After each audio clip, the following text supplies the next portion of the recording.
All right. Whoa. There we go. What's going on, chat? I'm back. Spent the week over at Chips doing some recording for the Uncommon Energy channel. But I got back yesterday night, I guess. Last evening. I appreciate the 6 months there, Nog. Also appreciate the 53 months there, Forerunner. 9 months coming in from Rojo and 19 months coming in from Doom Design. Appreciate it. Appreciate the continued support.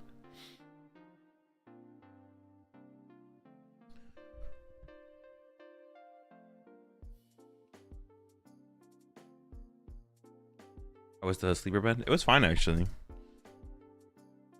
Like, tall enough for me.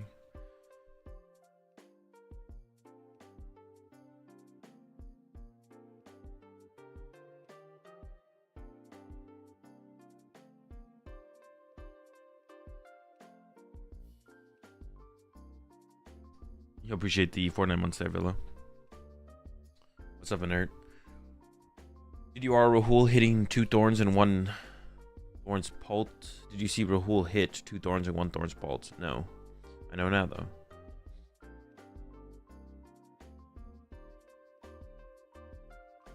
A rough start. Yeah, round 3. What was I say? Round 3 just started. Well, round 3's actually been live for a little bit, so it's possible. Got some deck / card predictions here. Pablo and Higgs are playing it safe. Chip getting out there a little bit with the Lugia in the stall.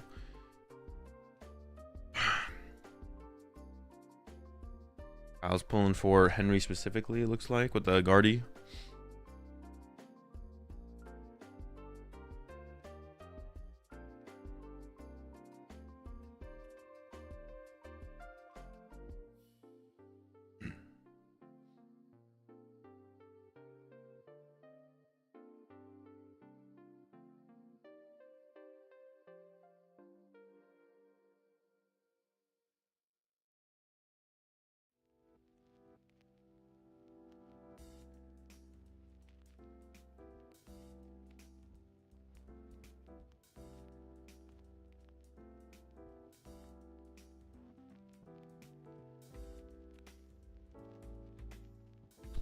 What's my prediction for what?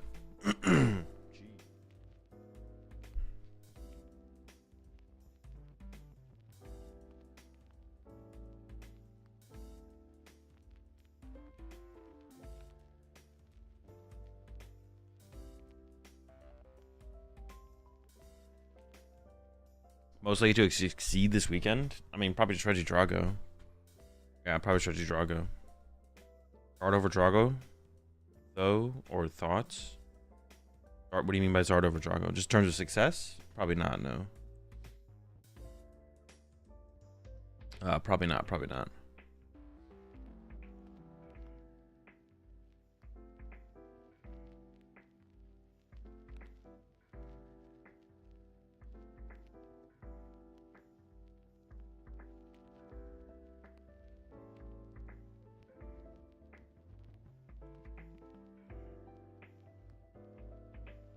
Got a hard counter Drago. I mean, Raging Bolt's got a pretty good matchup against stuff like that. I mean, the predictions, they're putting Zard first and then Drago. My prediction's the other way around. Oh, I mean, I don't think it's like that specific.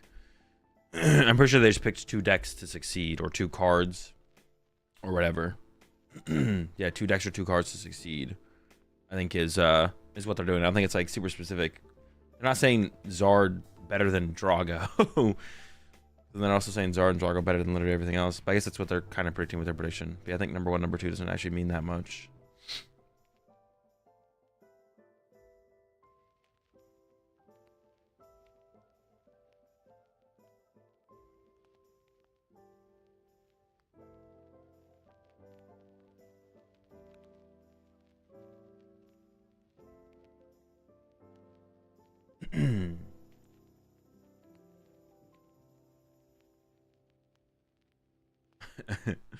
Facecam looks like you're the head on top of Chip today, of Chip's body when we're all three on cam.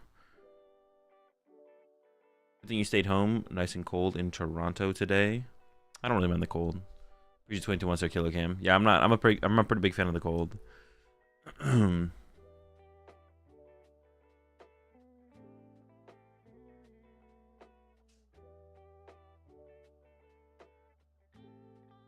Bundle sweater. Oh, that is a bundle sweater from from Hagster there.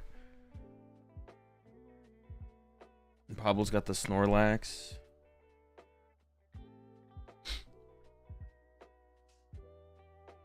Let's see. I'm pulling up Poke data. Let's see where we're at.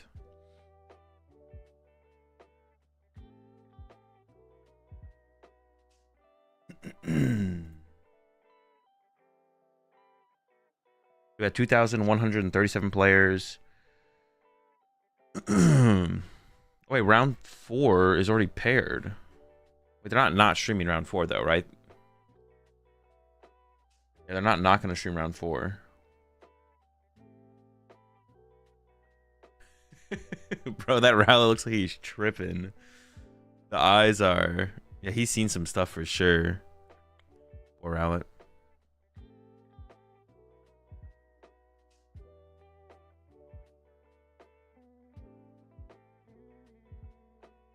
So have you tried the Bazaar yet? I have not. I've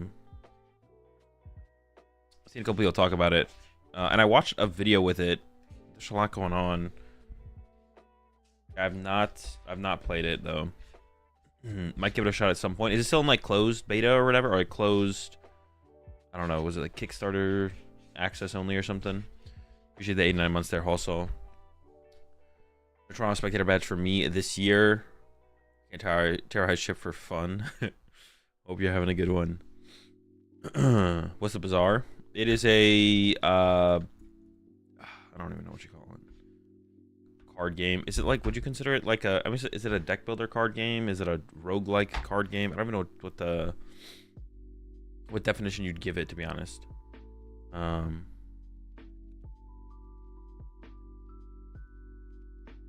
Roguelike auto battler. Okay, that's a good way to put it, I guess. Yeah, so pairings for round 4 are up. I assume they're not skipping round 4, so they're probably gonna cut to a break soon, and then, oh no, wait, don't they have 5 people there? They have like Chips doing the lounge, and then there's 2 people, there's 2 different casting pairs, right? So they're probably gonna cut to the other casting pair. Was it Boo and I already forget who that other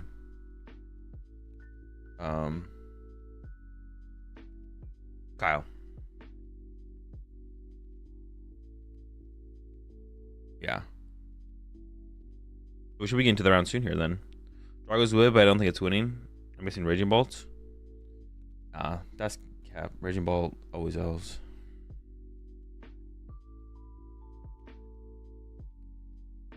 No shot. Raging Bolt gets the dub. I can see Drago not winning for sure though. I'm with you there. I don't want Drago to win. Drago winning is kind of cringe, to be honest. So I'm like with you, where it's like, let's not have Drago win.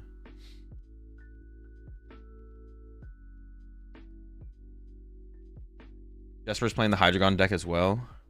If for anyone who didn't see, Tord is playing Tord's playing Hydreigon. Or that's what he tweeted. I assume he wasn't trolling. I did predict Tord to play Hydreigon, but I predicted him to play it like 2 tournaments ago. But, you know, better late than never.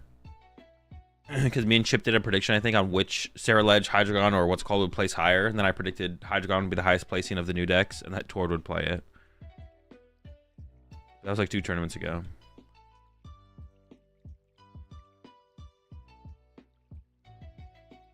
We need a Lost Zone Box win. It's gonna be pretty tough for Lost Zone Box to win anything right now, to be honest, unfortunately. Just the Drago matchup is too tough, too popular.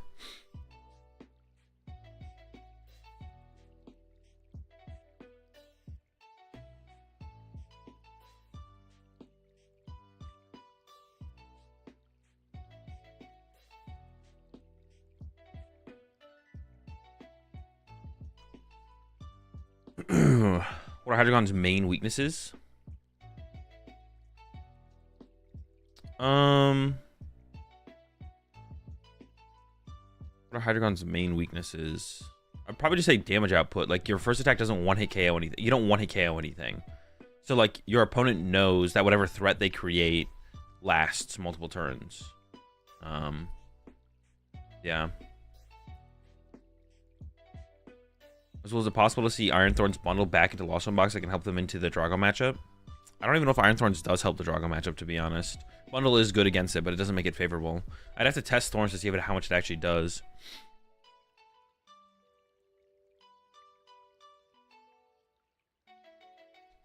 Grass Energy and Ninja bench sniping. There's not too many bench sniping ninja decks. I mean, Lost Zone Box really isn't like a relevant meta deck. It is like, I would say it's like technically a meta deck more than a relevant meta deck.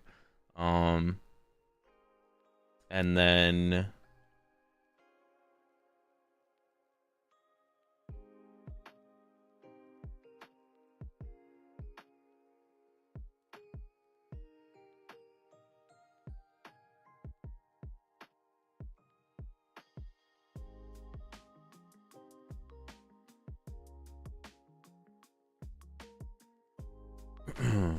you appreciate the prompts there, hi Bubbles. Appreciate 12 months there, Latris. Also appreciate the gifted sub. Ezo, by the way, over to Pokimane. Welcome to the pack, Pokimane. This is not the first gifted sub someone has gifted to Pokimane in my chat. Why did I go? Because I didn't want to. I was thinking Kiram wiping away all the baby dinos. Oh yeah, like the. Well, I don't know if they play. I don't know if you play Manaphy or not. Hydreigon might play. I mean, you could just play Manaphy, right? So you're gonna be able to like set up a Hydreigon before you get wiped away. Like the Regidrago deck does not hit like canceling Cologne, Gust, Kiram like turn 2 very often. Like the deck just doesn't do that. If you play Manaphy, you're gonna be able to play around the turn 2 Kiram play pretty consistently, and then play into getting your stuff evolved. Kieran's still on the Lugia. Ryan Shore playing the Regis. I know there's some other players playing the Reggie deck at the tournament. I don't know if it's any good, though.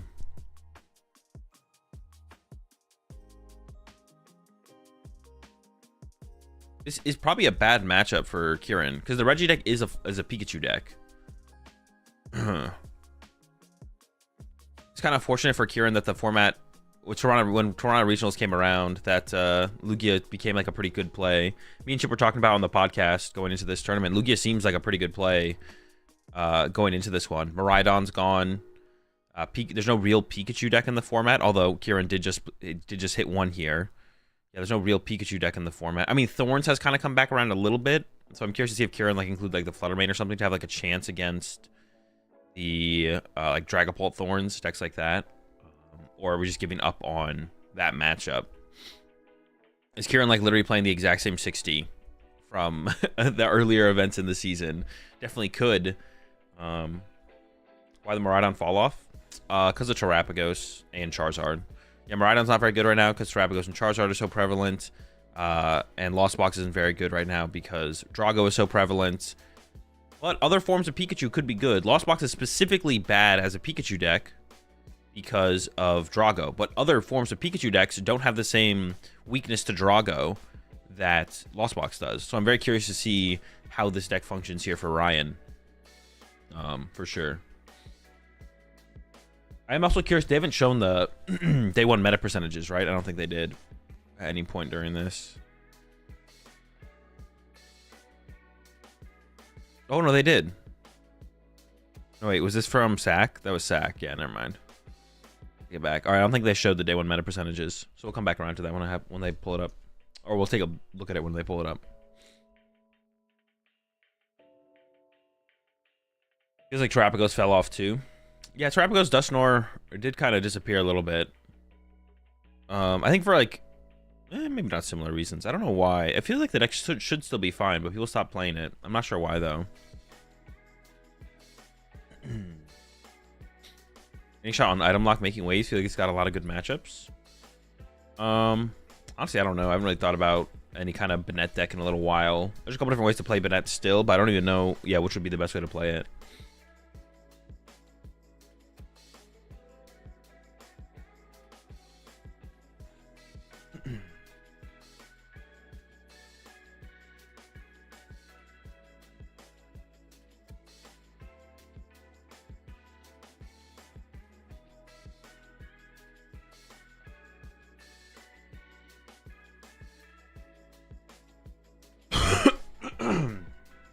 Excuse me. All right, here we go.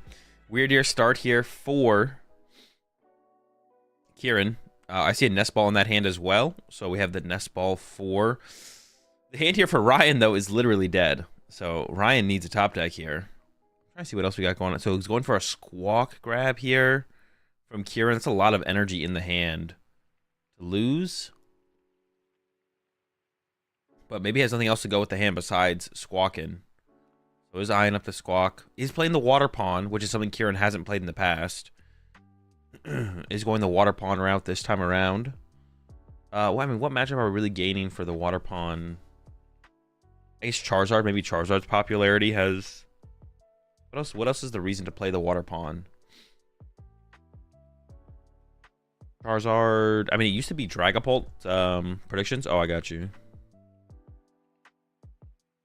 If it's working. All right, predictions up. Yeah, what's the reason to play the pawn?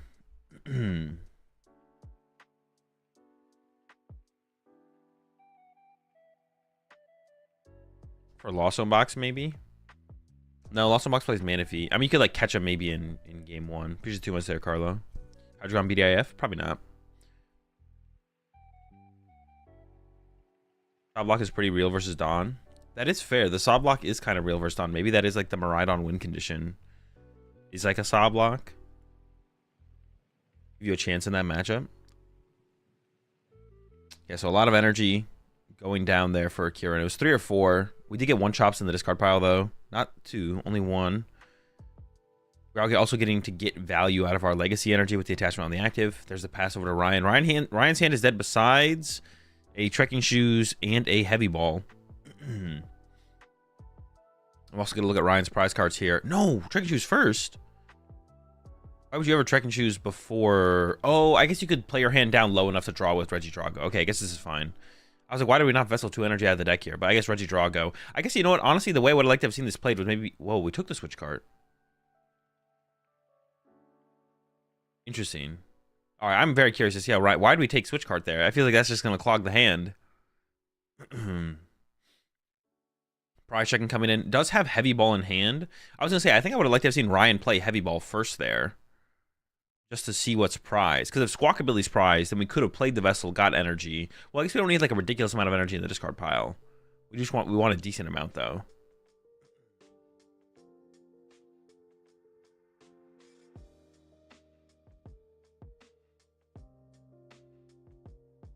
You do have the heavy ball. Yeah, why would we ever take switch card there? I'm so confused by the switch card grab. What are we switch carding into? I guess maybe it's trying to make the whole combo work and trying to switch card into the Pikachu this turn.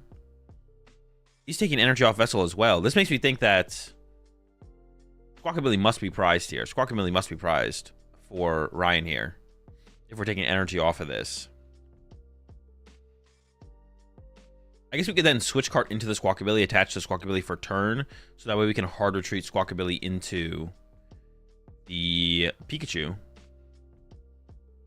There's a heavy ball. There must be a Squawk prized here. Otherwise, this plays a little bit bizarre.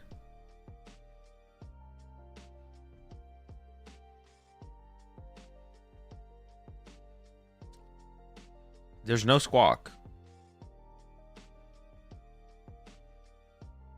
Well, there's a second Drago, but you can only use 1 Drago ability a turn. You can't draw with 2 Dragon Swords. You can only use 1 Dragon Horde a turn. Now our hand is 4 energy. Ryan must have mischecked the prize cards. That's the only thing I can think about here, to be honest. Is Ryan must have mischecked the prize cards. Because the only reason to play it this way is if you have Squawkabilly prized. Well, I guess it's not 100% true. We can draw 2 cards. We can draw 1 card, excuse me. Or we can Reggie thing. Now we're drawing 0 cards off the Dragon Horde. But if we had taken 2 less energy, we could draw on 1 card at least. Yeah, not a big fan of not drawing off the Dragon Sword there from Ryan. I don't even know which Reggie you grab here, to be honest. None of them have 1 retreat cost. Oh no, the little Lecky does, right? Wait, is that Lecky still legal? Is the good lightning Lecky still legal? Oh, Radiant Greninja is a... Oh no, you can't grab that. You have to grab a Reggie, right? Oh no, it's any basic Pokemon? Oh, okay. I thought you had to grab a Reggie.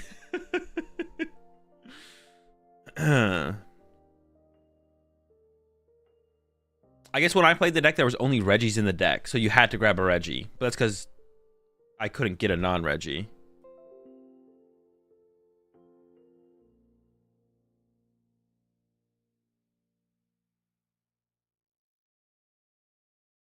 All right, Raiding Greninja is a decent grab. Mesagoza comes down from Kieran. We do get the heads. We do find our chops. I don't know if we have a way to get it in the discard pile, though, in the hand. I assume we do if we use Mesagoza now. There must be like a research in hand or something. Weird Ear's getting loaded up. There's the Lugia. It does have the Iron Hands in hand as well, but the Legacy Energy has already been used on the active Weird Ear. So no chance for Iron Hands this game. You could have KO'd like the Radiant Greninja, I guess. See an Aroma. See an Ultra Ball. Jack and a Chinchino. Tails on the Aroma. Could grab a Minchino here, and that is the grab. I am curious if Kieran plays something like a Canceling Cologne. My guess would be no. I don't see any Canceling Cologne in there. There's a V-Star. Here come the chops. And we'll get a knockout with the Weird Ear. I assume is going to be the choice here for the attacker from Kieran.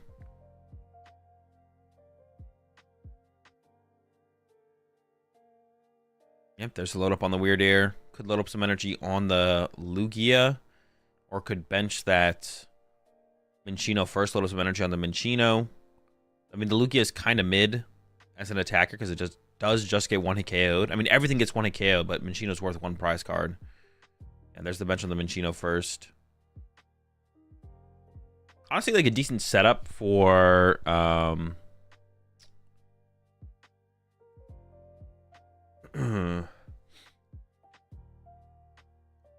Appreciate the 87 months there, gamer. Appreciate the 10 months there. Bad builds. Appreciate the 5 months. Fooch. Appreciate the 20 months there, Phil Goodians.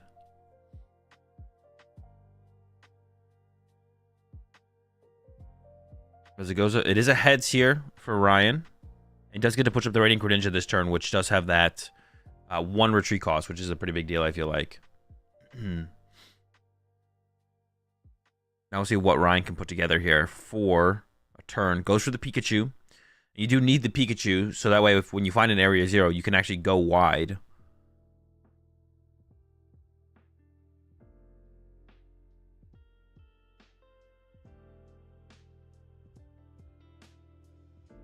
A lot of energy in hand.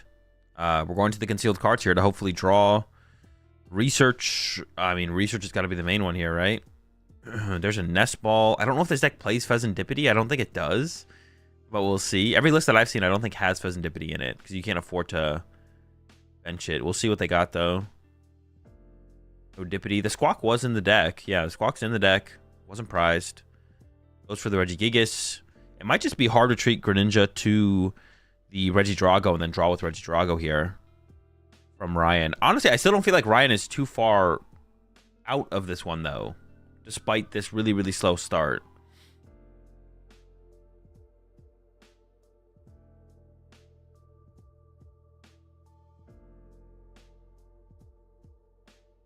There we go. Can draw 1 here. Could have played the switch card to draw 2, but you probably want to save the switch card so you could switch back into the Pikachu, maybe. Although I don't think you'd switch into the Pikachu right now. I can't tell what that is. Is it a penny? You could penny and concealed cards again, right? Technically. But then you use your supporter for the turn. So the chance you do anything relevant this turn is pretty low. So continuing to cycle through your deck is probably just correct here. There we go. Concealed cards. You can conceal the cards again on the next turn. Oh boy. All right, and Ryan scoops. All right. Honestly, feel like Ryan still could have won that, to be honest, but does concede there. Packs it up. So Kieran will take game 1. There's a lot of switch cards in the deck, so any cheese is unlikely. Water Pond cheese.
Oh man, I've been muted for a while. My bad. Well, I don't know if I want to repeat everything I just said. So I'm gonna go back and read my lips. So it looks like Ryan did choose second here, which is interesting. I thought you would just choose first, because you could just like take your time. Maybe concealed cards a couple turns. But Ryan's trying to get that turn 1 off, trying to be aggressive. Does open the squawk ability this game. So we'll have that to work with. There's a Lugia. Backup Lugia here for Kieran. A lot of this matchup is going to be about bumping the stadium, I guess, as well, from Kieran's side. So conserving your own Mezagozas, as well as actually attacking with Lugia, isn't like that bad. I did kind of bring up earlier, I was like, attacking with Lugia seems kind of mid here, but it does bump the area 0, which is like a pretty big deal. Of course, Lugia is going to be worth 2 prize cards. You can't 1-hit KO Pikachu either. Give to the active Lugia. And pass. All right. The hand here for Ryan looks a lot better. I do see a Cypher Maniac in the hand. Oh, wow. This hand is disgusting here from Ryan. Ryan actually has Trolley Area 0 through Cypher Maniac and Squawk Ability into it. And then just go, oh, no, but you don't. You need to get down to Pikachu first. So you have to Nest Ball for Pikachu now, right? We'll probably see Ryan Nest Ball for Pikachu and then prep the other 2 on top of the deck.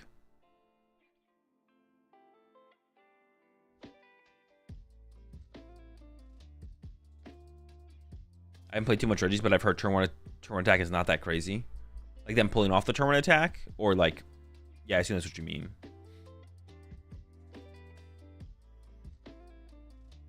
Yeah, it gets the Pikachu. Then we're gonna go back in with the Cypher Maniac and the Vessel. And then I assume we just attach to the active here as Ryan. I assume we just attach energy from this Vessel to the active so we can retreat to the Pikachu. But he's gonna kind of be a crazy turn, to be honest.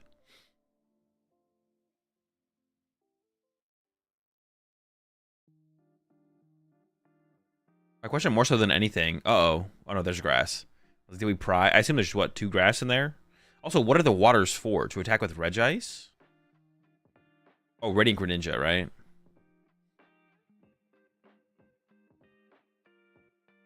And there's the Cypher Maniac. I didn't see the Trolley in the deck, to be honest. But there it is. Okay. Safe.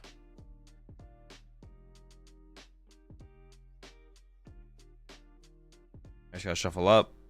And then the big combo is about to happen.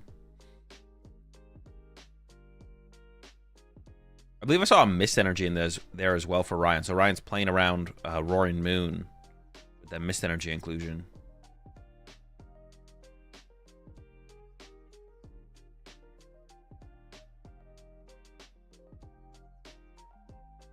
All right.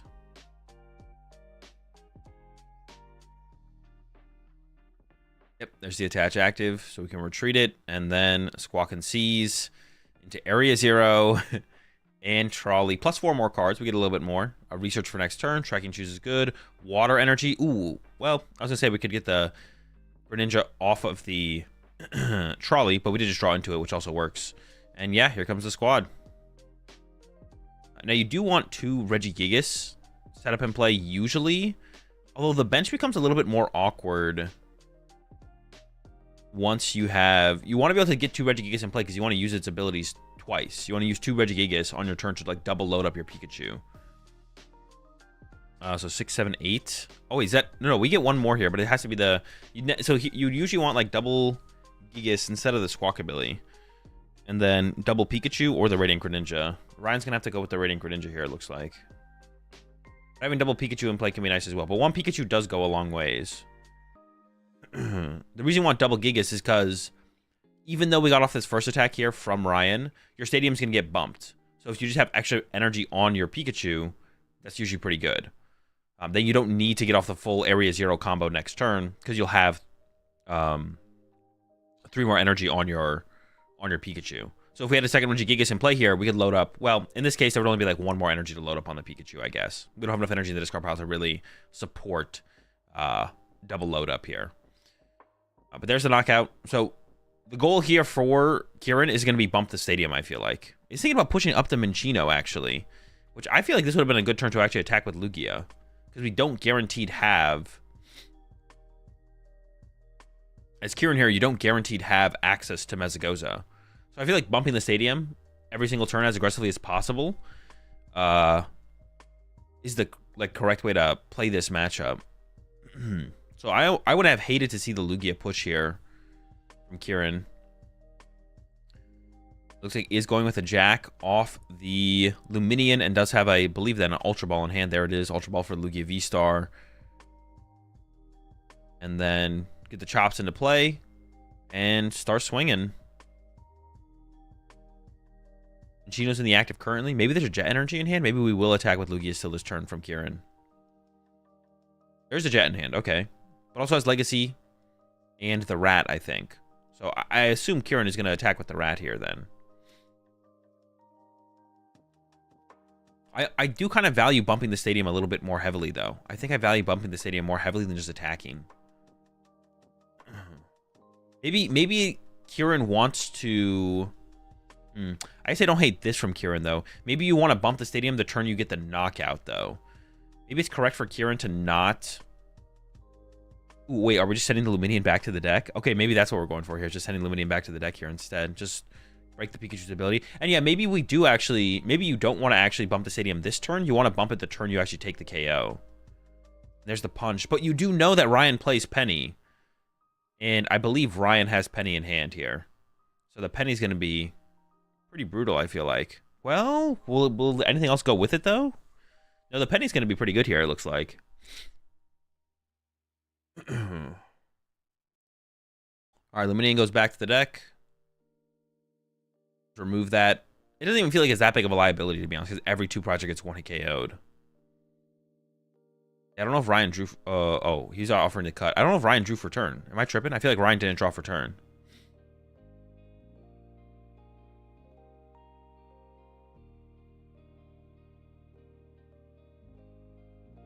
He drew late? Okay.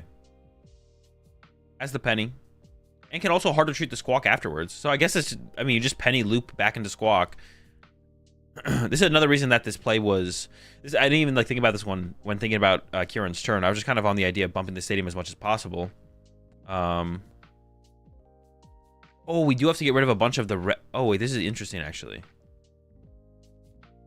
So don't we have to discard 1 more? Wait, do we actually go down to a pure Reggie board? Don't you have to discard 1 more and then...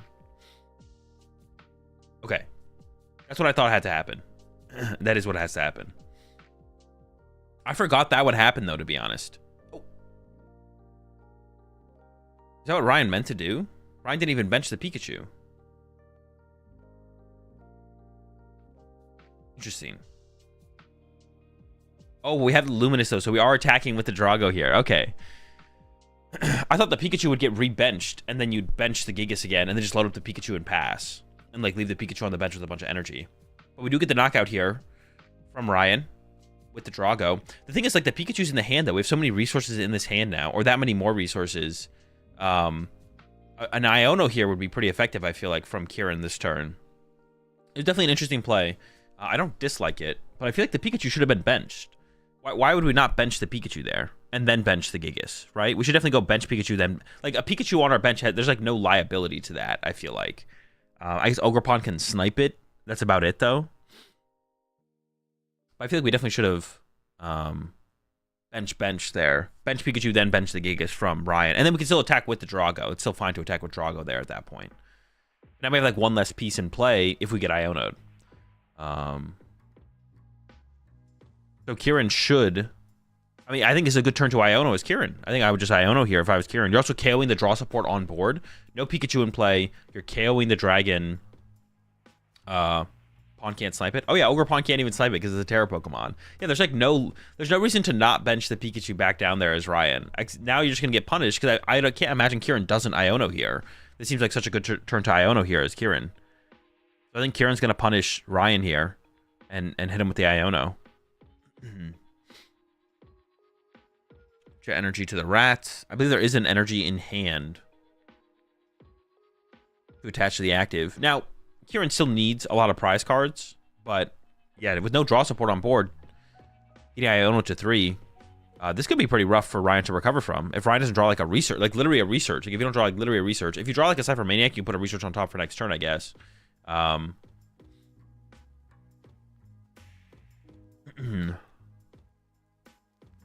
guess Regigate is still active if you can get an energy. There is another Drago found in hand, but there's a Stadium Bump. And Pikachu could have been in play. So now, if we bench Drago this turn here as Ryan, we don't have room to bench Pikachu. But if Pikachu was in play, we could have discarded like a Steel or just any other Lecky, right? Our return is the Pikachu, but we have no Area 0 to go with it. Maybe you bench Pikachu first now? There's the Drago bench, and I guess you're going to switch card into it to draw some cards. Oh, we can punch this turn here. Hold up, hold up. Or we could use the Sonar here to recover a trainer card here from Ryan. This is enough Regis to attack, but attacking into a Lugia is pretty inefficient with our current lineup of attackers. So I almost feel like the Electromagnetic Sonar or switch card into the Drago draw cards is the better play here from Ryan. 120 to one of your opponents. Oh, wait, we can KO the Minccino on the bench. Okay, okay. That's not terrible, actually. I forgot about its second attack there. Yeah, getting a prize card this turn is not bad from Ryan.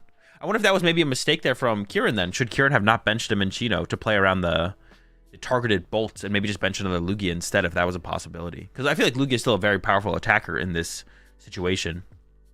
I see the Legacy Energy in the hand there from Kieran. I also see an Ultra Ball. He's thinking about going with a Boss. Boss KO. The Drago does seem pretty good here, to be honest, from Kieran. That's the second Drago in the discard pile.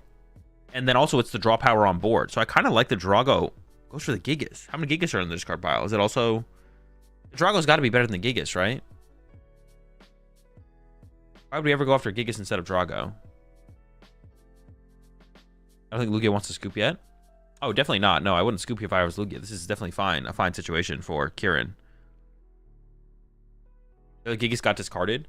Yeah, but if it's 2 Dragos and 2 Gigas in the deck, one of them draws cards, the other one doesn't. Like, Regidrago enables you to play the game. So the Azul Gigas is the one with the ability, you always chase it. Bro, it's actually there's no way. I think this is a mistake from Kieran here.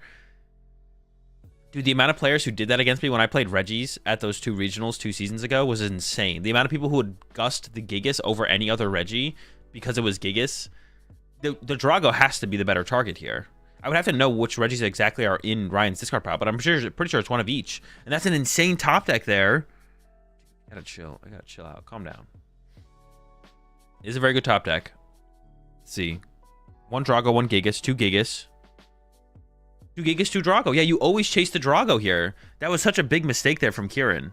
I also think that sometimes these decks do play 3 Gigas because you want to double Gigas onto your Pikachu. Sometimes these decks do play triple Gigas. Ryan discards the Pikachu here. Interesting. Does only need 2 prize cards at this point. Maybe you don't need Pikachu anymore. Oh, just going to go thin out the deck for another Pikachu. Okay, okay. This makes sense. I like this play from Ryan. It allows us to draw more with the Regidrago as well. It doesn't mean we don't get to play the Nest Ball, but there's really nothing to Nest Ball for, to be honest. So...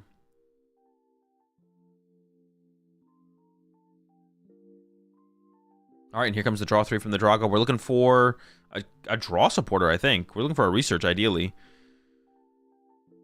We have the switch card to get into there's the research. In a Nest Ball, which we can play the Nest Ball, but there's nothing to grab, I don't think. So I believe it's just going to be a switch card into Pikachu, play the research, try and find Night Stretcher or Super Rod plus basic Pokemon search, and get the knockout with the Pikachu. Ideally, this turn from Ryan... We actually want to find double Gigas, because then we can double Gigas to the Pikachu, and then the Pikachu can just go back-to-back attacks. Here comes a Nest Ball. I don't even know if there's anything to grab. Double switch card remaining. Reg Ice, Reggie Rock. And we see the way it actually plays out.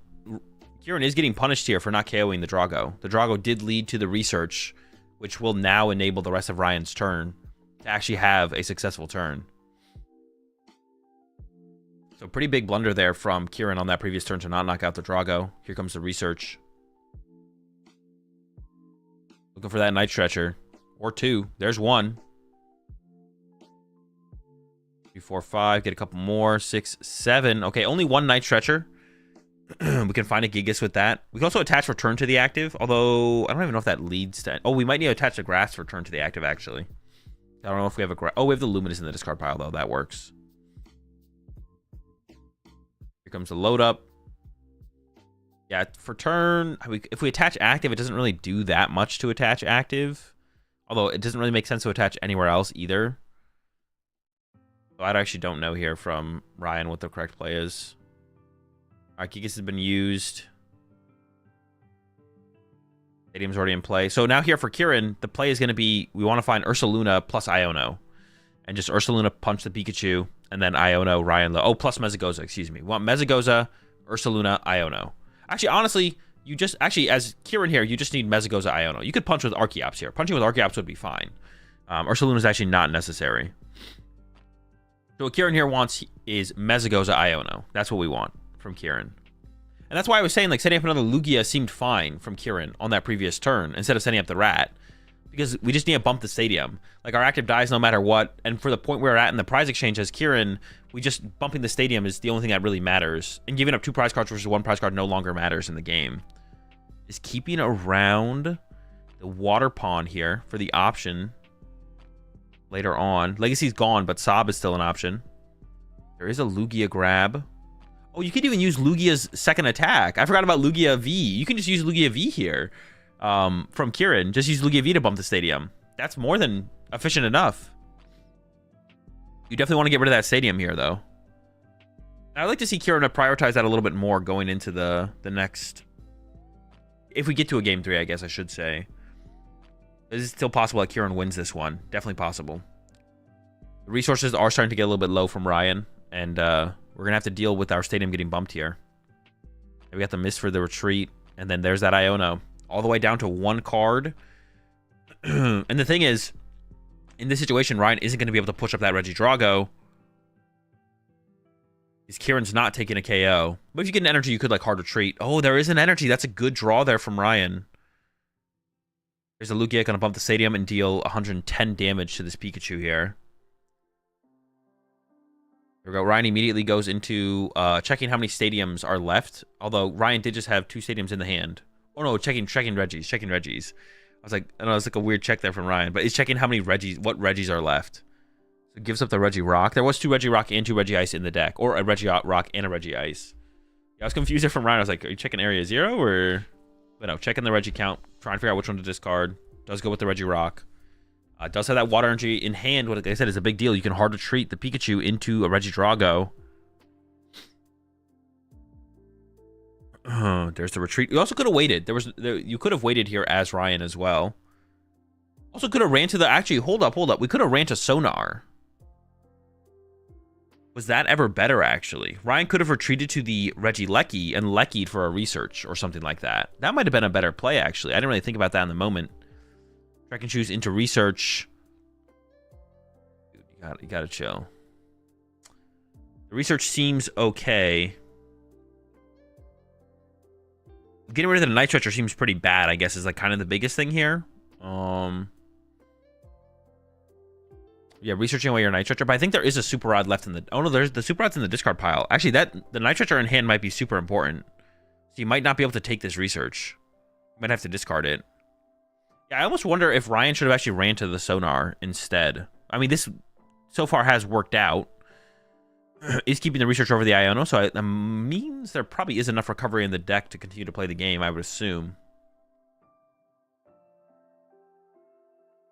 Yeah, running to the Drago here definitely worked out, but it almost feels like maybe running to Sonar was a little bit better.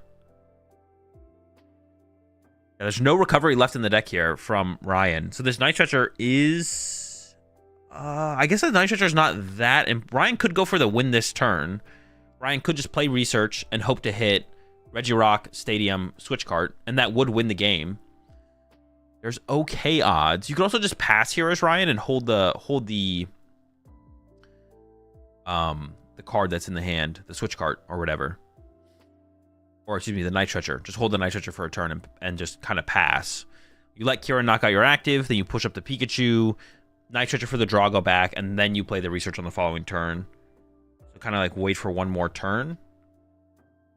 not sure that's correct, though. See where these energies go as well. Just thinking about the... if you research this turn and whiff, though, Kieran wins if Kieran knocks out Drago or Gigas, I'm pretty sure. By waiting a turn, you get to like see one card further into the deck. Going all in on it. Which seems fine. Oh, there's the switch card. We have Regidrago off the nest ball. We just need Area 0. Oh, there's 2 switch cards left. Oh, no Area 0.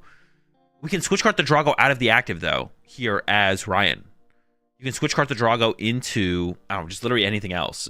Just literally anything else. Oh, we can Sonar this turn. Okay, cool. Sonar for the Area 0. Or maybe even, yeah, probably Area 0, right? You can also play this Vessel. I would like to see the Vessel get played here just to burn cards out of the hand, potentially. Just goes into the Sonar, though. In case we get Iono'd, we'd maybe want to increase our odds of drawing into other stuff. I don't know what you'd Vessel away here exactly, but maybe the Regis, because there's already a Regis on the bench. Goes for the Area 0. All right, well, Ryan has game in hand next turn. Although, hang on, I think Ryan's had a ways to recover Pikachu. So if Kieran just goes Gust KO Pikachu, Kieran might just win from KOing the Pikachu. The other thing Ryan could have gone for is Ryan could have gone for a Night Stretcher off of the Sonar and hope to top deck an Area 0. Because there is 2 Area 0s left in the deck. And there's not that many cards left in the deck. So there's pretty good odds of top decking an Area 0. So the other play Ryan could have made would have been that. Recover a Night Stretcher. To the Aroma first here. There's a heads. Lugia V-Star is out for Kieran. I don't think there was any Iono left for Kieran. So even if you got a Tails there for Luminion, you weren't going to be able to get an Iono. If Pikachu gets KO'd, Ryan can Sonar again, I guess. That's true, yeah. If Pikachu does get KO'd, then you could just Sonar for a Night Stretcher after that. And with Kieran out of Ionos, you are probably safe. Your hand is going to be safe. But it feels like that has to be the play from Kieran here, to be honest. I don't know. We still have a Mezagoza and a Capturing Aroma in hand here for Kieran. Here is the boss. So the boss on the Gigas. Just gonna leave the Pikachu around to be able to make it so it can be KO'd. Once again, I don't know why Kieran is KOing Gigas over Drago. Drago can draw cards, Gigas can't. They have the equal amount in the discard pile. So I don't know why Kieran is not KOing the Drago over the Gigas. But we should just see the Sonar play here from Ryan. Ryan's just going to go Sonar, recover Night Stretcher, pass. Could even see a Cypher Maniac here from Ryan to set up the top deck to deal with a potential third Iono, I guess, from Kieran. I think we've only seen 2 Ionos so far. What would even be... Oh, the Research is probably going to be the card to put on top here, I would assume. Also a Boss in there, but I don't think Boss does a whole ton. Area 0? I think he put Research on top. Research Area 0. Yeah. Yeah, goes with the Research in the Area 0. Area 0 first. Doesn't really matter which one's first, I don't think. Sonar on Super Rod is probably better, right? I guess you could get the Super Rod back here as Ryan because you do have Nest Ball in hand. So yeah, that would be okay. Boss Lucky wins next turn, though. No, Lucky doesn't do... it doesn't apply weakness, I don't think. Oh, it only hits bench Pokemon. True. I was like, there's some way... I know it doesn't KO Archeops or Lugia Vs. I was like, I don't know how it doesn't, but I know it doesn't. It does go for the Super Rod recovery, which does work.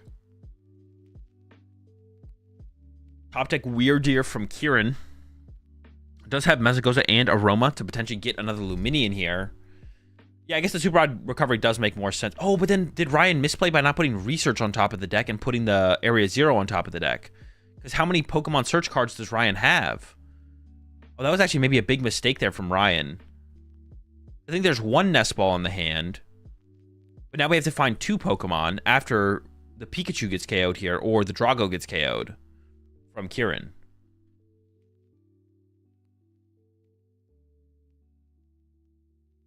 Two nests in hand, I thought. If there's 2 nests in hand, then we are safe here from Ryan. We also only have 14 minutes left, so a tie is... There's definitely a potential for a tie here. Kieran doing another count of the discard pile.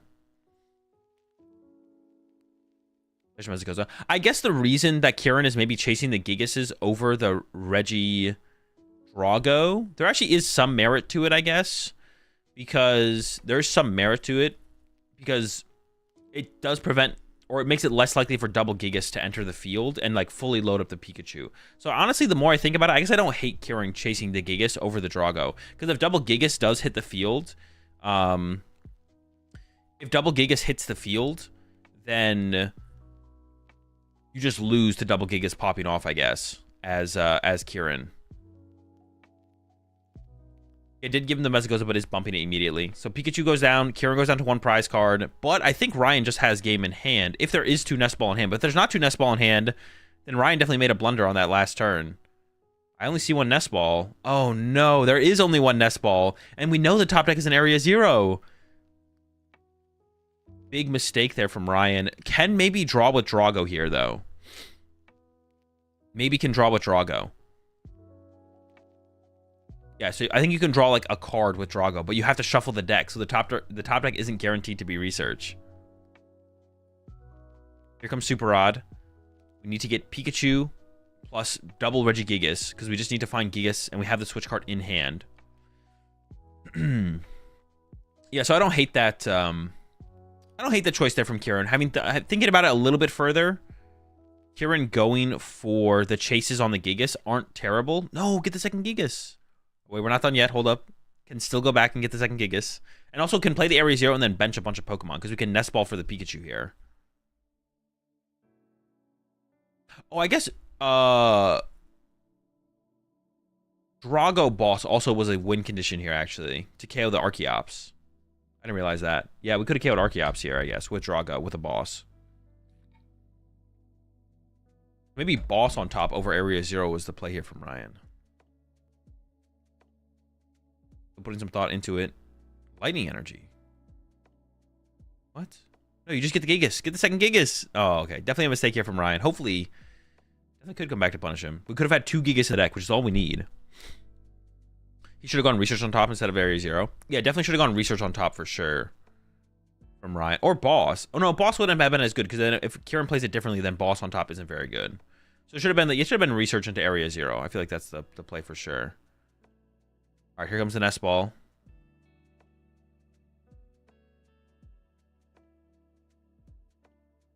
Ryan is thinking about this so much, it's making me nervous. I think it makes me think he's going to mess it up. Huh.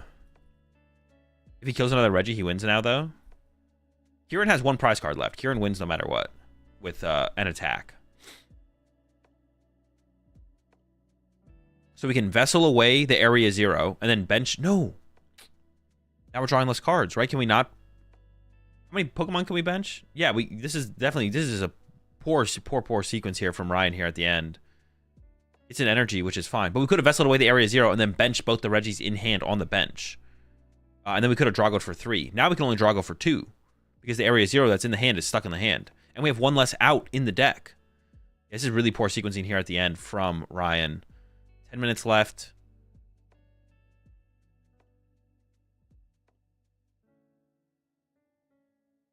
It doesn't matter where the energy goes at this point. Bench Lucky. But we could have also benched the Regice and then Vesseled away the... So now we draw 1... No, don't. You have to draw first. Yeah, pretty bad sequencing here from Ryan at the end here. The odds are not super high. They're fine. Oh, there's the Research. That should... Dude, they gotta chill with that, man. Does get the Research, so never punished, it seems like, is going to be the result here from Ryan. Despite the poor sequencing, does find the Regigigas and goes for that load up on the Pikachu for the KO. Getting those final prize card and, yeah, winning the match. Yeah, so actually, the biggest thing actually to, like, reflect on there from me is that was definitely poor sequence there at the end from Ryan. But actually, I kind of like the Gigas chases. The more I think about it, the more I like chasing the Gigas from Kieran. I think Kieran actually was correct with that, to be honest. Well, maybe not in the first time. The first time that Kieran chased Gigas, it probably should have been Drago, because you just Iono'd Ryan really low, and Ryan didn't do anything on that following turn. So I feel like Kieran should have bossed Drago that turn, for sure. But this last, well, honestly, but this last Gigas chase was also pretty bad from Kieran because Ryan needed to set up Pikachu one more time. Oh, hold up. Let me check this last. Honestly, Kieran might just be tunnel visioning on these Regigigases. And got to go backtrack through the extremely long turn here. While they set up for game 2. Yeah, at this point, Ryan has one prize card left. And then Kieran goes boss. Dude. All right, yeah, no, Kieran's just tunnel visioning. Now we're just bossing the Gigas. Ryan has one prize card left. All right, no. I was going to give Kieran the benefit of the doubt and be like, okay, I don't hate that. But actually, when I go back and look at it, I'm like, nah, Kieran's just throwing. You always chase the Drago there because it is drop. And actually, that's why Kieran lost. Kieran lost because the Drago got to get pushed and then drew into the research. Dude. No, Kieran just actually trolled. Yeah. The more I go back and look at it, I thought the better it would look for Kieran. I'd be like, oh, okay, maybe Kieran was kind of onto something with this. But then when I go back, the more I go back and look at this, I'm like, no, Kieran's just throwing. Because there was 2 Drago. There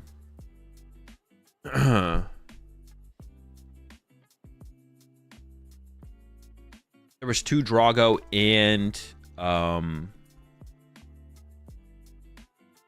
2 Drago and 2 Gigas in the discard pile. So you always go after when there's that. When there's a Drago in the discard pile and a Gigas in the discard pile, and one of each in play, you KO the Drago every time because Drago's draw power.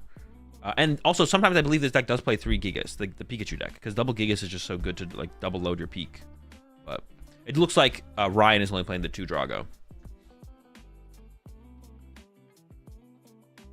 So it looks like Kieran chose. Dude, I feel like going first in this matchup is just better. I don't know. Am I trolling? I feel like just going first in this matchup is better. You get like another turn of concealed cards, another turn to attach for turn.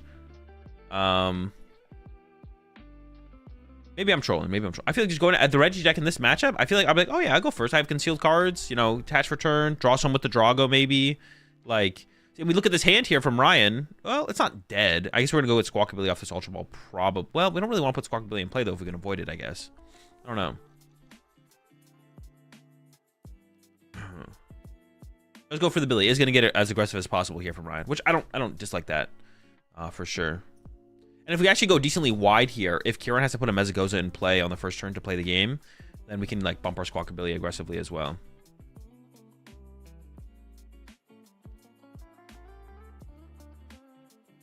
To sub on mobile, if you use the command !mobile, it'll give you the link. !mobile should give you the link. I think I have that set up. Let me check. Yeah, there it is. All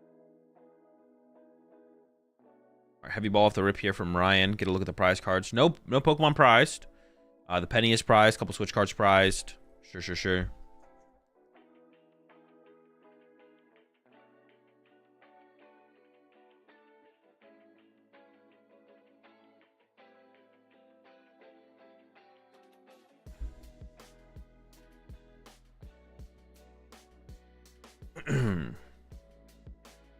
Although now that I think about it a little bit more, maybe I do take that back. Because usually my philosophy... Not philosophy.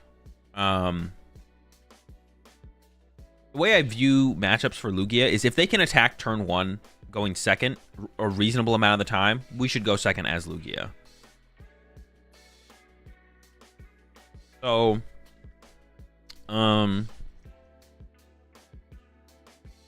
appreciate 25 months there, Dark Lord. I just don't know how often this Pikachu deck attacks turn 1. I assume it's a decent amount of the time. They probably attack turn 1 a decent amount of the time for sure.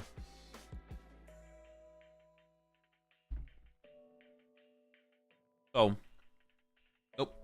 Oh, Billy. All right. 4 minutes left. I feel like this game is not going to finish. Really good hand here, though, for Ryan. Ryan could have played a lot faster in that first game, though. Ryan was playing pretty slow. Appreciate the 12 months there, Mo Bobden. Gonna find a couple energies here.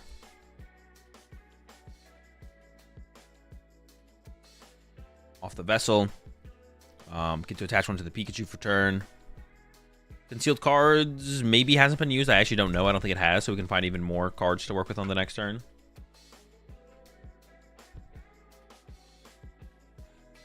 Ryan's hand here does seem pretty good, but there's 3 minutes left, so I don't think this is going to finish in time. With how slow Ryan is still playing. Like, there's no urgency. There needs to be some urgency here from Ryan. There's no urgency in the last game. There's no urgency in this game. And I get you don't want to misplay or whatever, yada yada, but, like, it is suboptimal. For sure. The lack of urgency definitely seems like it's going to come back to bite Ryan. Ooh, it doesn't bench the Regis. I don't know why. I guess you maybe want to hold it just in case of a stadium bump. I guess I don't hate that. Stadium bump happens here. You get rid of the Squawkabilly. Yeah, okay, that's reasonable, I guess.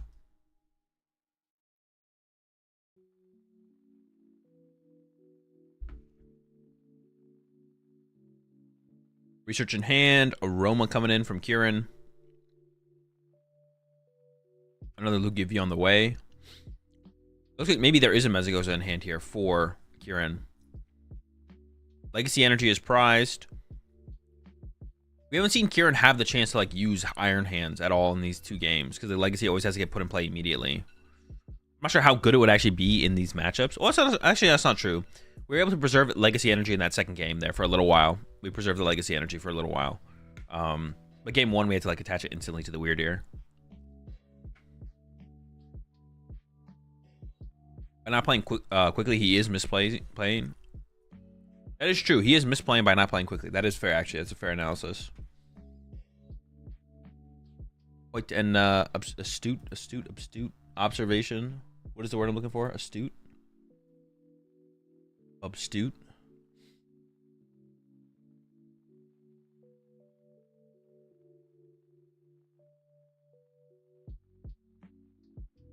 Astute.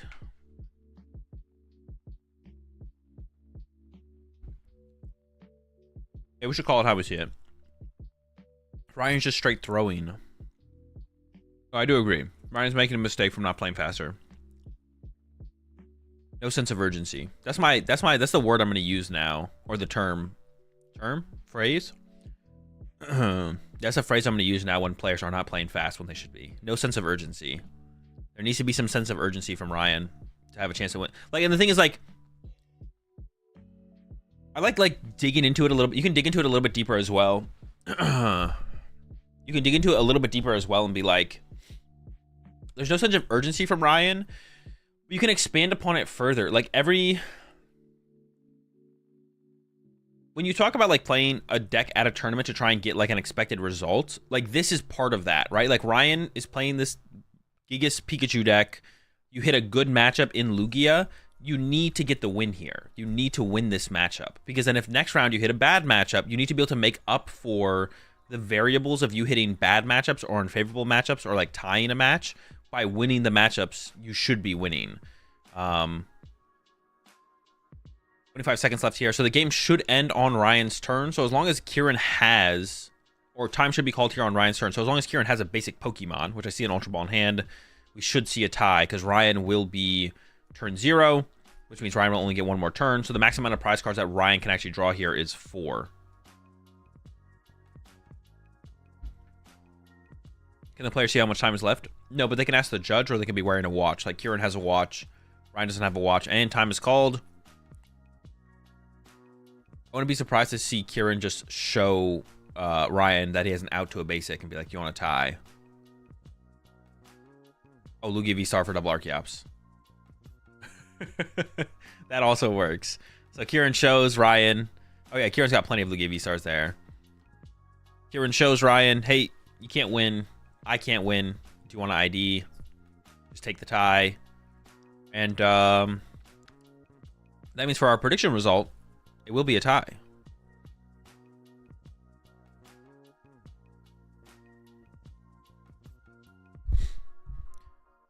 And the more I've thought, it's probably correct to go second in this matchup, to be honest. As Lugia, you want to set up. You have way less of a chance of setting up and just like playing the game if you don't. No one, dude, none of you voted for tie? Oh, no, wait, 2 people did. Total voters, 2 of you guys predicted tie.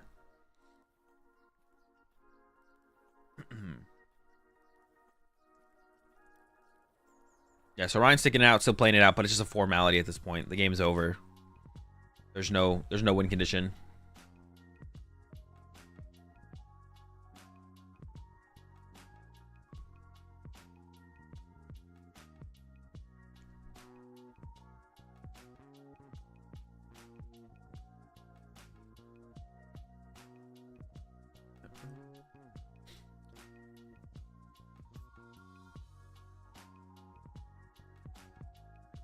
Explain how the draw is determined. Number of basics in play. If time expires, so the rules for the format of a round of Swiss in the Pokemon TCG is you play 50 minutes plus 3. So 50 minutes plus 3 turns. So when time is called, the active player is turn 0, and then you play 3 turns from there. So Kieran will be turn 1, Ryan will be turn 2, then Kieran will be turn 3. So there's no way for Ryan to draw 6 prize cards and didn't even draw a prize card. Here, there's no way for Ryan to draw 6 prize cards before turn 3 ends. At the end of turn 3, if neither player is a winner, at the end of turn 3, then the game ties. You get 3 match points for a win, 1 match point for a tie. So they end up with a tie here. And that's our result for our prediction as well. Hey, and we can pull up the thing go through. I never know if it goes through. Let me do this real fast. We haven't looked at this yet, but we should do a simulator real fast to see what the expected outcome of the tournament is. Hold up.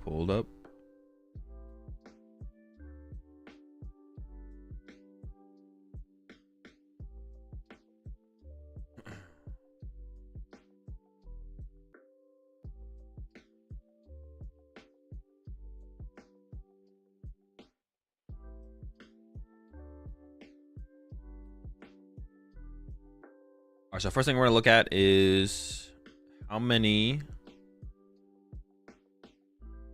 rounds do we got left, or how many people are still playing?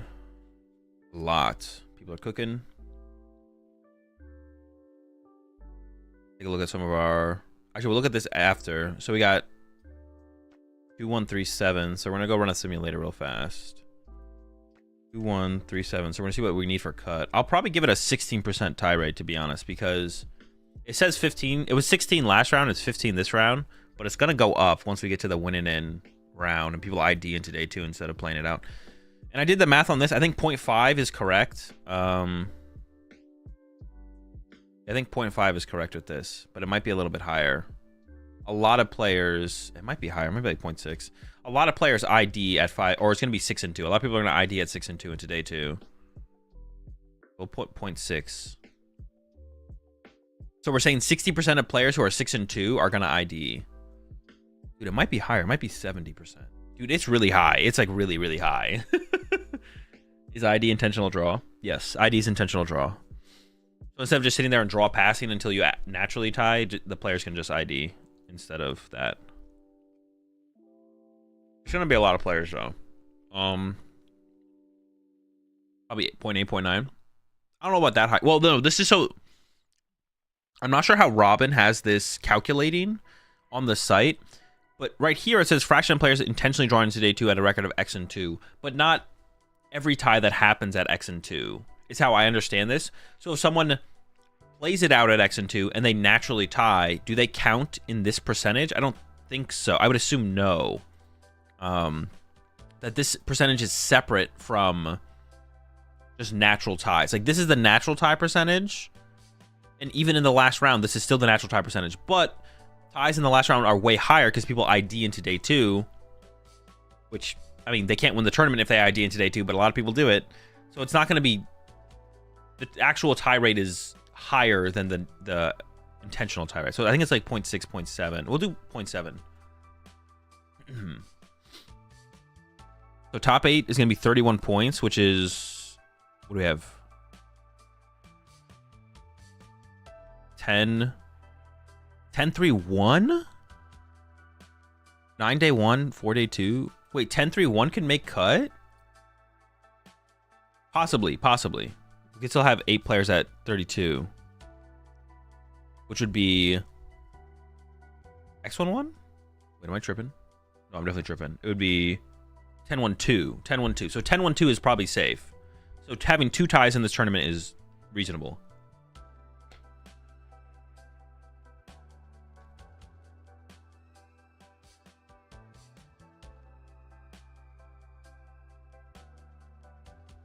So that means actually if you ID into day 2, you could make cut. You could go X21, win 4, and then actually make cut.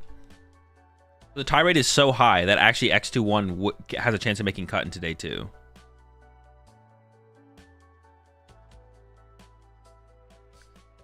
As long as my numbers aren't too far off. But this says 15 rate currently. Oh, is this the meta breakdown? All right, so Drago number 1, Charizard number 2, Golden Go number 3. Yes, dude, Raging Bolt. I predicted this. I predicted 5% for Raging Bolt, but 6% is still pretty low. Golden Go, but also it's like not by a ton though, right? Because like Klawf is 6%, Miraidon is 6%, which is a little bit of a surprise. So Golden Go being the most popular out of those decks isn't like a huge surprise. Like Golden Go being more popular than Klawf, actually that is kind of a surprise. I thought Klawf would definitely be more popular than Golden Go. That actually is a surprise.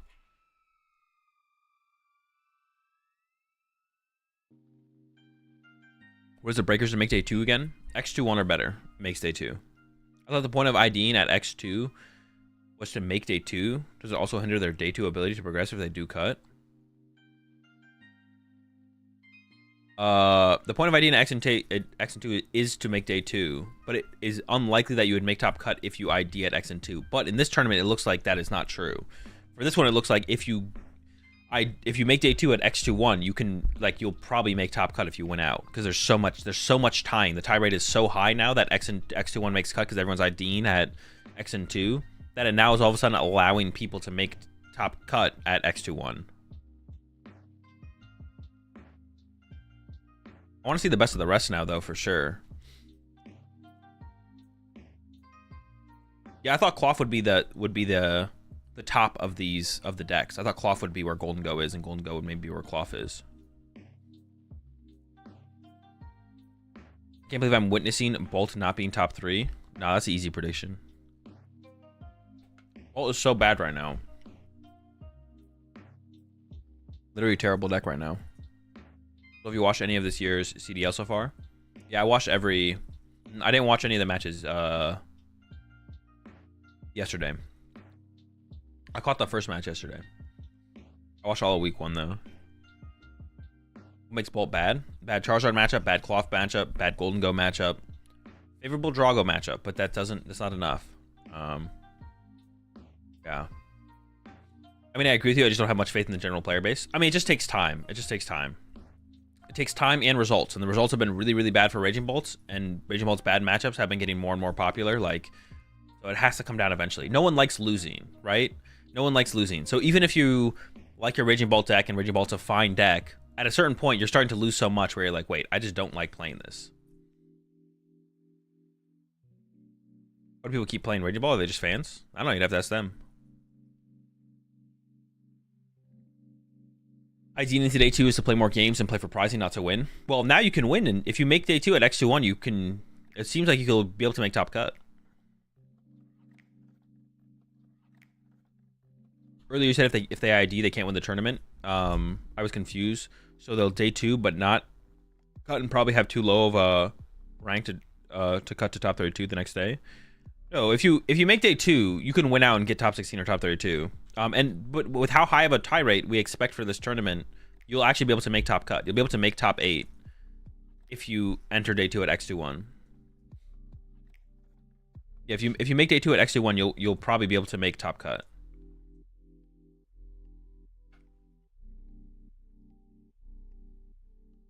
Probably. You try to sim with a slightly lower tie rate? Sure, yeah.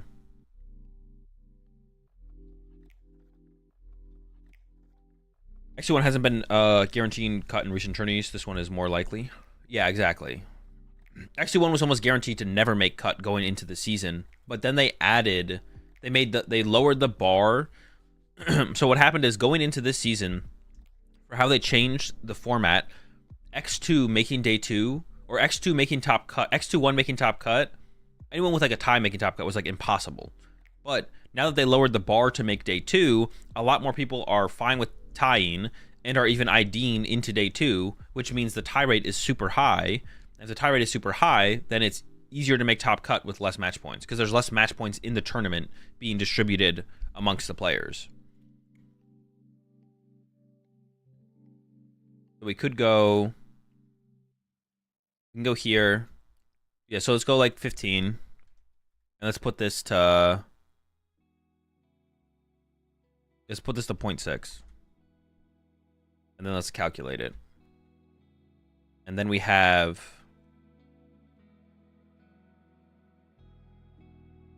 13...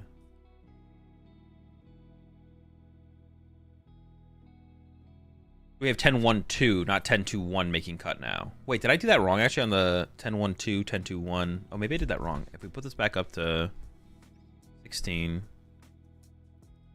we put this back up to 7. Although 7 is maybe a little bit high. 32, 31. Oh, to X1-2, not X2-1. Oops, excuse me. All right. But there is a possibility for X2-1, a lot of X2-1s to make cut actually. But actually, excuse me, I was wrong. 32 points is X1-2, not X2-1. So, anyone who goes into day 2 at X2-1, 6-2-1, probably still will not make top cut. Probably won't make top cut. 74% of the time they don't make top cut, but 26% of the time, 17 of them make, or not 17, 10 of them make top cut. So it is possible. It is possible at X2-1 to make cut, but probably not.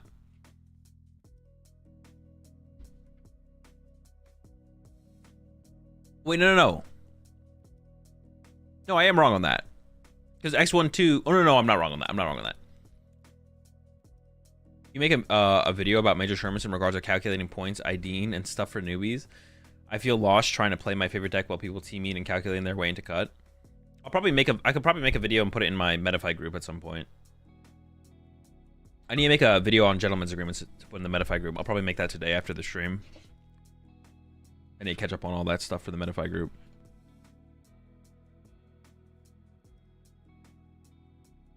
X2-1 could sneak in, but I wouldn't be banking on it. Yeah.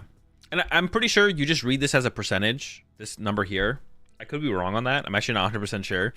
But so what this says is 7 players at 32 points. There'll be 7 players with 32 points or more. And 72 points is X1-2. So if you come into day 2 at X2-1, you can never achieve X1-2. But we need 8 players in top cut. And I believe you just read this as a percentage. 74% of the time, there will be a 8th player that has 32 match points. So 74% of the time, top cut will be clean at 32 match points. But 26% of the time, someone with 31 match points will be 8th seed, and then everyone with 31 match points makes cut, which is going to be around 17 players. Which means we'd have a really big top cut. So it is possible, if you make day 2 at X2-1, you could make top cut, but with the tie rates that I put into this, it only happens 26% of the time.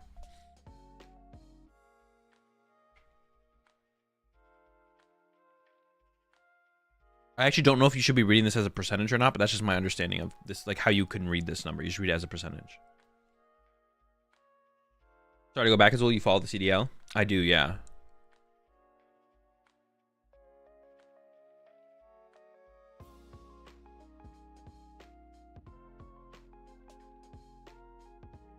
Saying the average number of players overall, all the sims that have at least 32 points is, which is not the same as saying 74, but I don't think that's a bad vibe interpretation. Yeah, I don't know how it should be read. I don't know. You can probably put a percentage to it. I just don't know what percentage you can put to it. I'm just using 74%. But you might be right, Willie. That might not be correct to like use it like that. Favorite team? I don't really have a favorite team. I never really do. But it's been pretty exciting this year so far because there's a lot more competitive teams this time around.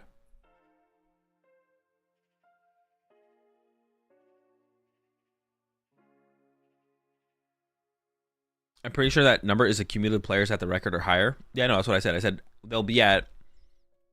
This number is... Well, maybe I worded it poorly. The number 7 is players with 32 match points or higher. I think I said that, though. And then... There's also going to be 0.74 people with 32 match points. But 0.74 people is literally not possible. So... I just take this as a percentage, and I assume this means like 74% of the time there'll be someone with 32 points, 26% of the time there'll be someone with 31 points. But I could be wrong on that by tying a percentage to that number. But yeah, this number is cumulative. So it'll be 7.74 players with 32 or more match points. And then this is 17.26 players with 31 or more match points.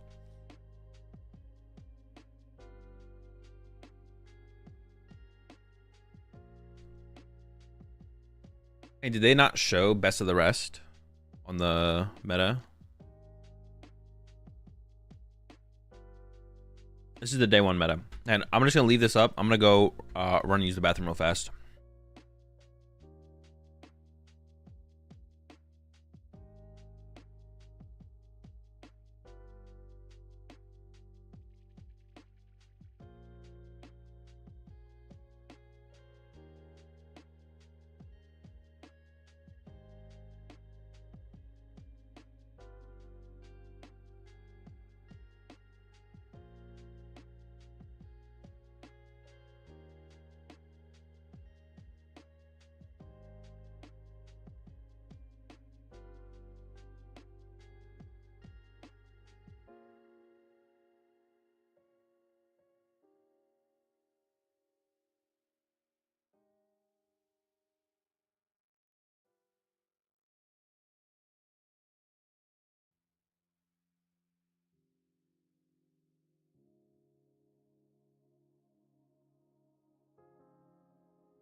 They show the whoa. They show the best of the rest. You gotta show me the best of the rest.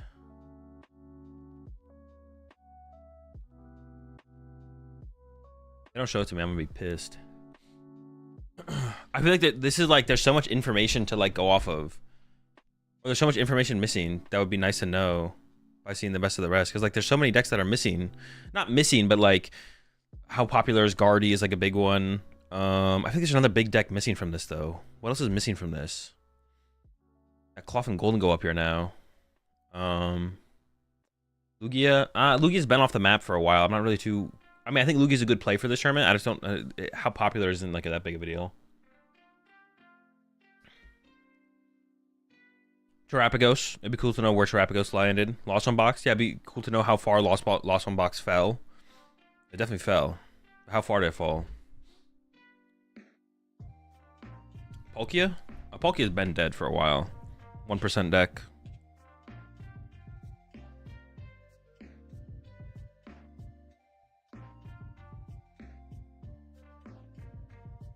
Yeah, 1% meta deck.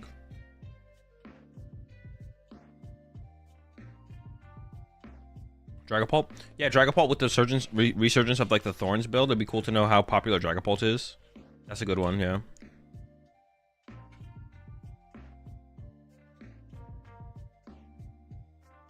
Usually 8 months there, Supercell.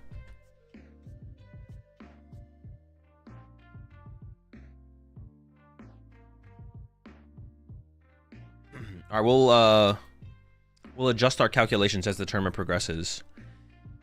And yeah, I see like the tie rate has already gone up to 16. I could see it being higher as well. The tie rate's already up to 16% here. We could take a look at previous tournaments as well. Let's see what happened at not Bogota, not Perth. Those are too small. Stuttgart. Stuttgart had 17% tie rate. We'll take a look at SAC as well.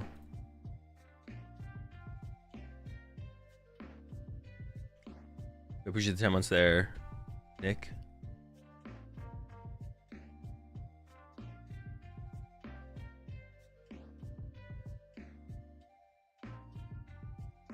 $15 at SAC. So I feel like 16 is a comfortable number.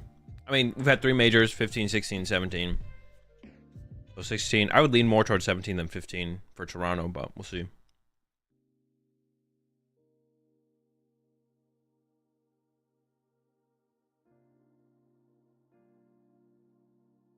I'm surprised that Lost Box doesn't do well at majors. It feels really good right now at locals because of its matchup spread. Bad Drago matchup. All the best players, not all the best players, a very high percentage of the best players in the game just play Regidrago. So your chance for success at a major tournament, your chance to win a major tournament is very low with Lost Box. So no good players will play Lost Box because their goal is to try and win the tournament or top 8 the tournament. So, and what the good players play generally is what succeeds at a tournament. So that's why Lost Box has no success at any major tournament, because way too high a percentage of good players play Regidrago. So all the other good players won't play Lost Box because they don't want to. They want a chance to win the tournament, and you don't really have a chance if you play Lost Box. And then whatever the best players in the game choose to play generally is what does well, and 0 of the best players in the game play Lost Box. So just it can't succeed basically, which is kind of sad because the deck is really cool right now, but it's basically impossible for it to succeed.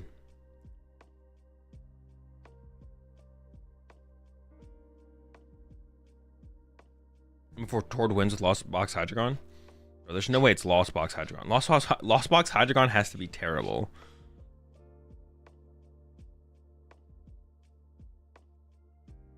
Tord is currently 2-2.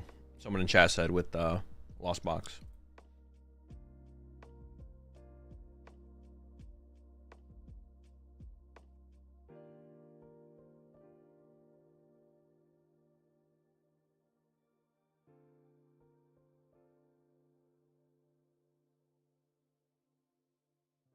I think Jesper is also playing it, but I don't know. Jesper is 2-1-1. I don't know anyone else who was brave enough to bring to bring Hydreigon. Maybe Tord's got that broken list though. You never know. It's a good bet that Tord probably has the best Hydreigon list out there, but Maybe not.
Dude stream anytime soon?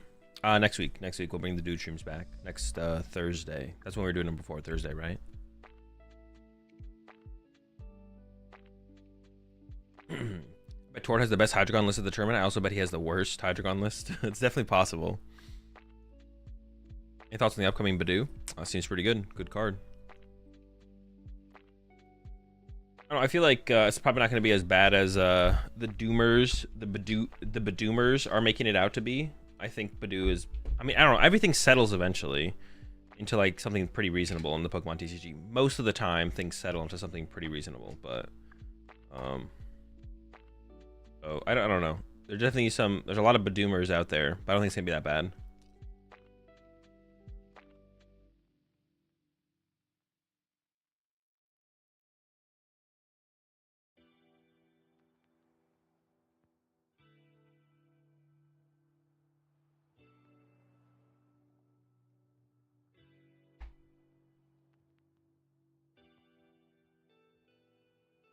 But we'll see.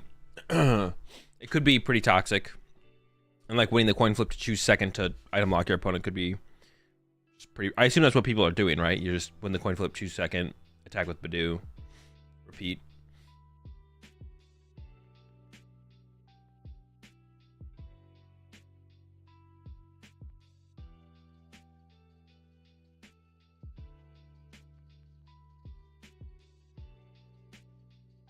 Is Bruxish from Surging Sparks the meme soft counter to Badoo? I don't know what it does.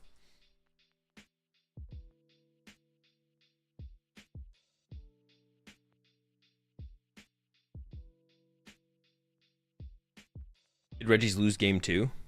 No, Regis won game 2. They ended in a tie.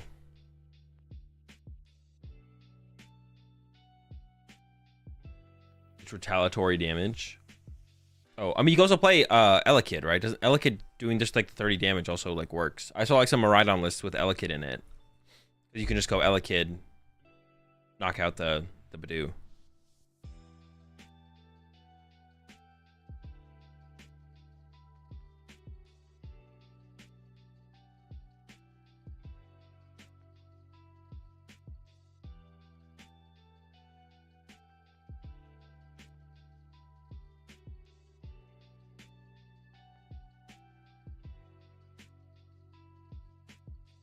And the Elekid attacks for 0 energy, right? So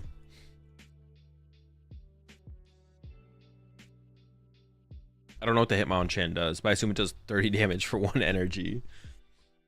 Knock out Badoo.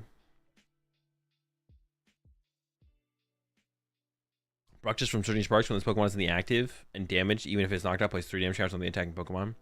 Okay, isn't there also like a Cacnea that does the same thing?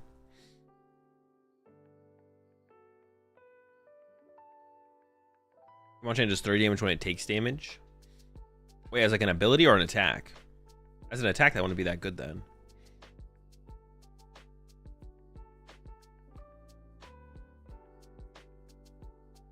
Its ability? Broken. Sounds kind of good. Ability counterattack. If this Pokemon is in the active spot and is damaged by an attack from an opponent's Pokemon, even if this Pokemon is knocked out, put 3 damage counters on the attacking Pokemon. Bro, Badoo's toast, bro. They've been prepping us for the Badoo release for so long, we just didn't realize it.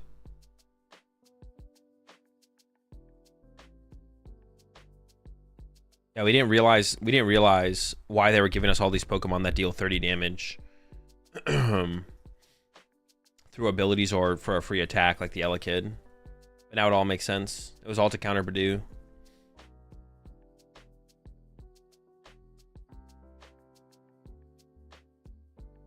So the highlighted match is the one that we're getting, right? Core Vanderwolf versus Tiger Hickman.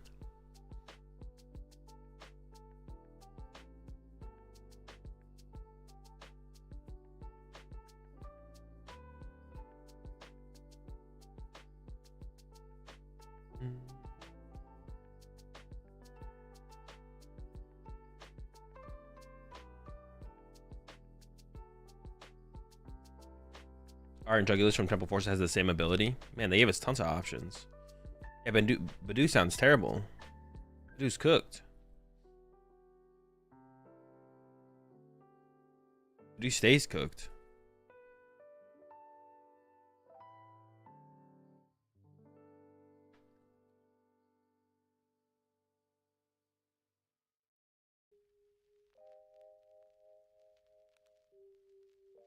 What do we got? Yo, the Thorns Pult, let's go. It's a pretty good matchup for Thorns Pult. Did I somehow just skip ahead there? Oh, we're chilling. This is a pretty good matchup for Thorns Pult. So the Thorns, really good to slow them down early game. But also they have bad matchup for Dragapult. I honestly don't even know if you put Thorns in play. I'm not even sure you put Thorns in play until... if you don't have to. If you open it, it can be cool to slow them down. But honestly, if you just like open a Dreepy, I think you probably just avoid ever putting Thorns in play. And then also the Toadstool is super good in this matchup as well.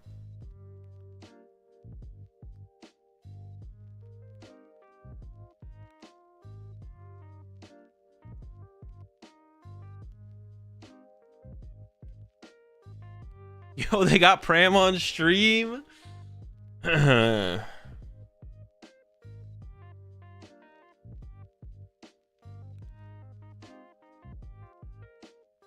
guess this might be Pram's first time on stream. We'll see how he does.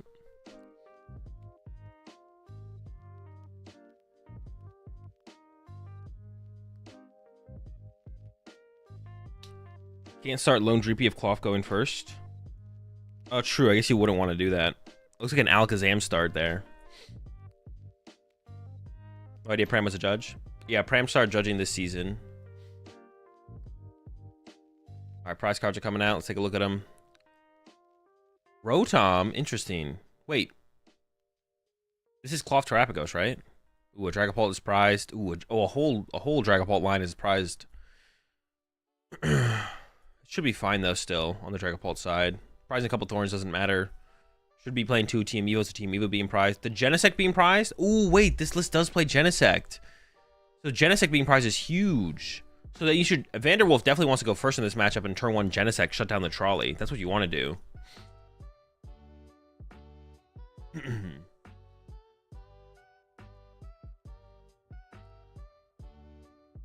All right, Wolf is going first. Let's open the Klawf. What else? A lot of double turbo energy in the hand as well, it looks like. Appreciate the 4 months there. Raging Raven. Is it 3 double turbos with a Terapagos and a Klawf? I see a Forest Seal Stone in the hand as well and a Switch card, but you got to take some time to attach these energies before you do anything else. I think there's an Ultra Ball in the hand, but you don't want a Squawkabilly 3 double turbos, I don't think. That's a lot of double turbos to Ultra Ball away. It feels like he has to take a little bit more of a chill angle and go for like a Lumineon next turn, possibly. Yeah, it does go for the chill. Ooh, 2 Dreepy in the hand here for Tiger. Doesn't even need the trolley. So could get Vessel off here if you wanted. I guess we don't know if Tiger actually plays the Toadstool. I kind of assume the Toadstool's in there, but we'll see what Tiger's actually running. Did prize a Dreepy. Is lining up the trolley and the TM Evo. I don't see the Toadstool in there, so it looks like maybe Oh no, that's a cool. So you can get one Dreepy and the Toad School here, which is still fine. You still want to set up that third Dragapult line. You want to get that third Dracloak online as soon as possible. So pretty good turn 1 here from Tiger.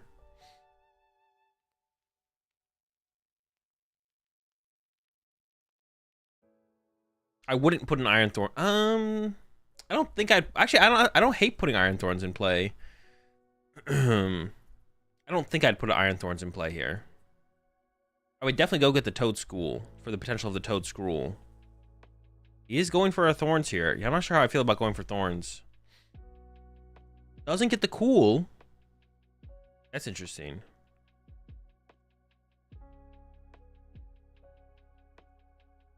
Yeah, why didn't we get the cool there? Night Treacher's like really, really important in the other. I think I saw a Toad School in there. I didn't see the Toad Scroll though, but maybe it's in hand. I don't know why we wouldn't get it there though. I don't really like that choice there from Tiger. I'm not sure how I feel about the Iron Thorns grab either. It is kind of like a an easier 2-prize knockout. Although it is like a decent Pokemon in this matchup, I still feel like. Also plays the Regidrago here from core. Could actually switch card into the Regidrago to get some draw power off of that. But is immediately Ultra Balling it away. I mean, saving your Forest Seal Stone for your Luminion after you grab Luminion here is probably going to be the play. And this deck is a pretty ability reliant for like setting up the Luminion, the Squawkabilly, stuff like that. Oh, looks like we might be going wide here off the rip. I guess that makes sense. Luminion for Arven. Go wide. You can actually force Seal Stone for Area 0. You could do this to grab Arven. Put Arven in hand. Attach Force Seal Stone. You could force Seal Stone for the Area 0 before you play the Trolley here to go super wide, which is generally what you want to do. And there's the Forest. And will the Forest be used first? We could currently get the KO on the active without doing it, but yeah, we're going to go wide.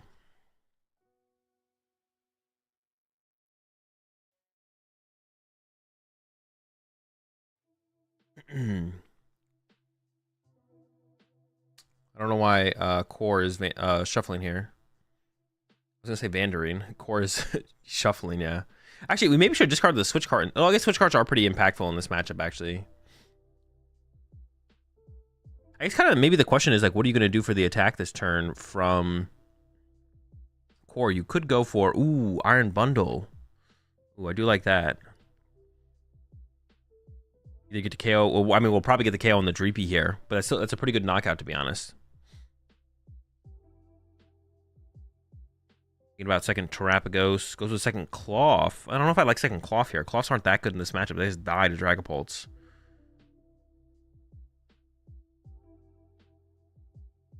I like the Terrapagos a little bit more. Let's go with the Pecharunt as well. Ooh, I guess if the... Okay, so if the Dreepy is pushed up here, which it probably will be, then we can go into the Petch knockout instead and save our Klawf because we have the switch card in hand.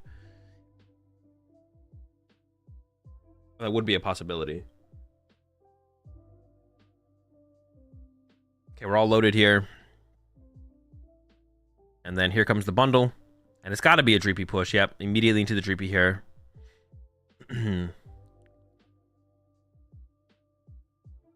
We could see Brute activate and then switch into the Radiant Sneasler.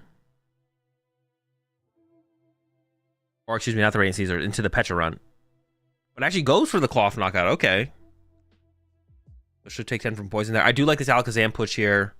I guess it's not going to KO the Klawf, though. Punch it for a little bit of damage. I guess if you find an Iono here, you could KO it. So we could look for Iono knockout here from Tiger, which actually seems okay. Although I don't know if you really want to give... giving Wolf 2 more cards. Not sure about that. Doing both Dreepies first. Or Dracloaks, excuse me. We do have the Fire Energy in hand. Although you'd rather use a Lightning here, I'm sure, if you can find one. There's a Crispin. So you could just Crispin and then attack with the active, I guess. Yeah, I don't hate just using Crispin here, to be honest. Attach a Lightning to the active. Attach a Fire or Psychic to a benched Bench Loke. Nest Ball is in the hand. I'm pretty sure Tiger had a Toadschool in the deck. I'm pretty sure it was a Fighting Toadschool. I just don't understand why. I don't understand why Tiger didn't. He didn't play off the trolley. We have a Nest Ball in hand. We could go get it. Like, Night Trenchers are so important in the Klawf deck. Like, once the stadiums start getting bumped. Although I doubt Tiger plays many stadium bumps as well, though. I don't think Tiger plays a ton of stadium bumps. Probably should have moved some damage off the active first with the Alakazam. The poison damage, the 10 poison damage. I don't know where it should have gone, but it being on the active is probably incorrect there, to be honest. All right, the hand's still pretty dead here, but you didn't get KO'd on the last turn, so just attack again with this Klawf. Poisons again. There's the knockout. Goodbye, Alakazam. All right, so now for Tiger, we need to find a Dragapult. We have to find a Dragapult this turn. And decent chance to get there probably. Goes into the Lokes first. Doesn't play the Vessel. I like that. Probably trying to save the Vessel. There's the Terra Orb. Okay. The boss would have been pretty nice as well, but we can still find that. Or a Gust Effect in general to go KO a 2-prizer is probably a little bit better this turn than punching this Klawf. Here comes the Terra Orb. Going to go find that Dragapult. It's going to shuffle the deck. So now that boss will be shuffled back into the deck. So we can use Pokegears. We can try and find the boss, or we can try and get ourselves a Arven for a counter catcher here. And we could take a knockout on... And we could just go after Luminium plus the Klawf and just have a 3-prize turn. That seems pretty decent to me, to be honest. Yeah, I mean, that seems good.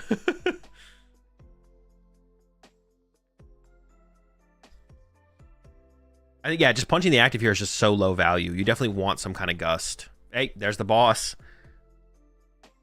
Boss is the other Klawf, though. Klawf's not even that big of a threat. I guess it does remove the potential for the one-hit on your Thorns, but I think going after Luminium and just getting more prize card here makes way more sense. I don't like this play here from Tiger. Yeah, I don't like this play here from Tiger. I think we just KO'd Luminium and draw more prize cards. It makes it easier for us to win the game. But this is still interesting, I guess. You can still win in 2 more attacks from here, I guess, so it's not terrible. But I feel like just drawing more prize cards faster seemed better. But, I mean, we're still on track here from Tiger. And we do remove the threat of the KO on our Thorns. Now our Thorns isn't under any real threat. A 3-Wisp spread to one of those Terrapagos, it looks like. And immediately into the switch card heal from Core there. But Tiger can go with back-to-back hits here and just, like, knock out 2 Terrapagos still. There's the research from Core. Finally getting a fresh hand after working out of that first hand for so long. Got some solid Pokemon options. Knockouts were taken on the last turn, so Pheasantipity is live here for Core. And there's an S-Ball, which I assume will be for the Dippity. There it is. But yeah, Tiger can win in 2 attacks here. I'm sure Tiger probably plays the counter catcher, maybe even probably plays the second boss as well, so we can just see attack here from Tiger. The question for Core would be, does Core play the Vacuum to maybe heal up some of the bench here, bump your own stadium, and then discard some of your damaged Pokemon on that following turn? Because that feels like it has to be the way back into this game for Core, or you're probably just going to lose the prize trade outright from here on out. That's because I think Tiger pulled... What did Tiger get off the prize cards there? Was it a Dragapult? It might have been a Dragapult. Trying to go back and look. It was a Dragapult. So the second Dragapult's in the hand. Yeah.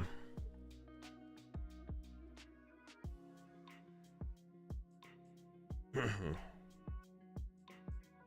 there a reason they wear masks, or is it a precaution? It's just a personal choice.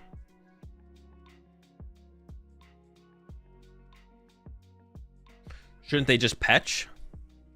Honestly, that's a pretty good call, actually. Maybe should just petch here. Just petch poison, set up for a 2-hit. I don't hate that. They're all Kakashi. Yeah, everyone's... It's this is not only just a Pokemon tournament, this is also Kakashi Con, so everyone's just cosplaying as Kakashi as well at the same time. There's the Brute Poison. We should have definitely seen the Poison activate before we played the Switch card. So that's definitely a mistake there from Core. I don't think it'll be like a huge deal. It could matter though. Yeah, Core definitely should have activated the Brute Bonnet Poison before playing the Switch card from Terrapagos. Actually, how much poison damage do we take? 70 HP left. If we had a Mochi there, the Dragapult would actually die going back into Core's turn. If there was a Mochi on that Terapagos. But no Mochi was able to be... I didn't even realize how much damage was there. Petron on checkup? No, the Petron won't make its way into the active because Tiger's not going to KO the active here. Yeah, to be honest, the way this actually plays out with the math, that's actually like not terrible for Core. Honestly, oh, there's a vacuum, so it does play the vacuum. And there's the Toad School. I don't know why this Toad School wasn't found earlier on in the game, to be honest, from Tiger. This mean it means that Tiger does play the Toad Scroll. 7 months there sideways. Oh, I forgot to do a prediction for this match. I can do a late prediction. You all still have the same information, so. All right, prediction's up. It's a little bit late, but better late than never. The Mochi would have been huge. Yeah, the Mochi would have been actually a really, really big deal there. But wasn't able to find it off that Pheasantipity draw.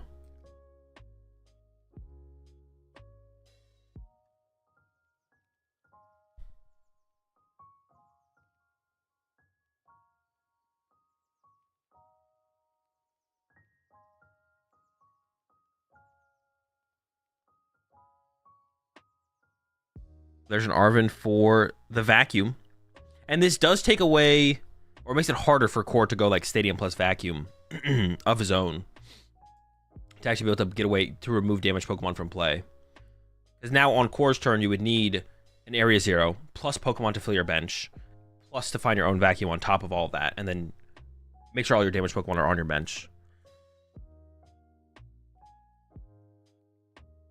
There's the vacuum.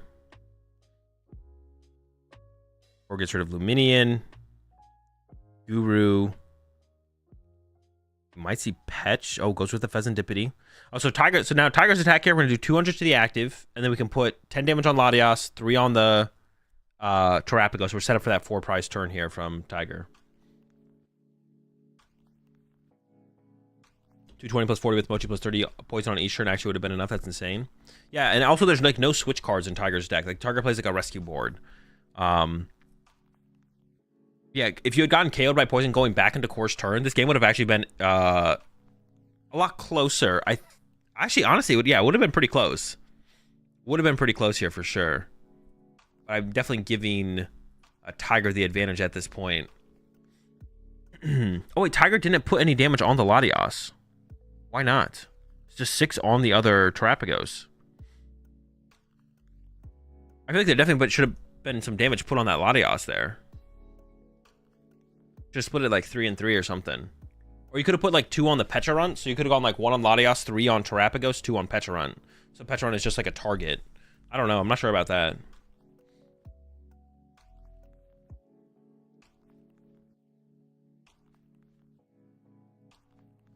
Ultra Ball for Luminion here. At least one so it's in KO range. Yeah, definitely at least one.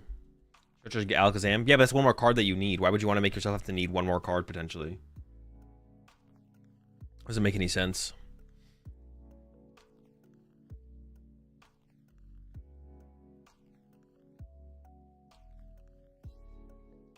$40 HP left on this active Dragapult.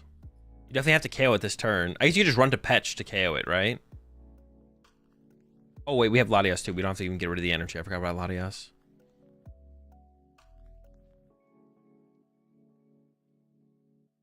All right, there's the pass. All right, so all Tiger needs is a Psychic Energy, and we had the Vessel on that previous turn. I don't think we played it last turn. And if we did, we should have a Psychic in hand. So all we need is a Boss or the Counter Catcher. Push up the Thorns because it has the tool for it. Draw for turn is Arven. I mean, Arven equals Counter Catcher equals game. Falls into the Dracloak first. Still has that Vessel in hand as well.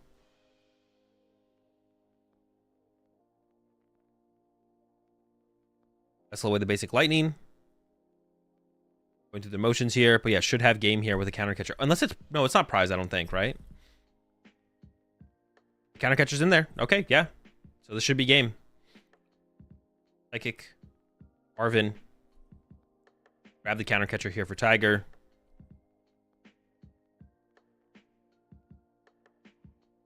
And then Has the tool card. Yeah, okay. Shows it to core there. All right. That is game number 1. Going over to Tiger with the 4 prize turn at the end there with the counter catcher play.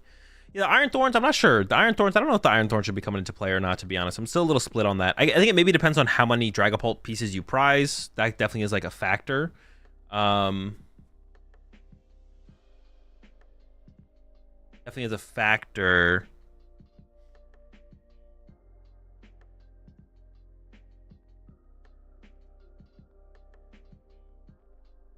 I don't know why, but whenever anyone shuffles long ways, riffles long ways with a Pokemon deck, it's always unsettling.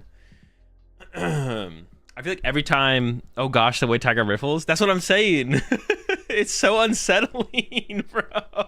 It's like, I don't know about that one, man. Anytime you riffle that way, the sleeves, I feel like the sleeves always get caught. I don't know about that. Well, if I can ask, I'm planning on building Dragathorns. What do you think about the deck? It's pretty good. It's a pretty good deck right now. Doesn't really have any like terrible matchups. Can beat most things.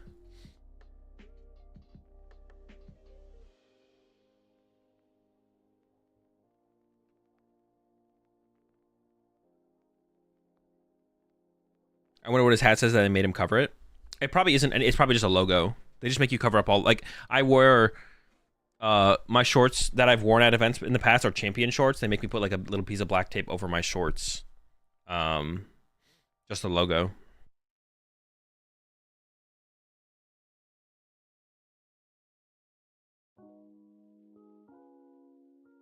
So it's probably just some logo.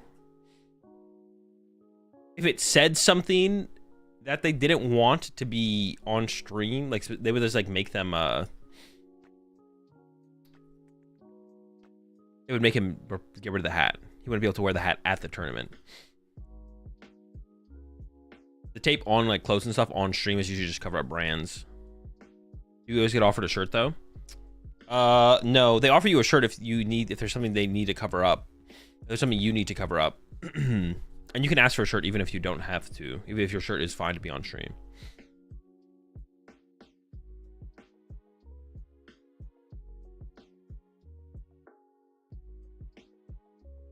I'm gonna play on stream with Supreme Pants to see if they have enough tape.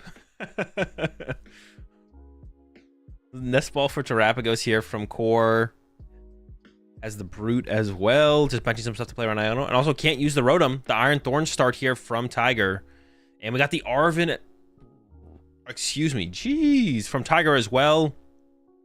There's the trolley. How many pieces are prized though? Let's take a look at the prize cards. I want to see Tiger get the Toadschool here. Maybe Tiger just doesn't understand like how good Nitratre is. So he prized Rescue Board. A Dracloak is prized as well here from Tiger. A Boss and the Vacuum. The Vacuum is honestly a pretty big one. That's like probably Tiger's only stadium bump is the Vacuum. Why Trolley rather than Crystal? Because you're just trying to go wide and then you Crispin for energy acceleration. You just want to set up a lot of yeah, the deck just functions around Trolley and then you TM Evo to your Dracloaks and you Crispin for your energy. So you don't need Crystal. But yeah, the Thorns, even though it is weak to fighting, can get 1-hit KO by Klawf. Can even get 1-hit KO by Terrapagos, to be honest. It's just a really powerful card to slow down the Terrapagos deck. I still want to see Tiger get 4 Dreepy here. I also want to see. Well, I haven't seen the Toads. I still haven't. I want to see the 4th Dreepy come out. Oh, it's in hand. Okay. I don't understand why Tiger doesn't get the Toadschool, but I haven't seen the Toadscrool either. Has anyone? Does Tiger just play the Toadschool but no Toadscrool to make people chase it? Have you guys seen the Toadscrool?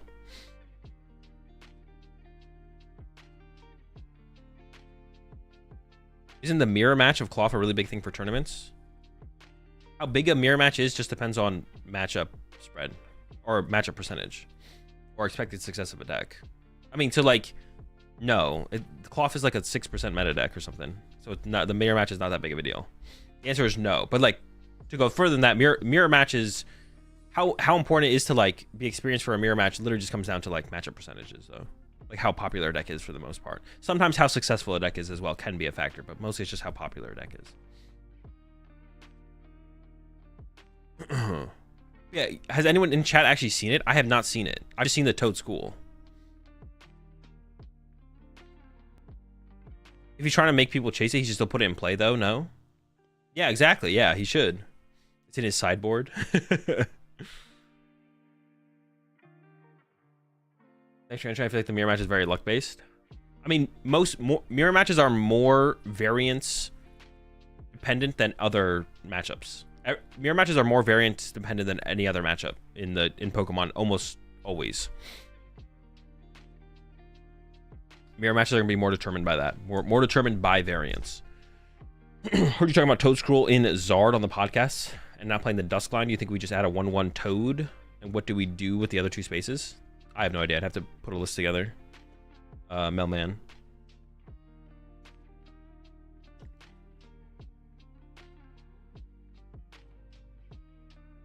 Was there an art rare? There is an art rare of Toad Scroll. I haven't seen that either. I haven't seen it either. And I know what that one looks like. Okay, so Core has the switch card into the Klawf, and then we have the research. So we're looking for an Ancient Capsule. We've used our VSAR power here. And we're looking for a double turbo energy. There's the Ancient Capsule. No double turbo energy. What do you think about Zard with Petch and Mochi? It's terrible.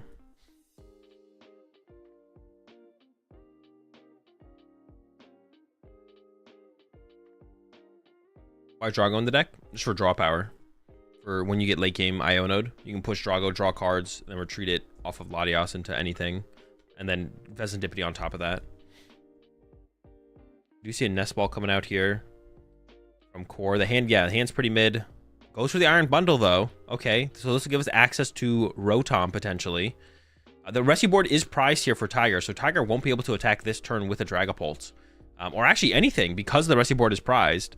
But I don't think Tiger minds the game going a little bit slower. I think that actually just favors Tiger overall.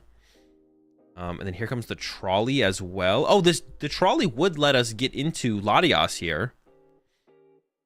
And utilize Latios to actually be able to retreat into something else.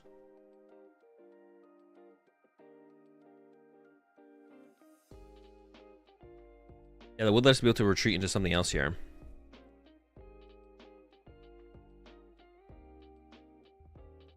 Oh, wait, we can get the KO on the Streepy, right? With Petch. And we have the tool in hand? Okay. Oh, no, we don't have... We can't Latios and Petch, though. We don't have enough bench space for that.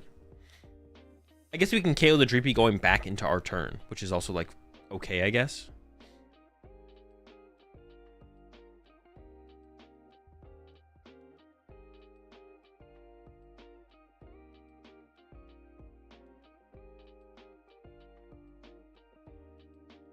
Currently can't move our active, though. So here comes the Poison.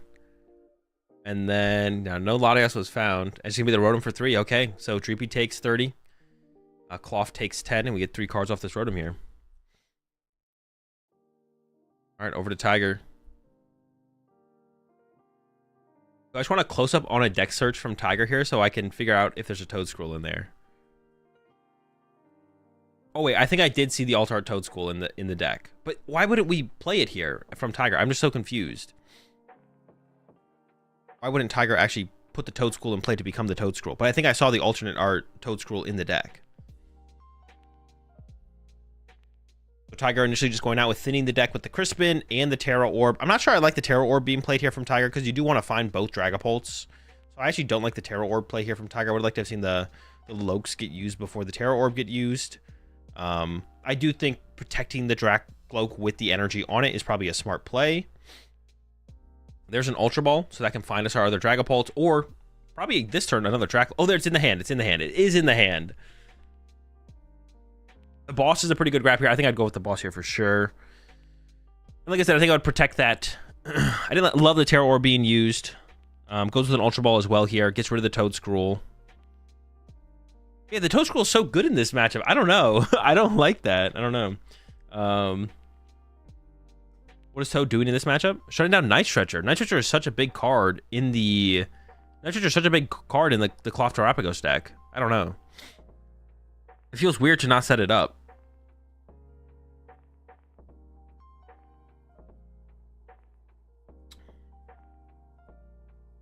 All right, third Loki getting used here. I do like the Ultra Ball for the third Loki here. I can't tell what that other card is. Nest Ball, Night Stretcher. Okay, let's Nest Ball for Toad School, and then next turn Night Stretcher for the Toad Scroll. As you evolve to Dragapult and pass. Tiger is not about the Scroll. I don't know why, but absolutely not about it.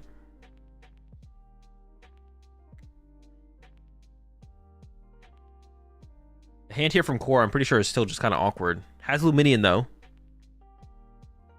Gonna start with the Heavy Ball. I think there's a Luminion prized as well. There's a Luminion prized and a Heavy Ball. Get Luminion off the Heavy Ball. Dude, double Heavy Ball is so sick. Playing 2 Heavy Balls is insanely cool. I'm actually like a huge fan. No memes.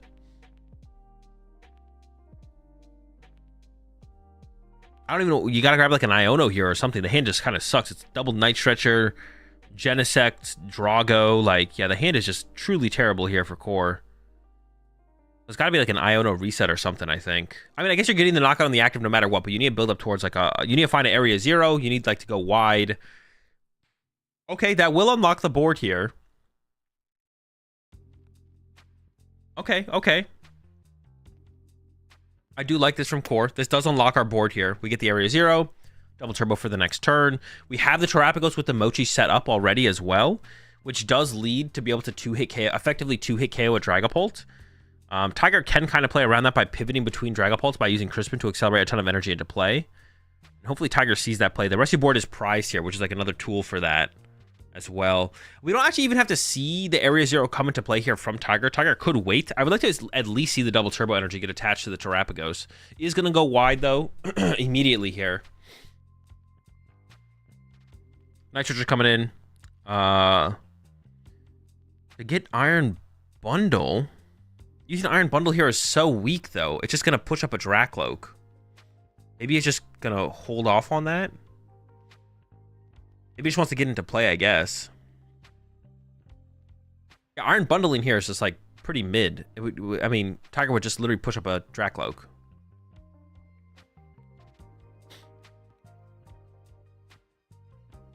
But he just wants to get in and play ahead of time. There's the Rotom for 3.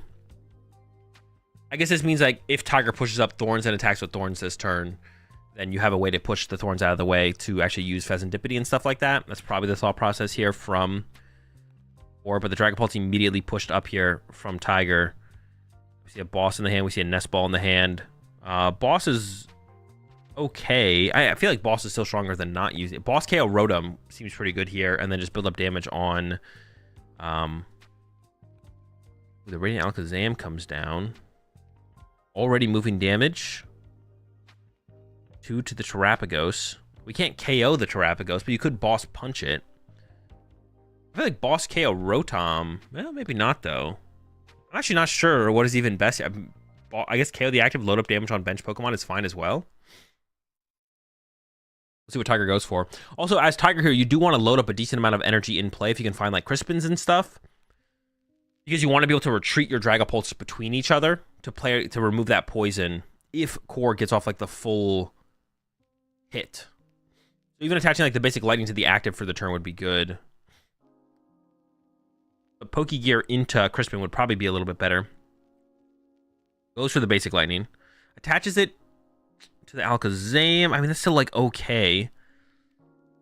And is going to go for the boss play. But if you go for the boss play here, then the poison does line up for Core for, like, an effective one-hit on the active. Goes for the boss on the Terapagos, but we're not KOing it. We could Alakazam up to it next turn, I guess. So this seems fine.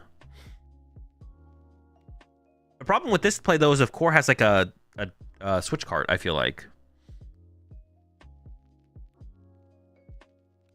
Puts 6 on the Luminion. I guess you could just hit the Luminion 3 times on the bench. I guess you also probably don't want to take a knockout this turn if you can avoid it as Tiger to not turn on Pheasantipity. Yeah, avoiding turning on Pheasantipity sounds pretty good to me. I mean, the hand here is really big for Core off of back-to-back Rotom turns. Luminion in the hand. Has the double turbo. Oh, there's 220 on the active. The active would die to poison. Oh, that'd be kind of unfortunate. If Core wants to poison this turn, you would actually KO your own Terapagos and want to get access to Pheasantipity. That would be pretty bad. You would still set up the effective one hit on the Dragapult, which would be pretty good. But there's no bench space for Petron specifically, so you couldn't even push up Petch around it. Is eyeing up an Arven here. Arven could get Switch Cart, but if you get Switch Cart, you have nothing to retreat out of after that, unless you play like a rescue board. Using Switch Cart would be really, really good here, though. And this matchup just seems so tough. This matchup seems so... like, Core has to work so hard. Dude, this matchup is just so bad. You have to work so hard to basically do nothing. I don't know. It's just... yeah, it's just bad. It's just so bad. Like, you just can't deal with a Dragapult. Like, it's so hard to deal with one Dragapult. And they put on so much pressure with each attack.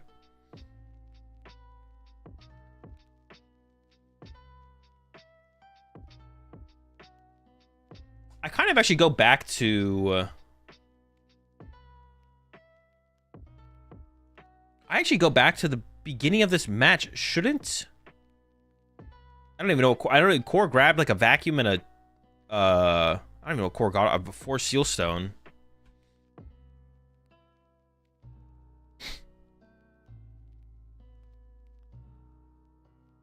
Becomes a vacuum to get rid of the area 0, but like, what is this going to lead to? Just getting rid of all the liabilities, I guess? But now your options are so limited. Like, you're hitting so little damage this turn now.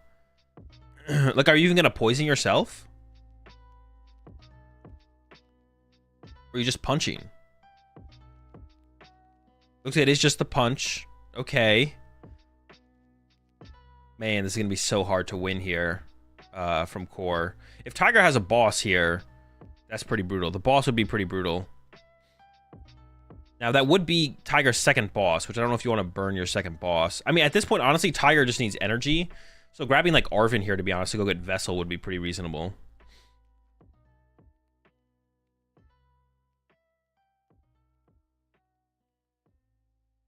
Another Arven. Nitro would be pretty good for the next turn. Okay. So Arven for Vessel here. Seems decent. Get rid of the thorns. There's a Night Stretcher just being played instead. What are we getting? Lighting energy for the Iron Thorns. Okay, that seems okay. And then we go into the Arven. I guess this is okay. I felt like setting up more aggressively for another Dragapult attack seemed way better, but... I was going for a counter catcher. Okay, actually, I do like the counter catcher play. I do like the counter catcher play. I didn't even realize, yeah, Core has drawn one prize card. So counter catcher does work here. And then we get to get, I don't know, what do we not? The Brute seems like a good KO. The hand is so big here from Core. Getting rid of Regidrago doesn't seem that good. Getting rid of Klawf also seems decent because it's like the other attacker on board with no Latios in play. So like counter catcher KO Klawf plus Terapagos, just remove both attackers. I don't hate that. But the Brute is a pretty high value target. It has the tool on it. You get to remove like kind of two pieces there. I kind of lean towards the Klawf still a little bit more, to be honest. We go for the Klawf knockout first, get a couple prize cards to work with. After using the counter catcher. Okay, I don't hate that. Now we're going to go for the KO here. And then we definitely don't want to put the damage on the Klawf at this point, I don't think, from Tiger. So we're probably putting like 6 on the Radiant Sneasler. Probably. Or like 3 on Drago, 3 on Sneasler or something. Goes with, okay, 3 on Drago, 3 on Sneasler. Yeah, sure. I mean, there's honestly, like, it's hard to figure out where the best place to put this damage is, to be honest. Splits it up. Sure, seems fine. Probably going to be attack. The Klawf is probably going to come up as the attacker this turn. You probably have to attack into the Klawf here, which is also fine. And we're going to see those Night Stretchers probably come out on this turn from Core. And Tiger could have had the Toad Scroll set up at this point. Tiger could have had the Toad... like, the Toad Scroll is really good in this matchup. I think Tiger's definitely been trolling by not setting up Toad Scroll in this matchup. The Night Stretcher... one Night Stretcher's already been used, I believe. We're going to see 1 or 2 more Night Stretchers get utilized this turn as well, probably. Oh, maybe not, though. We do just kind of have the Brute in the hand. Okay, there's... the Core's hand is kind of flowing this turn. Stuff's happening. Gonna be able to KO this Dragapult here. And Tiger has 0 energy built up on any of those Dracloaks. Could still pull off a Crispin plus Dragapult play next turn, but probably unlikely. So the Iron Thorns will probably have to be the attacker here from Tiger. So if Core can take the knockout with Terapagos and then have Klawf in the reserves to respond to an Iron Thorns attack, but at that point I feel like Tiger just shouldn't attack with Iron Thorns, maybe. I I don't even know what you do then. I guess you could actually honestly just punch Terrapagos for 70 with Dragapult. That would actually be an okay play. And then clean it up next turn. Got three prize cards left here for Tiger. So you could just go for a 70 punch potentially. There's a draw 3 off the Dippity. We did find the double turbo energy. We still need a way to move this Regidrago though. Another Night Stretcher in the hand that's going to get utilized here. But the hand here for Core is just kind of dead. We can maybe play down the hand low enough to actually draw cards with the Regidrago, which then could lead to a Latias. There's the poison. Is it going to be Poison Pass? Might just be a Poison Pass here though. And that seems unwinnable. Poison Pass here from Core seems unwinnable. I don't think you can Poison Pass here. But do we not have anything else? Oh boy. Yeah, Poison Pass is just not good enough. I think it needs to be one more damage counter on Tiger's Dragapult there. I think Tiger gave it +2, but it's supposed to be +3 because of the Radiant Sneasler. Am I trolling? I don't think I'm trolling. And this will give Tiger plenty of time to set up another Dragapult here going into this next turn. Ultra Ball coming in first here, giving up Thorns and TM Evo.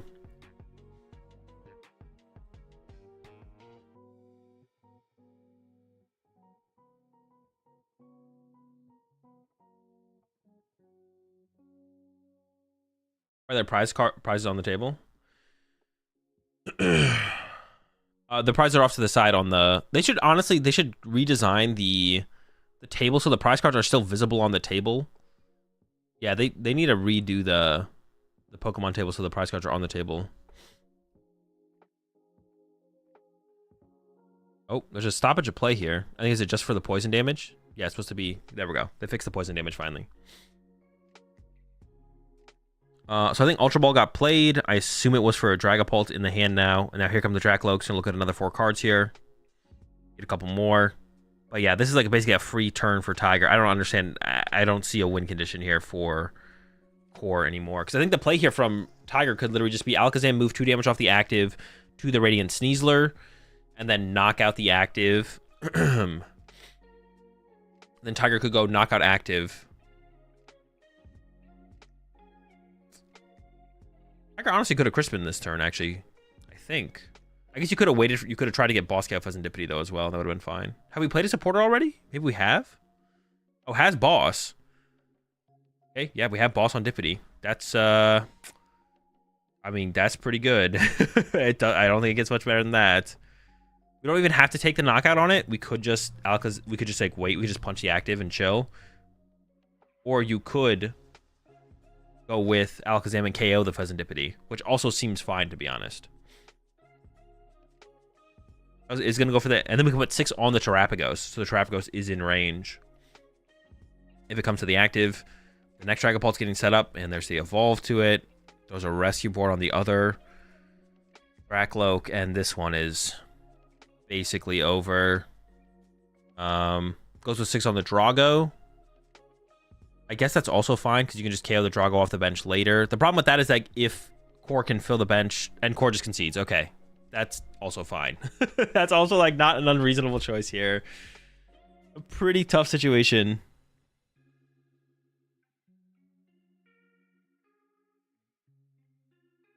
I think Tiger was just questioning the math on the poison. But yeah, that was pretty brutal. That's a bad matchup right there. It's bad. That's tough. Dragapult's just too much to deal with. Way too much to deal with.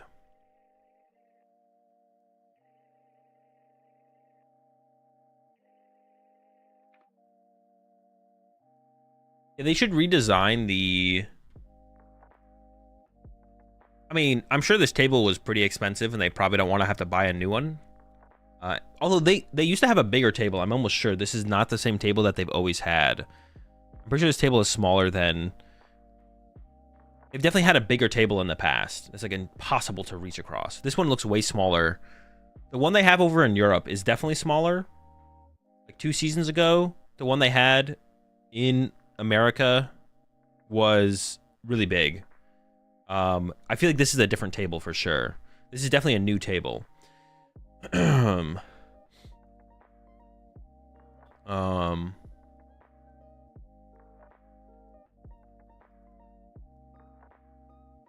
But they need to design a table where the prize cards are on the, like are visible here, but they still have the prize cam, so you can still see the prize cards and what's prized. But they just need to design it so the prize cards are still visible on the table. Because it is a little bit, I saw people talking about it. It's like a little bit jarring when there's like no prize cards visible at all times on the table. They definitely need to like make it visible. The next time they design a new table to actually use, they need to do that. Just everything shift down a little bit.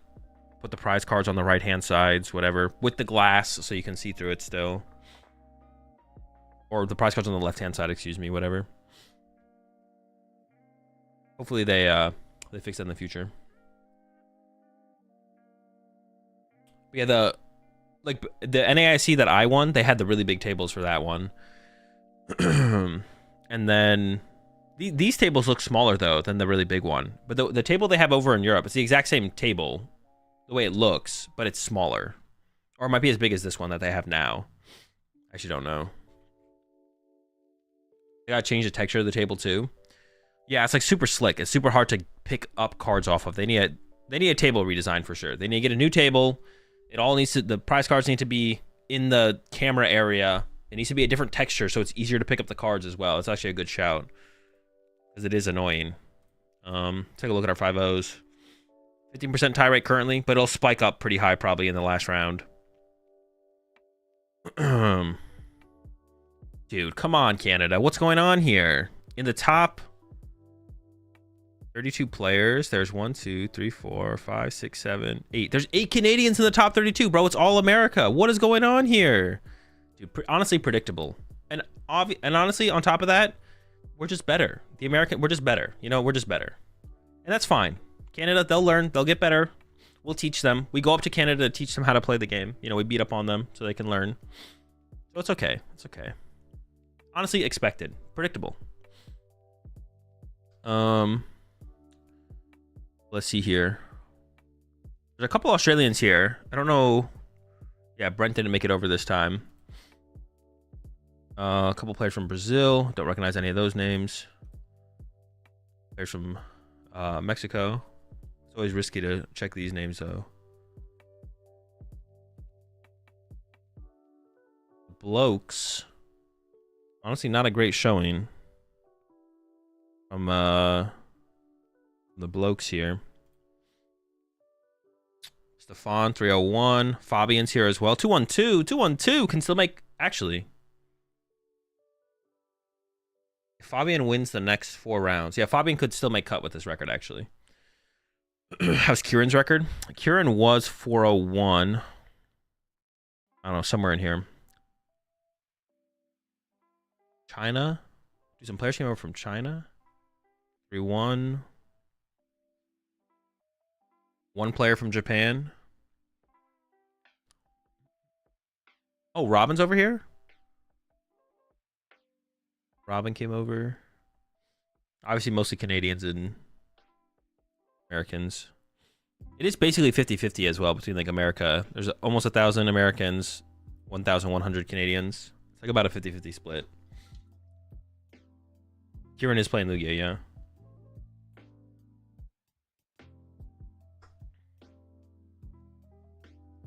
I honestly think it's a toss-up between US and Japan for strongest country in the TCG.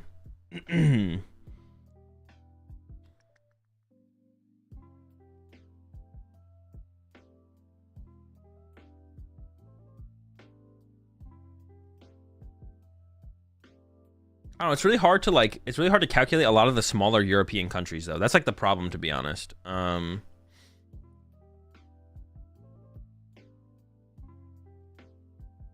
that's like one of the problems is it's really hard to calculate the smaller European countries. Oh, you guys aren't looking at what I'm looking at. I didn't even have this pulled up for you guys when I was looking through this. Or did I? And I just closed it. Actually, I don't even know. I think I did have it pulled up and I just closed it. It's a good matchup spread as long as you don't break. Yeah, and it seems like the deck felt pretty consistent for you in that set. You started the Radiant Alakazam in game 1, which is probably one of the worst things to start, but you still got a great setup rolling. Talk to us kind of about your game plan going into that match. Obviously, the Klawf Terrapago's another deck that has popped up in just the recent few weeks. Did you feel confident and have a good game plan going into the match? Yeah, the Klawf Terrapagos, however you want to call Klawfagos. it. It's a fairly easy matchup for the deck. Once you get as big with Dragapult, they can't swing numbers as well. The Thorns is a good starter, so they can't use the Oranguru to go get the tool cards and get set up. So it's got its purposes for everything. The Iron Bundle is kind of a problem because if I don't go 2 Thorns, they get out of the lock. But other than that, it's a pretty easy matchup. Nice. And it did seem like it was in your favor as we saw those games play out. Felt like you were very much in control and you were able to execute what your game plan was. So you're 5-0 now at this point. Just one more win to lock up a berth into day 2. We do have 9 rounds of Swiss in the tournament here for day number 1. Tell us about your earlier rounds in the day. What did rounds 1 through 4 look like? Have you played a bunch of different decks, or have you seen some of the top end of the meta? I hit a Regidrago. I hit a Conkeldurr at 3-0. That was cool. That was kind of a scary matchup. But for the rest of it, it was mostly meta. It was just, I know how to play my deck better than you.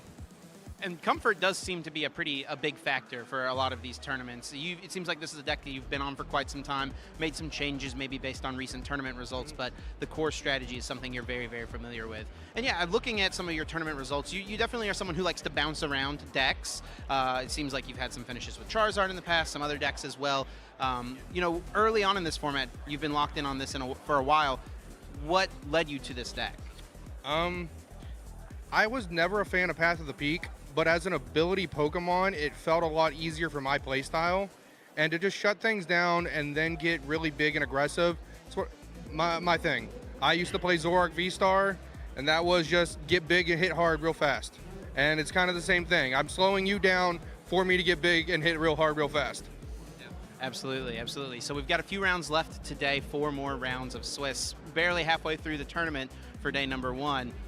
What are you hoping to avoid, and what are you hoping to see in these last few rounds? Honestly, I kind of want to hit a Miraidon or a Roaring Moon. Big Basics seem to struggle with this deck. I don't really want to see Ceruledge. It's not a super meta deck, but you just can't outpace it because you don't slow anything down in it. I mean, if the only thing you're hoping to avoid is Ceruledge, I feel like you should be feeling pretty confident through the rest of the tournament. Well, great start thus far, without a doubt. Is there anyone you want to say thank you to, anyone out there supporting you that you want to give a shout out before I get you out of here? Yeah, I want to shout out to my team that I test with. We call ourselves the Goldang Bros. My buddy Adriano, he's running the same 60 with me. A couple of the kids that I've coach, and the stores back home, Inside Astronomy, 4 Horsemen, and Griffin's Nest. Well, congratulations, Tiger, on the excellent start. I'll let you get out of here, get a little bit of rest before your next round. Shout out the squad. Yeah,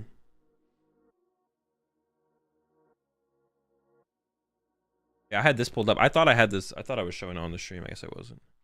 I was looking through who was at the tournament. Apparently, I wasn't sharing my screen when I had this pulled up. I'm choking. I'm trolling. We still have quite a few. Oh my gosh! We have a ton of matches still waiting. Hold up. Alright, it's gonna be a little while till round 6. Actually, we're chilling. Tie rate down to 14%, but it's gonna spike in that last round for sure.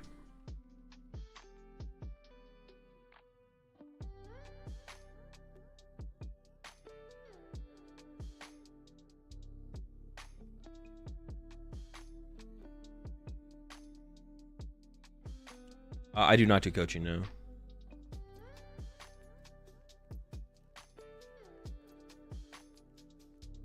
Okay, all right. I was making fun of Canada, but they got a good mix up here now. It's a good, yeah, I was making fun of Canada beforehand because it was like there was 8 Canadians in the top 32 and the rest was all Americans. But Stefan's up here now at 401, and there's more Canadians up here as well. It's still good to make fun of Canadians, but I can't make fun of them for that specifically anymore. Oh, they're showing off the prize pool. I thought they had something more interesting up on stream.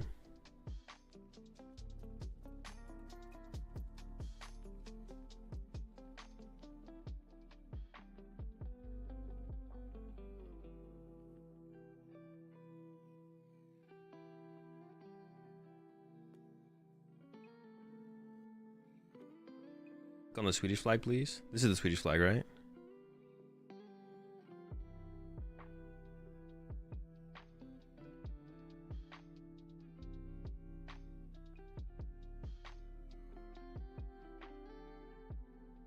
You should pull up an old match from like 2020 and break down the meta and commentate a bit while we wait. Nah. Looking for the Swedes? Yeah, never lucky. I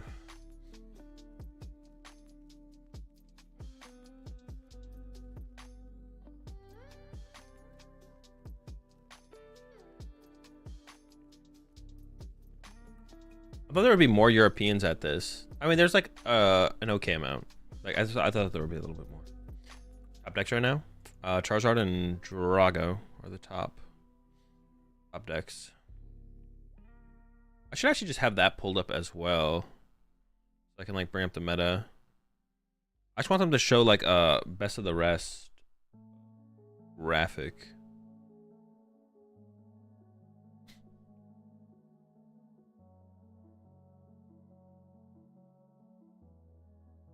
Let me pull this up real fast.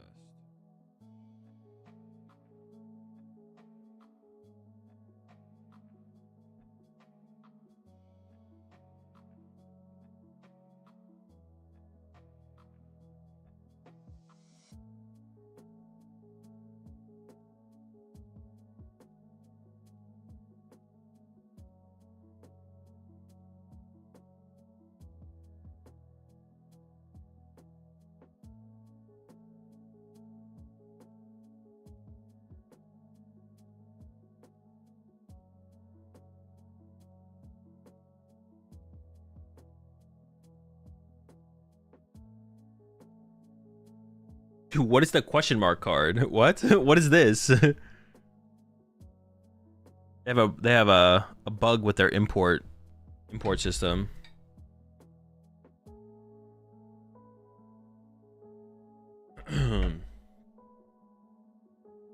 What is it? What is that supposed to be?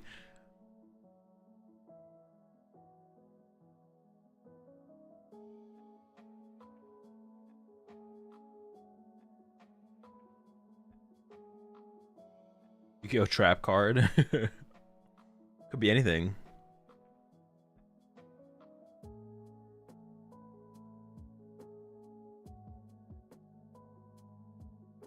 Alright, the ties are coming through, so we must be close to the round being over. Unknown V-Star? Makes sense. It's Ultra Ball now?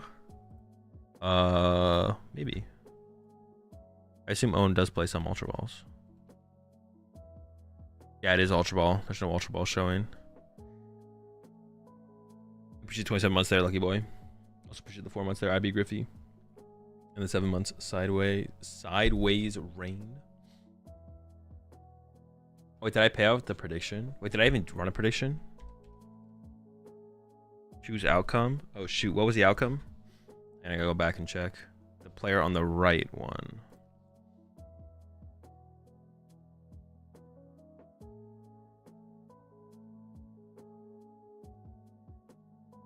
Your streamer recap? I don't even know where to see that.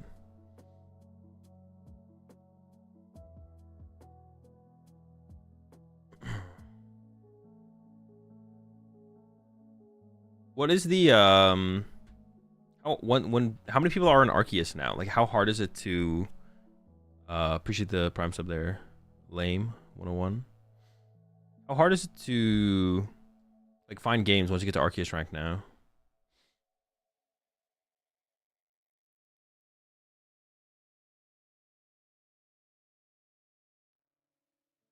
Not hard. Easy. Okay, so once like now there's enough people in Arceus already. It's instant? Okay.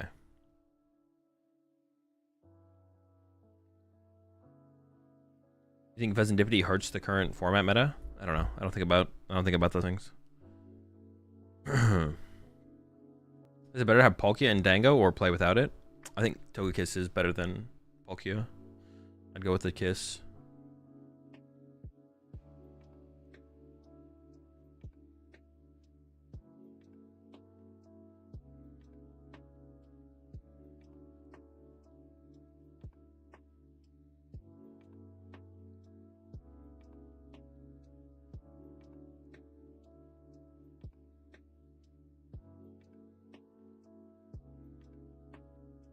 Ultra Ball, though it didn't really have a huge spot. Well, they're just talking about Ultra Ball.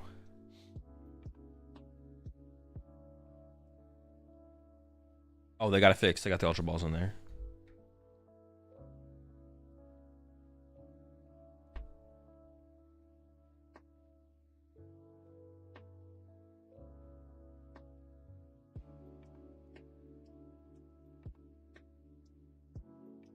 Few times have been annoying for me just under Arceus. Maybe everybody is Arceus already.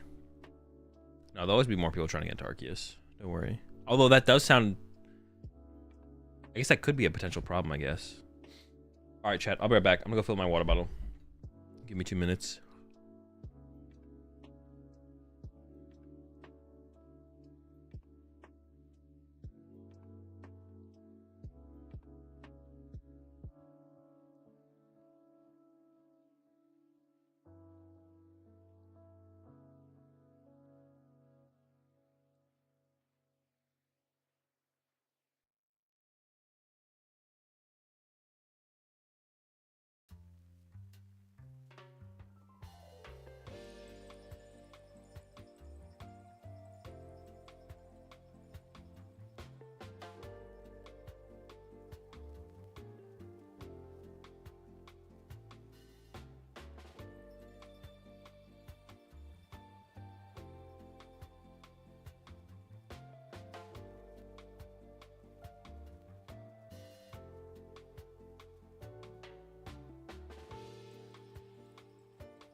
Like a great chance to do it. Last season, I was thinking about doing it. The gold standard. Thanks a bunch, Pablo and Ethan. That's right, I am standing by with a special guest, someone who you may recognize, you're maybe used to seeing on stream, but maybe in that last round you saw him on stream in a different capacity than what you're used to. A man of many hats and now of many shirts, Michael Pramawat, who is transitioned now from a player to a judge. Michael, how are you doing? Doing good, yeah. Judging's been pretty cool, and being on stream as on a different role on the other side of the table has been pretty cool too. So yeah, things have been going pretty great. Yeah. That's awesome, man. Yeah, so you're someone who's obviously had a ton of success in the Pokemon trading card game, so many regional championship victories, so many amazing placements at the World Championships as well over the years. What led to you deciding to judge this season? Because this is not the first event you've judged. You've judged several tournaments so far, yes? Yeah, I judged a couple of the senior events at regionals this season, and yeah, I've always kind of wanted to judge before, and this season just seemed like a great chance to do it.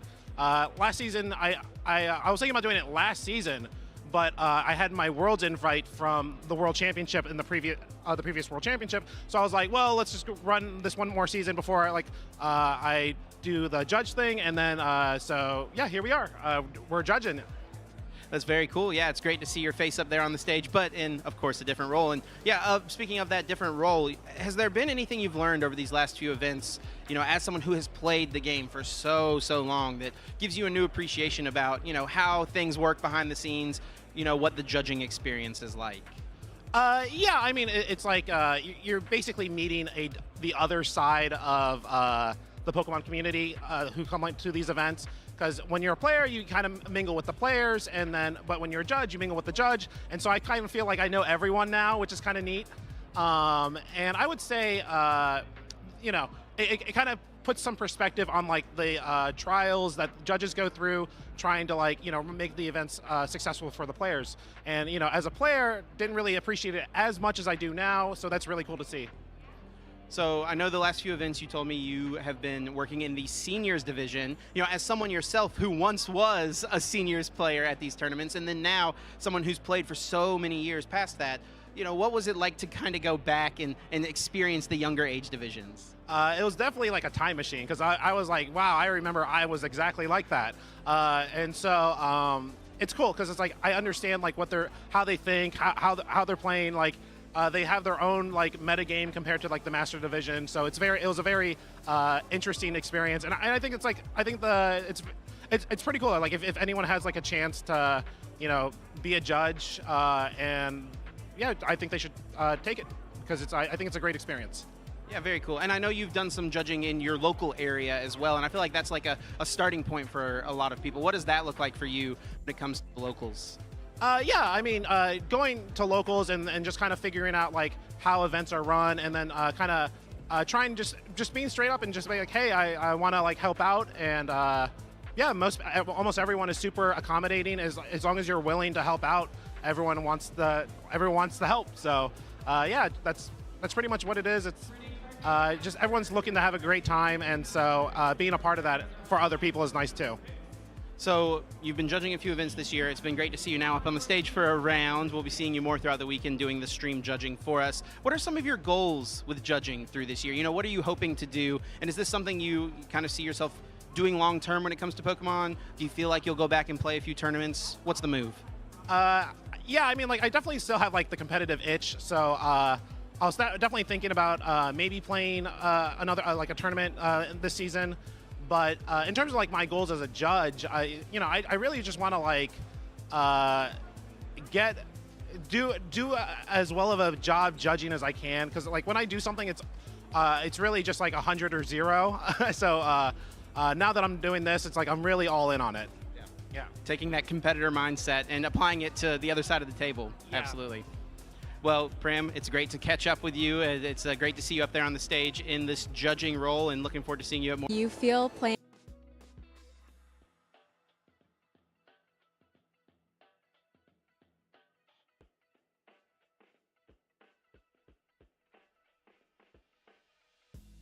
All right, chat. We'll see how much longer we got to the next round. Yeah, Pram's made his way over to the judging side of things now. Round 6, it looks like, is up, so they'll be cutting over to it soon, I'm sure. You see many, if any, off meta decks above 1800. Oh yeah, you're talking about like Arceus.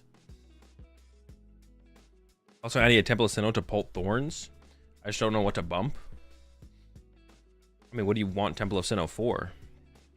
As well, on the stream tail, judging would be an absolute jump scare. You're probably never catching me judging, to be honest.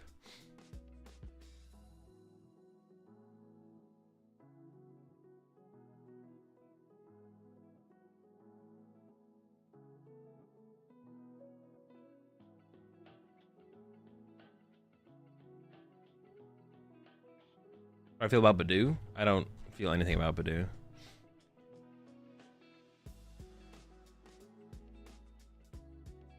Feel Badooless.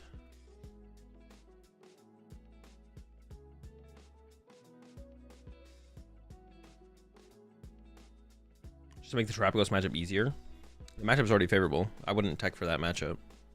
Also, I don't even know how much it changes the matchup, but you definitely don't need a tech for the matchup. I definitely shouldn't tech for the matchup. It's a waste of deck space.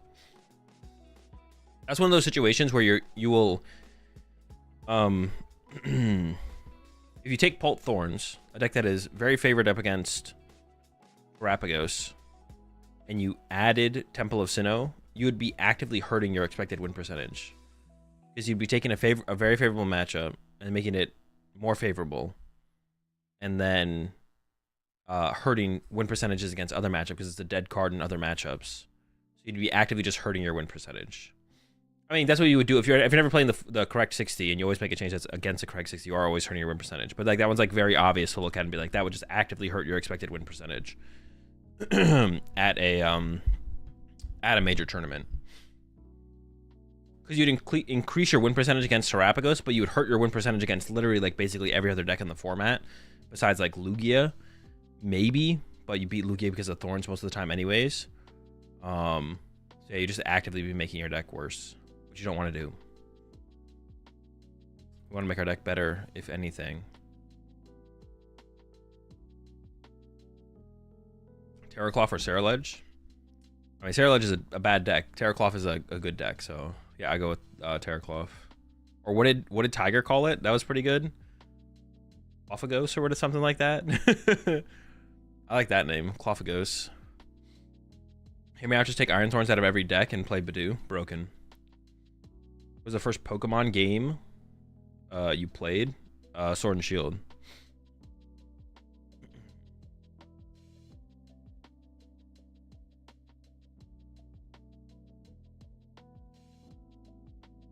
And it's a stadium bump. I don't think you really need if you need another stadium bump, you'd maybe play another vacuum. If you need a stadium bump, you'd honestly maybe just play another vacuum. You just don't have a way to find your stadiums. You'd probably just play 2 vacuum, to be honest, if you needed another stadium bump. I don't think I would actually play I don't think I'd actually play a stadium, because finding stadiums is so hard in the deck. Yeah, finding stadiums is just so ridiculously hard. It's like not a thing. Artisan? Yeah, I guess Artisan would be like okay. You'd probably just do another vacuum, to be honest. You'd probably just go second vacuum. Because you can actually find the card. You can't really find any stadium with the deck.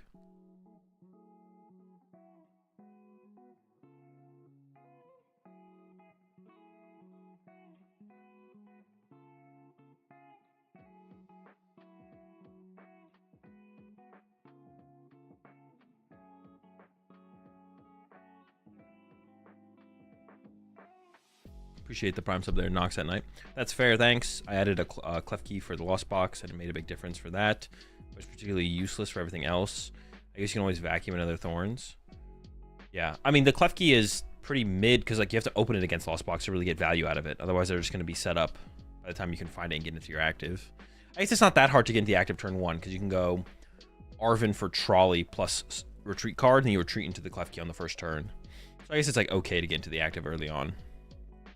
And then from there, your TM Evo and setup. Yeah, Klawf key's not bad. Also, I don't hate the idea of the Klawf key because it gives you like a 5th Pokemon that you can start with turn 1. That's like disruptive to your opponent. Because you'd rather start Thorns in most situations. But then opening the Klawf key as well is like pretty decent into most of those matchups as well. So I do like the, I don't dislike the Klawf key for that, just for having another starter, another disruptive starter. Because that's what we saw from, I forget who the player was at Bogota. Who was it? Oh, Andres played 4 Iron Thorns and 2 Klawf key, so just had more Pokemon that you could start with that were like disruptive, which is it seems decent, to be honest. It seems okay for sure.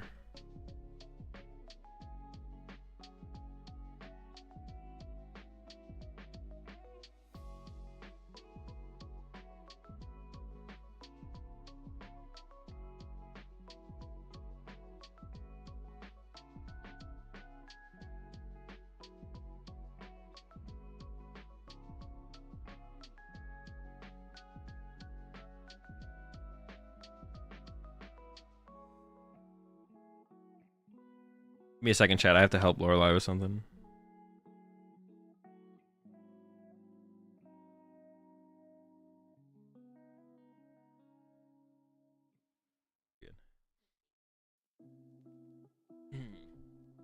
Would you rather play Sarah Ledge or to a regional, or play a regional with any deck of your choosing, but every round is against your evil clone? So I'm just wait. Would my evil clone be Flatos in that situation? Is Flatos my evil clone? I would definitely rather play against my evil clone every round, I guess.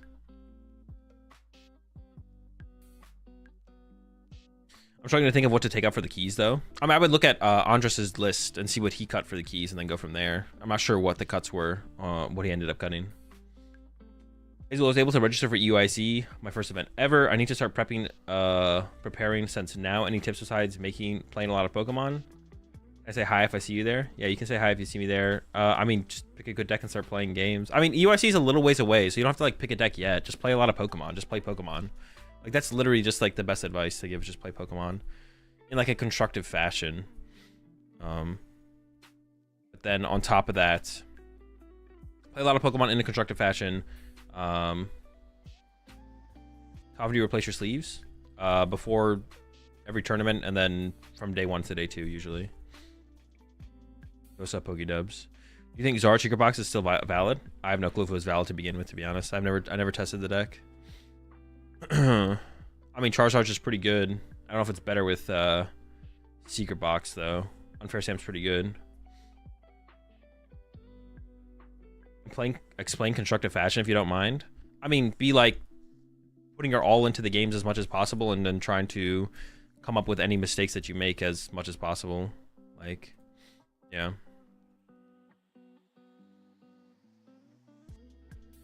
Trying to get as much value out of every game of Pokemon that you play.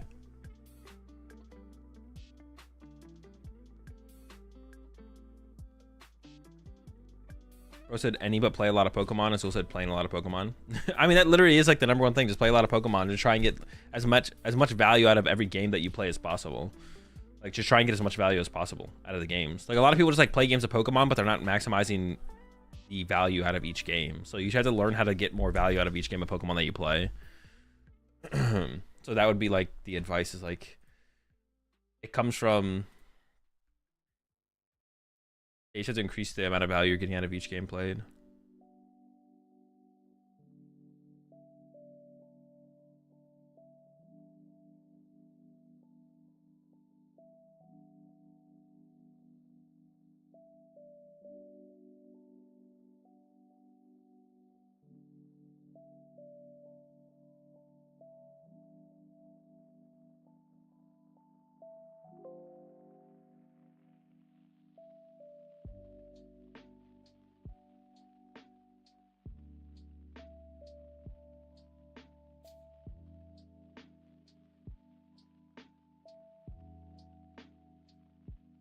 Any opinion on the Badoo debate? No, I don't concern myself with what ifs, only what is.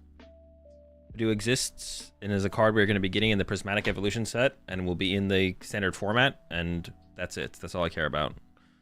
There's nothing to talk about because those things are just true. I don't have like an opinion past that.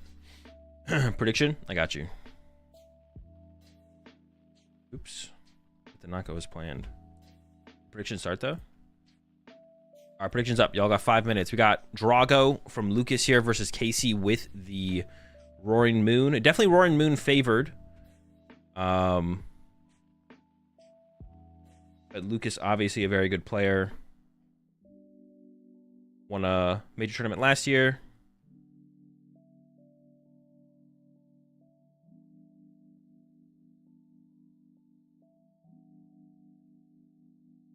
But I think I'd give Casey the edge overall.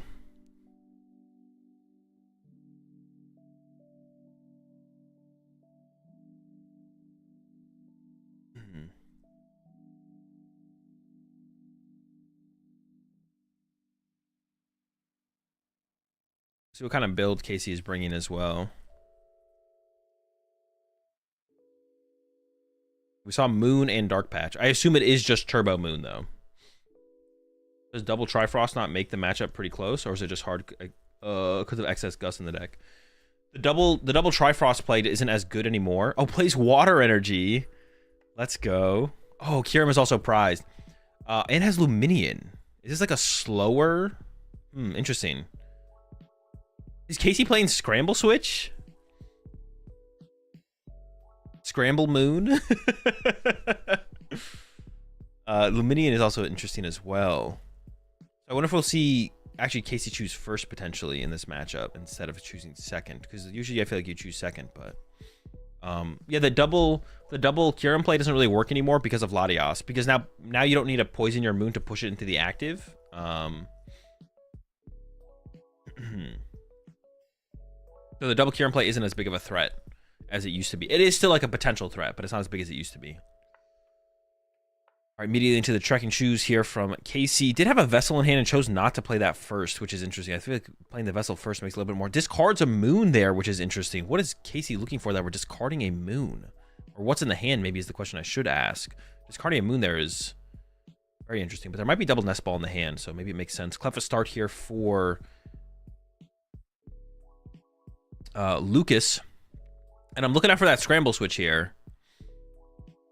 I did see the baby Pecharunt, which would want to be the focus here. If you're going to take a one prize knockout as Casey, you'd want to KO the Cleffa with the Pecharunt because it doesn't turn on the Pheasantipity. Lucas chose second. Okay. So from Casey here, I think you do just want to set up to like try and find turn 2 Gust knockout. Goes for the Baby Moon. I really don't like that Baby Moon find. The Baby Moon search out here, I'm not a huge fan of at all. Because we want to just try and Gust a turn. We don't want to play as if we're going to have to KO a one prizer next turn. Gives up on the Pecharunt off the Vessel, which does make sense. Also, like the Iron Bundles in the deck. Yeah, I do not like this choice here from Casey to go for this Baby Moon play off the rip. I think we have Squawkabilly in hand. I assume Casey is going to use the Squawkabilly here. It must be a Scramble Switch build, because playing 4 Energy Switch in Turbo Moon these days, you just don't have space for that. So it has to be a Scramble Switch build here from... Goes for the...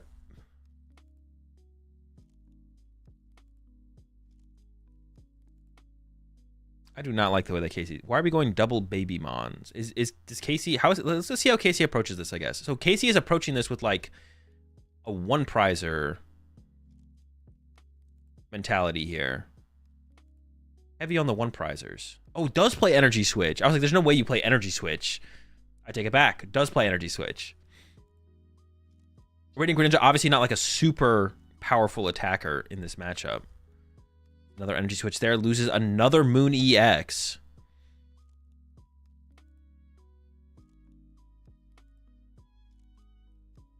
He thinks Lucas is on Zard. Then this makes sense. Nah, there's no way this makes sense even if Lucas is on Zard. You have to have big boys, the big squad. Like one baby patch off the rip. No, 2 one prizers still makes 0 sense in this matchup. That doesn't make any sense. Even against Zard here, you go one small guy, one little guy. So many little guys on the board now for Casey. And then there's the Billy. Double E-Switch hitting the discard pile. So Casey is playing a heavy E-Switch count. I was like, there's no way there's E-Switches in here. Is he trying to donk? He can't donk. The deck doesn't donk. With Pecharunt going first. There's the draw from Casey. No moons, but there is the Night Stretcher found. Yeah, this is some terrible bench management here from Casey. Maybe, we'll see how Casey plays this. Gives up the Nest Ball as well. Dude, Casey just does not want to bench a Moon EX. No, gives up the Iron... Dude, all right, I hate the way that Casey is playing this. I absolutely hate the way that Casey is. I think Casey's going to lose this one. We'll see. I want to see Casey go through the deck there again. I want to see what is fully in the deck there.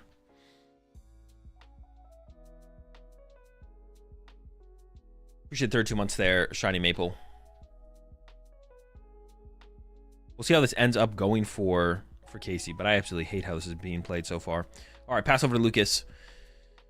Draw for turn. So Lucas is just going to try and set up some Dragos here. Iron Bundle was discarded, so you probably still want to bench Radzard here as Lucas if you can.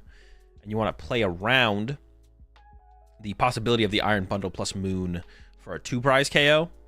I assume Lucas is playing the Radzard. I guess Lucas might not be playing Radzard, but that is kind of what I'm assuming here. If he benches a Moon EX, he could get Ogerpon Prime KO, but the other stuff doesn't make much sense to me. No, but you still want I don't know. You still just want stuff on your bench set up. Like, what if you just get Iono next turn and they have no moons in play? Like, there's a decent chance that you just get Iono next turn and there's no moons in play. There's a higher chance you get Iono'd than Ogerpon primed, right? So,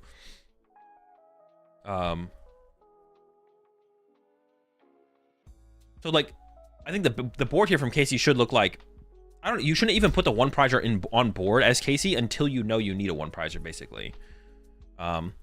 We'll see how Casey approaches this matchup. Maybe Casey does something different that makes all this make sense, but I don't see that happening. Here comes the Vessel from Lucas. Double Grass. Ogerpon was found as well. So I'm going to start to cycle the deck here.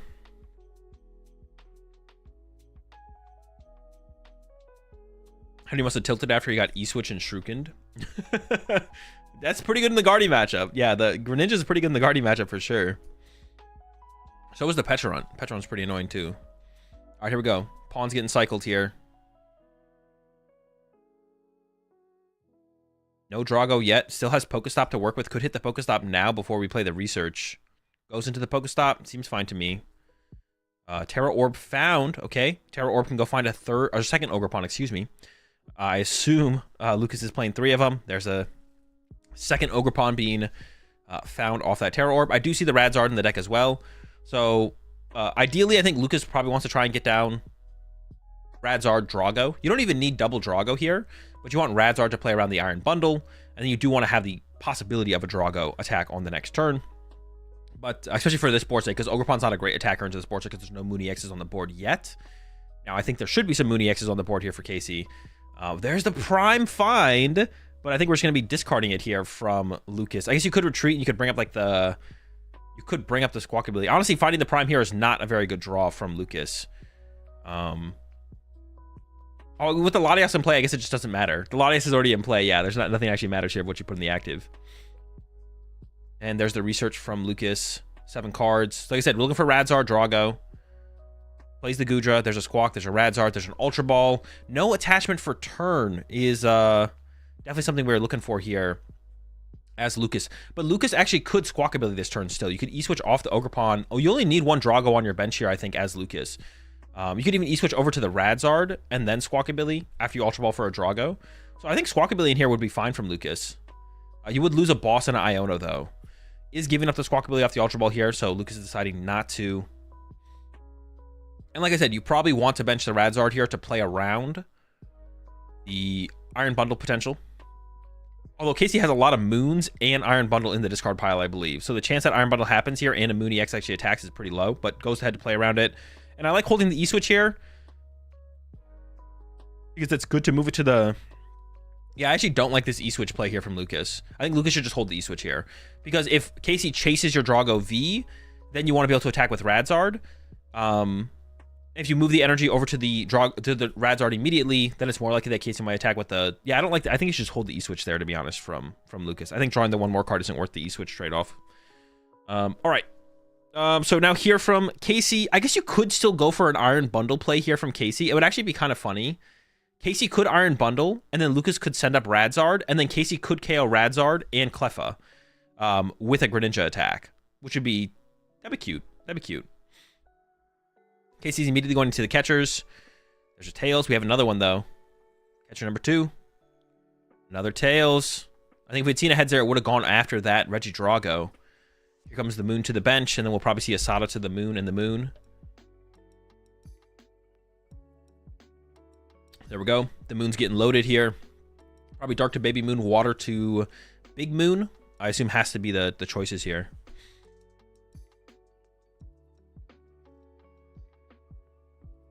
I don't think Double Dark Energy makes sense. I think the Water Energy should always go to the Big Moon there, I'm pretty sure. Let's play the Scramble Switch. Okay. All right. Energy Switch and Scramble Switch in the build here for Casey. So really trying to enable the Radiant Greninja. Is going to have to settle with a Pecharunt knockout, though, it looks like, on the active here.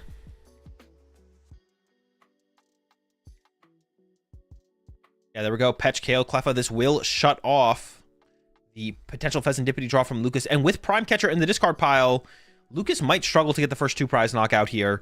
But I think extending the V-Star attack ability this turn potentially from Lucas would be fine. Ogerpon gets pushed immediately. And the Ogerpon could be your... Ooh, wait, actually, we have Boss in hand here for Lucas. And the energy is on the Mooney X on the bench. So Lucas can just go Boss, Ogerpon, KO, Mooney X this turn. Get the first 2-prize knockout. And then you're cooking. You're cooking right here from Lucas. You still have your Legacy Star. Radzard's on the bench ready to go. Plenty of resources left. Still has the Pokestop that can be hit this turn as well. I'm sure we'll see Lucas hit the Pokestop. Maybe after cycling the Ogerpons or maybe before. I'm going to go with the pawn first here. Has the Mew for draw power to set up. Yeah, pretty good turn 2 here from Lucas. Can get that first 2-prize knockout. Here comes an S-Ball. Gets the Pheasantipity. Can't use it, but it's just establishing it. It is a Pokemon you want in play moving forward. I'd be surprised. I'd assume we'd see the Mew come down as well here from Lucas and then hits the Pokestop potentially. We thought might be the next thing we do here. Oh, good catch from Casey. Thank goodness. Yeah, we did die by poison. All right, so Lucas actually thought we were actually going to be drawing cards with Pheasantipity there. So maybe a mistake there from Lucas. I think still nest-balling it for it there is fine. Because you do want the Pheasantipity in play, and you don't want to Pokestop it away if you can avoid it. We might see Ultra Ball here for second Drago V instead. Yeah, gives up the Mew. Second Drago V is now on the way here. Oh, no, goes for the V-Star, actually. I guess that means our Drago... Well, I don't know. I guess this is fine. We don't care if our Drago V-Star gets Frenzied Gouging, because then we just clap back with Ogerpon. So this is probably fine here from Lucas here, to be honest. Actually, I think this is, yeah, this is more than fine.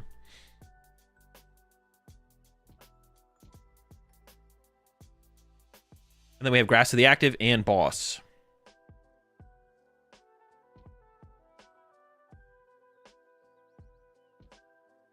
I'm never stopping my opponent there. Give me free prizes. I'm not sure if you're being serious or not, Professor Primate, but that's literally cheating. All right, Petrump pushed here from Casey. The first 2-prize knockout goes over to Lucas, which puts Casey in a pretty bad spot, to be honest. In fact, how much time do we have left? 38 minutes? Yeah, and Casey's approach to this matchup was really, really bad. Here comes a Pokestop hit from Casey. My goodness. I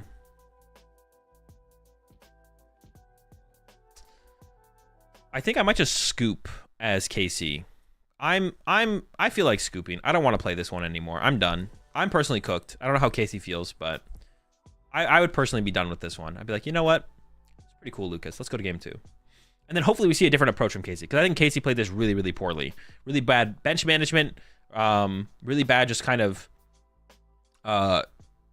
strategizing, I guess is another way I'd put it as well. Like really bad thoughts on how to like tackle the matchup from Casey.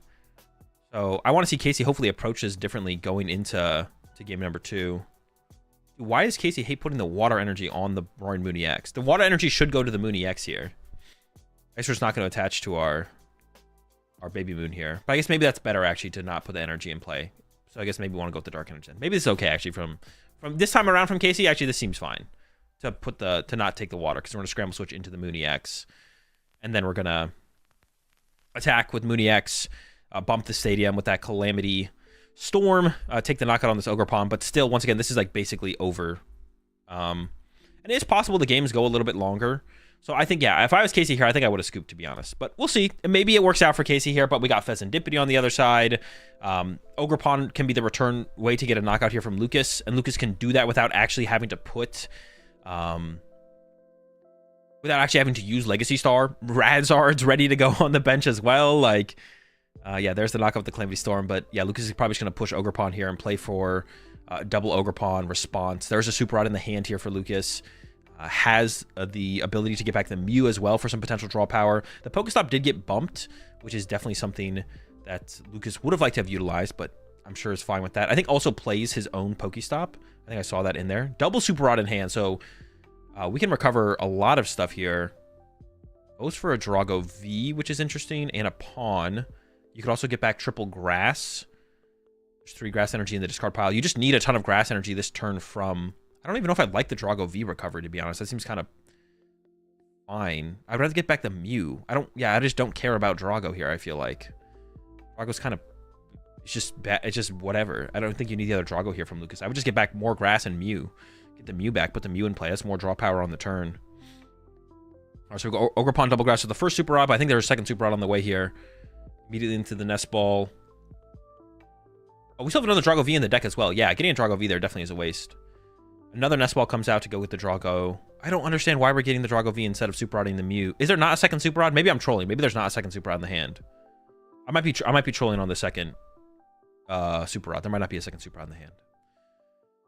There's definitely an Iono, which it seems like might be the next part of the sequence here from Lucas. Although going to Pheasantipity for the potential of a research seems a little bit better. You don't really need to disrupt Casey. That's not really something you care about. There's a second Super Rod in the hand. We could have just recovered more Grass Energy and the Mew and then Nest Ball for Mew instead. I don't like this sequence from Lucas, to be honest. We also could have burned the switch. We could burn the switch. Yeah, I don't like this sequence overall from Lucas. I think we just should have got... The Drago V should be a Mew. We should have got more Grass Energy.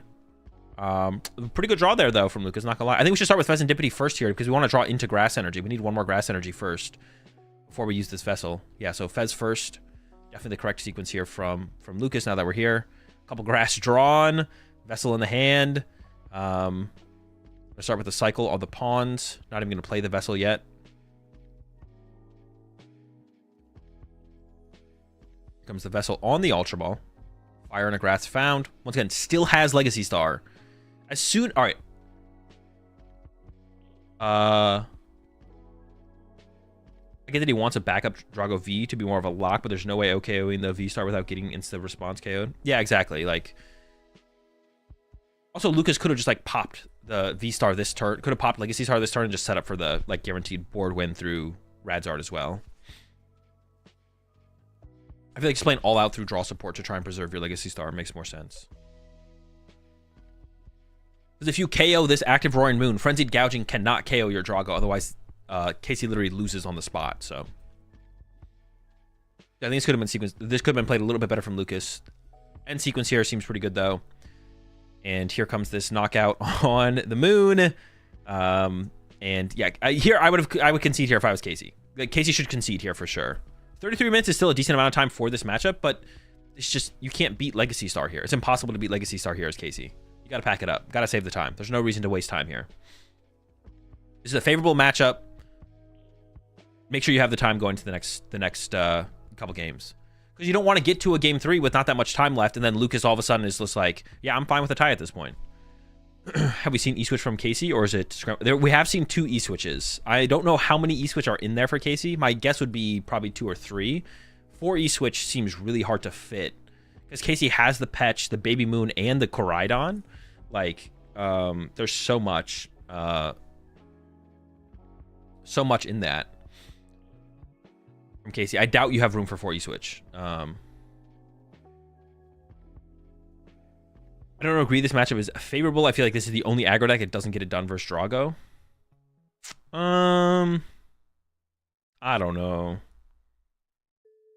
I feel like, well, with this build specifically from Casey, I might agree with you. No Prime Catcher. All the E-Switches. It's not as turbo as it could be. Still has the Iron Bundle. I think I still personally give Casey the edge. Now that the Kyurem play isn't available, if the Kyurem play was still a realistic thing, then I think I'd agree with you. Where it's probably closer to 50-50, maybe. But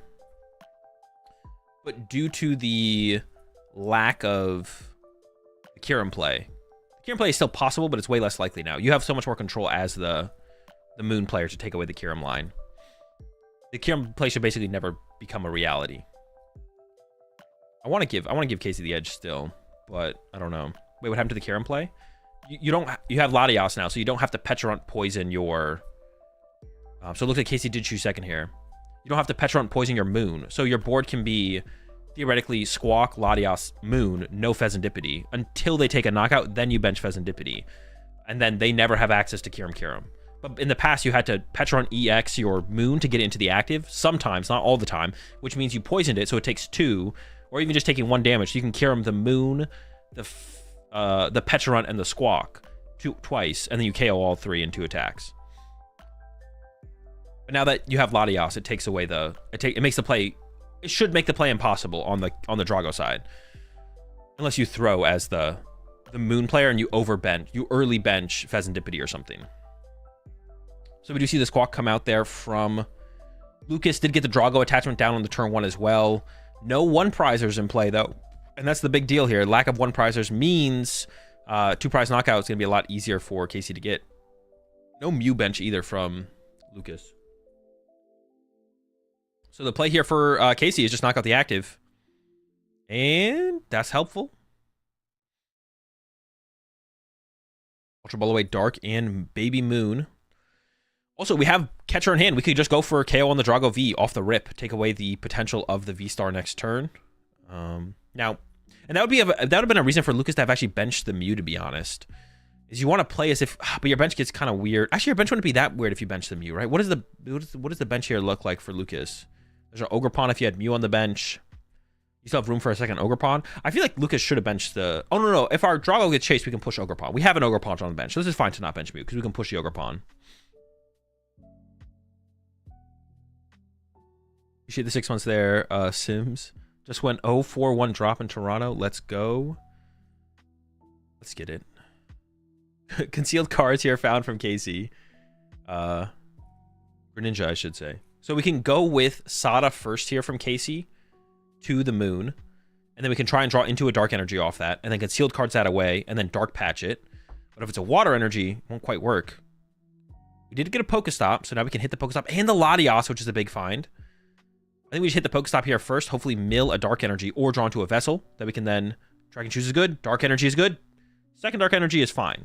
But one step closer here from Casey. Here's the Dragon Choose. I can't tell what it is. The Water Energy, that works. That's our attachment for turn. Boom, attach to the Moon. Go for the Catcher. If we get heads, maybe we go after the Ogerpon act. The Pheasant. I don't know what we go after, to be honest. And there's the Squawk. 6 new cards. Just looking for probably a backup Moon is all we'd want here. Is another moon to put at the bench. There's a Nest Ball. Has some Pokemon catchers as well. 2 Pokemon. And the Iron Bundle. I would maybe just go with the bundle knockout here from Casey. Going in on the catchers. Tails. I like the bundle KO here, to be honest, from Casey. I don't even think we need a specific knockout. 3 Tails on all the catchers. Now I'd maybe hold the bundle, to be honest, because you want a way to get around a potential Radzard. That's why I wasn't even sure if I like the catchers being played. You do need to potentially get around a Radzard later on. And Bundle isn't even a guarantee to get around a Radzard. The problem with Bundle specifically is Lucas can attack with Radzard and bench Klawf. So then the Bundle doesn't even work. So I kind of like just Bundle attack there from Casey. There comes the concealed cards. I forgot we haven't even used that yet. I don't even know if I like the concealed cards before Nest Balling then. I actually don't like that from Casey because our active is going to get KO'd by an Ogerpon theoretically next turn, so we want an out to Pheasantipity. I don't want to bench Pheasantipity yet as Casey because then we could get double Kyuremed. But we should have just held the Nest Ball, use concealed cards first. If concealed card finds us a Moon, we can bench that Moon. That's fine. Hold Nest Ball for the Pheasantipity on the next turn. So I don't like that sequencing there from Casey. Definitely should have concealed cards before playing the Nest Ball there. Definitely a mistake. And now I don't know if I like the... There's so many outs. And I think Pheasantipity should probably be the send up here from Lucas. Goes with the Ogerpon though. Oh, nope. Some thoughts being put into this. Goes with the Ogerpon. Does settle on the Ogerpon. Boom, there's the knockout. Now, I guess like one thing you could still do here, honestly, as Lucas, is you could still go for the Kyurem play. Nozul if Klawf is on the bench, we can use the Ninja attack. True. All right, yeah, bench Kyurem. You could actually go for the Kyurem attack here as Lucas, and you could punch the active and make it awkward for... Ooh, although that is an awkward hand here. I don't think we've used Pheasantipity quite yet, though. Goes with the Terra Orb first. Yeah, you could use Kyurem's attack here as Lucas. And then you could spread to the active Moon, Squawk, and Latios. And then Casey, with so many Gust effects actually already burned, Casey would have to set up a fresh Moon to use Frenzied Gouging, but then you could win with another Kyurem attack. Honestly, I think the Kyurem attack here from Lucas is pretty good.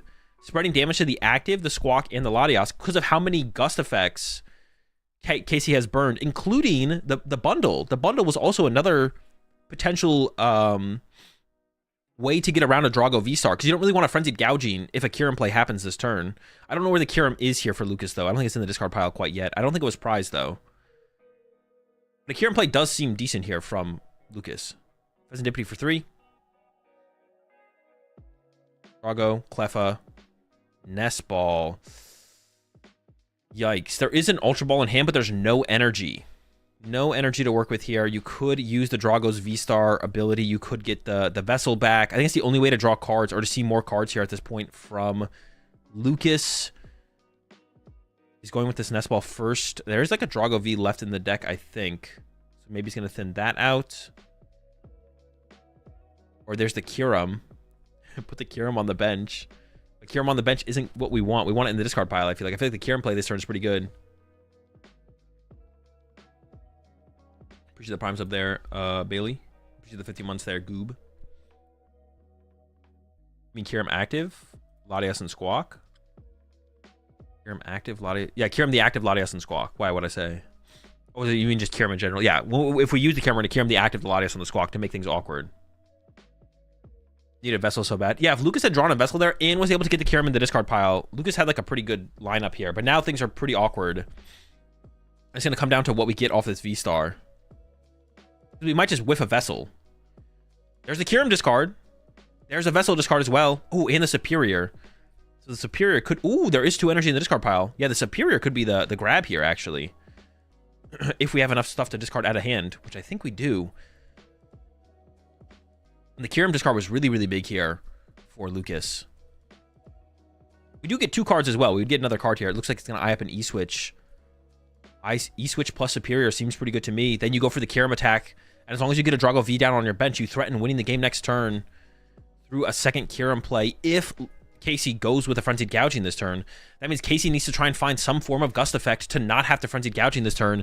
But Casey has already burned so many Gust effects. So we go for the Vessel here instead from Lucas. It doesn't feel like there's enough cards in the hand to discard. Oh, wasn't there, though? Hey, what is Lucas doing? We're getting rid of Drago V.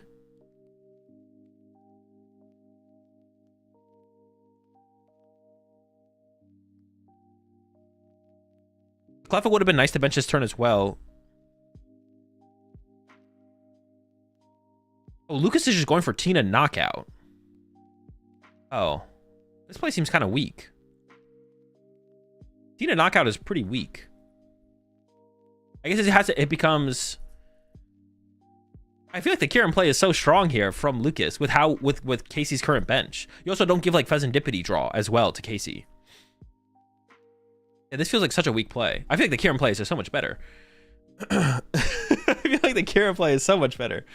We'll see how this goes, though. So Lucas's play is Tina this turn and then Radzard next turn with Klawf on the bench to protect from Iron Bundle. And Casey is down a lot of Gust effects. I will say that, though. Casey is down a lot of Gust. So this could work out. This could work out. We'll see. Boom, there's the Tina. Probably going to Lost Zone 2 Grass here from the active. And Casey can kind of send up anything here. I guess you send up the Squawk ability. Everything has free retreat because of Latias. You definitely don't send up the Roaring Moon because now you can't Dark Patch to it. Top deck to Moon. What was the point? Why would you ever... Now I'm just like tilted. All right. We got a Pokestop in the hand here for Casey. We should definitely hit the Pokestop before using the Trek and Choose. Do not like this sequence. We don't need a way to Gust around this anymore as well. Yeah, Casey definitely should have hit Pokestop first there. Do not like the way that Casey's sequencing this.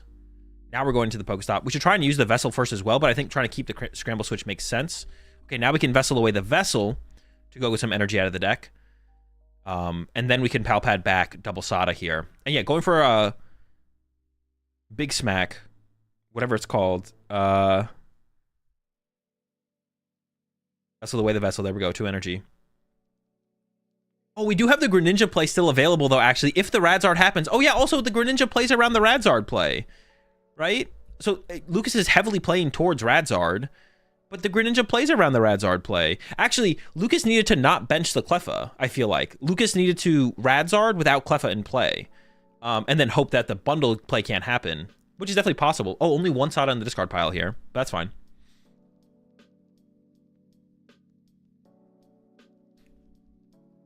Yeah.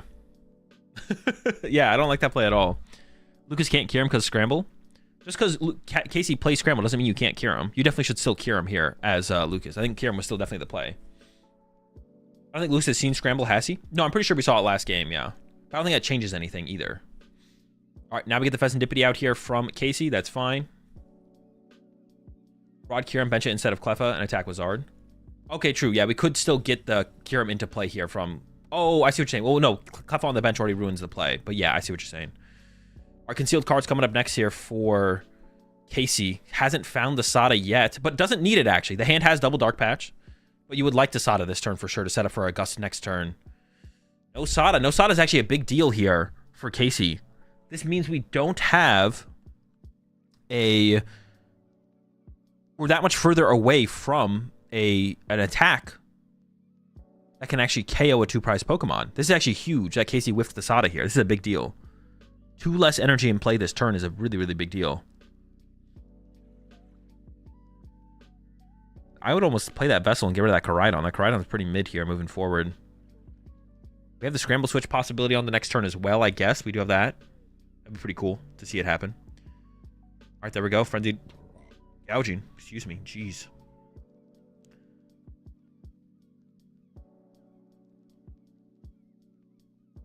Let's see if Lucas can find this Radzard. And then we'll need to chain it as well. We need to go Radzard into Radzard on the next turn. But because of the Cleffa bench from Lucas, it is possible for Casey to win next turn with the Radiant Greninja play or a Gust plus Moon attack. At this point, the Radiant Greninja play almost seems more likely. So Lucas wants to find that Radzard and needs Iono. I see 2 fire in the discard pile. My guess would be that Lucas only plays the 2 fire. Here comes the Pokestop hit first. There's a Nest Ball. There's a Super Rod. That's pretty good. The research gets discarded, but you don't want research anyways here. You want to play an Iono. Looks like I was thinking about going to the Super Rod next. But why are we not playing the Nest Ball for the Radzard immediately? I'm so confused. Is the Radzard in the discard pile? Maybe it is. No, it doesn't look like it. Is the Radzard prized? Here comes the Fez for 3. Why are we not playing these Nest Balls? I feel like there's the Iono. We did end up drawing the Iono. We got like 2 million Nest Balls, or yeah, we got 2 million Nest Balls in the hand. It's a Super Rod. Are we not attacking with Radzard here? No, we are, right? Oh, actually, what is Lucas just gonna leave Cleffa in the active and Iono, actually? Because you can KO Squawkabilly plus Moon next turn, right? So actually, is Lucas's play just to attack with Cleffa and pass? Ooh, wait, that's the play, right? But we didn't grab the... No, we can grab it off the other Nest Ball, though. Oh, yeah, so the play here from Lucas is just to Iono and draw with Cleffa. And then go knockout Squawkabilly, knockout Moon on the next turn. Actually, that play might even be better than attacking with Radzard. Because turning on... Actually, I don't know. Leaving a fully set up Moon seems kind of sus. Even if you give them the Pheasantipity draw. All right, I take it back. But this is still a pretty good line here from Lucas, to be honest. Just don't take a prize card this turn. Play the Iono. But I feel like we still should have played these Nest Balls first. Wasn't there stuff to give off the Nest Balls? Maybe I'm trolling. Maybe there wasn't any basic Pokemon in the deck. But yeah, now I'm thinking, if Nest Ball was available, was this play still not the better play? I almost feel like this play is still the better play, to be honest. This is a pretty cool play. It's a pretty cool lineup here. This might be the better one, to be honest. I don't know. I guess, but then Casey just wins with like a boss. No, KOing the active is probably better, to be honest.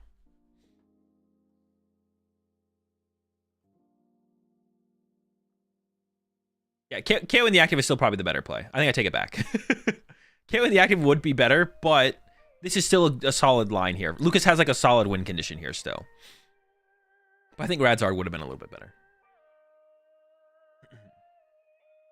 All right, here's the 3-4 draw, actually.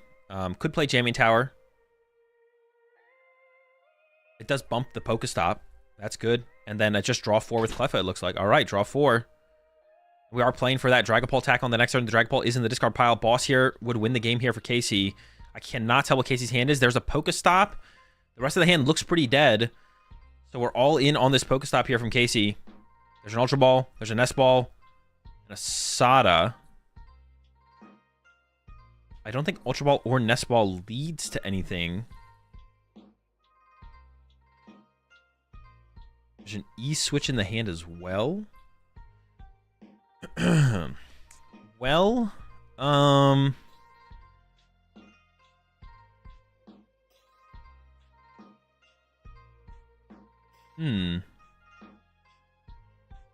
it's tough. But this is actually one of those situations where possibly, doesn't he play Luminion? He does, but he's got a full bench. Casey could have had bench space. No, excuse me. Casey could have had 3 more Pokemon catchers in the deck. Like all those Pokemon catchers that Casey burned at the beginning of the game. Okay, there's the pass. Draw from Lucas. Lucas goes with the Prime of the Squawk, and then the Dragapult attack gets the dub 2-0. Oh, was Boss the next card there? Yeah, I mean that was definitely still a solid line that Lucas had there at the end, to be honest. For Casey's side, yeah, if Casey didn't use 3 catchers at the beginning of the game, there was a possibility to draw some catchers at the end of the game. Maybe, I guess they would have all gone to the bottom of the deck, or maybe the hand got discarded at some. No, I don't think the hand did get discarded, or it wasn't 3 catchers. It would have been 2 catchers. Would have been 2 catchers in the deck still. Yeah, in that game too, there I'm not sure there was too much more Casey could have done. I know this isn't the strongest argument, but everything went wrong for Drago, and still it was a Drago win. That's true. That is true. Maybe you're spinning. Maybe this is a free dub. I feel like the biggest thing to talk about was just how Casey approached this game 1 more so than anything. Yeah, the game 1 approach from Casey was just so poor. Like the double 1-prizer bench, just ditching the moons. Now, I guess one thing to think about here is, does Casey know what Lucas is playing? I don't know. I don't know if Casey knows what Lucas is playing. It seems like Lucas knew what Casey was playing, though. It definitely seemed like Lucas knew what Casey was playing, because Lucas won the coin flip, I believe, and chose second. Maybe he thought Zard. The thing is, though, it's just... But this benching a Baby Moon and a Petron still doesn't make any sense against Charizard either. Just putting 2 1-prizers in play with this deck ever without knowing what your opponent is playing is always just incorrect. Benching any 1-prizer ever is just bad if you don't know what your opponent's playing. Because there's also a higher chance that your opponent is playing Drago than Charizard. And benching any 1-prizers in the Drago matchup could just be terrible. Yeah. It could just be always terrible to bench 1-prizers. So...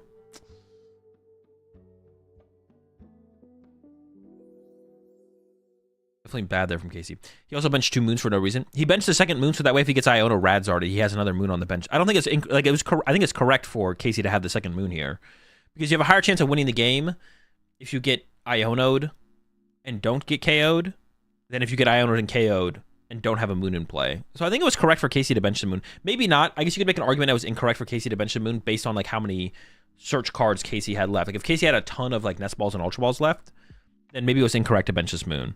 But the thought process here from Casey is, well, the best play for my opponent is probably Radzard KO plus Iono. And Lucas has a good chance of having that.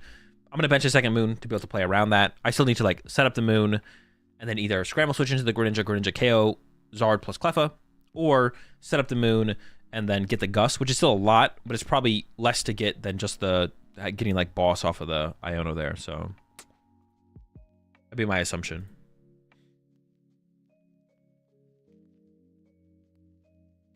Is there an official way to find out what your opponent is playing in advance for your match, or is it just through relying on friends to scout previous matches? There's no official way, no. I think the meta is at the point where Drago goes blind second. That's also possible, actually. Yeah, Drago might just go blind second. But yeah, you should always assume your opponent... You should assume your opponent's playing Drago before you assume they're playing Charizard, for sure. And even if it was Charizard, benching 2 1-prizers off the rip like that makes 0 sense. The Petron is pretty good into Charizard, though. I will say that. The Petron, as a first initial attacker against Charizard, is usually pretty good. Especially if you can combo with a Judge. If you can go like Judge plus Petch, knockout with Poison, take away the Pheasantipity draw, Judge them down to 4 off of their Rotom or Cleffa draw, you're usually cooking, for sure. Yeah,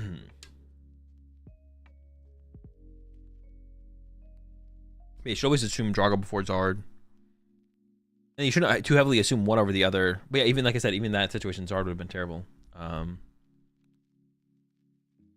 Yeah. But the bigger mistake there from Casey overall was how he approached game 1, right? His approach and play in game 1 was like was pretty poor. They have showed the day one graphic, yeah. I can pull it up here. Take a look at everything. Well, actually, if we're going to an interview, let's watch the interview first. And that's right, I'm here in the lounge, standing by with our winner from the last round, Lucas Zing. Congratulations, Lucas, now getting to 6-0. How are you feeling? It feels pretty good. 6-0 is a really strong record, so just one more win and I make day 2, so pretty hyped of how I'm doing so far in this tournament. Yeah, and you're on the Regidrago V-Star this weekend. Now, I know you didn't make it to Sacramento Regionals, but you sent a lot of people to Sacramento with your Charizard deck. What made you change? You know, you were super hype on the Charizard, but for this event, it seems like Drago was your choice. I just realized that Drago was like the best deck at displaying skill. It has the best skill expression, so if you're like really confident in your play and like your play with the deck, then you should play like a deck like Drago where you can showcase your skill and kind of like outplay your opponents and have a lot of different lines, which is why I chose the deck today. Absolutely. Yeah, well, tell me about that last game. You pair up against Roaring Moon. It's not the highest meta percentage deck. I don't know if you've had much testing or practice against it, but against those aggressive decks, what's kind of your general game plan and how were you able to execute it? Yeah, so the aggressive decks are like one of Regidrago's worst matchups, but you can kind of work around it with like your one prize guys. So Klawf is really good going into Klawf on your first turn. It lets you draw cards and it pushes a one prizer inactive. Radzard is really good, just like spam Radzard Iono is like one of your best strats to come back in those games. It didn't really go like that in the games I played against my opponent. He kind of got really unlucky with his catcher flips, so I was able to kind of like always be ahead. And so he just got unlucky with catcher flips, so I didn't have to go with a normal game plan. I just do my Regidrago stuff normally and be okay. You just get to do your normal game plan, don't even really have to worry about too much else. Yeah, you mentioned the gusting effects, right? The catchers, you know, how do you have to play with something like the Iron Bundle in mind generally in these games as well? Yeah, I think I always play around Iron Bundle, like at least I try to. He had the Greninja though, which made it so I couldn't bench Radiant Charizard because he would Greninja both my Radiant Charizard and Cleffa, which was like kind of weird. But I don't think he was able to pull that combo ever, so I wasn't too worried about it. And he benches a lot of Pokemon, so like in game 2, he bench locked himself out of bundle, so I didn't really have to play around that. Yeah, definitely. So you're at 6-0 now. We get to see that last game. Tell us about how those first 5 rounds went. What are the other things you've played against so far? My matchups have been kind of weird. I think it's round 6. I'm 12-0 in games so far, so it feels pretty good. I haven't dropped the game yet. This is my second Roaring Moon I hit, so I heard one earlier. I hit like 2 Charizard decks. I hit a Tandem Mouse, which was pretty cool. I've never seen that card before. And yeah, it's like pretty standard stuff. No Regidrago mirrors, no Lugias, nothing too, like I've been hitting a lot of off-meta decks to be honest. Yeah, the Tandem Mouse definitely sounds really intriguing. Did you know exactly what to expect going into that game? No, but I had to read all his cards, but his basic had 30 HP, so that's all I needed to know. That's usually pretty good when you're spreading damage with Dragapult. Taking a few prize cards, Kyurem gets in there as well. So, well, that's a great start. You know, 6-0 up to this point. Do you think, you know, you won the LA Regional Championships last year? Does this deck have what it takes to get you your second regionals win? 100%. This is the only deck that I think can win a tournament in this format. Interesting. Yeah, I was actually going to ask you about that as well because it does feel like a pretty wide format. There's lots of different decks. You know, the meta share is pretty vast. There's tons of like 6-7% meta shares out there. You know, why in those formats do you feel like it is good to just play what the quote-unquote best deck is? Playing the best deck means you'll have like the Regidrago has like one of the best matchup spreads, and like if you play well, you'll beat almost anybody. So like with those two combined, like it feels like incredibly like incorrect to play any other deck besides that. I mean, I almost played Lugia, but like the difference between those is like one of them just has way higher variance, which I don't really like to play in a deck.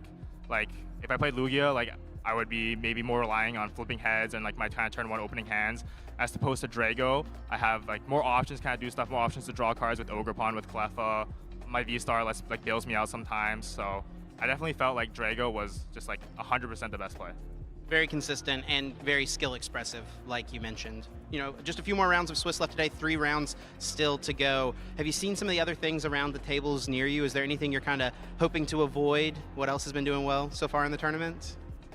Grant Shen, who's on the same 60 as me, is also, I think, 5-0 into this turn, maybe 6-0. He just won. He just won? Okay, good. 6-0. I don't want to hit him just because he's my friend, and I think he is a better Drago player than me, so definitely not him. Everything else I think I'm good with.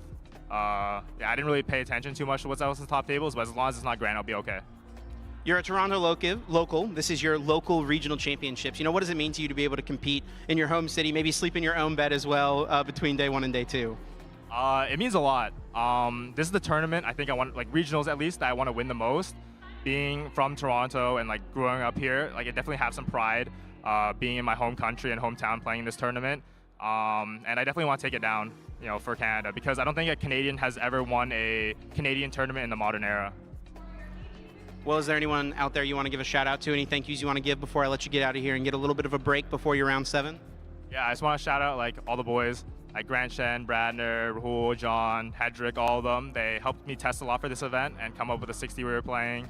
And I want to shout out to my family too. You know, my brother and my mom, they're cheering me on back home, so much love to them. All right, I appreciate your time, Lucas. We'll let you get out of here, get a little break before switching. All right.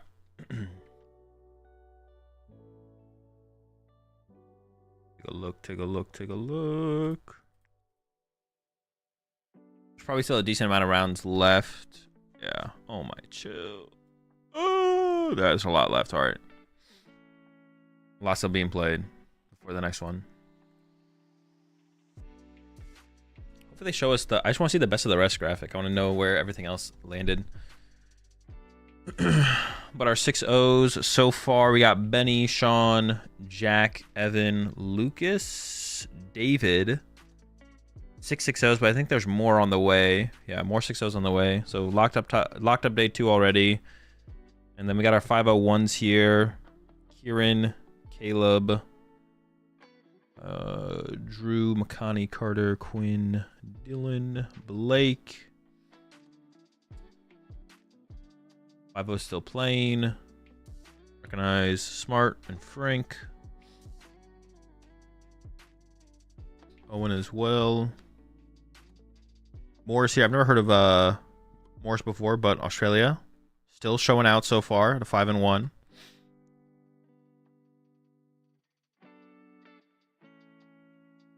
Benny is on Guardy. Do we know what build of Guardy Benny is playing?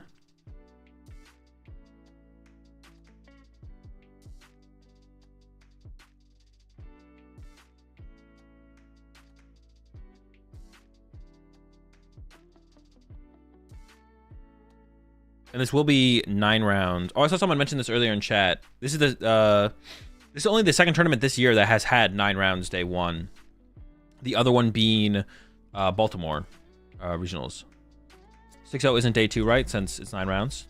Oh, true. 6-0 isn't guaranteed day 2. That's true. They could go 6-3 and not make day 2.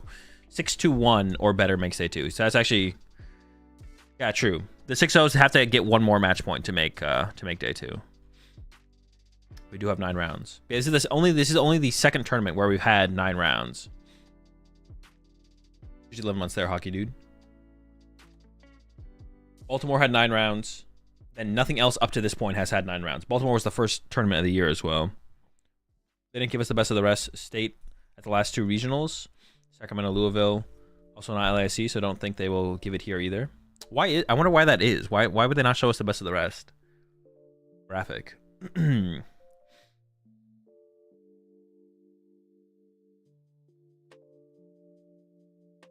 Maybe they don't have a good way to break down the rest of the deck, so they just don't want to show it. I guess that could be a thing. Like the only thing I can think about is like there's too many decks with too many weird... I don't know.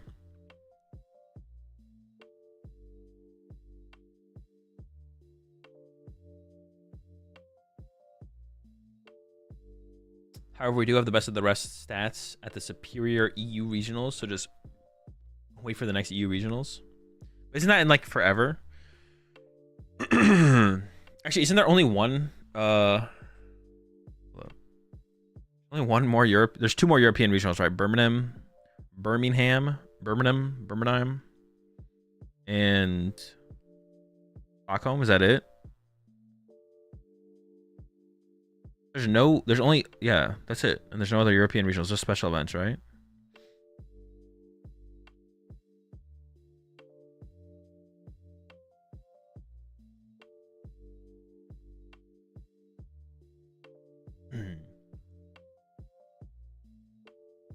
Because the rest are not the best. Common NAL.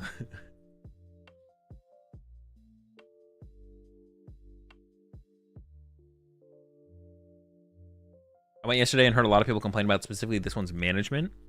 What do you mean for the tournament? Europe is cooked, stays cooked. 3 special in EU after Stockholm. Yeah, 3 special events after that.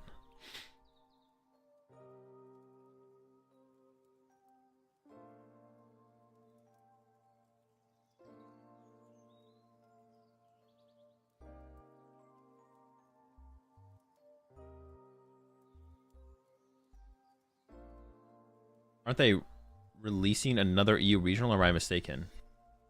I think you're mistaken. I don't think there's any other EU majors to be announced. There's another NA major that needs to be announced. We're missing one.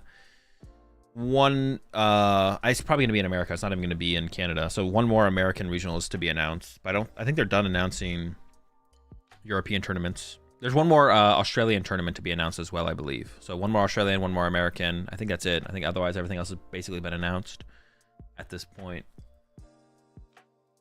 Apparently there was more signups available for the Puerto Rico special event, but I don't think I'm going to go to the Puerto Rico special event because it's the week after it is London. And there's also Champions League that I want to restream that weekend, the weekend before. Bologna isn't on the list, or am I blind? Special event. Yeah, you're right. Bologna's not here. Missing Bologna. That's supposed to be here somewhere, right? I don't know where when it's supposed to happen. What's gonna be the last American one? I mean, if you count IC's New Orleans, but if not, probably Milwaukee. It is Milwaukee, I'm pretty sure. Because the other one that they're gonna announce is not after Milwaukee; it's before Milwaukee sometime. It was pronounced like the sandwich meat. It's literally Bologna. It's literally pronounced like bologna. Bologna. Bologna. Yeah, Bologna.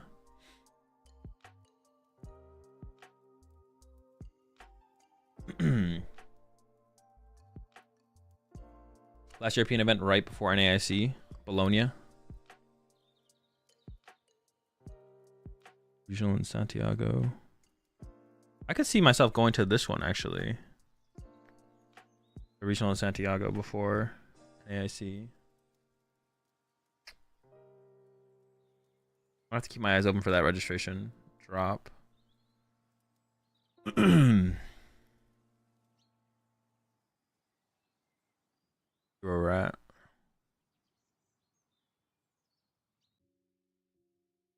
Oops. I don't even know how that happened. More 6-0s. Grand Shen 6-0.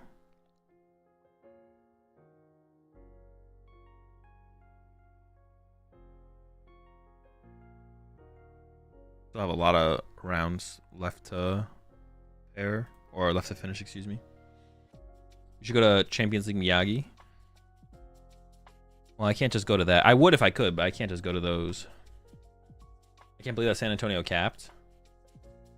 I can. They said they were going to open up more spaces, though, I think. You should update majors with events you might go to. Like, what if you might go to League Challenge? True. Did they show MetaShare for the juniors and seniors? Not yet. Not that I saw, anyways. It maybe did.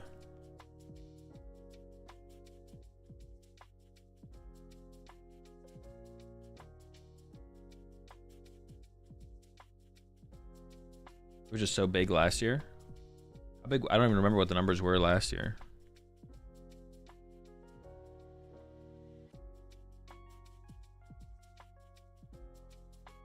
How do you spell it? Freaking San Antonio?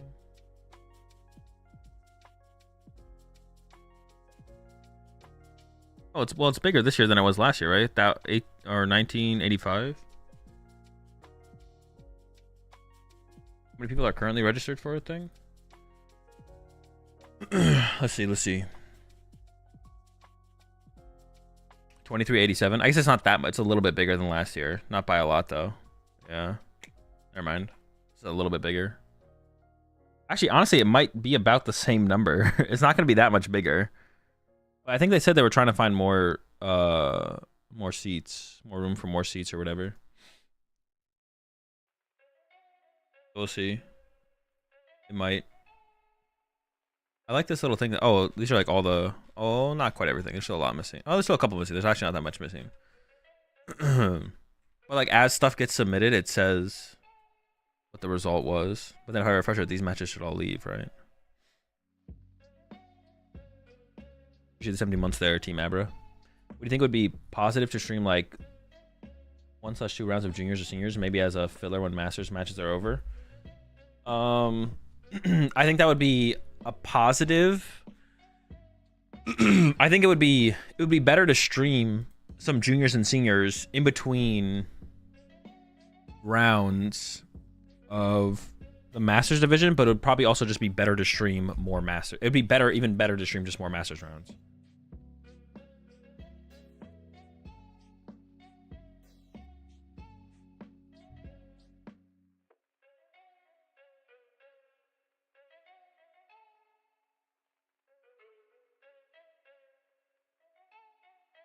So if you took what they currently stream and then you added juniors and seniors rounds in between the Masters rounds, that would be fine.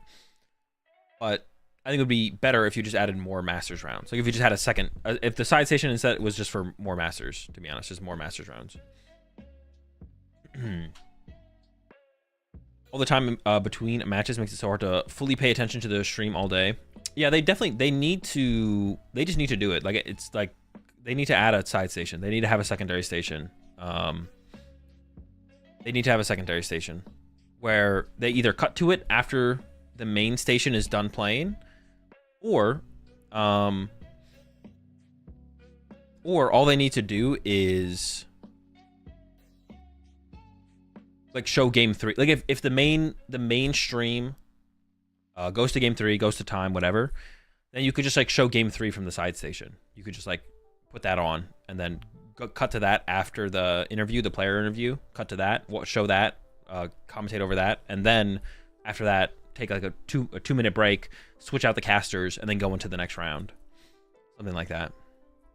Maybe if you go to time in the match, you wouldn't do that because maybe there wouldn't be enough time for the turnaround, but between like the player interview and stuff. But if you end the match and there's still like 10-15 minutes left in the round, then you could go to like game 3 from the side station match and just show the game 3, whether it be live or recorded, doesn't matter, just show that. And then you get to like show more of the players, more decks. Yeah, it'd be a lot more interesting to see more of the top players, top performers at the tournament on stream. Or you could just red zone it and bounce back and forth. No, they're not ready for something like that yet. That would have to be like a different stream as well, because you would want a main stream and then like a red zone stream. You wouldn't want just the red zone stream. Like people don't want you to cut away from a match. Or what you could do is like during, I guess you could do a cutaway, to be honest, Mr. Nick. You could cut away, and then you would cut away to just the other match, and you just like catch up what's going on in the other match. Like, all right, we're in game 2 of the side station match. So-and-so is winning, and then you cut back to the mainstream after they're done setting up, I guess. You could do something like that, I guess. Also, like, that would be like a... I mean, this would be like a big investment, though, I guess, as well. On Pokemon side, for sure. Would be... That would be a good place to, like, have... The secondary stream, like, also, like, I guess you could also just have, like, a secondary stream, but maybe you wouldn't have commentators. Because you do want to give the commentators a break between rounds, right? So they switch between the commentator duos. Usually, I think after every round, they go back and forth, one round. But then you could bring on like another duo of commentators, like who are less experienced, I guess, and you could have them. You'd need like 3 teams of commentators or 3 pairs. You bring 3 pairs of commentators to the event, and you would just kind of cycle them. You'd go like mainstream to side stage to break, then mainstream to side stage to break. Or mainstream, side stage. No, you go mainstream to side stage, break, and just like rotate them like that or something. And you could like have the side stage not have like the fancy overlay and everything. It would just be like a more basic overlay. And you could just cut to the... You could go with the mainstream could just go to the side stream. Stream A could just go to stream B when you're in between, when you just need something to fill up footage or whatever. Or like show game 3 of stream B or something like that. I don't know. They figure it out.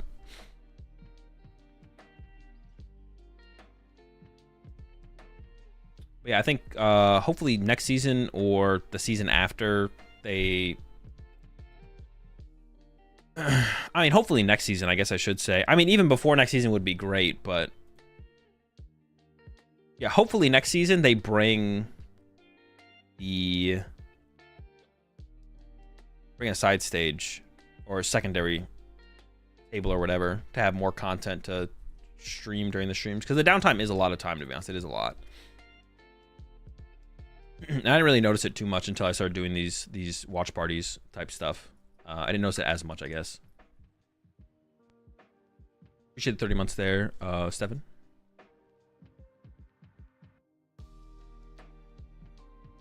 But now I'm definitely noticing it a lot more as I am been doing these restreams. Like, there is a lot of downtime.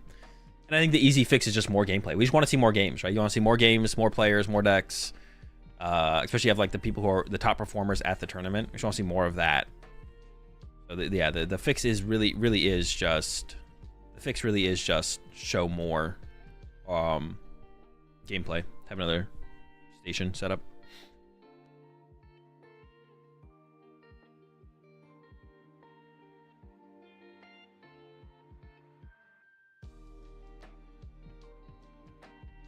All right, so we're just waiting on these last 3 tables. Probably some time extensions or something.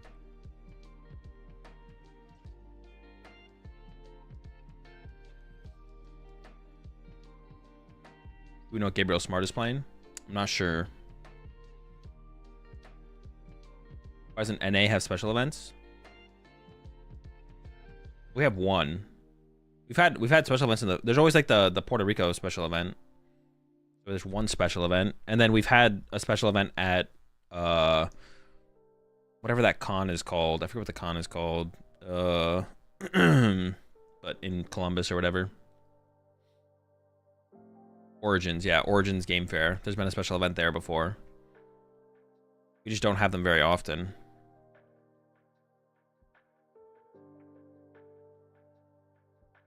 I mean, the reasons are kind of...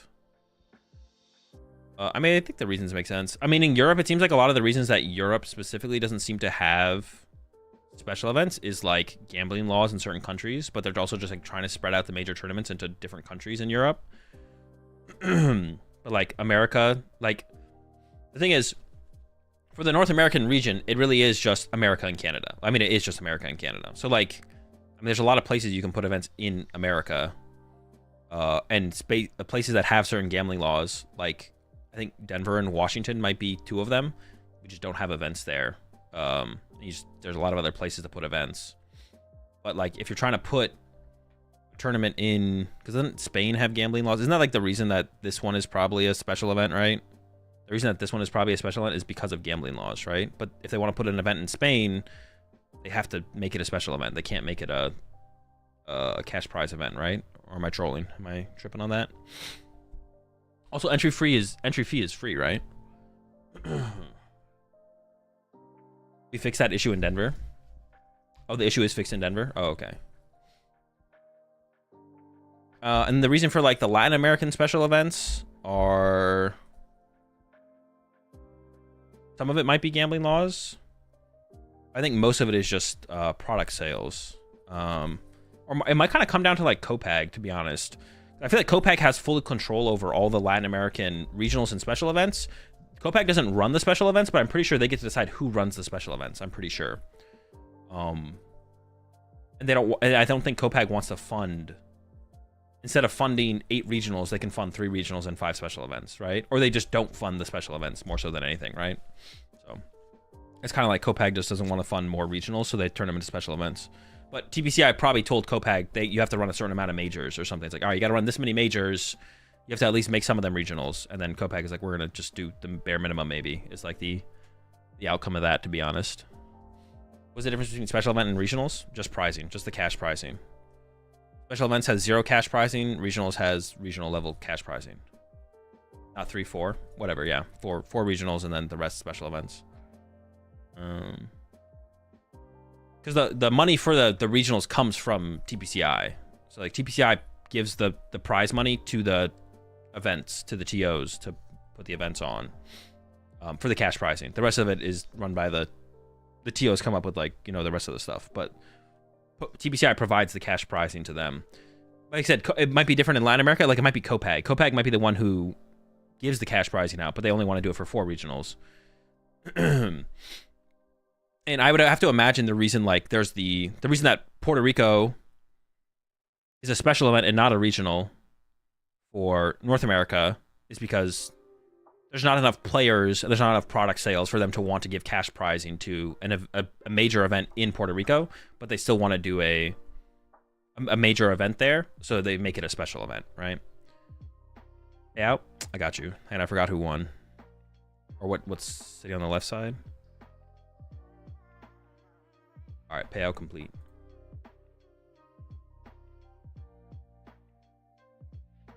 It's because LATAM SB don't receive funds from Pokemon/Copag. They are organized by local stores without help. Well, yeah, exactly. But the TOs run everything. But I'm saying is, like, I think if Copag wanted to have more regionals, they probably could. They just don't want to fund more than they have to, would be my guess. Like, I don't know that for sure. That would be, like, my guess. It's like Copag, if they wanted to fork up the money to run another regional, they probably could. They just don't want to. But TPCI probably makes Copag run like a minimum amount of regionals. Like, all right, you have to at least run 4 regionals with regional pricing. You'll appreciate the 5 gifted there. Apples, welcome to the pack there. Rokuri, Gabu, Elo, Ruby, and Bird Guy Designs. Welcome all to the pack. Appreciate it, Apples. We're all out of regionals, but we got plenty of special events. Yeah, that's my understanding for like why the special events are special events in Europe and Latin America. Europe, it's mostly gambling laws, and for Latin America, it is mostly lack of funds to run more major tournaments. Probably a mix of lack of funds and an expectation on interest as well, on how many people would they actually get to actually show up to this event. So, not sure.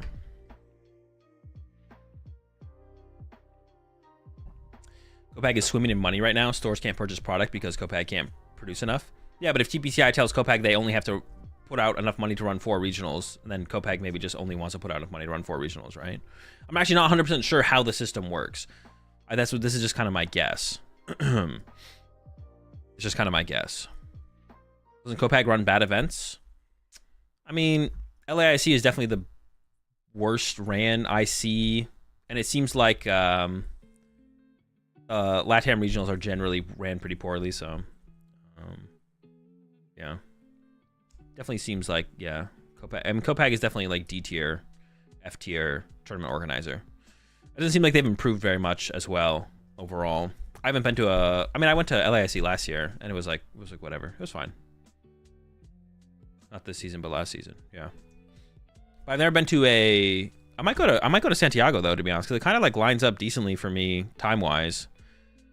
I think I'm gonna probably try and go to Santiago, because yeah, I'll probably try and go to Santiago, because I'll go to Milwaukee probably, and then might go to Santiago as well before NAIC.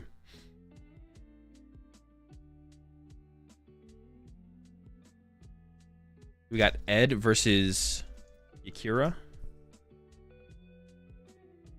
No idea what either deck, what deck either of those players are playing.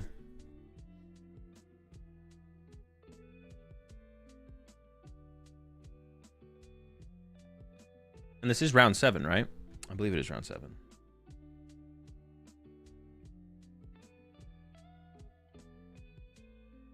Yeah, it is round 7.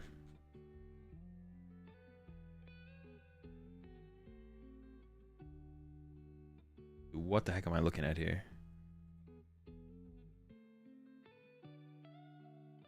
Pokedata like is broken right now. I don't know what I'm looking at.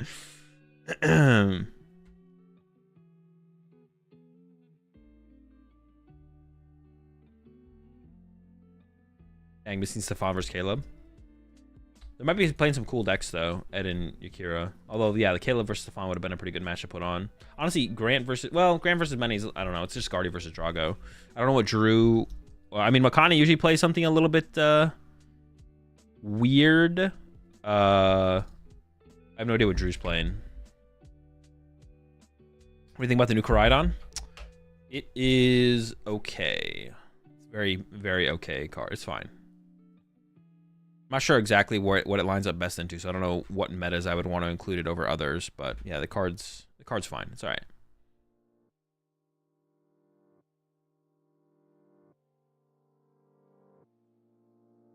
It'd be cool to see you here. See you here, man. Greetings from Chile. Yeah, I think I'll probably try and make it. I'll just have to like pay attention to when registration goes live for it. I mean, I assume the registration will probably be through RK9 because it is one of the regionals being run by Copag. I feel like all those go through RK9, but like a lot of the special events, like the special event for Puerto Rico, on some other site. Has Karma Beam run any official Pokemon events, or is Merida there first? I'm not sure. Maybe someone in chat knows though. I've never heard of them before, so they sound new to me. But what is this? The surprise of this regional? I don't think there really has been one yet, to be honest. Do you know how Tord is doing? Someone just said Tord was 1-3 or 2-3-1 or something. So not in a great spot. Or completely out of day 2. It doesn't get worse for Tord. About as bad as it gets.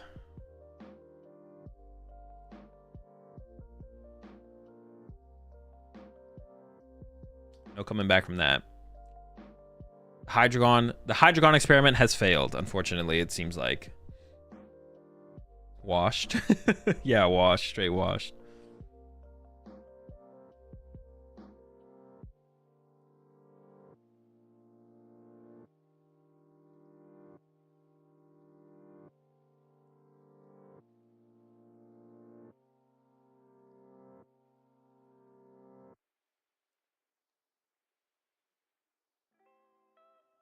Tord was playing Hydreigon, yeah.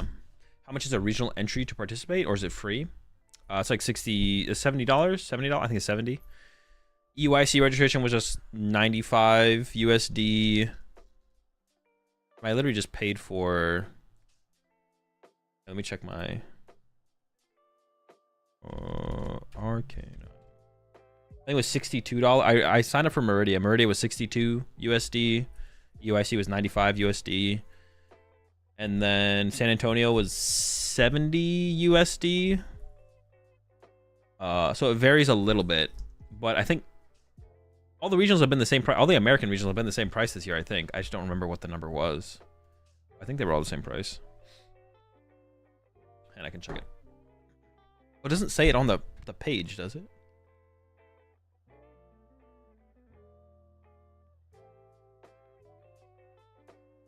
Pretty sure they're all 70. Yeah, okay, yeah. That's what I was thinking. Yeah, I think they're all 70. How many rounds are left? 3 rounds left.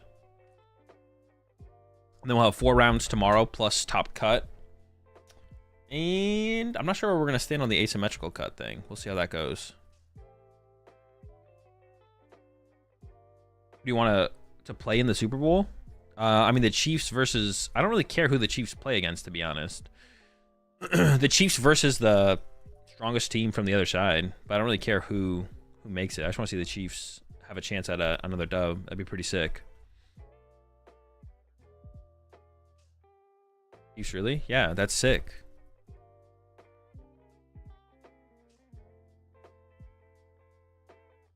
Chiefs bandwagon?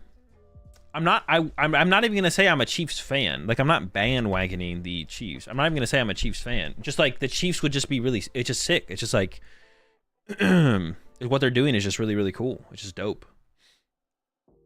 Witnessing, like, just seeing greatness like that, or like something that hasn't been done before, or the potential for something that hasn't been done before happen is just cool.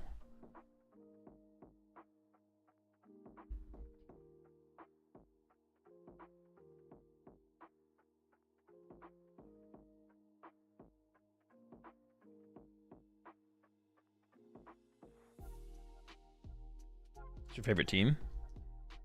I mean, I guess the Chiefs, but like, I wouldn't even say like I'm a Chiefs fan though either. Like, it's just would be cool to see them make it to the Super Bowl. I don't really have a favorite team, I guess I would say.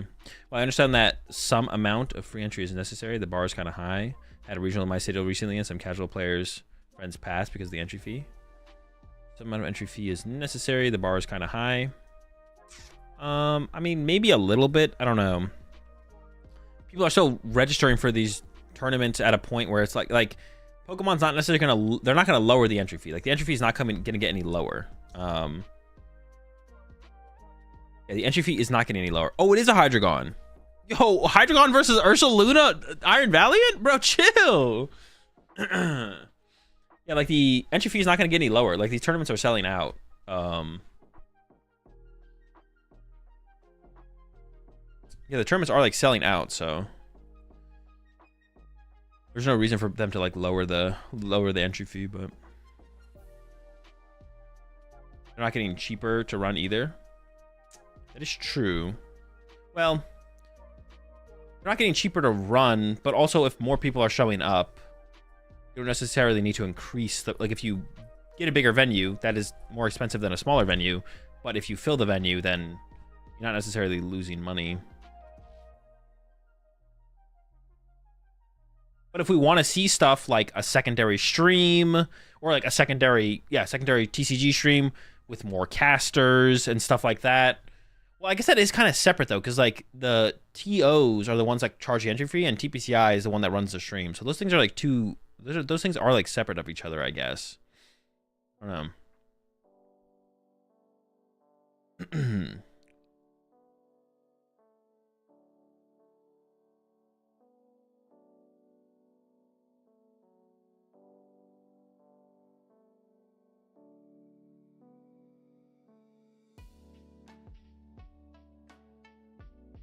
I could not tell you who's favored in this matchup as well. I don't know.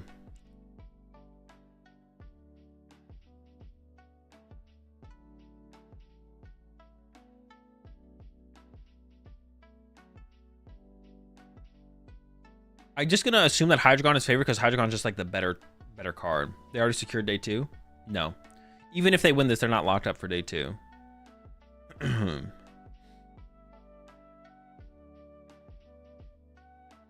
That does make this match a little bit less exciting, but I mean the decks are cool, so I'm down for it, even if they're not on the win it in. Probably Ursa because it can one shot. It is a big one shot though. Prediction? Oh, I got you. Yeah, you do need a lot to get a one shot off. Is it still 5-1 for day 2 in Toronto, or is it 9 rounds? It is 9 rounds, so it is 6-1 for day 2. 6-1 or better.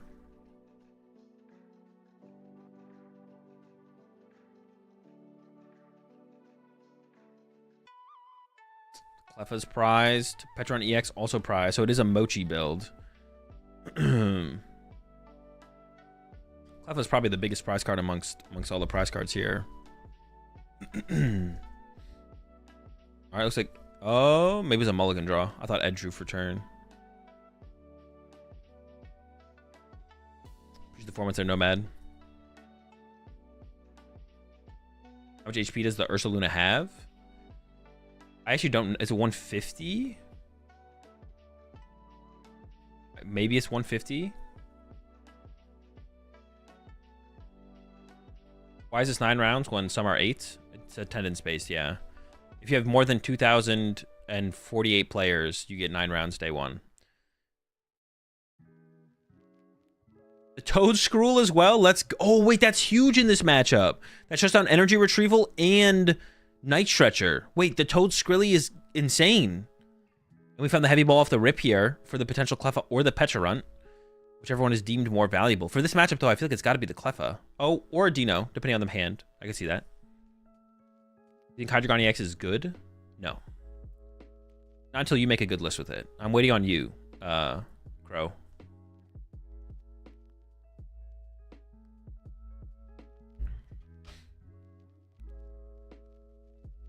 Let's Clops 2. Kind of greedy. No such thing as greedy. There's only correct and incorrect. The hand there is pretty weak, though. Has an Arven, but nothing to go with it. All right, let's see if Ed can get this turn 1 attack off on this Toad School before it evolves and gets to the bench. Just a research. Had the Prime catcher, but doesn't go for it. Yeah, this deck is super reliant on the discard pile. The Ursaluna deck. Night Stretchers, Energy Retrievals, maybe Superior Energy Retrievals as well. Hey, there's a Squawkabilly. Oh my gosh, this hand sucks. That hand is so bad.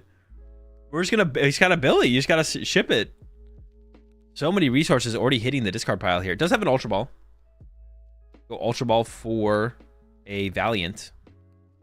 I guess you could triple Valiant KO the Toadschool. I guess that could be a thing. It only has 60 HP, but then you have no bench space for for the bears, the Ursalunas.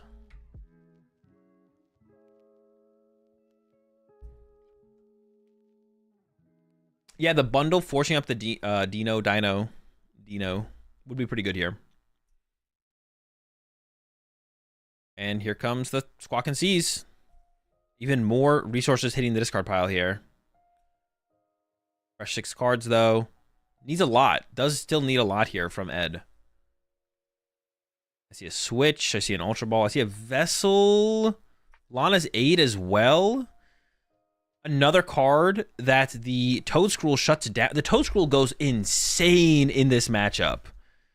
The Toadscroll just shuts it all down.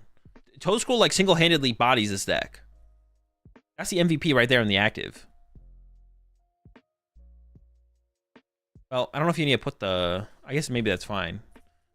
The counter on the Latios is funny. All right, pings 20 to the Dino and pass. Okay, can we get the Toadscroll set up this turn? Here comes an Arvin. You'll get this Toadscroll out of the active. That's the MVP right there. Save him. Even in the artwork, he's trying to run away.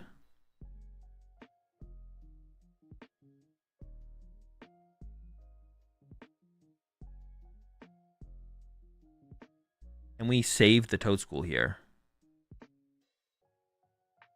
Looks like it was going for a Nest Ball there. Oh, I don't know what we get off a Nest Ball. It feels like Buddy Buddy Poffin's got to be the move here.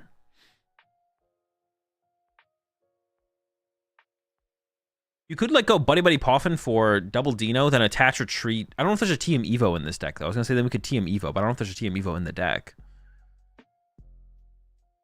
Going for Nest Ball. That's weird. I guess we're going for Rotom. Okay, maybe that makes sense. All right, take it back. And then Rotom for Poffin. I just want to see this Toadscroll retreated because this thing is... That's the GOAT right there. So we could like force Shield Zone for Poffin. And then Poffin for double Dino. Retreat to a Dino. And hide behind it for a turn.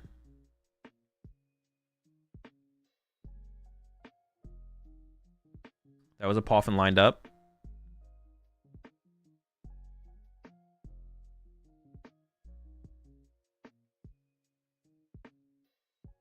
All right, here we go. We're definitely gonna at least get one more Dino here. But yeah, double Dino plus retreat to Dino is just too good here. Or Pidgey, I guess, sure. Okay, yeah, I forgot there's Pidgey out in here. But please, save the Toadscroll. He needs to survive.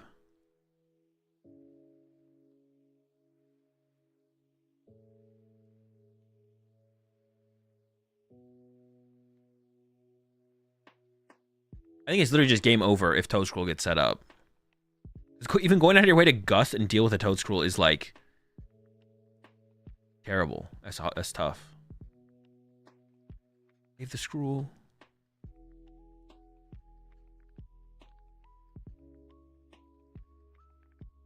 He lives. I don't know about retreating to the Dino though. Aren't we drawing 3 with Rotom here? Why are we retreating to the thing with energy on it? Does that make sense?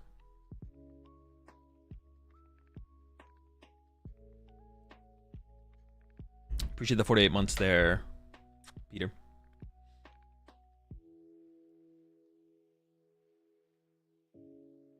How many match points do you need to make day 2 if it's 9 rounds? X2-1. It's always X2-1.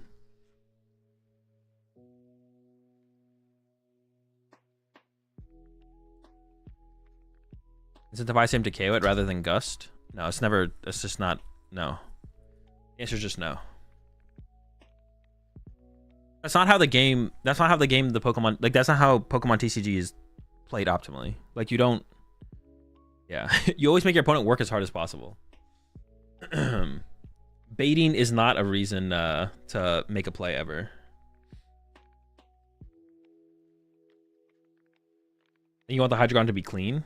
Maybe the energy doesn't matter. The energy might just not matter. And maybe the damage matters more than the energy. I could see that. I could see that. That's not unreasonable here. I assume Ed will use the Iron Bundle this turn, though, just to get it off the bench, because it seems kind of bad that it's on the bench. That is reasonable, though, having to be clean. It looks like it's just going to take the knockout on the active. I feel like you always pop the Iron Bundle here as Ed, because it seems like Akira is valuing the benched Dino more than the active Dino. So then you should always use Iron Bundle here to get the KO on the bench Dino. And I guess I do understand that, yeah, from Akira, avoiding, like, getting that damage out of play. See Candy Pidgeot coming in. And we have the Toedscruel, the MVP, on board. The ability is so brutal in this matchup. There's the Dippity as well. We're going to see the draw with the Dippity first here. Is looking for Candy Hydreigon counter gain Darkness Energy. There's Arven Darkness Energy. That's it. That's enough to get a Hydreigon and a Buddy Poffin to get the second Hydreigon set up. That's a pretty good draw there. In fact, Akira doesn't even need the Quick Search to actually pull the full combo off. He's going to get a new Dino off the Poffin. This kit's counter gain plus Ultra Ball. And then you get a free Quick Search to get whatever else you want for the next turn. You're chilling. Oh no, reading the Toedscruel in game. I think Ed probably has some idea what the Toedscruel does. It probably is reading it to reconfirm exactly what the heck do I not have access to anymore. And the answer is a lot. Yeah, the answer is Ed loses access to a lot of things with this Toedscruel in play. Akira does have a lot of cards that could be Ultra Balled away, is going for the Terra Orb instead, but has like Canceling Cologne and second Pidgeot EX in the hand. So I'd almost prefer to see an Ultra Ball grabbed here over the Terra Orb, to be honest. Because we do have those excess resources in the hand to discard. I'm not a huge fan of the Terra Orb being searched out over the Ultra Ball here, but not a huge deal.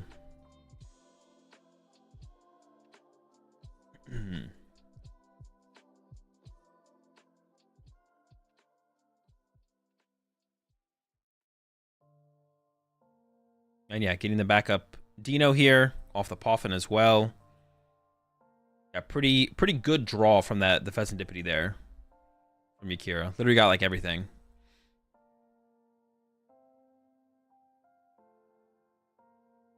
Why is Ultra Ball better here? Because Akira has dead cards in the hand that could be Ultra Balled away right now, but potentially like an Iono later. You might be in a situation where you have a bunch of good cards and you prefer not to Ultra Ball them away, but now you've used your Terra Orb, so you're less likely to be able to get rid of them. Also, it gets rid of the dead cards as well, which means you're not going to be able to draw. You're not going to draw into them later on.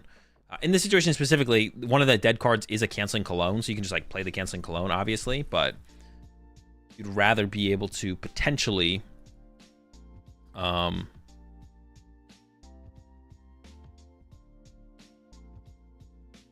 utilize it as like a resource to discard. Looks like Akira is going for an Iono. Has already played Arven for turn, so that'll just be a setup for the next turn. Always like starting your turn with like your draw supporter for turn, like an Iono. If you plan on using the next turn, is always like a pretty good play, or how you would like to like play out your turn most of the time.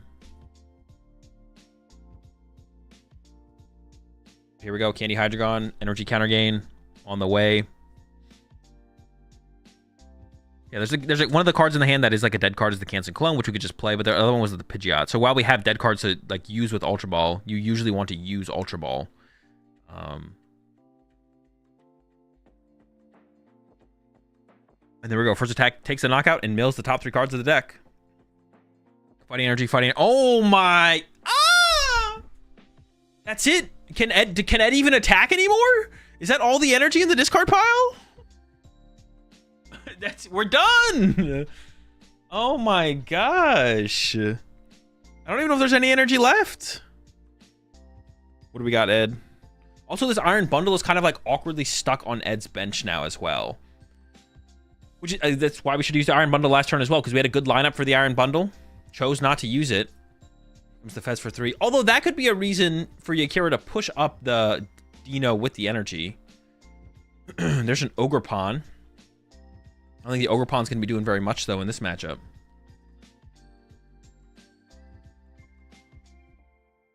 There's a Jet Energy in hand as well, but it's not looking good. Do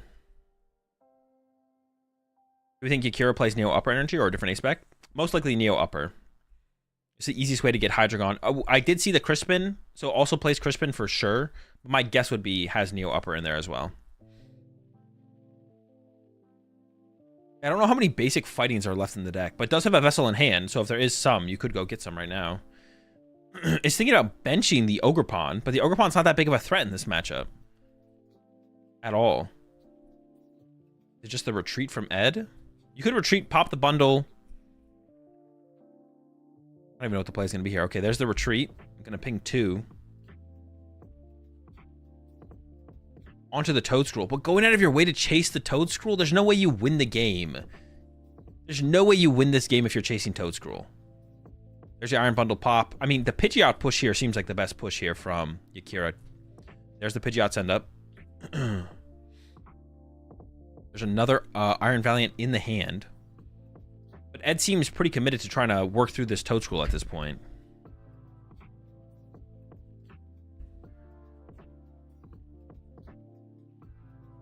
Goes into the vessel. All right, we'll see how many fighting energy are left. Well, maybe we won't. Okay, we will. I see 0. Honestly, do you just pack it up? You over a couple turns, honestly. Okay, so Ed isn't that far away from actually KOing the Toedscruel with Tachyon bits from the Iron Valiants. It doesn't take that long to do it, but the amount of milling. Oh no! And now Ed has just bench locked. And Ed has just bench locked himself. So now Yakira just wins with 2 Obsidians. There's no threat of... Oh, but you could just, like, Obsidian. Even if there was no bench lock, you could just... This game is over. The game's over. The Obsidian is going to be in next turn, whether it be through Crispin, or I guess it would have to be through Neo Upper. Oh, it has to be through Neo Upper and Crispin, because the counter gain is not active, actually. Okay, there's a little bit of work to be done. But basically, Yakira just doesn't have to take a knockout and can literally just wait until the Obsidian is live.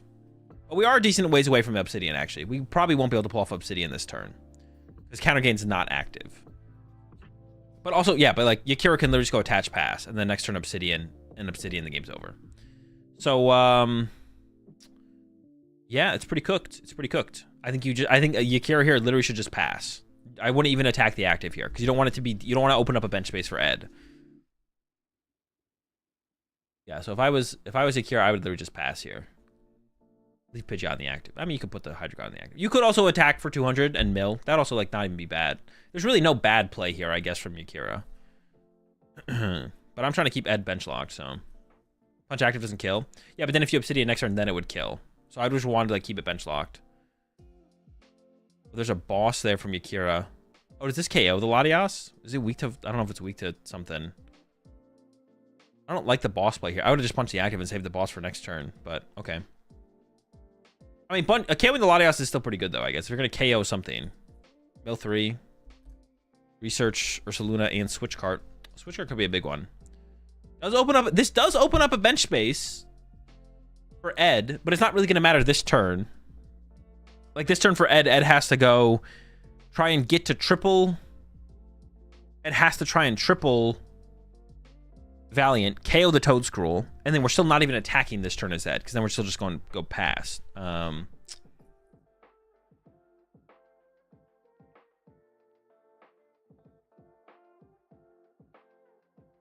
You have to use all your Iron Valiants to KO the Toedscruel.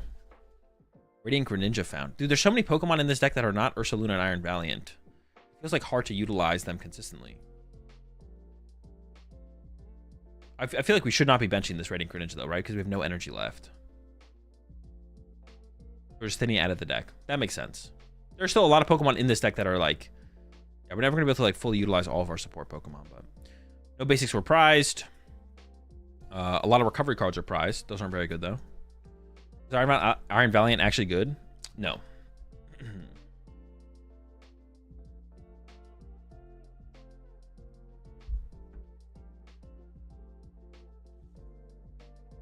Yeah, the Toedscruel honestly just makes this matchup... I mean, it is possible for Ed to deal with the Toedscruel. You can gust it up and knock it out with an Ursaluna. You can triple Iron Valiant KO the Toedscruel, but using that many resources to go after the Toedscruel, I think it means you're just going to lose to Hydreigon's first attack. Like, too often. I don't know. Yeah, the Toedscruel is, like, so annoying that it exists in Yakira's deck. It's just so annoying.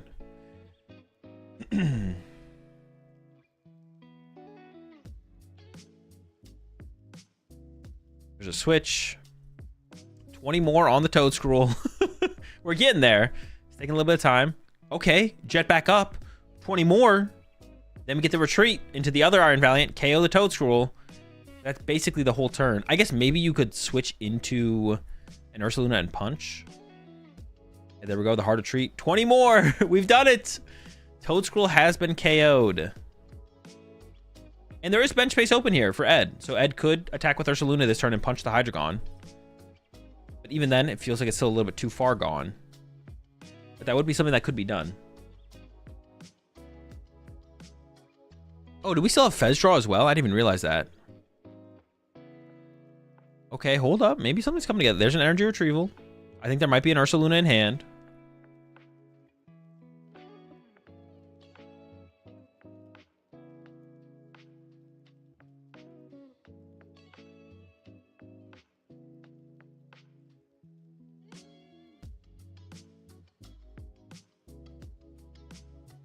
All right, Ursaluna's down with the energy.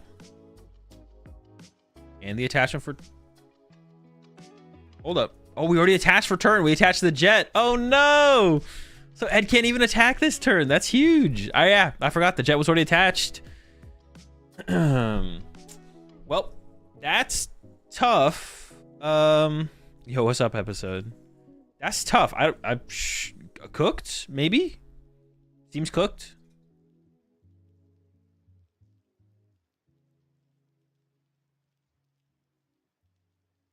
I just got to be a pass from here, right? Ursaluna has what, 150 HP? Okay. Yeah, the Obsidian's online next turn. But if you could knock out the Hydreigon, then the Obsidian's not too scary. This is why I didn't want to see Akira open up a bench space, though, for Ed. This is what I was talking about. It does seem winnable for Ed now. Now that there's a bench space open and you're able to establish a bear... Yakira can't like win into attacks. Well, I guess you could with Gust. You could Gust KO Squawk. Actually, you could win into attacks here as Yakira. You could Gust KO Squawkabilly and then KO the other thing after that, the bear. So I guess you could go Gust KO Squawkabilly this turn as Yakira. Okay. So as long as you have a boss to use, but I feel like opening up a bench space was always a mistake from, always a mistake here from Yakira. I think you should always just play it a little slower.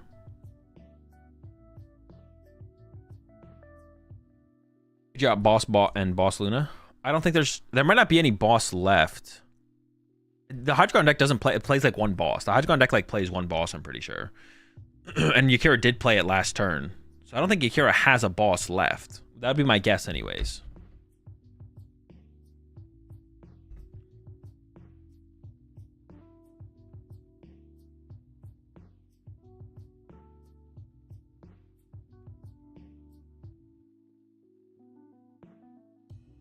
Goes in with the quick search. We got 30 minutes left. Time is something to think about as well. Goes for the Neo upper energy. Did just get a dark patch off the Arven. Yeah, I don't see a boss left in the deck. I think it makes sense. Usually the deck only has like one. There's just Hyros boss in hand. In Yakira's hand.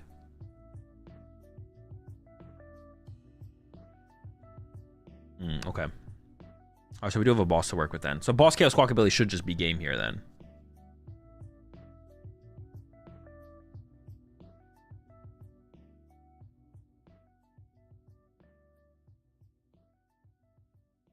There's a dark patch.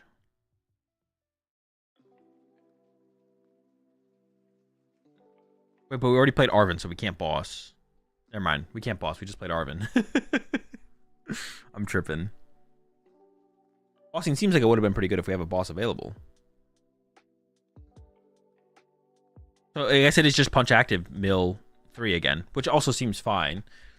I feel like we're still in a pretty good spot here as Yakira if that is our play. But if we had the boss option, I feel like going just boss KO Squawkabilly was always the play here from Yakira. We always just set up for the win on the next turn with the Neo upper. I think you guys are tripping. I don't think there's a boss in Yakira's hand. I think y'all are tripping, actually. And I'm pretty sure there wasn't a boss. There's an Iono in the hand. Yeah, Yakira, I don't think has a boss in hand. All right, here comes the spread. Just hitting all the Iron Valiants up. Looked like it was a boss. I think it's a cologne. Okay, yeah. I was right, yeah. All right, this does open up, like, I don't think Yakira...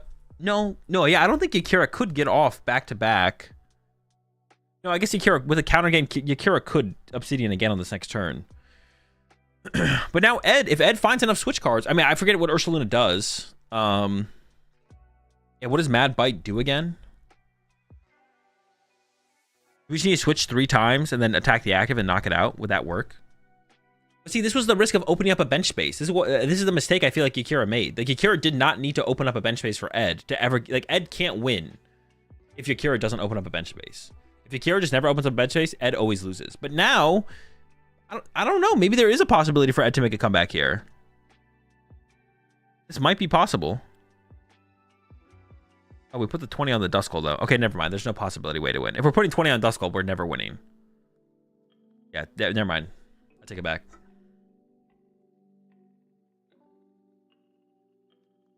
Wait a second. Wait a second. This is 130? These Iron Valiants are still in range of being KO'd. Switching to Ursaluna. No, we're switching into this thing. So we're going to KO the Duskull.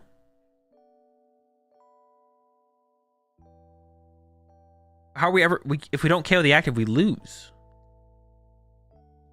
KOing the active had to always be the play there. Going after Duskull doesn't do anything for us. This is cooked. It's cooked.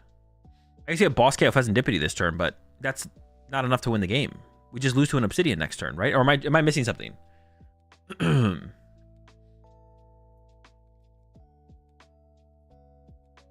even bosses the... we definitely should boss the Pheasantipity. Goes through the boss on the runner for the knock. Yeah, I think Ed is just checked out of this one. Yeah, because now Yakira just pushes up Hydreigon and then just Obsidians again, and then game is over. Okay. There we go. Knock him out. Cooked. Back it up.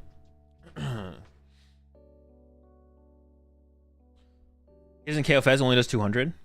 Oh, that is true. It would have been 10. I was like, it's weak to fighting. It should get the KO there. Yeah, true. My bad. The Rotom was correct. I thought Ed was just like fully checked out at that point. It was just like, whatever. I'll just KO something.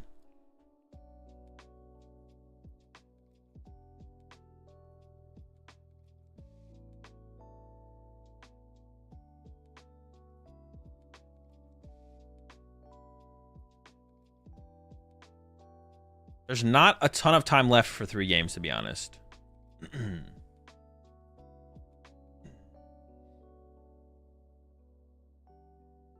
definitely say this is an unfavorable matchup because of the Toad Scroll. Even if you can pick it off early with like triple Valiant, having to commit all your Valiants to the Toad Scroll and not being able to actually deal with Hydreigons as quickly, and then the mills getting milled that much more by the Hydreigon definitely makes things tough. So honestly, if the Toad Scroll didn't exist, this matchup might be favored for Ed. This might be a favorable matchup, actually. But because of the Toad Scrolls, I feel like this is definitely an unfavorable matchup. Definitely unfavorable. We'll definitely see Ed approach this a little bit differently, though, going into Game 2. Ed's Iron Valiant will definitely be going after the Toad Scroll. We'll definitely be seeing... Because, like, that Toad Scroll... could have probably had a little bit more pressure applied to it in the early game. But Ed definitely played it in a way where didn't apply maximum pressure to it, even though it could have. Why is pile counting between sets not outright banned? Not sure. I don't think there's really a good reason for it, to be honest.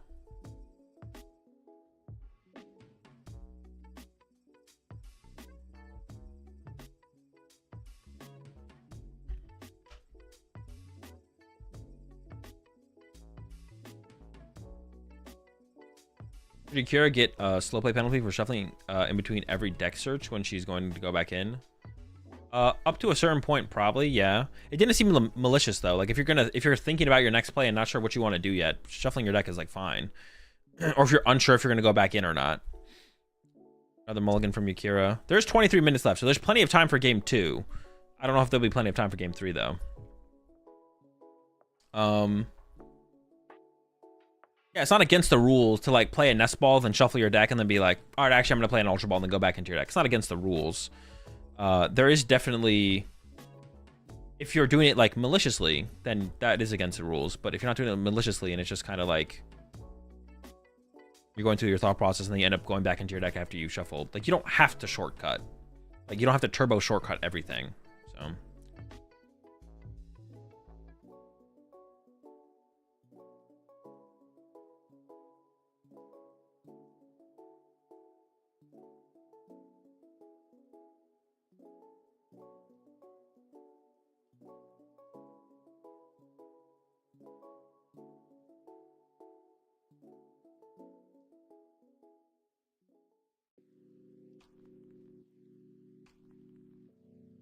All right, here we go. Ed looks like chose second in this game too.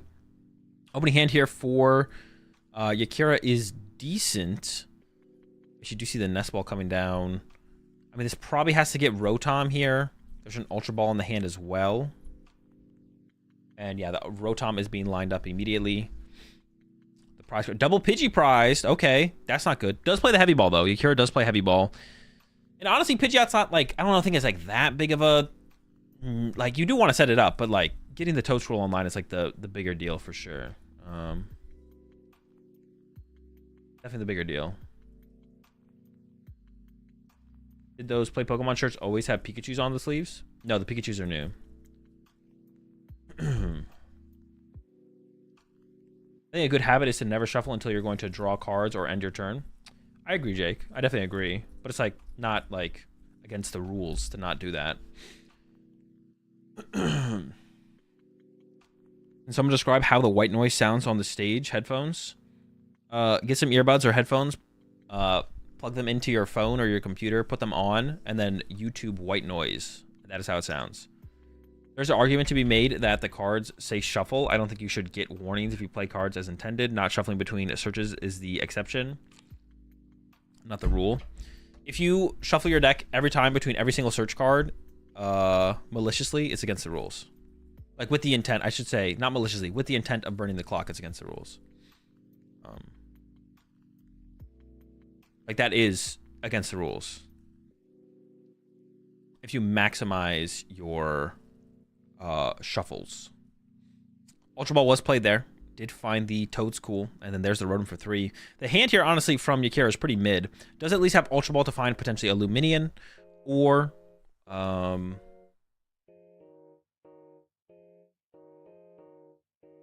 it's actually constant Pokemon cries.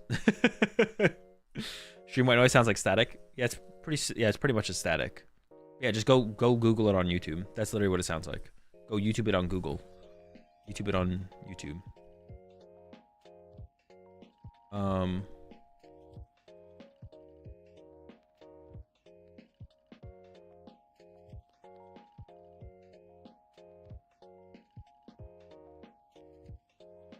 What about Cypher Maniac's code breaking and then Curly Greninja to draw 2 and instantly search again with cards from the top 2? Should you shuffle or not? I'm so confused.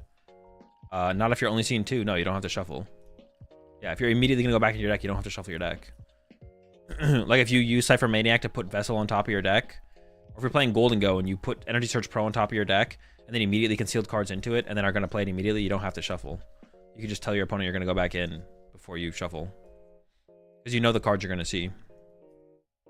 Okay, so we have at the very least here, from Ed, have the turn 1 attack. The turn 1 attack is set up here.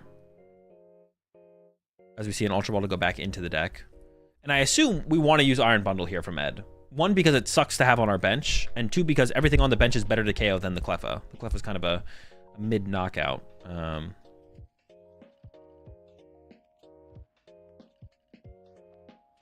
feel like the noise would be so distracting for me, though, and particularly for people with sensitivity disorders. Does that mean they can't go on stream? No, you'd be forced to go on stream. I think if you have some kind of disorder, you could request to not be on stream and use that as the reason, and then maybe they wouldn't force you to be on stream. But if you're picked to be on stream, you go on stream, is how it works. And then if you don't go on, if you refuse to go on stream, you get a match loss, and then they go find someone else to put on stream. But if you had some kind of disorder, I'm sure you could, that they would maybe not pick you. I'm not sure how that would actually work out, to be honest. No clue.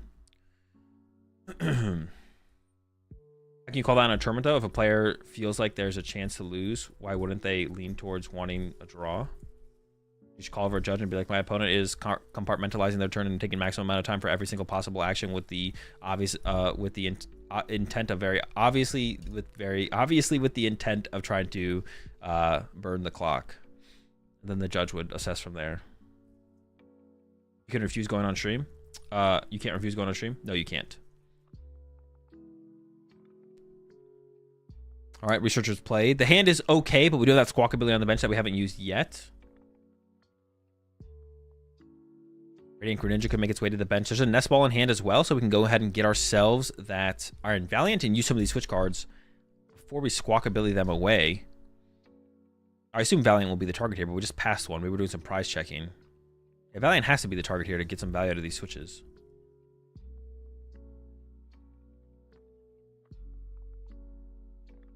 If it's within 15 seconds per action, why can a player not drain the clock? If your sole goal is to drain the clock and not progress the board state, it is against the rules. 15 seconds is a guideline. It's not like a strict rule or a hard and fast rule. It's like roughly players' actions should probably take around 15 seconds to complete. Even though I have legal actions, I cannot do them. No, it depends how you are doing the legal actions. It depends how the legal actions are being done. So the Radiant Greninja does get benched here, which does eat up another bench space. I wasn't sure if this was actually going to get benched or not, because I feel like losing that bench space to the Radiant Greninja is not worth benching the Radiant Greninja over. He could potentially take 2 KOs this turn. That is true. You could KO the Toadstool off the bench, which definitely wants to be the focus here.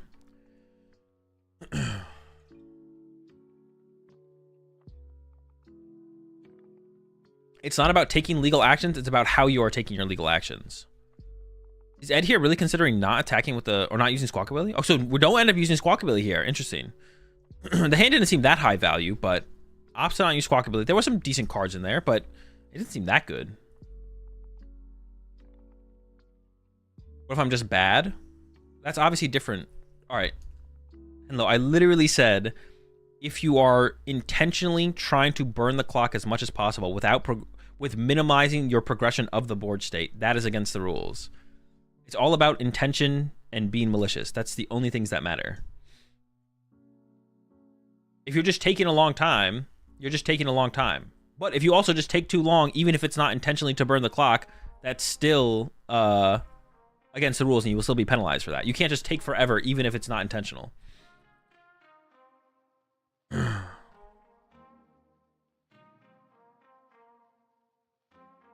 So if we're not allowed to force tie, then why is it in the game?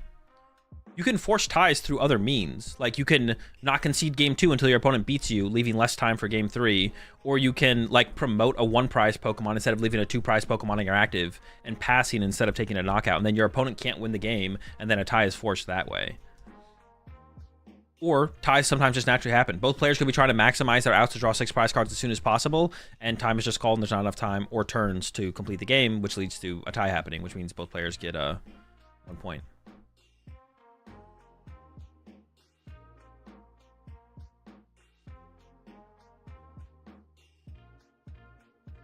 What are my thoughts on a chess clock? Seems tedious and not worth it. All right, just Klawf a draw for 3. No Toadstool established. Is a problem. So we could see the double Iron Valiant here to KO Toadstool plus knock out the active to get a double prize turn here from Ed. And the bigger thing is KOing the Toadstool. The bigger thing would be to remove the Toadstool, excuse me, preventing the possibility of Toadstool from coming into play. Goes into the Lanas. Get the Iron Bundle. Okay, Iron Bundle is pretty good here. Can also concealed cards here, but this is not going to give us the Toadstool knockout. I mean, this is probably just going to lead to Yakira pushing up Duskull. I don't know if I really like. I feel like the research to try and dig for the combo is so much better here from Ed. There is a Pokestop and a Nest Ball. I would like to see the Nest Ball get played first, though, to find an Iron Valiant out of the deck. There's 1 switch card, 1 retrieval, and the Prime Catcher. Hold up. That gives us the knockout on the Toadstool with Iron Valiants, and then we can just like leave the Ursaluna on the bench possibly. But we could also get a switch card off of the prize cards, which would then lead us to actually knocking out Rotom. We could get like a 3-prize turn this turn from Ed. I assume you'd want to knock out the Rotom here and just take away the option of the Force Seal Stone.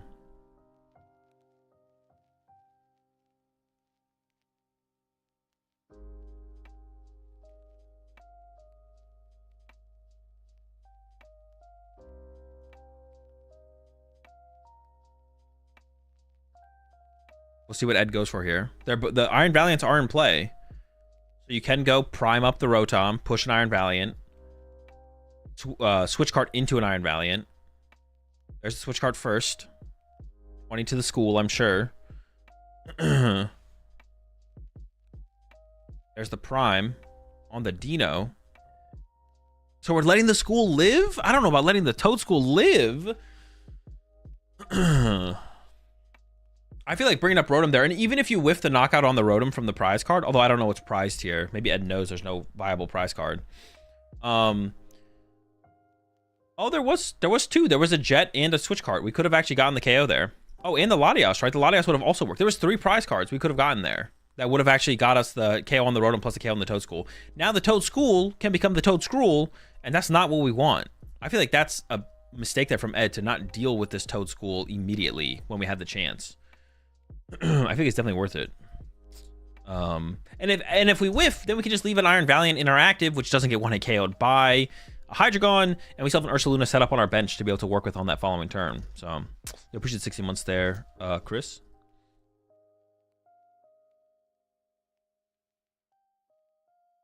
See, I really don't like that choice there from Ed. I feel like Ed had a stronger play to go for. I just feel like removing the Toad School from play is just so important. Pheasantipity found off the Ultra Ball here from Yakira. I don't like that. I feel like that should have been... We should have either Ultra Balled... We should have kept the other Ultra Ball, I feel like, from Yakira here. I don't like losing an Ultra Ball if we're going to go get Pheasantipity. I feel like setting up Toad School as soon as possible is just so important before the Toad School goes down. So not a big fan of this play here, or that choice there from Yakira. I feel like if we're going to Ultra Ball there, we should save the other Ultra Ball. Here comes the Fez for 3. There's Candy. That's a good one. What else could we have discarded? Maybe we could have discarded the Counter Catcher, to be honest. I feel like KO in the active definitely is what we want to be KOing here. The Hydreigon is found off the Terra Orb. And then if we had kept that Ultra Ball in the hand, we drew into a Poffin and a Canceling Clone. Could have Ultra Balled those 2 away. Got the Toad Scroll, because I believe it's not prized. No, it's not prized. And then we'd have Toad Scroll. And then off this Iono, if we find Dark Patch Energy or Counter Gain Plus Energy, we have the Knockout on the active plus the Toad Scroll setup, which is a pretty good spot to be in, I feel like, despite the slow start here from Yakira. Definitely not a huge fan of how Yakira chose to play this, getting rid of that second Ultra Ball. Unless it wasn't an Ultra Ball. Oh, we already have the Neo Upper in hand as well. Throw a Counter Gain on that. Play a Super Rod. It was 2 Ultra Balls, though, right? It was Ultra Ball away, Ultra Ball. Man, yeah, I really don't like that Ultra Ball away, Ultra Ball there from Yakira. Those are Petch Dark. Thinking about the Dino. There's also the Ursaluna that could be an option. I feel like the Dino's got to be the take here. Maybe not, though. No, I feel like the Dino is still a pretty good take there. Actually, I just don't like the Petron take, actually, more so than anything. I think the Petron shouldn't have been grabbed there. Should have gone, like, Ursaluna Dark Energy Dino instead. Oh, I mean, Ursaluna's a pretty weak attacker in this matchup. It still might be worth it for, like, the late game to close it out. And then I think we have the Iono still here to come from Yakira. Because we haven't played a supporter yet, I believe. But man, it would have been nice to Ultra Ball for the Toad Scroll here. Definitely should have burned the Canceling Cologne there, I feel like. I don't like that. There's no reason to ever put the Canceling Cologne back into the deck for sure from Yakira. That should have always been just played here and just burned. There is a possibility for a big attack here from Yakira, actually. If we get a Dark Patch... All there is pretty weak. So it has to be the Mill Knockout. And the hand there from Ed is actually just dead. We do have the Pokestop in play. Possibly could get that cooking.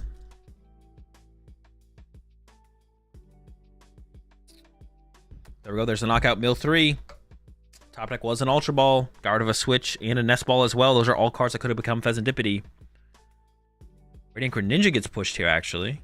Oh, it's like the same thing as pushing up a... Well, you want to save the Iron Balance on the bench. That makes sense. All right, top deck. I couldn't tell what it was.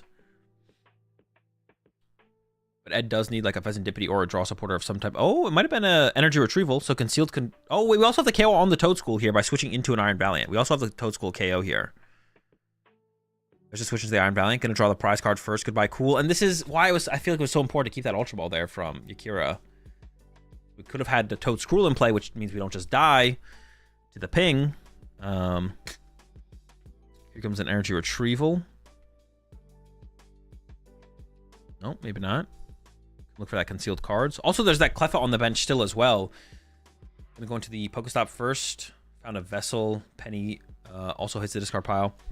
The Klawf is like an easy final prize card here for Ed. So if Ed can just punch this Regidrago this turn pretty hard, or just get like build up a decent amount of pings from the Iron Valiants, then you could just win the game next turn by going like Iron Valentine, the Klawf plus knocking out the active with that Ursaluna.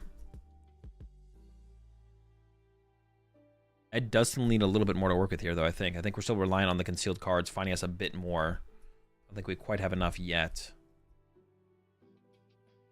There we go, concealing some cards.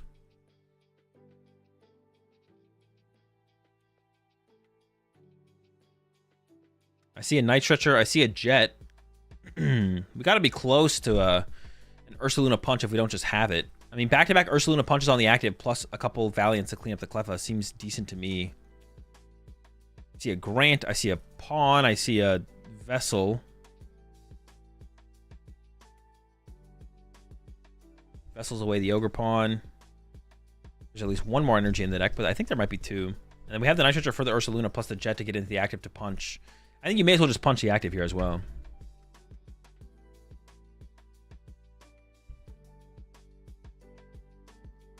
What's the coin for Yakira onto the Iron Valiant for? Just to mark that its ability's been used.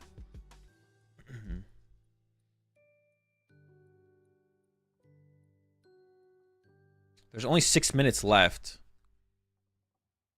Once again, just like I kind of talked about in that, was it the last set? Maybe it was the last set, maybe the set. There's no sense of urgency here on, or not the last set, like the set before. There's no sense of urgency at all from Ed here. And it's possible Ed doesn't even take a game here to even play for a tie. Goes for the boss on the Rotom. Oh, okay, we have boss on Rotom here.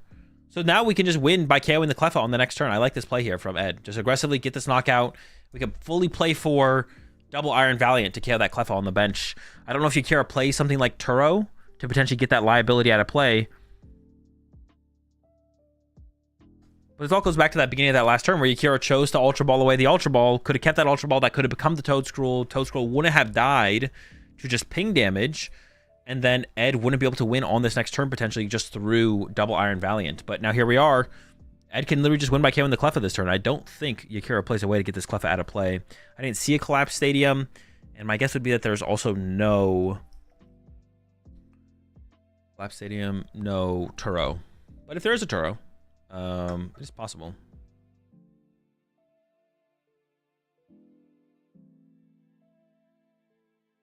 Literally Thornton in her hand.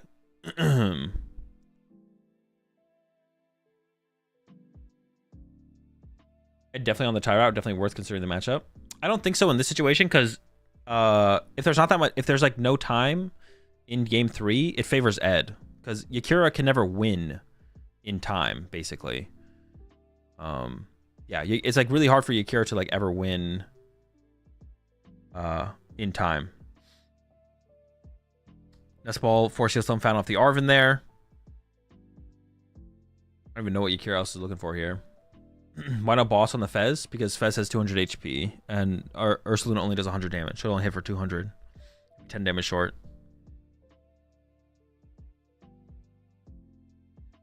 Alright, here comes the Fez for 3. I'm not sure what the plan is here for Akira. Could win with back-to-back Obsidians, but we didn't get a... No, I guess you can still win with back-to-back Obsidians even if you knock out... Well, no. Oh, just goes for the knockout plus mill. Okay. First retrieval. Iono. I almost said N.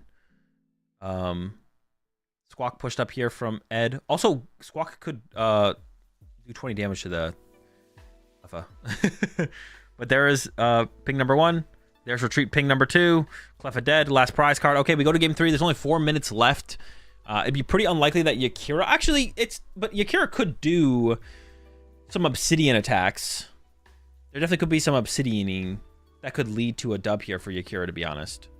That is possible.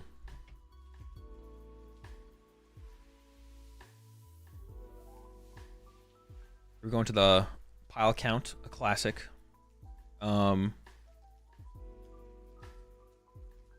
Yeah, you could just go back-to-back Obsidian. So it is possible to win here. I don't think you can Obsidian that fast. I mean, you can literally Obsidian turn 2 if Ed takes a knockout. If not turn 2, turn 3. But if you only need Obsidian twice, that would mean you win by turn 4. So as long as you play 2 turns before time, then you have 2 turns in time, and then that's game. How does the match end with a timeout? At this point, because both players have won a game, it would be a tie. When time hits, they play +3 turns, and then it ends in a tie if there's no one has won the match yet.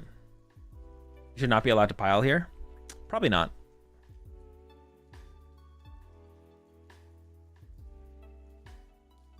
Don't even need a KO if you can Dark Patch. Also true, yeah, Dark Patch is possible. Why is Ed allowed his Apple Watch on stream? You can use Apple Watches as long as they're in airplane mode. Looks like Yakira chose second here.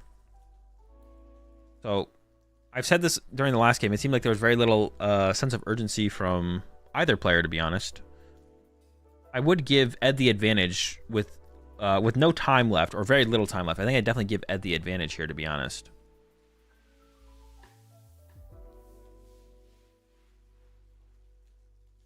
We'll see what happens. Here comes an Ultra Ball.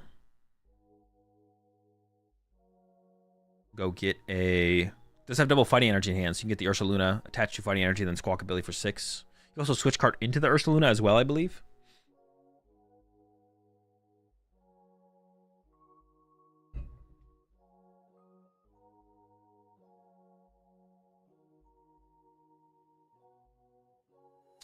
You can use Apple Watch as a countdown clock. No, you're not allowed. You can use a watch, but you're not allowed to set timers on your watch. You can wear a watch, but you can't set a timer on your watch, is the rules.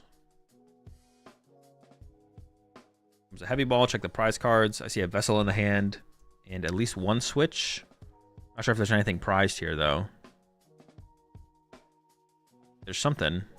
Doing a quick count of the prize cards. Or not count, but making sure what is prized. So it's best to check your watch when they say start of the round, I'm guessing. Yep. Why are you not allowed to set a timer? I don't know. Ask them. A lot of people do. A lot of players do set timers on their watches. That's because it's like almost impossible to like for anyone to like no judge is gonna walk over and be like, yo, do you have a timer set on your watch? Just like to one player specifically. If they catch you setting a timer, they will probably say something. They should say something and say you can't do that, and then make sure you don't have a timer set. But yeah, people set timers all the time on their watches. Yeah, players do it all the time. Can you set a timer for the match duration? That would be setting a timer on your watch, which, like I just said, you cannot set a timer on your watch. Why timer's not allowed? Have to ask TPCI. All right, Iron Valiant setup. There's a pass over to Yakira. 20 seconds left. So as long as Yakira has, and there's an Arven for 2 bench Pokemon. This should end in a tie, I would imagine.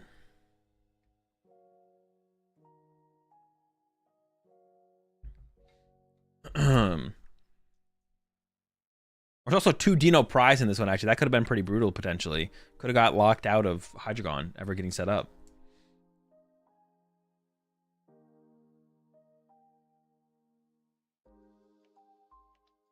Yeah, timers are not allowed. I can't tell you why. I don't know why. You'd have to ask TPCI. Or maybe some higher up judge. They might have some insight on that. She can Obsidian board wipe, maybe. Okay, you're not wrong. The Obsidian play is actually still live. You are right. The Obsidian play is live. Oh, no, wait. No, Yakira is turn 0. So Yakira only has 1 turn. So no, the Obsidian board wipe is not live, actually.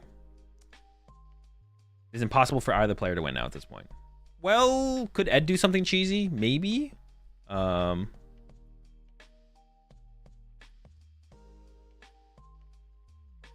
I'm not sure.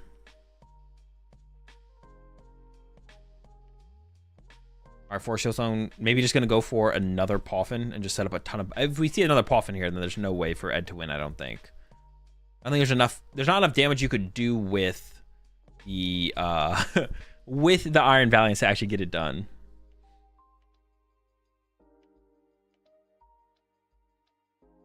I'm guessing timers are disallowed so in case there's a discrepancy, someone calling time or turn 0 on their opponent incorrectly.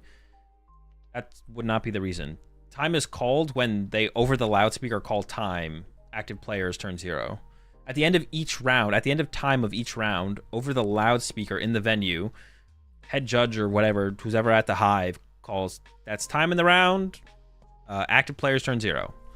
That is when time is called. Time is not based on if someone set a timer on their watch.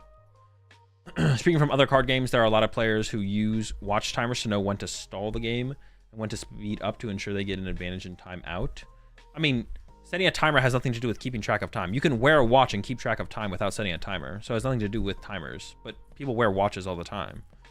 That's different. Am I allowed to pile count the amount of seconds my opponent takes during their actions? Of course. You count each second with playing one card as a pile. I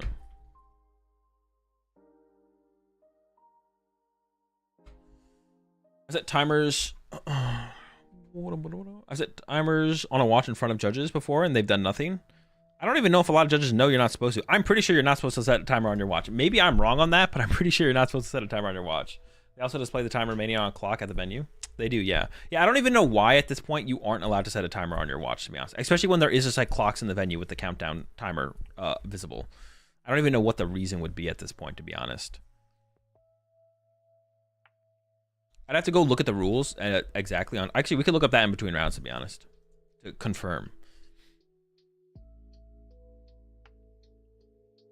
All right. Ping number 1 coming in to the Toad School. Switch back to the Ursaluna, which will be able to KO the Rotom for 2 prize cards this turn. The maximum amount of prize cards that Ed can get this turn is 2. And then next turn getting 4 prize cards seems unreasonable. Distracting alarm noise when the timer runs out. Well, obviously you have to mute it. You can't have like a timer set with a noise, but...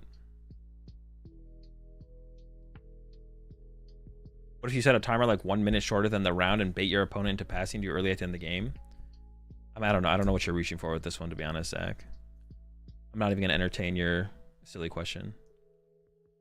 Exit security measure. Timers can be associated with bombs. No, I don't think that is why. No.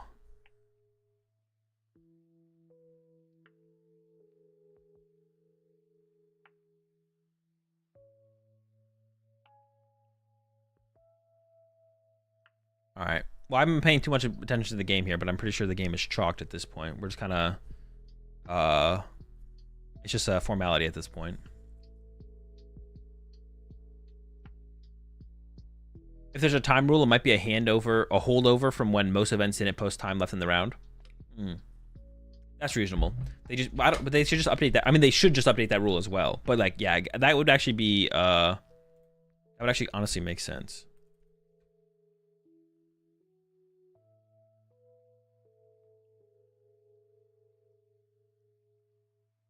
I actually want to look it up to see if it's still in the rules. Maybe it's not in the rules anymore.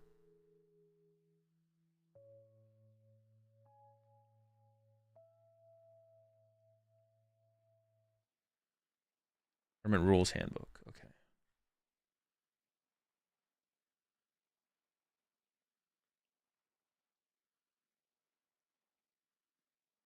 Match records and ranking, concession and ties. Range dropping from a tournament.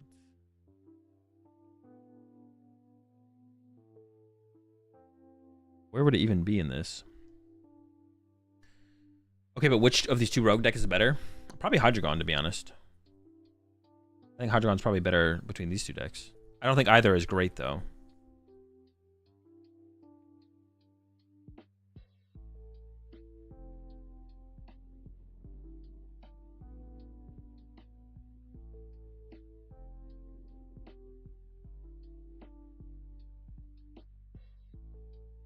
Would you say Ancient Box is a rogue deck? No. I know you're baiting me with that question, though.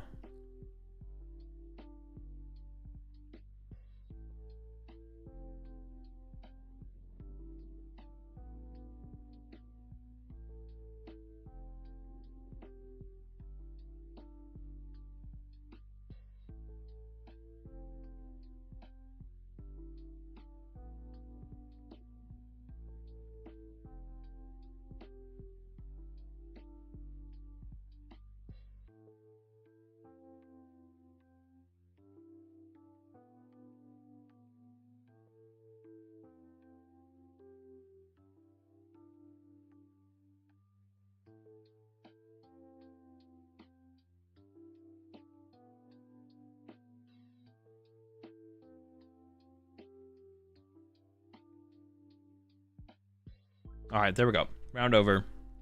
They do end in a tie.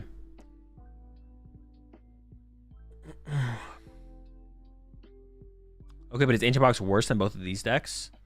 Ancient Box is probably worse than Hydreigon, but I would say better than the Ursaluna deck, probably. That'd be my guess. Yo, what's up, Stellar? So doesn't Hydreigon get farmed by Drago even with Toadscroll? I don't know. Probably. I mean, it's a bad deck versus a good deck.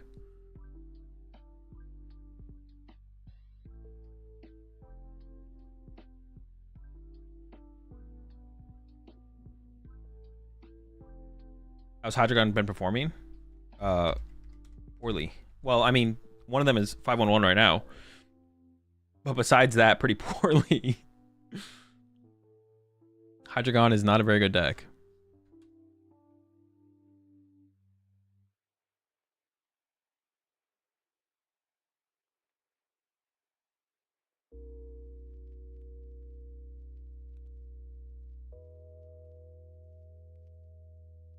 I'm looking through the thing right now to try and find the the watch rules. It might not be in here. I assume it is, but maybe it's not.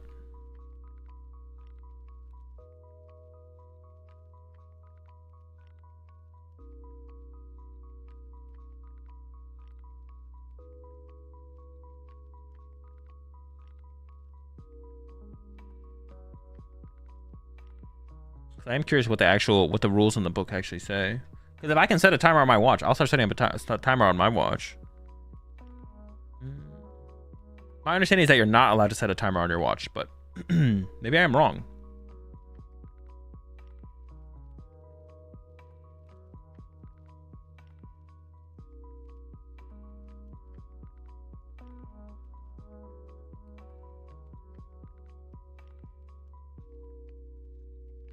Appreciate the 6 months there, Irexy. The only thing that I see about time is competitors may ask a judge to provide a time check, which should be accurate to the nearest minute according to the best information the judges has available, which implies competitors cannot have the time left for themselves. I don't think that really implies that at all, to be honest.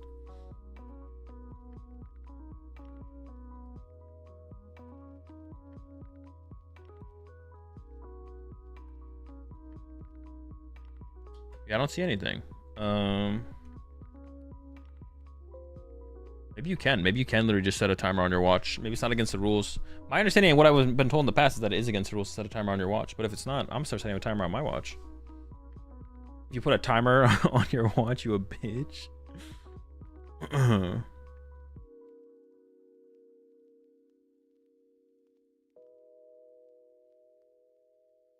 Okay, let's take a look at the current standings.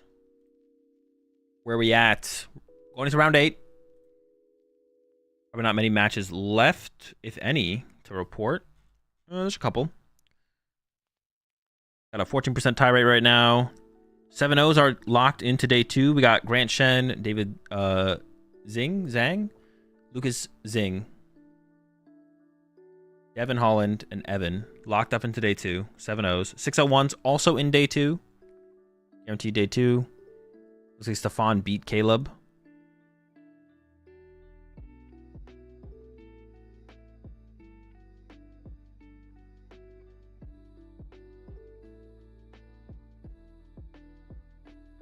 But against James Cox, even he set a timer. Maybe it's just legal. I could be wrong. I said that was my understanding, but might be capping.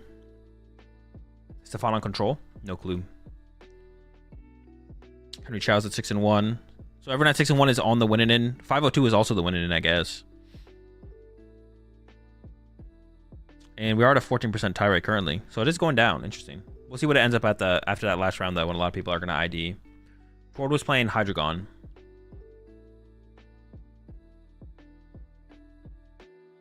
All right, chat. I will be right back before we get into this next round, but it should be coming up pretty quickly here.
Oh, my bad.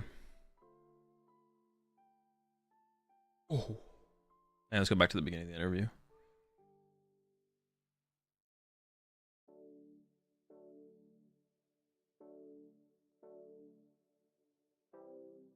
Congratulations, my friend, on the run so far. How are you feeling? How's things going? Thank you very much. Honestly, feeling pretty good. You know, 601, obviously a very good record. At the same time, I'm also feeling that it's not over. You still need a lot more wins to go in order to make the top 8, which is my goal. So, but yeah, it's a pretty good start. So I'm very happy with how it's been going so far. Yeah, that's awesome. Tell us about what deck you chose to bring to the event this weekend. Yeah, I chose to bring Palkia Dustnor, bring it back, I guess, since I used that with good results at the beginning of the season. I felt like if there was like one tournament where it was safe, or maybe not safe, but like a good idea to bring it back again, could be now with a good matchup against Klawf Terrapagos. Charizard has been picking up steam, and that's also a matchup which I consider favorable. So yeah, I felt like it was nice, also kind of a comfort pick for me, and also a deck that I feel like I can finish best of threes with, even if I may be tired from the travel. So so far it's been working out, so I'm happy with that. Yeah, you were one of the early adopters of the Origin Form Palkia deck, and I mean, a lot of people ended up taking your take on the deck and continuing to move forward with it with that Greninja line included in the deck. I mean, it became such a popular staple of the meta after your strong finish earlier on in the year. You mentioned kind of some of the reasons to bring it back, but what are some of the reasons you feel like it fell out of favor in the meta? Because it was really strong, and then as it got more popular, the meta changed, Surging Sparks comes out, it just kind of falls off a little bit. Yeah, I think the main reason why it fell off was Regidrago. Which is a bad matchup, like probably, maybe not the worst matchup, but really a bad matchup. And Regidrago had, at the beginning of the season, after Stellar Crown released, it was less popular. People were trying out new things, the Terrapagos and so on. And then, like, as the tournaments went on, people realized that, oh, it's still very good, it still works very well. And so it started picking up again, winning tournaments. It won 2 regionals in a row in Europe. And so I felt, oh, wait, no, this is not the time to bring Palkia. So I switched to other things. And I think many people had the same reasoning, thinking, oh, the good matchups that we expected at the beginning of the format are not that popular. The God of War, the things like this. You don't see them as much. And yeah, so I think that's why it fell out of favor. At the same time, recently, even though Regidrago is still very good, it's the most played deck, but it's not the most played deck by far, Like, you can expect to hit a couple during the weekend, but you can also kind of avoid them or beat them sometimes. So I think that's how I have to think about this. And also, recently in the Stuttgart regionals, we saw Charizard win, which is also a deck that is supposed to have not great Regidrago matchup. So, if other decks can win, even though they have a bad Regidrago matchup, I've heard, yeah, Palkia could be the play again. Yeah, of course. I mean, it feels bad to like take a loss to whatever the most popular deck is, but also at the same time, there are so many decks in the format, so many decks in the room, and 6-0-1 is proven to that point. Have you hit any Regidragos so far today? Yeah, 2. 2. I beat them both. Beat them both? Bad matchup says who? Not Stefan. No problem at all. So I want to talk to you about this tournament a little bit, because this is, I believe we were talking earlier, your 3rd Toronto Regionals, is that right? So you've been coming to this tournament for quite some time, and even back before, like back in the 2019 season, it really wasn't as common to see players traveling out of region to go to regional championships. Now it's something we expect at basically every single one of these tournaments. What about this city, this tournament brings you back to it every year? Well, I guess it's like convenient. It's on the East Coast. There are direct flights from Paris to Toronto. It's not too far away. It's not too expensive, so that helps a lot financially and so on. Also, for a while, I couldn't play European languages except from English in the United States, but in Canada you can play French cards. So that, if I had to choose like one regional to go to in NA, Toronto was like that was also convenient for this reason. Obviously now that has changed, and now you can play as of a couple, like a month ago or something, weeks ago. Yeah, recent change, yes. Recent change, yeah, we can now play the language of the region we're from, so of course now I don't have to. I could go to NA and just play my French cards there, but for a while it was like helpful, If I have a lot of English cards, but also some cards that are just only in French, and it's like, it's like just practical to not have to worry about, oh wait, do I have this in English? Sure, yeah. Definitely. Well, I mean, I know another factor probably as well is the fact that for a lot of years, Toronto was in the expanded format. And you didn't get to play a lot of expanded tournaments previous to that, right? So that's actually true. Like in 2019, Toronto was in expanded, and that was also you're right. That was also one reason that brought me to play that event, because I really wanted to play expanded, which we didn't have or very rarely had in Europe at the time. So I was pretty happy to to come there, play my favorite format, which I've been boring everyone with for a while. Not at all. No, I've been promoting the format, and yeah, I guess even like 5 years ago it was, yeah, right. I was already enjoying the format, so that was nice. Also, yeah, also I guess something that I should mention, that also I had a lot of fun in the city. I enjoyed the city. It's pretty cool. Lots of good food. Lots of nice people. A bit cold, I have to say, but that won't stop me. Absolutely. Yeah. I wanted to talk about Expanded a little bit because I know you are a big fan of that format. Yes. You definitely fill my timeline at least once a week with some expanded decks to share, which I enjoy looking through for sure. So fill people in who might be watching who don't exactly know about Expanded, because it was a supported format that, and it still is, but it was a format that was played regularly at regional championships in North America, but it hasn't been since the we came back to tournaments in 2022. Tell us about what Expanded is and why you are so drawn to it.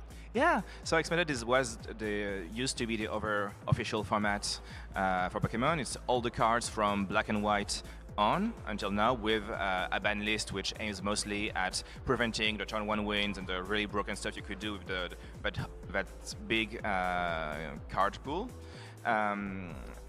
And unlike Standard, it doesn't rotate, so cards that are in Expanded stay in Expanded unless they're banned, which is pretty rare, and again, only happens if there's a degenerate combo or something. And I like the format because I like formats in card games in general where there's a lot of cards, a lot of interactions, and where you can build decks with cards that were not supposed, quote unquote, to be played together. Where it's like, oh, the designers didn't intend for us to play these cards together because they were released like 8 years apart, but we can actually do that, and it leads to all sorts of cool interactions. And with such a big card pool, everything has its own counter. Broken strategies and then over broken strategies which counter these strategies. And like, to give an example, Regidrago, which you probably know if you're playing Standard, is also one of the best, if not the best deck in Expanded, and it's very good. And they are not like in Standard. There's no thing that just beats it all the time, but there are cards that you can play that helps against it. And one example is the Girafaric from Lost Thunder, which has an attack for 1 color less. You take 2 cards from your opponent's discard and you send them to the Lost Zone. And so just this simple tech, which basically any deck can play, allows you to, if your opponent is careless and they just play oh, I'm just going to draw a lot, discard a lot, and do all sort of things, you can actually counter them and oh, you don't get access to these attackers now. And so there's a lot of subtle interaction like this where you actually, you get to outplay your opponents more often, and you can also surprise, if you are a deck builder, if you enjoy building decks, there's also so much potential in Expanded, which I discover every week. I look on the web, I look at Japanese results of small Japanese tournaments to see ideas, and every time I'm like, oh, that's so clever, there's so much cool things to do, and whatever style you enjoy, you can play a deck in Expanded. Obviously, I'm not saying that everything is good and everything can win, but you can really build around whatever you like. So I think it's fun. Yeah, it turns out when you group together 5 generations of card games dating back all the way to 2011, you can do some pretty crazy and wild things. So you did mention that Regidrago is the best deck probably in Expanded. Do you have a favorite deck to play in the Expanded format right now? There's a lot of, I really enjoy trying out new decks all the time and being like, oh, that looks cool, I should build it and see what works. I guess if I had to pick a favorite, I would say Shadow Rider. Shadow Rider Calyrex VMAX used to be a very good deck in Standard for a while when it released, and then, as it's as new sets and new things came out, the deck fell out of favor. And in Expanded, it's not absolute top tier, but it's pretty good, and you can actually do a lot of things. And it's very interesting because it's I really am a mix of aggressivity and disruption. You can just put a bunch of psychic energy and hit for a lot of damage with it. The attack does 10 plus 30 for each psychic energy you have in play, and the ability it has is the same as Xatu almost. So you attach psychic energy from your hand and you draw 2. And so basically you fill the board with energy and you hit very hard. And that used to be the way it was played, just fill out the energy, just one-shot things. But now with very powerful decks like Regidrago and Lugia, which can just one-shot Shadow Rider, you cannot just play the prize race game in many matchups, and so you have to play the disruption game instead. Use like one energy attack like Shadow Raiders, Shadow Mist, or now Chime Echoes, Bell of Silence, 10 damage for 1 energy. The opponent cannot play any Pokemon with an ability on the next turn, so they cannot play the Tapu Lele, the Energy X, and so on. The support Pokemon, they cannot evolve a Regidrago V into the V-Star, and so sometimes you can just buy a lot of time this way until you're ready to attack, and so you have to balance aggressivity and disruption, and it's I think it's interesting to play.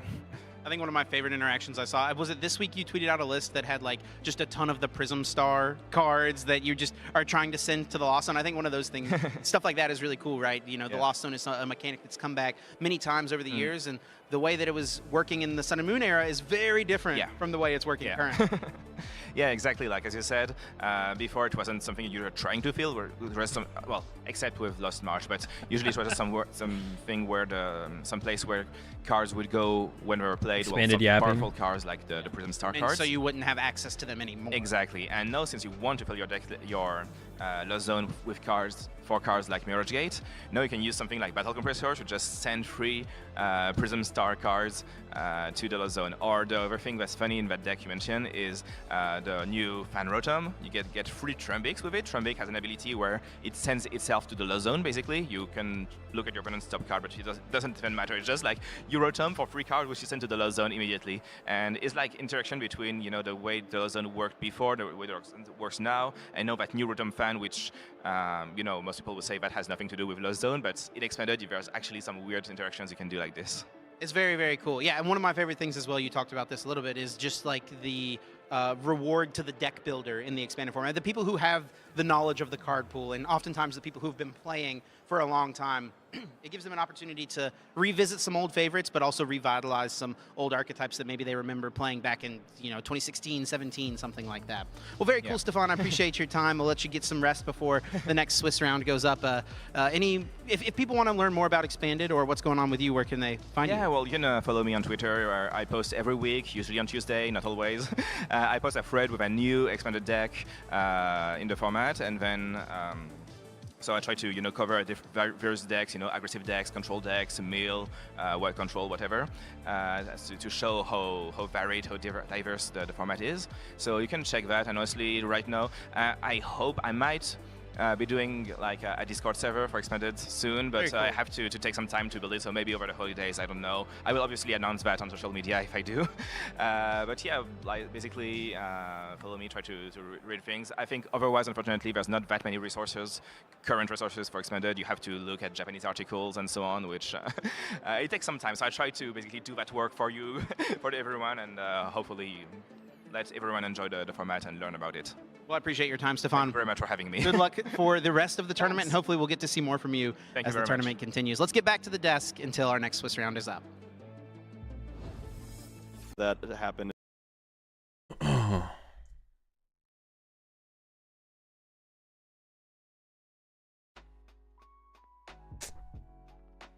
I wonder if they'll actually ever bring back. I was looking at elaborate on Expanded. It's a format technically. There must be. There definitely was probably what's it called on the floor. Cause that last round went to time, so there must be like a pretty big time extension on the floor. That's why they wanted to bring in an interview still, because there was no winner interview from the last one, because there was no winner, no winning.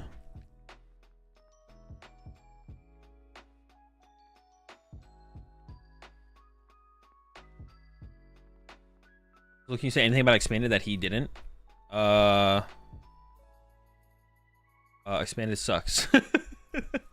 that's my contribution to Expanded.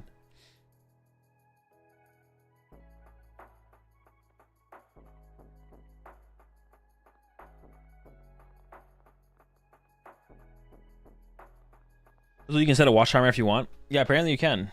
I don't know if that's something new that's changed recently, or maybe it's always. I don't. As far as I know, you've never been able to set a watch timer before. That's always what I've heard in the past. You're not allowed to set a timer on the watch, but yeah, apparently it's not that big of a deal. So I'll be setting a timer on my watch moving forward. That's for sure.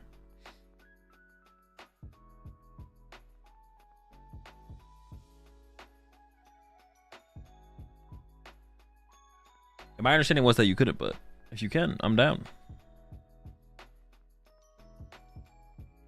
I'm down with it. I'm down with it.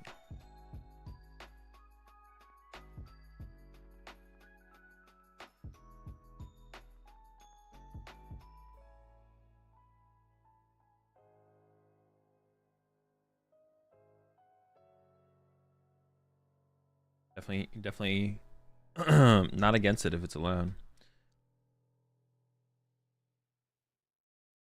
But is your watch scientifically scientifically calculated? What does that even mean? Are you allowed to ask how much time is remaining on stream? Yeah, you just ask the judge. It's the same thing as if you're not on stream. You just ask the judge. The judge tells you how much time is left.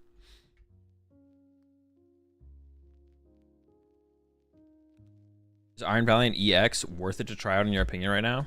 No.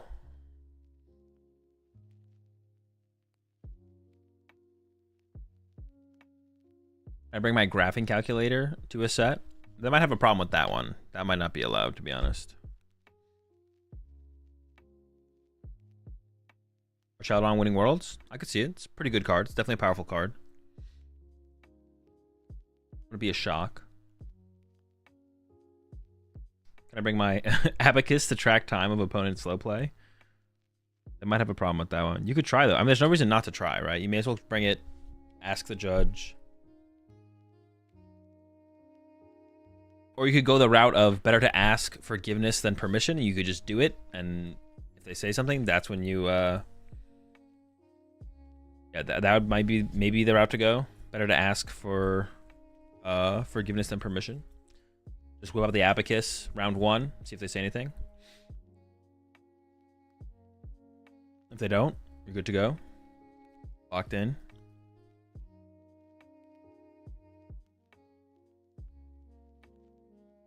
Is there a deck you think is overrepresented? Like too many people play it for how bad it is? Right now?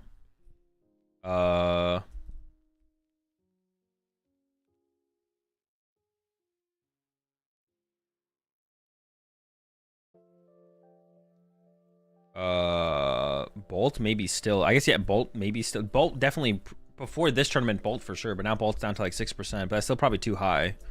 So yeah, Bolt probably is overrepresented right now.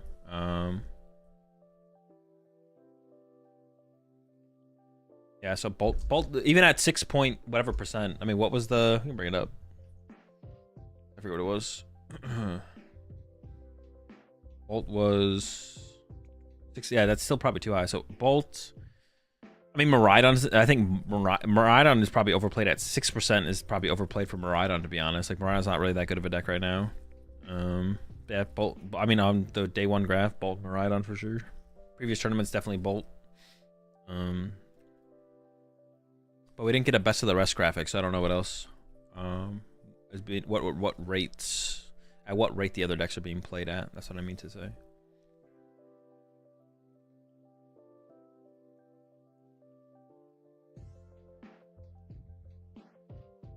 This is a pre-recorded segment. They're playing what? Pokemon Go. Round is up in 7 minutes. Okay.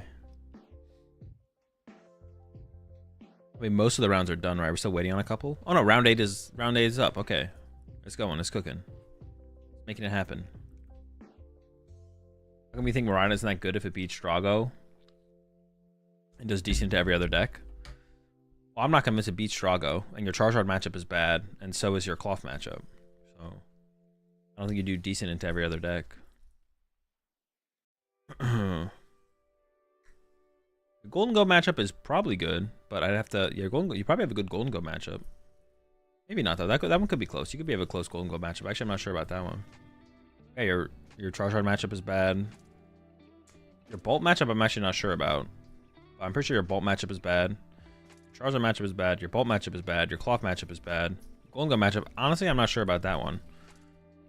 You could be favored against Drago though. I could see that. I actually don't know about that, but I could see you being favored against Drago for sure.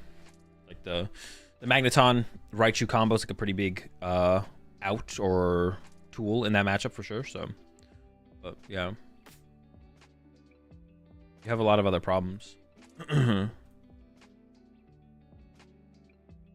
lot of problems.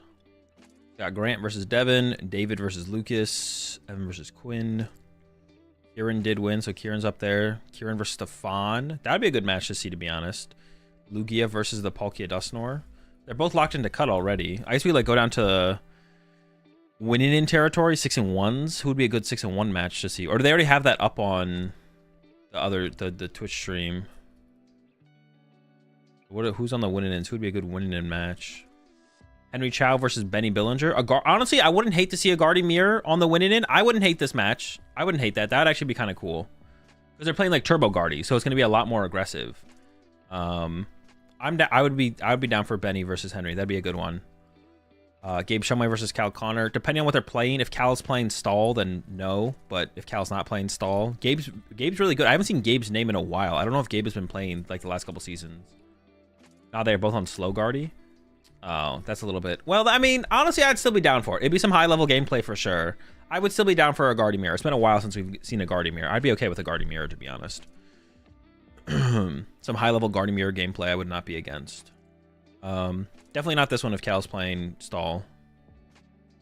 Let's see what else we got here. Rogerson versus Smart. That's a pretty high-level match there. I don't know what... I think Smart's playing Charizard. Jackson Ford recently did really well at LAIC. No idea about Matthew or what they're playing.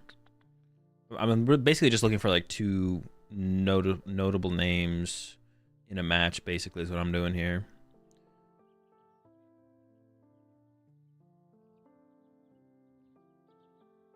Two names that I recognize.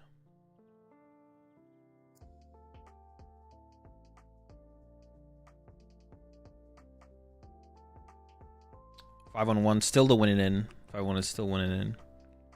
Territory.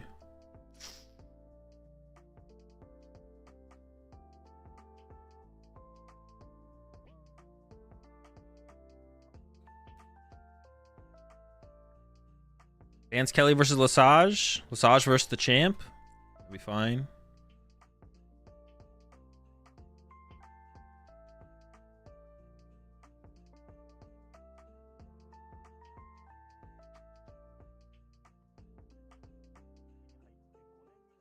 Why do you think Thornspalt isn't very popular? I don't know. It's just decks are super result or how do I want to say it? Yeah, the Pokemon community is just super results oriented. Like Dragapult Thorns hasn't won a tournament yet, and it's like an off meta weird deck. It's like a weird off meta deck. Yeah, Thorns Dragapult is a weird off meta deck, and it hasn't won anything. If it had won, a major, it'd be different, right? Like if it won the last major, then I think it would have been pretty popular. I think Dragapult Thorns would have been like a probably 6-7% meta deck, and it could be like 6%. Like we don't know what the best of the rest standings are, but. Yeah, the Pokemon community is super results oriented, so it takes a lot for things to kind of shake up. But I think the deck is pretty good. I'm a pretty big fan of the deck. All right, we're out of the winning in territory. We're at 6-2s now. There's a couple decent matches. I want to see Henry versus Benny personally. I know it's a Guardy Mirror, but that's not something we've seen a ton recently. So this is what I would want to see. Slow Guardy Mirror. I'm down for this. Definitely some high level gameplay for sure as well in that, and it is a winning in as well. That's what I'd like to see. Am I live over here? Yeah, okay. 2 minutes.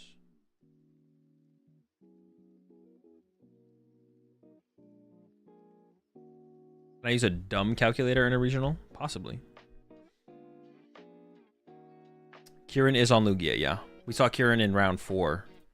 Tie against Reggie Peak.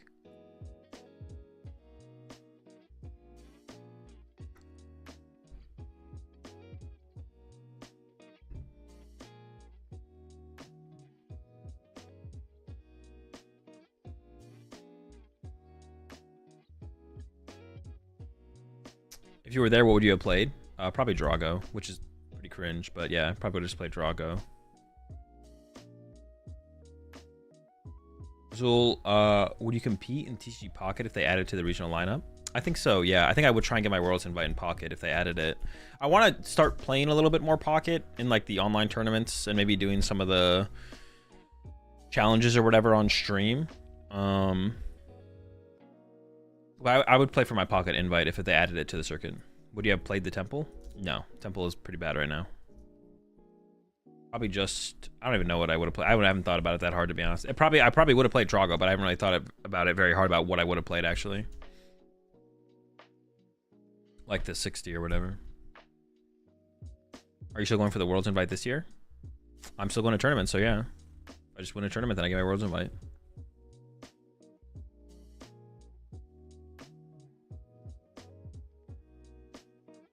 New mini set comes out next week. Oh, for Pocket? Oh, it's coming out next week already, really? Is it a mini set? Is that what that's what it is? It's not actually a full set. Did the Reggie guy make it? No clue.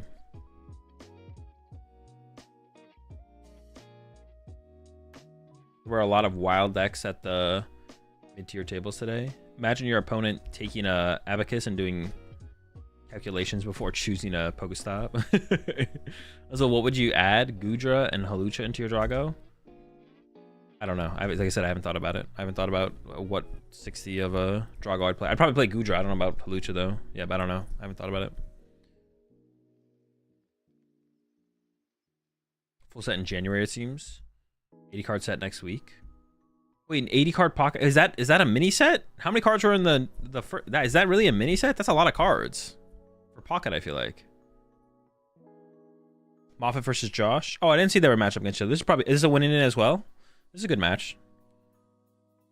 We got some talented fellas here. Well, I feel like Moffat had a pretty slow season last season. Moffat had a really good season the season before. I think Moffat had like 5 or 6 top 8s. No dubs. Not last season, but the season before last season. I think last season, did Moffat even get a top 8 last season? Moffat had to at least have gotten at least 1 top 8 last season, right? I know Frink top 8'd Orlando. At least Orlando. I think it was maybe just Orlando last season for Frink. Frink is a big-time Guardian enjoyer, though. Is this losing for Guardian? It is an unfavorable matchup, yeah. How about Indy with C-Pow, I think? Yeah, that is true, yeah. Definitely top 8'd. Because I remember... he threw against Grant. Which is funny. I think it was Grant. It was Grant, yeah. Double Arvin prize. Unfair stamp prize. That's a big one for like an aggressive disruption. I assume Josh is probably playing slow guardy. It seems like everyone's on that slow guardy recently.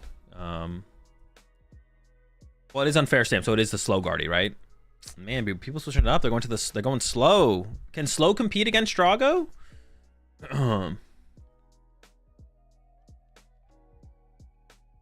Got Maul Wild, been cooking all week. Rather be guardy side. The Maul Willy?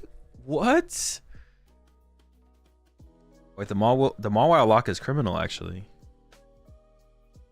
Is that just Bop Drago? Wait, that could be sick, actually. They don't play that many switch cards. If they want to pull off like the canceling clone combo with like Prime Catcher, if they ever go that route, then that's one of their switch cards gone. I assume you have to be playing Manaphy as well, though, to like ever make that work. Because if you're not playing Manaphy, your opponent never has to burn anything to play the game. There's no Manaphy in here. I'm going to be a little sad. I feel like Drago's just going to cook. We'll see, though. Klefki is huge. Yeah, Klefki's really big turn 1. And it does look like that is what Frink can get into the Klefki.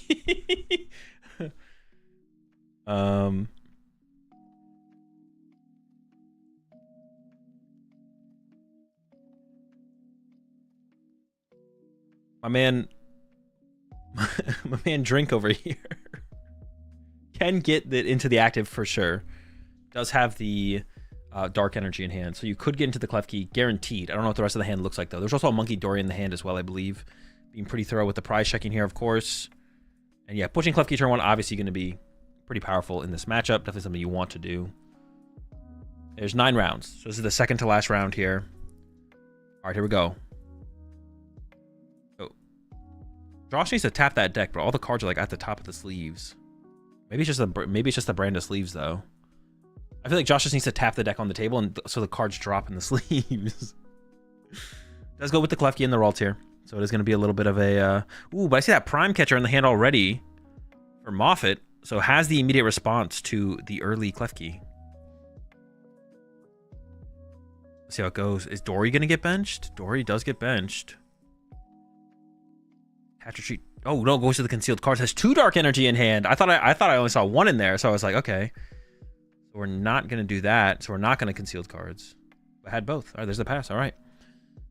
Moffat does have the Prime Catcher in hand and Squawkabilly, so if you want to aggressively get around this thing, you can. There's also an Iono in hand as well, though, so you don't have to play it aggressive here as Moffat. Could just kind of Vessel and chill, but if we're keeping the Squawkabilly, I feel like we're using the Squawkabilly. And honestly, that means I think we're setting up for a Motivate angle here from Moffat. I think it's going to be a Motivate line from Moffat here for sure. So we're probably going to see... grab a couple energy, send him to the discard pile, and then... or send him to the discard pile with the Squawkabilly. And then go for that Motivate. We'll see what Moffat goes for, though. Going through the prize checking. We'll see the prize cards. Did they already pop up? Am I tripping? Maybe they already popped up? I don't think they popped up. I don't think so. Well, we actually did see them earlier. It's just a Cleffa and a Ogerpon and Tina. 2 Vessel and an E-Switch. Okay. There is an E-Switch in hand that you would lose here. There is an E-Switch in the hand here you'd lose here as Moffat. But for the trade-off of a Motivate, I don't think you're complaining. If you get to Motivate for turn, I think you're chilling.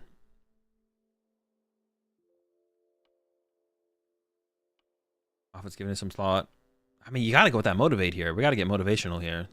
We got to rally the troops, rally the crew. All right, while Moffat figures out this turn, my food's here, so I'll be right back. Wait, I didn't run a prediction for this one. Let me set up a prediction for y'all. I know we're already a little bit into the round, but prediction's up. I'll be right back.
All right, chat.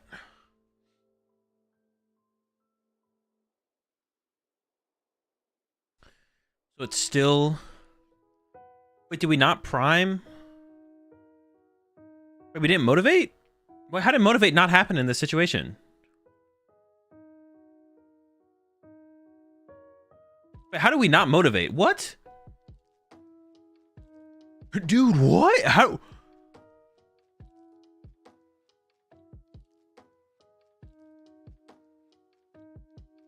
Primed them bench. All right, Moffat's trolling, bro. You always... The Motivate there is too clean. The Motivate is insanely clean there. What the heck? That is definitely a troll there. Yeah.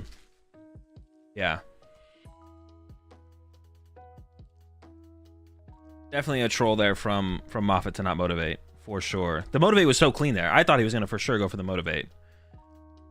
And just reach for the Motivate play.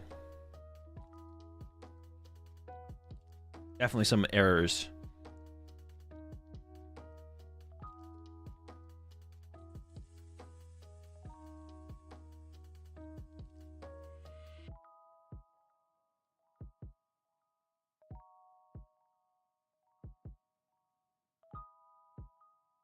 All right. We'll see how it goes from here. Team Evo is lined up here for Josh.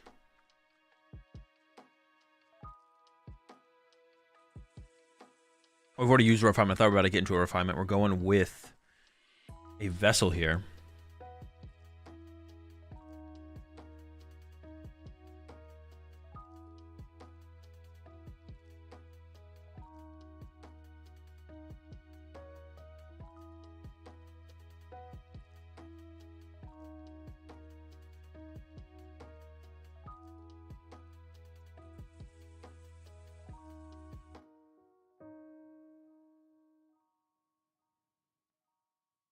You 12 cards plus Ogerpon, you probably get close to it 50% of the time. 50% of the time you pull off the turn 1 Dragon Laser? No shot. You need a lot to pull off a turn 1 Dragon Laser. No, that's trolling.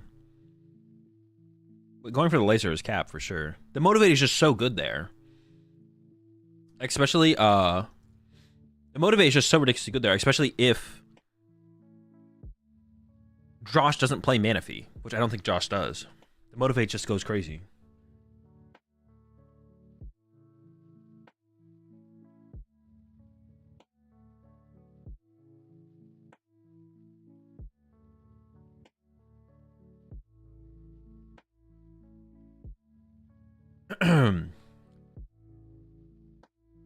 All right.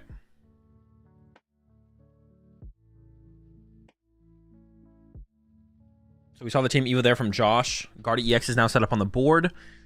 We have one Curlia to go with it. Well, the discard pile is not too bad for Moffat here. So honestly, if Moffat finds the Kyurem play seems pretty good here, to be honest. We have Ultra Ball. We could Ultra Ball for Kyurem and then research it away. Going for the Kyurem knockout here is fine. Attacking with Dragapult is also probably fine. I think we have one Drago V-Star in the discard pile, not two, right? Here comes the Ultra Ball. I feel like it's got to be reaching for a Kyurem. It goes for the Drago V-Star instead. I know the Kyurem is in the deck. So this means we're maybe settling for a Gudra attack or a Dragapult attack instead. Kyurem's in the discard already, I thought. Oh, is it? You should brought for the V-Star.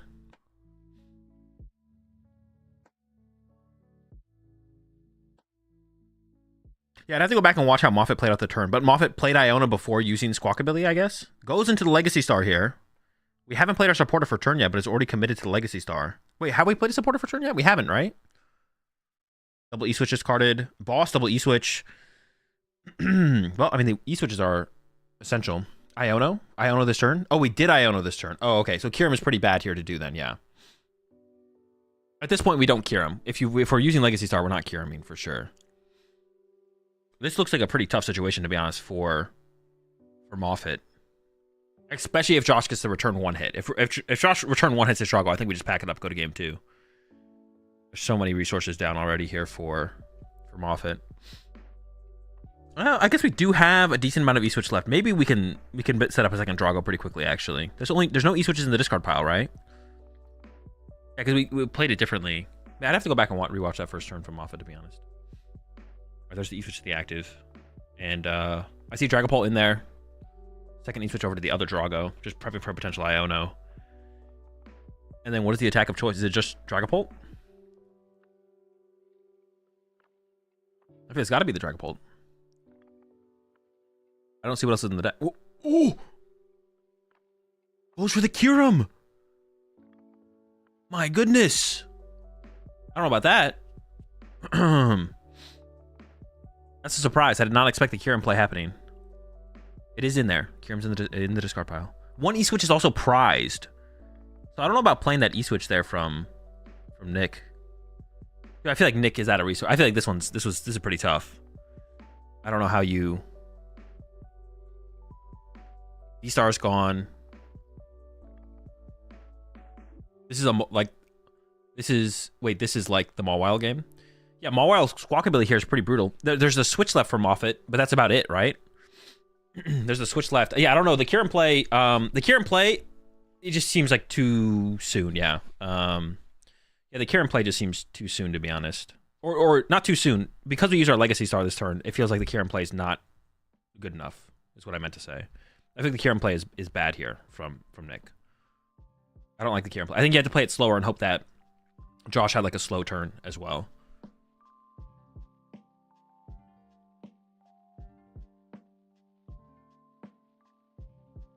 In between game 1 and 2.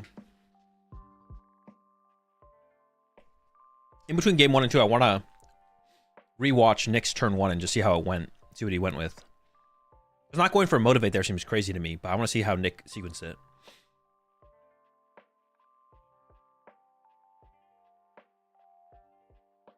Okay, a lot of options in the hand here for Josh after the Pheasantipity draw. Here comes the Vessel to get rid of the Team Evolution. Grab some energy. There's a Dark Energy in the deck still, so Monkey Dory could be a possibility this turn to get set up.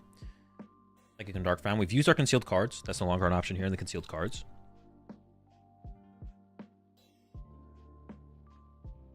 Question is just, yeah, what play do you go for here? You have Arven, so you could find Counter Catcher.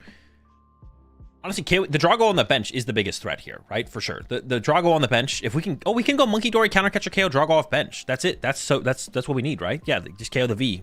And yeah, the game is basically over. Josh doesn't know that because Nick is only down 2 E-Switch, but we'll be down E-Switch 3, or E-Switch 3 is prized. So, but Josh obviously doesn't know that, but Nick does. I wonder if it's reasonable for Nick to just concede once the Drago V goes down. Nick prepping the 6-4. Josh, helping out. And oh, the Counter Catcher's already in hand. The Supporter hasn't been played yet for Josh, I believe. Here we go. Counter Catcher on that. Drago. Ooh. Is it? No, you always play the Counter Catcher here. Moves to 3. To the active. Dude, the KO on the bench Drago V is too clean here. There's no way. This has got to be a mistake here from Josh. This opens up like the possibility of Switch being like a play from Nick. Now Nick can KO the active Guardy.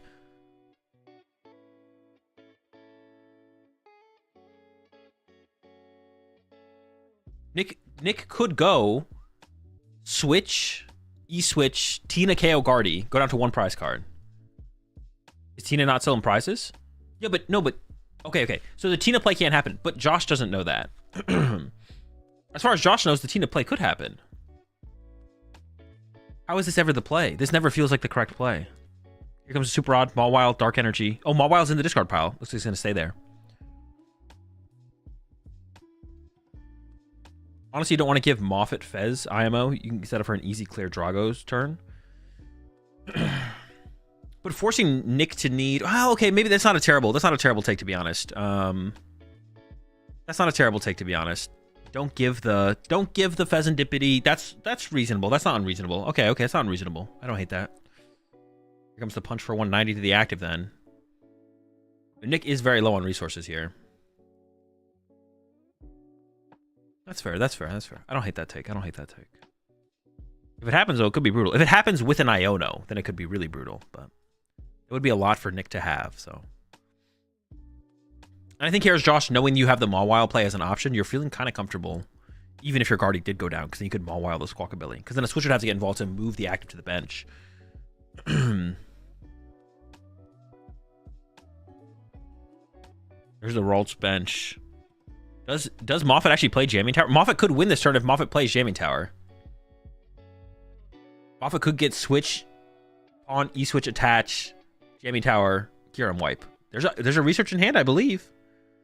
I don't know if Moffat plays the Jamming Tower, though. And if Moffat hadn't burned that E-Switch last turn, which was definitely questionable if you have an E-Switch prize, using that E-Switch on that last turn was definitely questionable for Moffat, I feel like.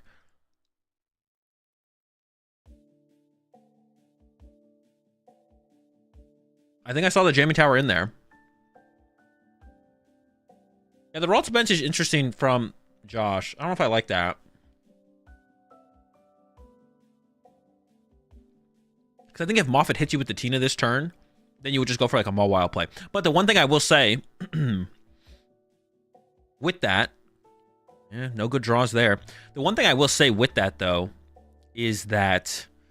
Oh, Josh is also board locked here. Wait, was the Ralts play always just a misplay because you board locked yourself? You'd have Turo in hand, I guess. Josh does have Turo in hand. I don't know. The more I think about Josh not going counter catcher KO Drago V off the bench, the less I like it, to be honest. He's thinking about benching the Klawf. I don't know about that. What does Klawf ever do for you? Dippity Klawf. If the switch is in the deck, Moffat can win this turn. Goes for the Klawf and the research. The E-switch is in the deck for sure. But now the question is there a switch? Switch, no E-switch. So close. We will have to see a Turo from Josh next turn for sure. Josh can't risk not Turoing next turn. Josh does have Turo countercatcher in hand, so maybe could reach with like a Drifloon KO on the bench Drago now that has 2 energy. That'd be pretty devastating, if not impossible for Nick to come back from, though. Because he's kept that countercatcher for another turn. 4 cards left in deck. So close there from Moffat, to be honest. Almost had the Kieran play for the win. Yeah, the Ralts didn't feel like it needed to be benched there from Josh, though. I felt like the Ralts could have just chilled. It feels like the Ralts could have chilled. Thinking about going for a Super Rod here. It is happening. I feel like Radzard has to almost be a take here. As like an attacking option. Maybe not, though. It's just going for 2 grass energy.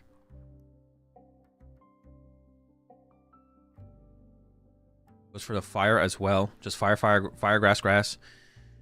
So Nick's playing 2 Super Rod for recovery. It might just be just the 2 Super Rod. Does Nick just chill with his hand? Borsay was so chill when I left. Yeah, the bench from Ralts was... The Ralts bench from Josh was definitely bad. Could Josh have Turoed last turn? Did Josh play a supporter last turn, or am I trolling? Did Josh not play a supporter last turn? Because Josh could have Turoed the Klawf key and benched Ralts, or just don't bench the Ralts and just chill. Now we have the Turo, though. So Josh can get out of Arvin. Josh did play Arvin? Okay. We do have Turo this turn, so we can get out of Kyurem range. There's the Turo. Get the Klawf key out of there. Just don't bench anything. Well, okay. Wait, does Nick even play Canceling Cologne? I haven't seen the Canceling Cologne from Nick.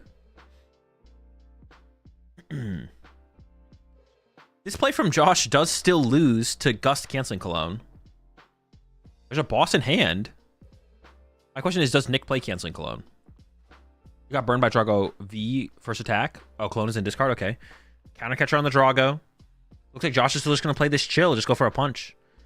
30 more to the bench. Drago V-Star, and then 180 to punch to the active. It's looking pretty good here for Josh. It's looking pretty good. I don't actually see how Nick... Because I don't know if Nick can create a third attacker. I don't think Nick can. Oh, no, we have the Ogre Pawn, I guess. Wait, actually, this is still winnable for...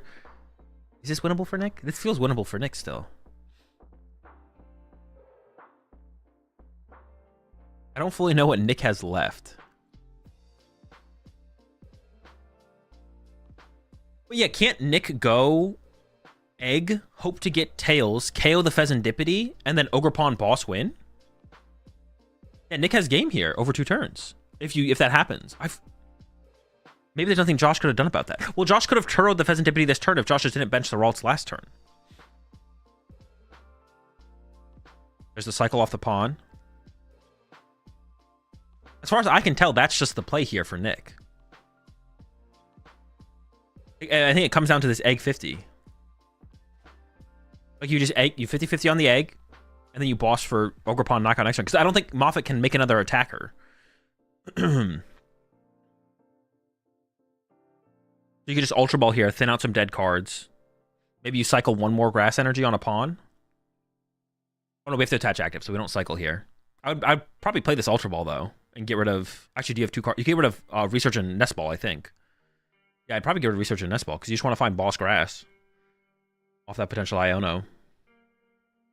And that'd be tough to find, though, if you have 3 cards left in deck that aren't boss grass. I think one of those might be a grass in the deck, though, actually.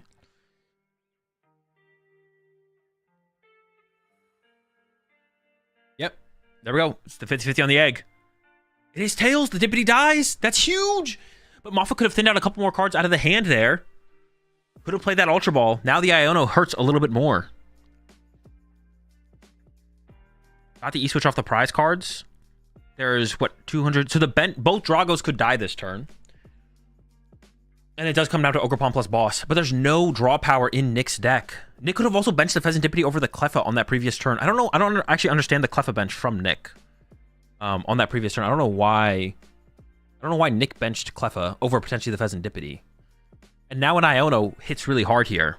If Josh can find one. I think Josh actually has one in hand. Josh doing a quick count of Gust effects. One prize card left here for Nick as well. Yep, there is one boss remaining. That is Nick's win condition here. We know that. The pawns are ready to go. Ultra Ball to start things off here from Josh. Yeah, what was the point of benching the... Why would we ever bench... Why would we not bench Pheasantipity over Klawf? Why did we bench Klawf over Pheasantipity as Josh there? Did that ever make sense? I don't know if that ever made any sense here as Josh. Second Monkey Dory maybe coming online here.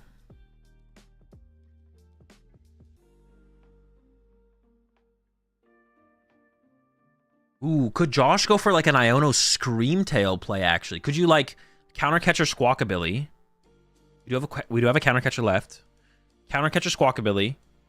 Set up Screamtail. No, because then we leave Screamtail in our active, and that's probably not worth it, right? Because then we have a low HP. We have to leave Guardian in the active. We have to leave Guardian in the active here. Yeah, we can't ever not leave Guardian in the active here. Artie's got to stay in the active. I think like some cheese play for Josh. Does the cheese exist? I don't think it does. I think we have to leave Guardian in the active.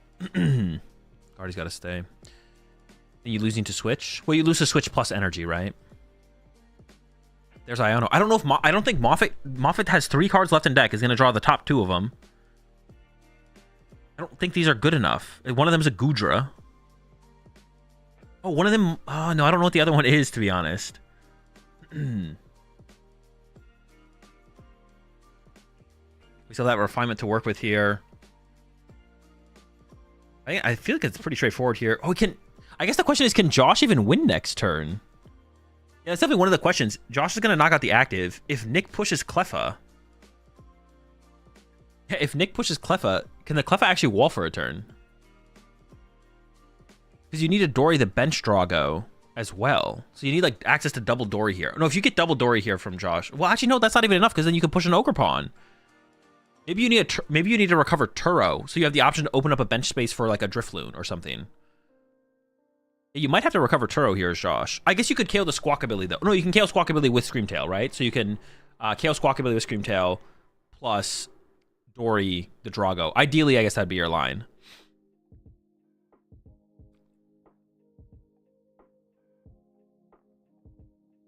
Not enough damage for Monkey Dory KO.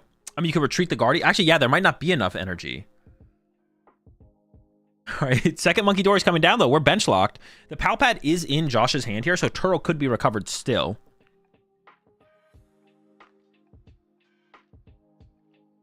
The Dories are loaded.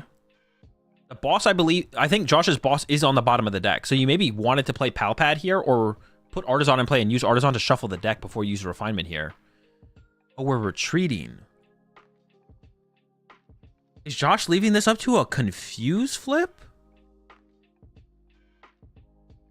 Dude, Josh is on that cheese. Wait, how much damage is on this active? 180, 190. Oh, we can KO the active here. Okay. Wait, we KO'd the bench? Wait, what is happening? Are we leaving this up to are we giving him a 50-50?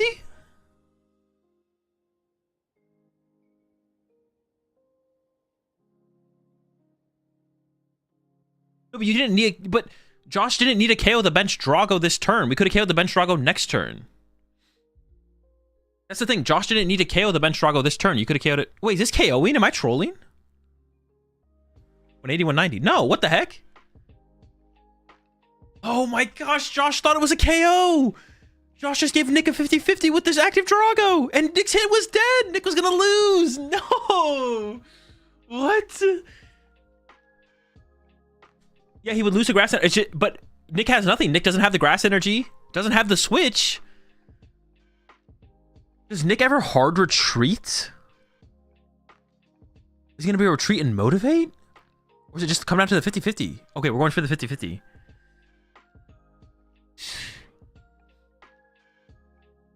Goes for the Sphene. So first we had to flip for confusion. Heads, and then Sphene. Yeah, some big mistakes there from Josh, to be honest. Yeah, some big mistakes from Josh. Just like too passive, trying to play for... There was like, Josh was trying to get way too cheesy. I mean, I think at the end there, it's a little bit different, though, because Josh thought he KO'd with Monkey Dory. Josh thought he had the KO with Monkey Dory. Man, but yeah, Josh played this. Josh was playing like super conservatively the whole time for like no reason. I feel like it all comes back to this first Drago. Like this Drago V just should have been chased, right? Like why are we not chasing this Drago V on the bench for Nick's current board state and how many resources have been burned, right? Why not attack with Guardy? There's no reason. There's no reason. He wanted to get the energy off the active because he thought he had the KO. He wanted to get the energy off the Guardy because he thought he had KO with Monkey Dory, so then he could retreat the Monkey Dory again and get more energy in the discard pile, but this just never makes any sense. Also, KOing the bench Drago there from Josh, I'm pretty sure is always a mistake. And I just want to go back to this turn 1 here from Moffat and see how Moffat played this, because I do not understand how he did not play for a Motivate here. I think that's an insane throw from Moffat to not play for a Motivate here. I just want to see how Moffat played this. That we somehow didn't Motivate. We prime first, but we definitely should just bench Squawkabilly. We should have got a grass energy. No, maybe a fire because we played through fire. The way Moffat should have played this is should have got a grass energy.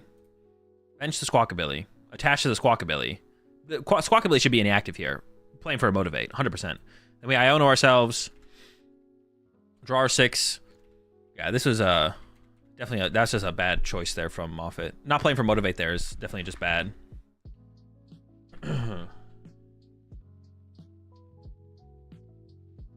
Frank made 2 egregious errors.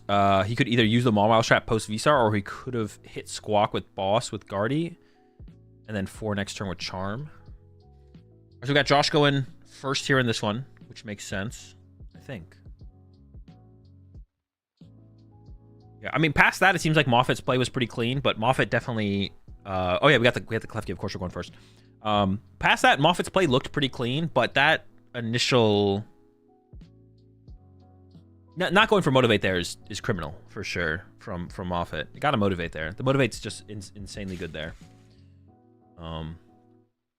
Also, it allows you to get into Cleffa. That's like another thing with that play from Moffat, is like if you push up the Squawkabilly with the energy, and you just don't like what you see off of the Squawkabilly plus the Iono, or the Iono plus the Squawkabilly draw, if you don't like what you see, you could just retreat to Cleffa possibly. But you completely lose that option as well.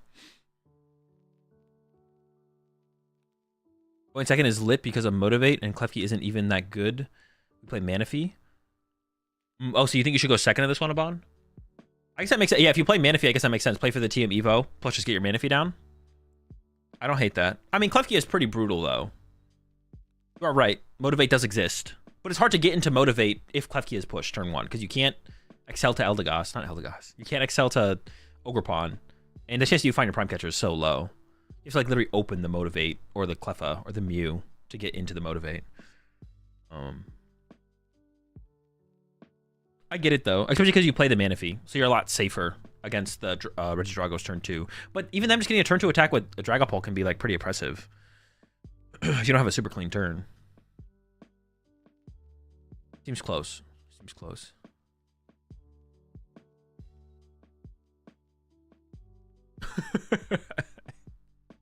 I know you're an avid Guardy enjoyer and in talks with all the Guardy mains. Did we find Prime Catcher here from Nick?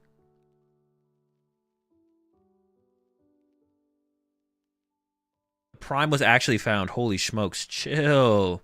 We are losing we get the Clef into the active, which is good here for Nick. We do actually lose a Super Rod here, which is obviously not good. There is a possibility of drawing the nuts here and actually knocking this. Yeah, not even close. What is Nick even so disappointed about? What would you expect to draw? Nick was like, what do you want, bro? Ultra Ball away double dragons? You get the Kyurem? Ultra Ball away the Kyurem? Come on, what? What are we complaining about? You want a double Ogerpon, double energy? Oh no, you can't even do it because the Drago has a grass energy. He could have got double Ogerpon, double energy, double E-switch and moved it all to the Ogerpon and then knocked out the Ralts.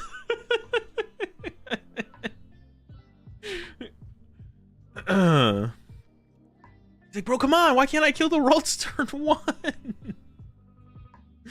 Gets the Ogerpon off the Ultra Ball, gets Kyurem, sends it to the discard pile, sends the Fizzendipity to the discard pile, grabs the Ogerpon, sounds good. And we get that Cleffa for 6 with a research to back it up. So really clean turn 1 here from Nick. Despite what his body language might tell you, this is a really good turn 1 from Nick. And now we go over to Josh. Definitely got to run back to that Klefki. Gotta hide. Gotta get away. I guess one thing that Nick definitely wanted to see here was just Ogerpon plus energy to play around going back to Klefki, which I guess is, which was pretty reasonable for Nick to draw. Maybe that's what Nick was annoyed that he didn't see. He just wanted to see Ogerpon plus grass. That's all he wanted was Ogerpon grass. So that way you could get that extra energy in play before Josh potentially goes back to the Klefki, which is like likely. I would assume that Josh goes to hide behind Klefki. Ooh, I think Josh's hand is kind of dead here, actually. It might literally just be... Ooh, he's doing 10 damage to Klef at Ever Matter. Probably still better have the energy in the discard pile. Oh, we have a Curlia. Okay, it's not completely dead. Ooh. I don't like that. We want to be able to TM Evo. I'd give up like the Artisan there or something. Okay, we got double Curlia. Sometimes lucky. Now we definitely give up the Artisan. I kind of like keeping that energy there, though, because if we draw into Arvin... Did that Ralts just come down? Oh, that Ralts just came down, so I guess it has to be a pass here from Josh. You could have put the Artisan in play there, but you want to play around the Jamming Tower, which actually we haven't... Have we confirmed the Jamming Tower from Nick? I don't know if we have. Can't TM Evil, we paid retreat? Oh, true, we paid to retreat. Yeah, never mind. We'll just attach twice. Wait, what do you guys mean? We could just attach a second time. We'd be fine. We'd be chilling. Hey, have we confirmed the Jamming Tower from Nick? I don't know if we've for sure seen it or not. I think it's in there, though. I thought I saw it, but I didn't see it for sure.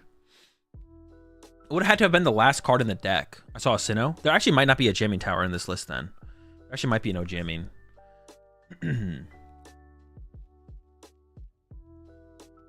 Vessel. I see Drago Energy. Oh, getting rid of the switch. Nick has seen the Mawile at this point, so Nick knows about the Mawile. On Artisan to get Manaphy. Seems like an all loss to Kyurem. The Kyurem play here is super unlikely from Nick to happen. That's why we didn't get the Manaphy. Although I wouldn't have hated it, just to be a little bit safe. It is possible from Nick, but it's very unlikely. Honestly, if you just have a boss here from Nick, is it even that unlikely? Maybe it's not even that unlikely, to be honest. Oh, Nick has the boss. Uh-oh. Well, you definitely go after the Curlia here. Well, I guess if you're attacking with Drago... Well, no, you'd always bring up Curlia here, because if your Legacy Star is really bad, you might not. Yeah, if your Legacy Star is really bad here, you actually might not do the play. E-Switch? No E-Switch. No E-Switch in the discard pile either. So if you use Legacy Star here, you're hoping to hit an E-Switch. You don't have to, though. Nick could chill. Nick could go attach fire and chill. Nope, no chill. There's the E-Switch. 2 E-Switch burned. I think you take double E-Switch here, probably. Ooh, E-Switch prime. No, double E-Switch. Double E-Switch all the way. You got the Kyurem play. You want to be able to use Kyurem next turn as well. You just grab double E-Switch here. Boom, there they are.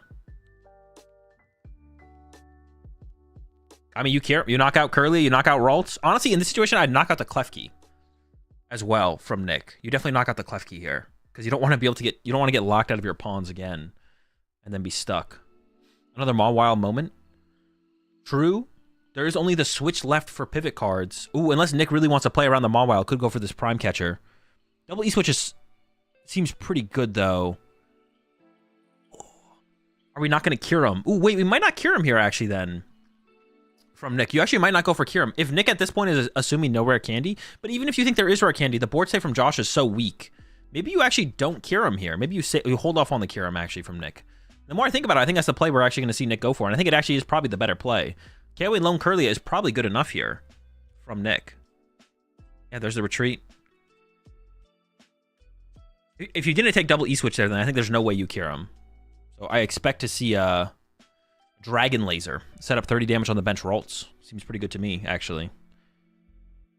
Yeah, even if you think Josh could play Candy still, I think you're still pretty comfortable with this, actually. I like this play from Nick instead. You get the Prime Catcher as well to play around the Mawile, so now we're set up to deal with Mawile. Don't overextend. Just kind of chill. Appreciate 13 months there, Selfishes. We can go for the Kyurem on a later turn, or I don't even know if we will need to go for Kyurem. I mean, the Monkey Dory's got to heal. We got to find a Dark Energy here for Josh, for sure. We need to heal this Curlia here. Some sort of refinement on the Pal Pad. The other cards in the hand seem more powerful, so I don't mind this Pal Pad discard here for sure. Get 2. It's a TM Evo. That is big. Or we could go for the Monkey Dory, move the damage, which actually honestly seems a little bit better. Monkey Dory, move the damage off the Curlia, so that way we can use Refinement again on the next turn. Or you could go for the TM Evo, but then I feel like we're evolving this Curlia to a Guardy. Hopefully second Guardy isn't prized. I didn't check the prize cards, but... Oh, no. Is it actually prized? That's brutal. Yikes. Prime Catcher KO's double Curlia next turn. Oh, goodness. Even a better top deck would be a boss. No boss. I mean, it's hard. How do you not prime double Curlia here? Are you that scared of the Mawile? There's only 12 minutes left, though. Will you actually... You probably won't even lose to Mawile. If you're Nick here, there's not enough time to lose to Mawile. There's only 12 minutes left. I don't think it's possible for Nick to lose to Mawile. You still got some Super Rods, probably an Iono left. You're cooking. You're chilling. It might just be a Dragapult attack, knock out the active, knock out that bench Curlia that has 30. Prime KO double Curlia seems pretty good, though, because, like I said, I don't think you're losing to Mawile at this point. I think the game is... there's not enough time to lose to Mawile. So Nick going for the double Curlia KO. I actually kind of like that a little bit more, I think, still. You still have a switch to be able to get through one of the Mawiles. And then the follow-up Mawile stuff is just going to be tough. Also good to set up that 1 damage on the Klawf key, which means the Klawf key dies to a follow-up spread. Ultra Ball's away the switch! What? Wait, hold on, hold on. Well, the question would be, how do we get into our Mawile? Wait, but it doesn't matter. We don't have enough time, right? There's not enough time to win through Mawile. Is there? There's a Super Rod in the deck. How many Iono are left? I was thinking we'd at least have that switch to work with as a way to get around one of the Mawiles. So there'd have to be 2 Mawiles. We're burning literally all of our switch cards here, though, as Nick, I assume. If we're playing this aggressive, there's no way we're not researching, right? Or Kyuremine. Well, for Kyuremine, why do we need to get this Regidrago V-Star so bad? Okay, we still have our Prime, I guess. Okay, maybe this is fine. If we're going to cure him, why would we need to, like, go Ultra Ball for a second V-Star so bad there, I guess? Is my question. All right. Josh needs to reset up. But Nick doesn't have that many aggressive options here. Well, that's not true. Nick could just cure him again next turn and win the game. I take that back. Ralts, Curlia recovered off the Super Rod. Because Nick does have like 2 E-Switch left, I believe. I think Nick's got 2 E-Switch left. So Nick could just win next turn. It would just be over. It's very possible.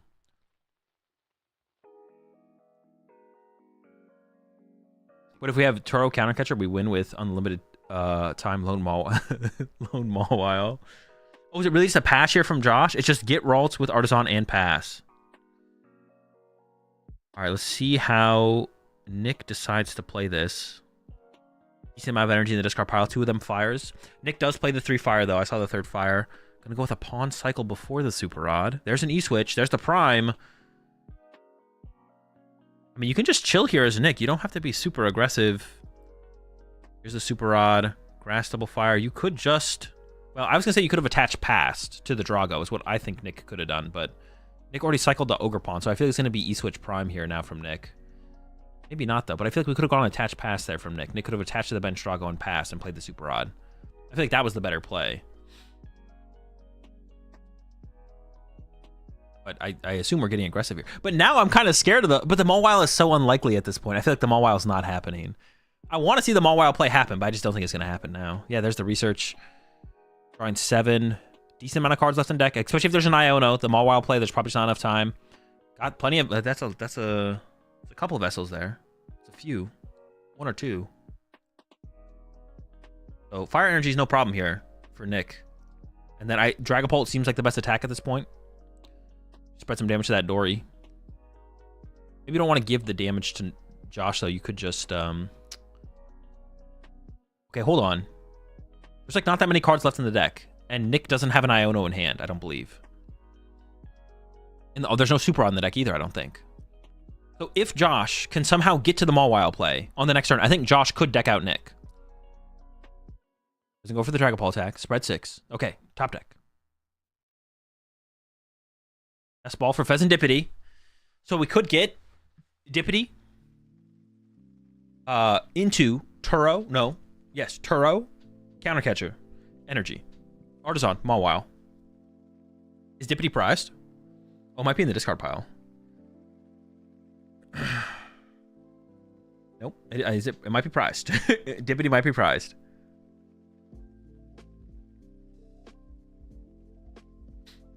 There's a concede from Josh in game number 2.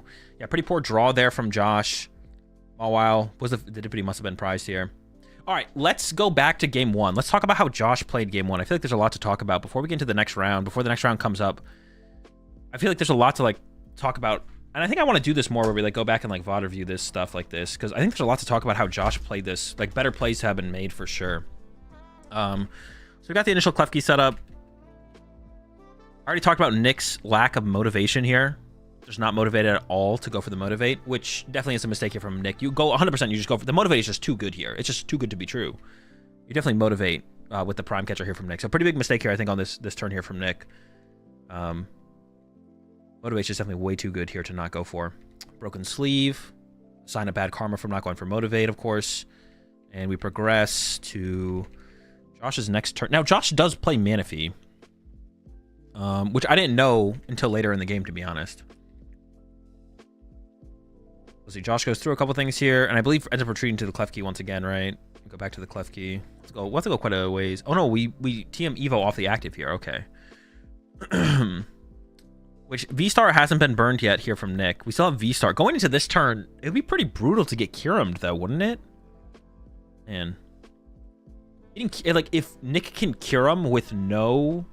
If Nick goes Kyurem, no Legacy Star, which is like not that unlikely, seeing as there's 0 E-Switch and Kyurem in the discard pile.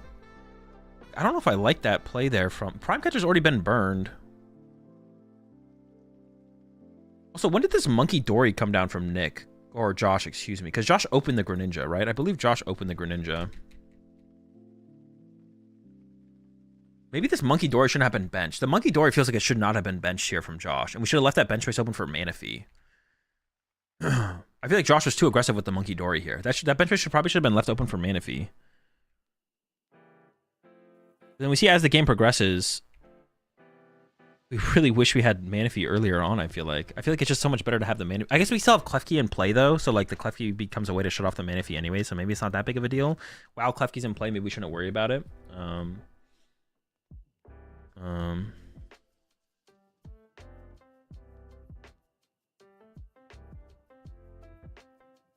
Progress a little bit further. Now, this was also like a questionable choice here from Josh, I think. Like, Josh could have just ran to Klefki here. With Prime Catcher gone, how many cards does Nick have in hand? 3-card hand? Bro, we're running to Klefki here, I feel like, every time. Why do we want to give Nick access to Ogre Pawn Cycle? Well, I'm using the discard pile, so I can't use the Mew. I feel like we run to Klefki here. If you run to Klefki here, you're like 100% safe as Josh from a turn 2 attack, right? Like, you're never getting turn 2 attack here as Josh if you run to Klefki. Because Nick's used Prime, has a 3-card hand. There's never going to be like a boss Ogre Pawn E-Switch attached V-Star hand here for Nick. So I don't like this play from Josh. I feel like Josh should have just ran to Klefki again. I think you're super safe behind Klefki for another turn. So you use the Arven, you get the TM Evo, you get the Vessel, you attach retreat to Klefki pass. Next turn you cycle with Refinement, then you go TM Evo off the Klefki to get into more Curlias and Gardevoirs, and then on the next turn, that's when you start attacking. I think it's definitely the better play here from Josh. And actually, because you have this Curlia in play, you could still attack next turn. You're just a little bit less set up because you didn't TM Evo this turn. But I think slowing down Nick is the more important play here. But now you leave the Ralts in the active, which means, all right, Nick's like, all right, cool. Now I can use all my abilities on this turn. And we see the Iono come in from Nick, and then that leads to an eventual Kyurem play. It does have to come from Nick's V-Star here, though. And I forget what Nick pulled off the V-Star. And Abana mentioned in chat, like, this is when you can go for the Mawile play. Is the Prime Catcher's in the discard pile, and I believe Nick does not recover the Prime Catcher here off of the Legacy Star here. Goes for the double E-Switch. Oh, maybe not. It was E-Switch something, right? Does it end up being the double E-Switch? It does end up being the double E-Switch, right? So, like Abana said in chat, this is when you can commit to the Mawile play, because there's one switch left. So you, like, Mawile up the Squawkabilly, trap it.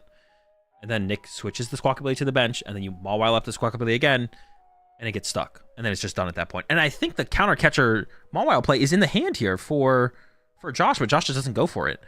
Now, you do have to recover the Mawile.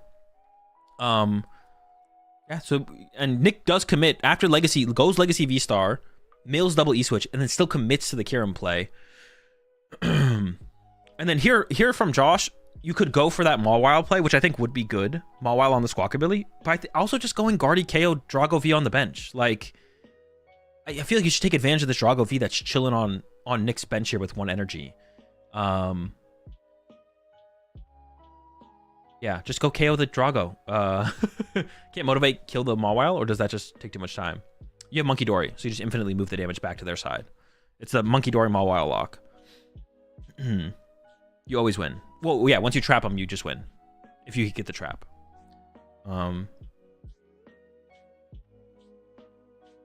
Yeah, I don't like that. I think Josh... There's 2 plays Josh can make here. I'm not super confident in the... Like, I don't know how the Mawile thing would actually break down, to be honest. Because I've never done the Maw... I think I've never thought about the Mawile play before or anything. But I think... Why did we even put the Mawile in? Also, I hate counter catch a kill Drago. Get the switch for free first. Also, I hate kill Drago. Get the switch for free first. Wait, so I'm curious though, Bond. Like, if you didn't play Mawile, is KO Drago V always the play then? Like, if the Mawile does not exist in the list, do you always just KO the Drago V? Or do you just not care? And you still just punch the active and force them to have the switch?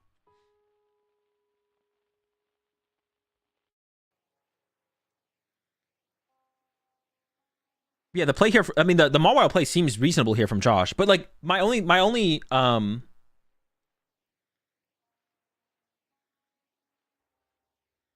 no, don't kill Baby Drago. So you're saying never kill the Baby Drago? They can burn the switch. What does the Mawile do? Mawile's attack says you can't retreat. So Drago plays like a limited number of switch cards. They have the Prime Catcher and the switch. So after that, you can like infinitely trap something. I see what you're saying. So you could gust the Mawile this Squawkabilly this turn, or you could just punch the active this turn, I guess, which is what Josh did. But then I guess, okay, so the misplay here from Josh, right, then was this play, right? Is Josh freed up Nick's... Well, first, Josh makes a misplay here, I think, of going into... Not right now. Actually, maybe it is right now. Josh makes a misplay of going into Kyurem range. Right? Josh makes a misplay of going to Kyurem range. Right here. Wait, what if Josh never even did this? What if Josh put 2 Psychic Energy on the active and just moved 30 to the active Drago and passed? And like left the board like this with a Guardian the active with 2 energy. Because then you're still like, all right, Nick, the only way you can do anything is if you use your switch. And if the switch doesn't get used, you literally win with the Mawile play on the Squawkabilly. If the switch doesn't get used, then you move more damage over. Because right now you're in Tina range as well, right? If Nick has switch Tina knockout, but I guess then you could just go into the Mawile play off of the Monkey Dory retreat then. Yeah, never mind. You have to pivot on the Monkey Dory, so that would still work. So this is the play that you think is terrible, right? This play right here, where Josh brings up the other Drago. This is the bad play. Because now you basically used the switch for Nick, right? You gave Nick an extra switch. So all you want to see from Josh was to just literally leave the Drago in the active and force Nick to move it, and then that's when you go for the Mawile play on the Squawkabilly. And then you do just win, I think, as Josh here, if you do wait for that. So you literally just wait. You just wait for Nick to do something. Nick's like out of Ionos, no hand disruption, so as long as you have a hand that can do the play, you just wait until it happens. That makes sense. That makes sense. Yeah, because now Josh did just give Nick a free switch here. And now Nick's like, all right, cool. Now I can attack with this thing, and I have another attacker available, which is the Ogre Pawn. Now, if this was like Nick's last attacker, then it would be different, but it's not Nick's last attacker, and we know that. So now Nick just goes, okay, cool, I get to attack for turn. And it was a 50-50 on the egg still. I think Nick's best play here was the egg, but did get the tails. It did come down to this 50-50 here, but Josh gave Nick the 50-50 to begin with. Yeah, definitely interesting how that played out. The line from Josh there was definitely interesting. Yeah, I mean, Nick's out of all the resources, so you just know there's just that switch left to have to deal with. Then it got worse. Oh, dude, and then it got worse here. So Josh still could have recovered from this, though, which is crazy. Like, Josh still could have recovered from this situation. Literally, if Josh just goes Guardian knockout active, Josh wins the game, I think. Yeah, if most likely, not 100%. Actually, Josh might have needed a turn or two. If Josh just knocks out the Drago with Guardy, Josh probably wins. But instead, Josh goes into this Monkey Dory thing. Well, to be fair to Josh, Josh thought the Monkey Dory KO'd the Ogre or the Drago. But it still makes no sense to do this. Because a Dory with 2 energy plus an Ogre Pawn with 3 energy, the Ogre Pawn knocks out the Dory if there's just a grass. This was a huge misplay here from Josh. And if Nick had gone into the Klawf and just drawn with Klawf for turn, then you could just Mawile the Klawf. Oh no, there's still a switch left. I guess you wouldn't be able to do that. You'd have to try and win. And I think actually Josh misplayed by using Refinement before... Well, actually, when does Josh use the Refinement? I think Josh needed to play the Pal Pad to put Turo back and then shuffle the deck, or use Artisan, because the boss is on the bottom of the deck here. So to win next turn, you Monkey Dory this, plus you boss... Oh, no, because you have Screamtail, right? You can maybe make Screamtail... Oh, there's like no energy in the discard pile, actually. That is a little awkward. You just need one more in there. You are a little bit short, though. Yeah, then Josh does this play, and this just gives, like, not Nick's hand is dead off of this Iono draw. But once again, Josh gives Nick another 50-50 with the confusion. But if Josh had just knocked out the Drago here right now, I don't know how it actually would have resolved after that, because it would have been actually hard for Josh to get the last 2 prize cards. But probably would have been able to pull it together between concealed cards and refinement. You probably would have been able to take 4 prize cards on the next turn if this Monkey Dory wasn't on the bench here. Also, that dark energy would have been in your hand, then you could have concealed it next turn for sure. But instead, Josh gives Nick another 50-50 here by going with this Monkey Dory attack, which doesn't KO the Drago, and then Nick's like, well, fuck, I got nothing else better to do. I'm just gonna flip for confusion here. Yeah, this was like, yeah, even after the initial misplay from Josh of not playing for the Mawile possibility, then this play here from Josh, like Josh was able to recover. Josh was able to recover from that still and potentially win this game, but then once again through and gives Nick another 50-50, and then Nick did have to get heads or tails and heads on both 50-50s, but Nick should not have had the out of those 50-50s. Nick shouldn't have been able to use those 50-50s as easily as he did. Yeah, just mistakes from Josh. Nick capitalized. Big mistake from Nick in game 1 at the beginning, though. By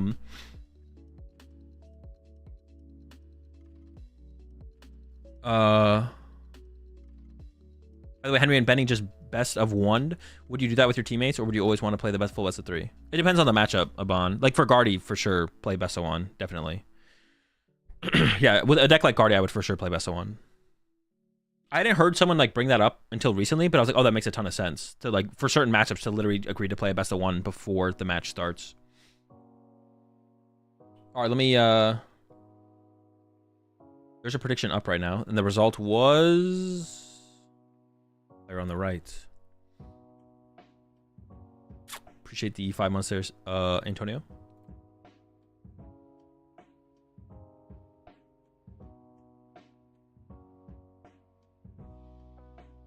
Yeah, Josh had that recover. What else was I gonna say? Oh yeah, and then Nick made it. I think Nick not playing for Motivate there was a pretty big mistake, to be honest, but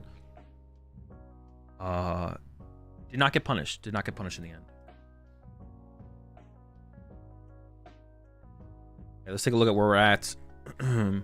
We still got some matches playing out here. A couple in round 8. We got 8-0 though. We got Lucas Zing and Grant Shen both at 8-0. Well, now they have to play against each other, it looks like. To go 9-0. We'll probably have a 9-0. I would imagine these players would have an agreement so that there's a 9-0 going to day 2.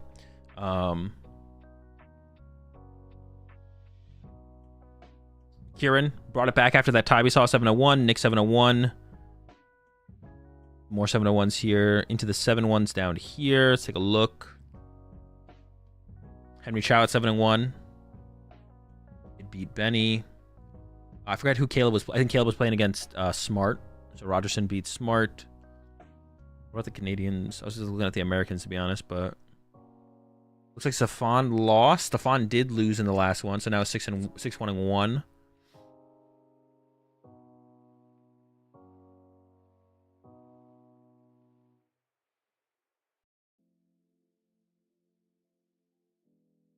Let's get Jesse on stream for the winning into day 2 at 5-2-1. I don't know, 5-2-1's not relevant to make cut though tomorrow.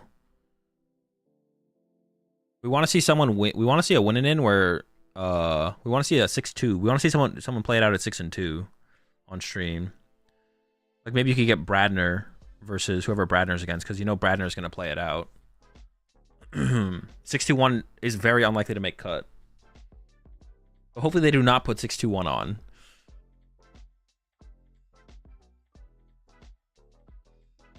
Please don't put 621 on. I beg you.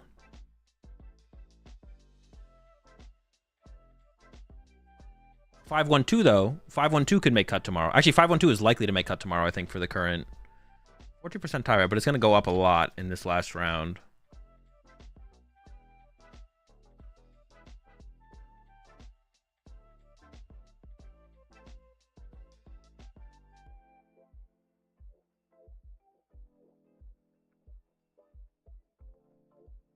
All right, chat. I'll be back in about 5 minutes. Last round coming up soon. Actually, it'll be a little bit till the last round comes up. I'll be back.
Oh, I got it at the end of the interview. Sick.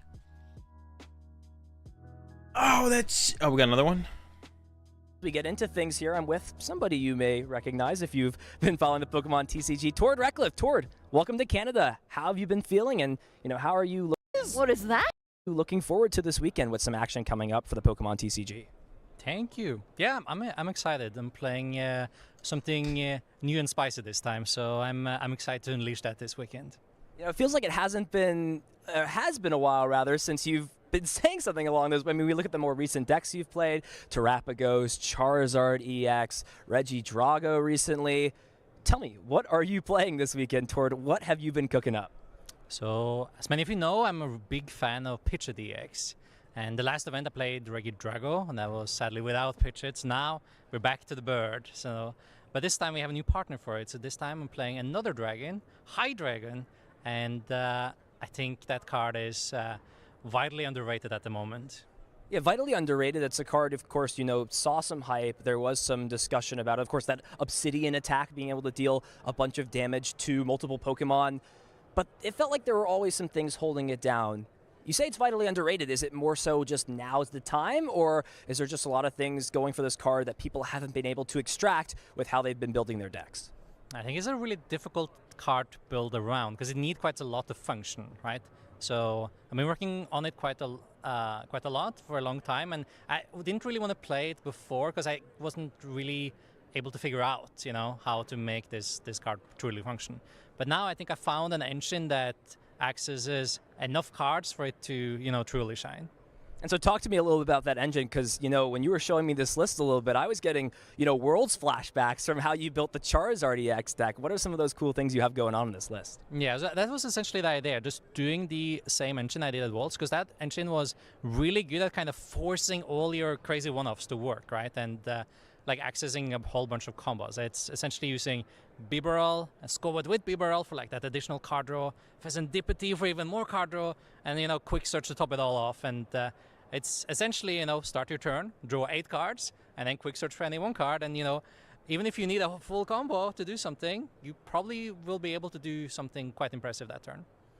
All thanks to, as you mentioned, Pidgeot EX with Quick Search to find those pieces over the game. And as somebody who's played the game for a while, all the way from, Quick Search originally during the EX series, to now seeing that ability come back, have you sort of had, a recollection with yourself in terms of the TCG, thinking about, cards from the EX era, all the way now to essentially the third wave of EXs, sort of the game changing throughout that time? Has that really set in on you of how Pokemon has just continued to evolve as a card game over the years?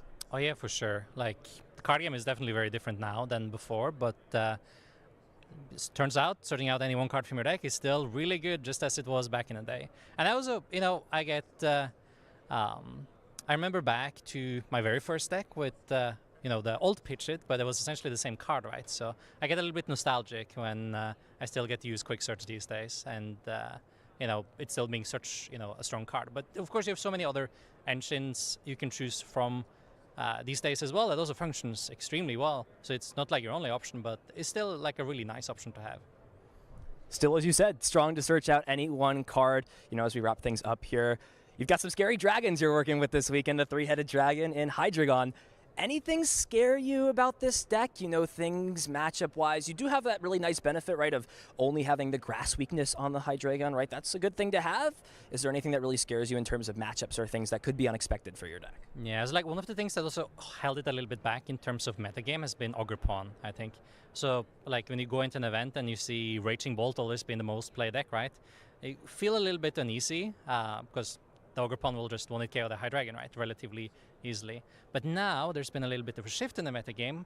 Raging Bolt is on his way down, and this might be, the time to make a good run with Hydreigon, I think. I managed to take the deck good enough to play against Regidrago, I think. So ideally just trying to dodge the Raging Bolt this weekend, and hopefully we can get, a run going. And what would that run look like for you? What would you be excited for, to finish this weekend up if we stopped with you, at the end of the weekend to see how things went? I mean, I think the deck is good enough to make it into day 2. And, I think that if things go the right way, could even see it all the way into Top Cut. Big dreams. I like to hear that. Thoughts on that 3-headed dragon guy? Pretty bad, right?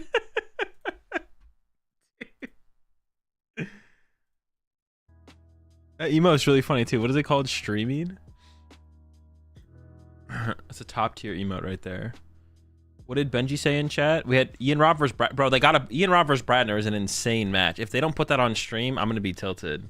It's on the. It's not. No, it's on the winning end too, because they're at 6 wins each, so they're gonna play it out, bro. They better put Ian Robb versus Bradner on stream. It'd be even crazier if they chose to ID with each other. That's got to be the match they put on stream. Or, well, I don't really want to watch a Drago mirror, to be honest. I was gonna say I wouldn't mind seeing the 9-0 match off, but it's Drago versus Drago, so I don't know. That's kind of mid. Let's take a look. Let's take a look.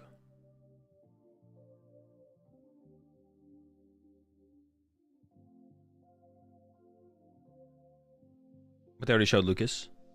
That's also true. They did already show Lucas. Otherwise, but it's also, I wouldn't want to see it just because it's Drago mirror. But yeah, they did already show Lucas, so another reason to not put it on. But otherwise, I wouldn't mind seeing the 8-0 versus 8-0 if it was a not mirror match. Actually, even like I'd be down for a Guardian mirror match, to be honest. I'm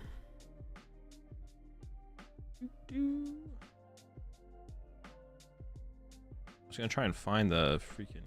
Let me just look it up though. Yeah, they gotta put on Brad because they're never. If these two players ID, bro, I don't even know. They would drop a couple tiers, in my opinion, in my takes on them.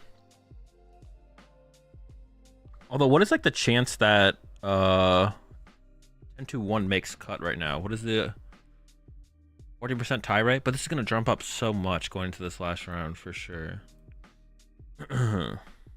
If they ID, I'll never look at them the same. That's what I'm saying. Here's what my Twitch recap said. I was a VIP chatter in your stream. Thoughts? Nah. Nice try, buddy. Let's get the simulator warmed up. How high do we think this is gonna go? It's 14% going into round 9, but round 9 a ton of people are gonna ID at X and 2. So what is the chance, or how high do we think it jumps? They're the X and 2s.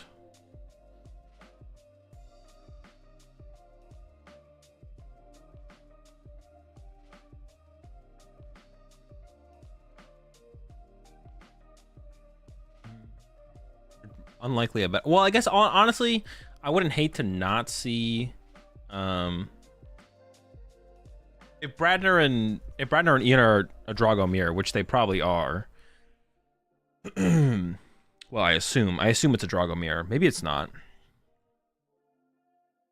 But then actually, I don't mind them not putting them on stream, to be honest. But if it's not a Drago mirror, then run it. Honestly, even if if it's a Drago mirror, give us something else. But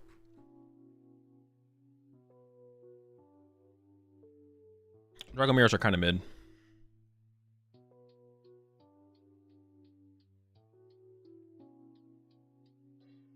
Ian is playing Drago. I don't know about Bradner. Oh, I'd be surprised if Bradner's not playing Drago. So I assume they're probably both playing Drago. All right, so maybe they'll give us something else then.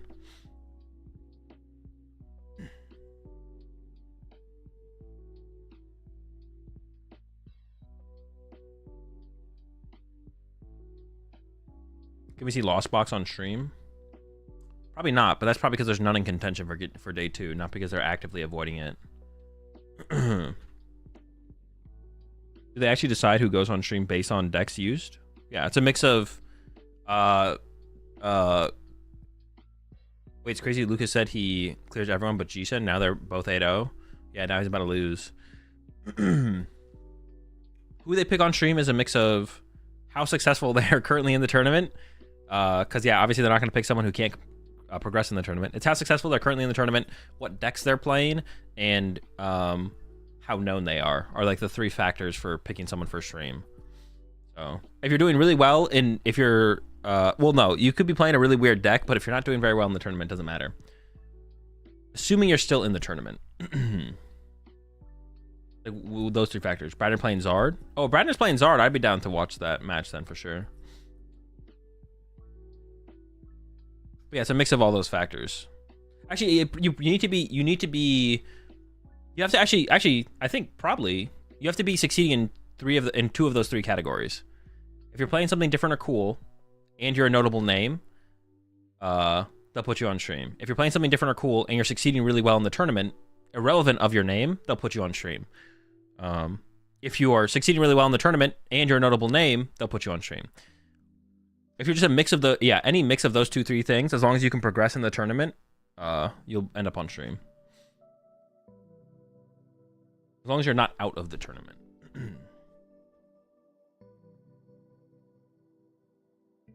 And by succeeding really well, I mean like at least, you know, higher tables. They put on Sebastian versus Jason. Sebastian is probably playing Charizard. I have no idea what Jason is playing. It also matters who you're playing against. Also true, yeah. I guess it's a mix of two of the three things for you and your opponent. Your opponent also has to like fit some of those categories. And what you're playing could also be, if you're playing stall, they're not going to put you on stream, which is a very good thing. You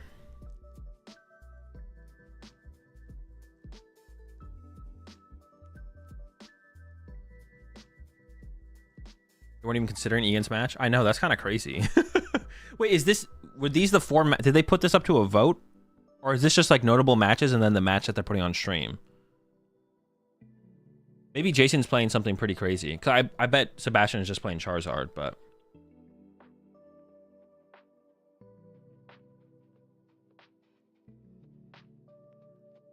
I guess we'll see here.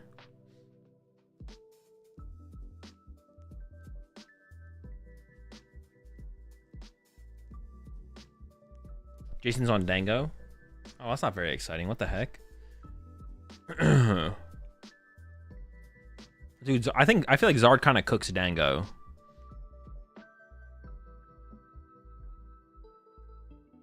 So would you mind looking at my VOD review at the end of the stream? Yes, I would mind.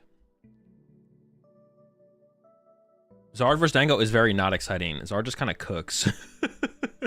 Zard kind of cooks Dango, man. That's kind of disappointing. Seeing the other matches that were available. I don't know the decks, I guess, for sure, but like Szymanski versus Rogerson, depending on what decks they were playing, or Ian versus Bradner. Even though Drago is favored against Zard, if it is Drago versus Zard and Drago is favored, it's still a closer matchup than Dango versus Zard. That's not very fun. Bro, we just sat through Guardy versus Drago. I'll take anything at this point. What do you mean? That was a decent match. Guardy versus Drago.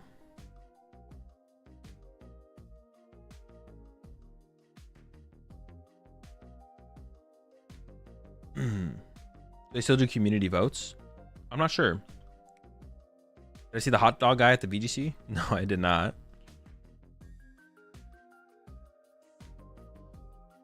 How many points for day 2? 19 or better.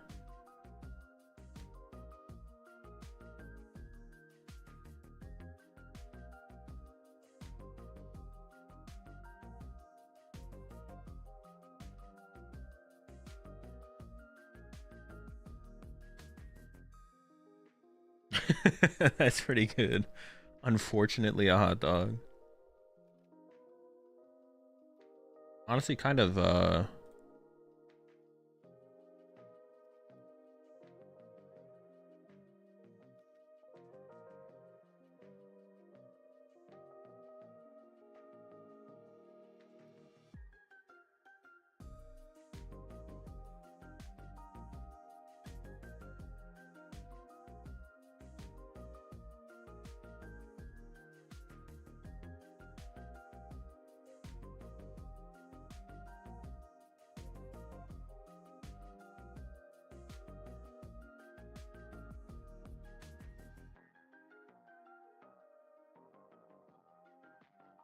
sorry, I got sidetracked. The fuck does this guy mean? Sat through Guardy vs Drago. Genuinely one of the most fun matchups in the game. That's what I'm saying. That was like that's a pretty exciting matchup.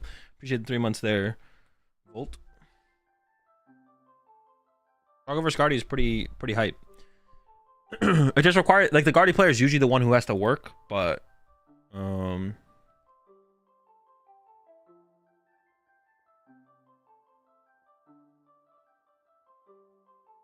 Yeah, the Guardy player is usually the player who has to do all the work, but it is still a pretty fun matchup to watch.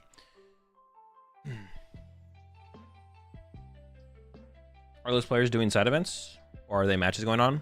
Those are the tables. Those are the matches going on.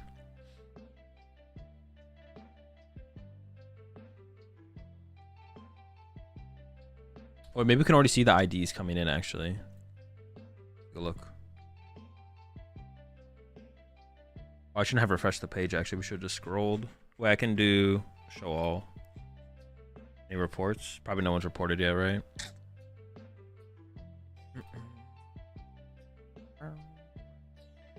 Did you hear about the hot dog guy in VGC? No. There's gonna be a corn dog next on stream.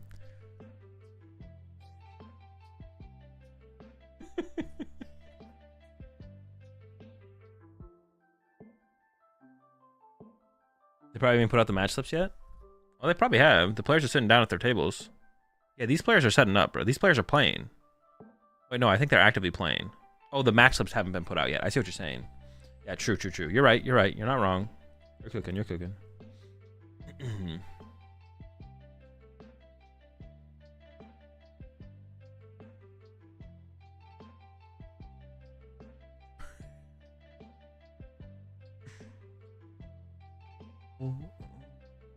I'll just keep it like this and we can scroll down when people tie. Maybe we will have to refresh.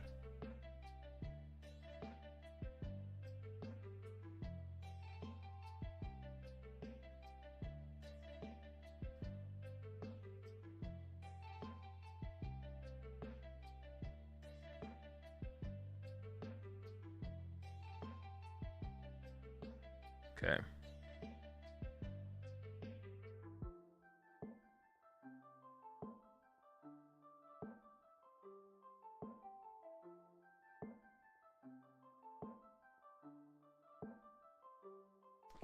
All right, maybe it'll be close. I don't know. My experience with this matchup, and every time I watch this matchup play out, Dango just gets kind of farmed, to be honest. So I don't know. We'll see. Maybe it's not though. Maybe it is though. Maybe it's not.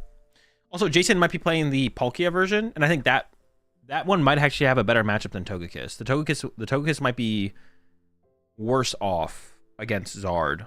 Not 100% sure. But every time I see this matchup, Dango kind of gets cooked.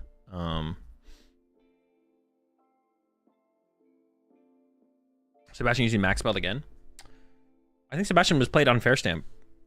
Well, Sebastian got top 4 at Louisville or something. I think Sebastian was playing on Fair Stamp. I could be wrong though. Maybe he played Zard recently at a different tournament. Is Cancel Clone mandatory in Zard now? No, it's just if you want to be able to beat Stall and stuff, like get through Ogre Pawns, and if you play it, you can basically beat everything with Zard. If you play Canceling Clone, you can kind of beat everything. Because you can beat stuff like Ogre Pawns and Mimikyus. Like you can aggressively like actually win those matchups. Without it, it's pretty tough to win those matchups, but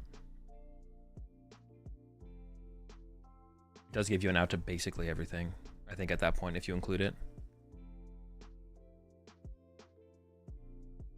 Mulligan off the rip here from Jason.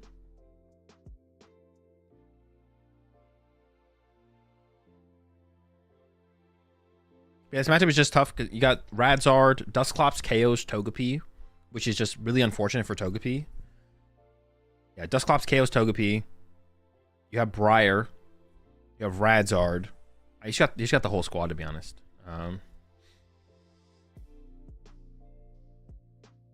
He's kind of got the whole squad. It's tough to beat.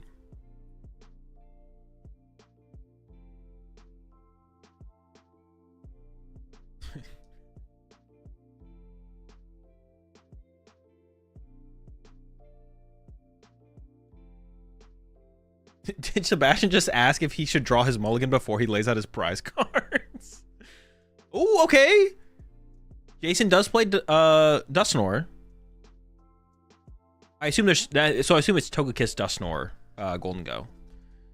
Lost Vacuum is prize. Lost Vacuum really doesn't matter. The double counter catcher being prized is definitely not great for Sebastian, though. It takes away some options in the early game. The number one thing that it takes away is like an aggressive Gust on Pheasantipity. So that's like the number one thing that Sebastian won't have access to is an aggressive Pheasantipity knockout. Potentially.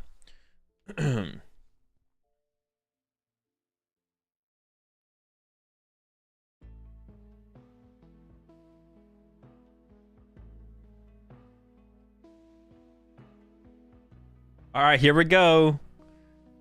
Sebastian did win the coin flip. He's going first here. Duskull start. There's the Gimmighoul start there on the other side. We see the Rotom in the hand. There's an Arven as well. And a Charmander has an Ultra Ball to work with.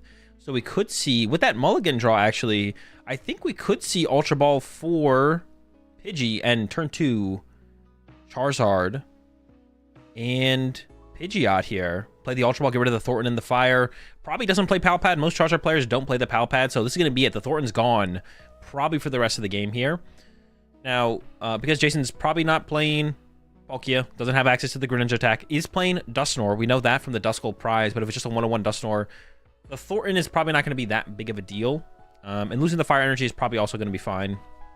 Well, specifically, this game will probably be fine. There's 0 Fire prized, so has those back-to-back Arvens to work with here.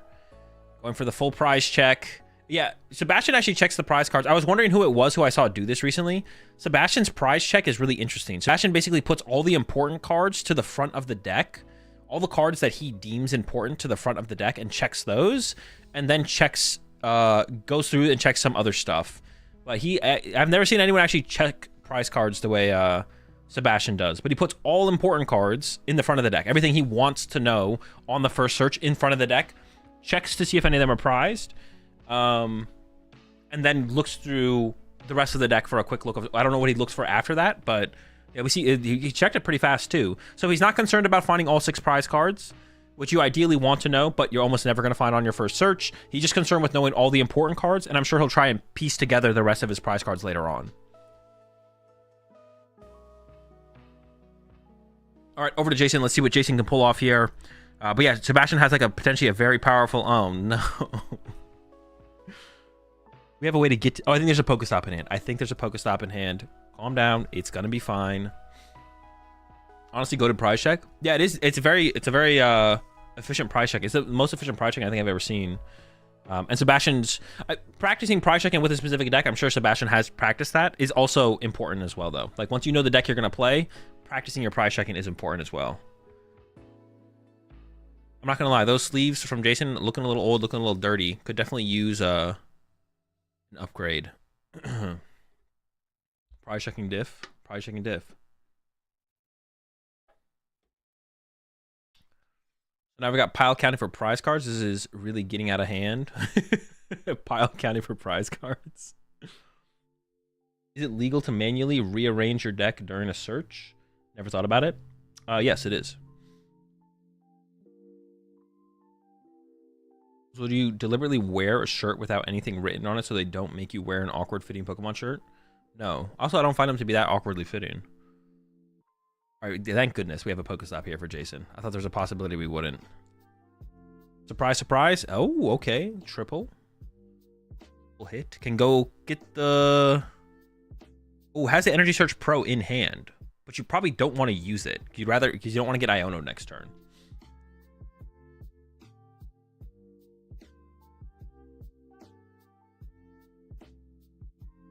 I was the only one that saw Max Belt on Zard. Is Sebastian playing the Maximum Belt?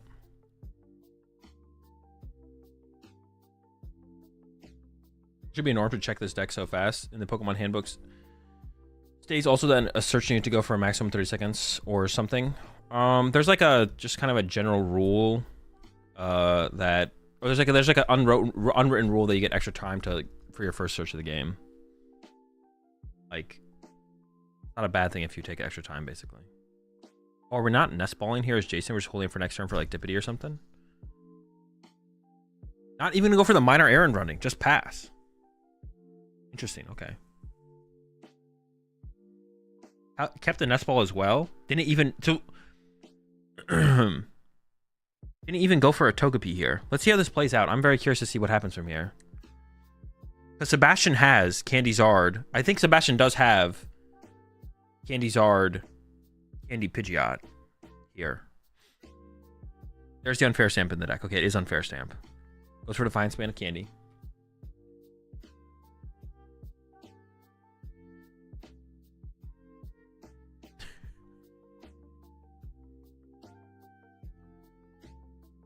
It's so stupid. Yeah, there's Candy Pidgeot, Candy Zard in that hand. It will require to play this Ultra Ball, though. Will it require 2 Ultra Balls? Wait, no, is there not Candy Pidgeot, Candy Zard? No, there is, there is. Yeah, we have Candy Pidgeot, Candy Zard here. But there's no backup Charmander. Hold on. And the Thornton's gone. Maybe we're not gonna... Maybe Sebastian isn't gonna go for the attack this turn, though. I feel like Sebastian probably isn't gonna attack this turn. Because you risk just getting nuked and then being in trouble. I feel like we're just gonna take it slow here from Sebastian. We're just gonna go find some more Charmanders and then use Rotom for 3. Yeah. We're just gonna take it slow here. Maybe get the second Duskull.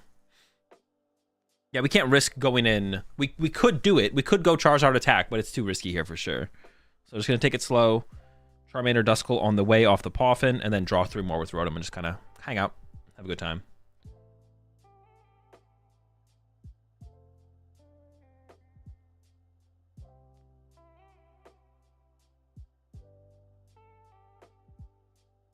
Are you guys doing like a Seinfeld stand-up in chat? Oh, double Rotom. We saw a second Rotom get drawn there. And over to Jason. Golden go off the top. Pretty good draw. Energy Search Pro in the hand. I think we're going Pro this turn for sure. There's the go. We're going in for 2. I don't like that though. I feel like... Well, I guess you don't want to use your Energy Search Pro yet if you don't have to, I guess. Maybe this does make the most sense.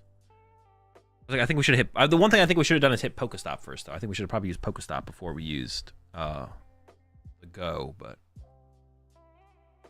Now we maybe just commit to concealed cards, to be honest, off this nest ball. I feel like that's probably a decent commit. Maybe you don't want that 1 prizer hanging out. Now we go into the Pokestop. Okay. 1 energy, 1 Ultra Ball. Superior. Okay. That's fine. I feel like we should have... If we're going to nest ball, though, we should have probably nest balled first for the Greninja before we used Pokestop. If we're now going to use it, then that feels a little weird. Do now. But I feel like getting Greninja here seems pretty good. But I guess I could understand... Do you just not want that 1 prizer hanging out and play for the rest of the game, maybe? Is that like something that's that bad that we need to avoid it? Oh, Jason does play... I do see the Togepi in the deck. But if we're not going to get Togepi turn 1 to try and get Togekiss out turn 2, benching Togepi at any other point for the rest of this game is just going to be terrible. I don't like that choice from Jason to not get Togepi turn 1. Because now getting Togepi at any other point is just going to be that much worse, I feel like. Excuse me. I feel like it's going to be that much worse to get Togepi at literally any other point in this game. Like, yeah, I don't know. Here comes an Ultra Ball. This is going to go get us a another Golden Go, which does seem worth it here.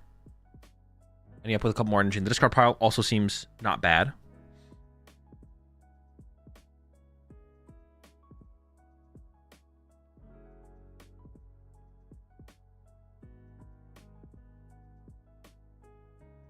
We give up 2 energy there. Can we afford to do that?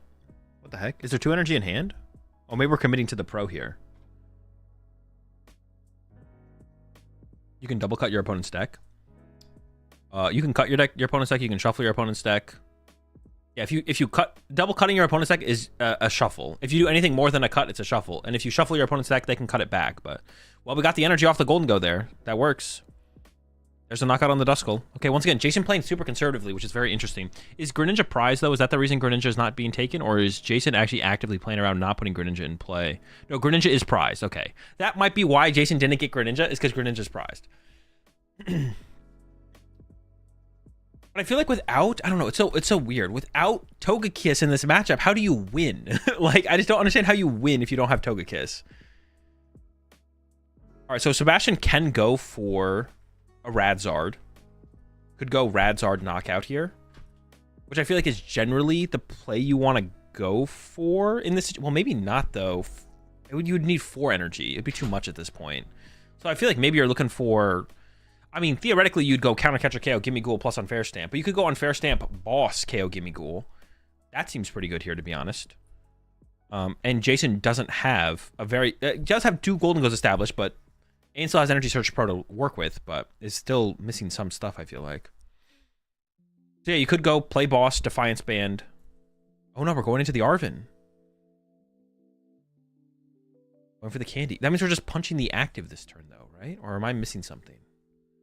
Oh, you can candy Dusknoir, KO the Gimme Ghoul. Okay, okay. You can candy Dusknoir, KO Gimme Ghoul, and then KO the active, right? That's got to be the play we're going for here. But we don't have the play yet. We're still missing some pieces. Maybe she wants to get some of the... Honestly, second fire to Charmander seems pretty decent here. Or extra fire to Charmander. So that must be the play that Sebastian's looking for, is... We still have 4 Seal Stone and Pheasant Dippy to work with, so it seems pretty likely that we can get there.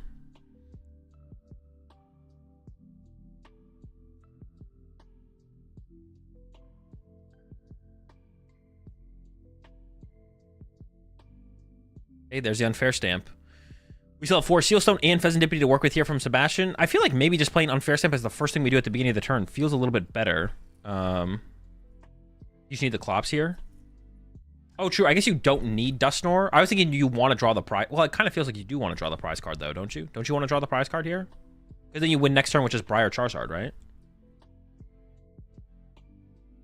I feel like Sebastian wants to get the prize card.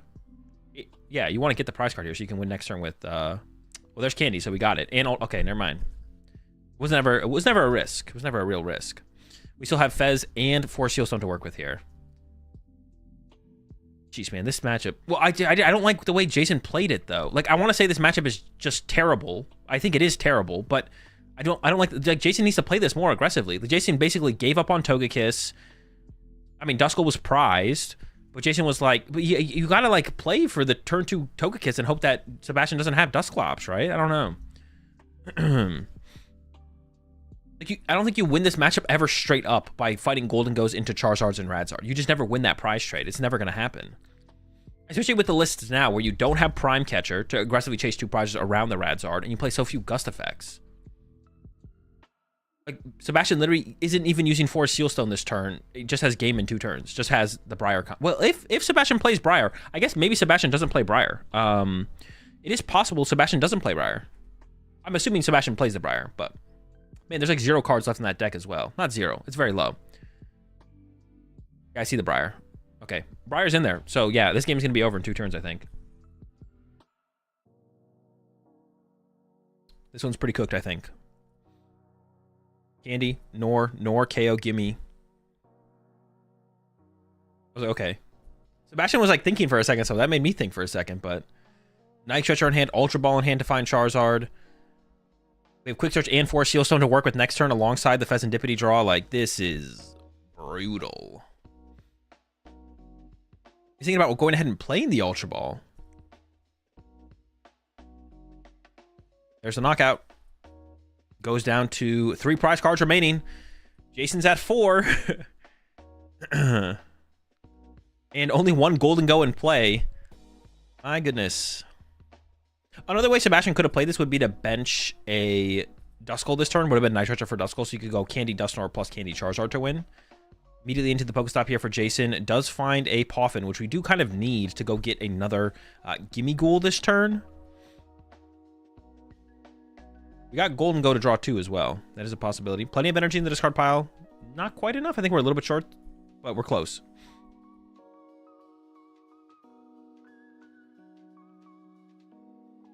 Not even going to go get another Gimme Ghoul. We got Unfair Stamp, not Iono, so I feel like we should play that Poffin there.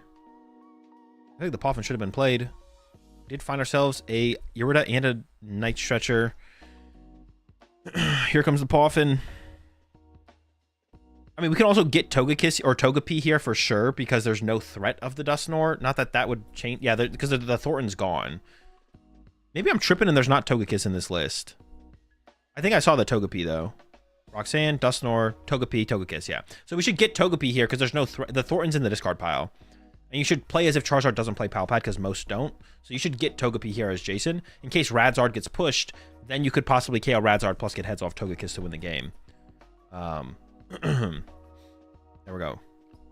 But yeah, once again, this seems too far gone. I think Sebastian is going to Candy Zard, Briar, dub. We'll see, though.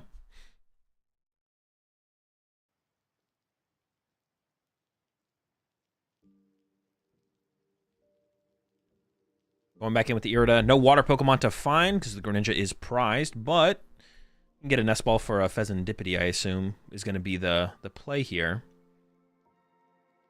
Well, oh, wait, we have Manaphy. I was like, I don't know about Manaphy off the nest ball, but we haven't even gotten the nest ball yet. Hold up. There's more. Is it not? Oh, do we need to use Energy Search Pro here to actually get the combo? Oh, maybe we have to Energy Search Pro here. Possible. I thought we had it without it, but we might not quite have it. Hold up.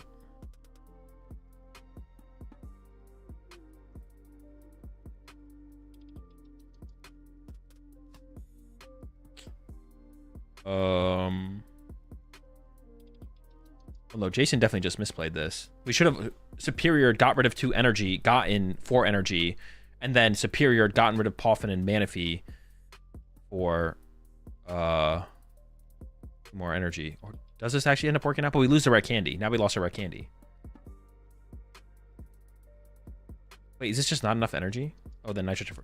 But now we lost our Night Stretcher as well. Dude, we could have just gotten Pheasantipity and drawn 3 cards. No, this is just like a terrible sequence here for Jason. We could have just gotten Pheasantipity, got 3 cards, and then double Superiored off those 3 cards. But we should have Superiored away 2 energy, get 4 energy, then Superior away 2 dead cards, get 4 energy. So yeah, definitely a bad sequence there, I feel like, from Jason. Because we could have had Pheasantipity in play, kept the Night Stretcher, kept the Rare Candy, which are all potentially cards we need on this next turn, in case we have to go through a Radiant Charizard. Yes. There is that Radiant Charizard with an Iono from Sebastian. Can Sebastian pull off the Briar play is the question. I mean, we have Ultra Ball for Charizard or Night Stretcher and then Candy Briar. I feel like it's in hand. Maybe I'm trolling. I feel like Sebastian has Briar for game here. Do I remember how that card works?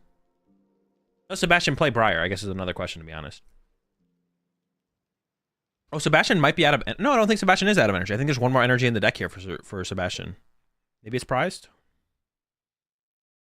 Back to the prize cards. There is 1 fire prized. Oh, there is a fire prized. Maybe it's not possible. Maybe we're 1 card short here. We could hit the Super Rod off of the Pokestop, though, from Sebastian here. So we can Ultra Ball for Charizard and then Pokestop and try and hit the Super Rod. Wait, is there Briar even in there? Maybe Sebastian doesn't play Briar. Maybe I am trolling.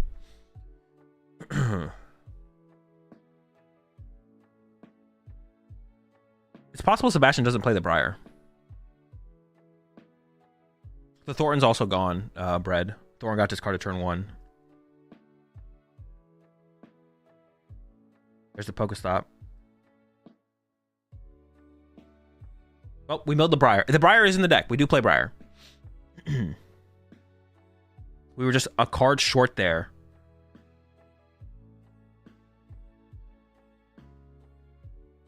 From Sebastian. Just 1 card short. That's close, though. We whiff game this turn. I think he had it. Still has V-Star. I don't think so. I think he's still a card short. Because he needed Super Rod, Candy, and Briar. He needed 3 cards. Only could get 2. Yeah, the last energy was being prized is what... yeah, no more energy in deck is what made it impossible. Goes for a Super Rod ahead of time, though. Probably going to recover just energy. So that way you can go for Turo Reset or Candy Zard. Out here just to recover, I assume, just energy. Might go after the Charizard as well to potentially be able to draw into that. Ooh, Luminion instead. Okay, Luminion 2 fires. And then I assume we're just going to see the Iono here and just hold the 4 Seal Stone and then just take the knockout with the Radzard. Yeah, Stretcher for Lum for Briar, 100% sure he had it, but haven't fully worked it out. Stretcher. Oh, the Night Stretcher for the Lum for the Briar. Oh, no, you're right. Yeah, Night Stretcher for Lum for Briar. Candy Super Rod. No, you're right. Yeah, the Night Stretcher actually got there with the Lum play. Yeah. Sebastian had it that turn. We're going to go as far as using the V-Star here. Oh, I guess this makes sense. You can just Candy Charizard and then Turo into Charizard to win the game next turn. Yeah, so you Candy Charizard, accelerate the 3 Fire Energy into play the Iono, and next turn all you need to do is go Quick Search for Turo to win. So this makes sense. Yeah, with the Luminion discard, probably could have done the Night Stretcher combo. So Sebastian had game this turn, missed it, and now we're going into the Iono. And oh, we're not going to Iono. Well, I guess that makes sense. Or Jason only has a 2-card hand, and Jason could have had Pheasantipity set up on the bench, but chose not to bench it last turn. All right, into the Pokestop first here. Well, okay. Energy Search Pro, Night Stretcher, Pokestop. Energy Search Pro, I don't even know how many energies that's getting right now. It's probably not a whole ton.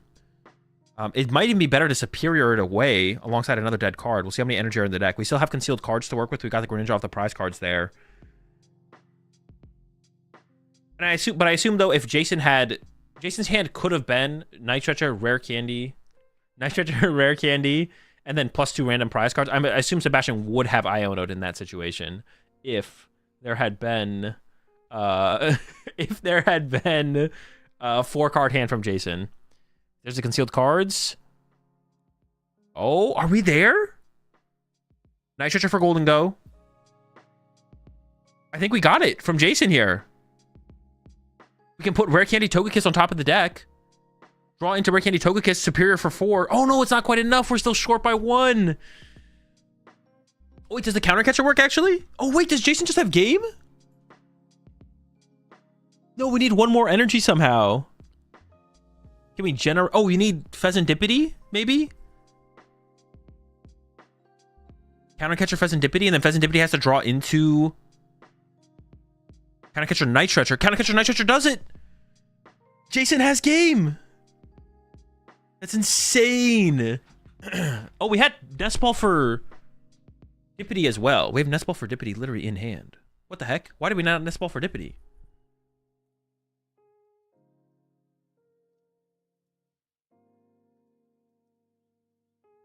So I thought Sebastian was still going to end up with the dub here. I'm not going to lie. But Sebastian whiffing game last turn gives the opportunity over to Jason. And Jason is able to actually pull it together from a 2-card hand. That's it. That's game. Insane.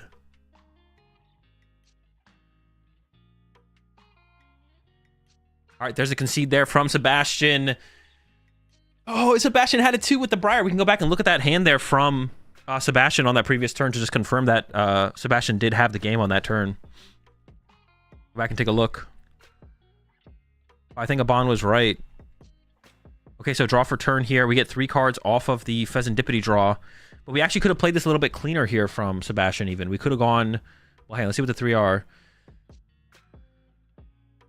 So we have Charizard in hand, I believe. Let's see. Go through the hand real fast.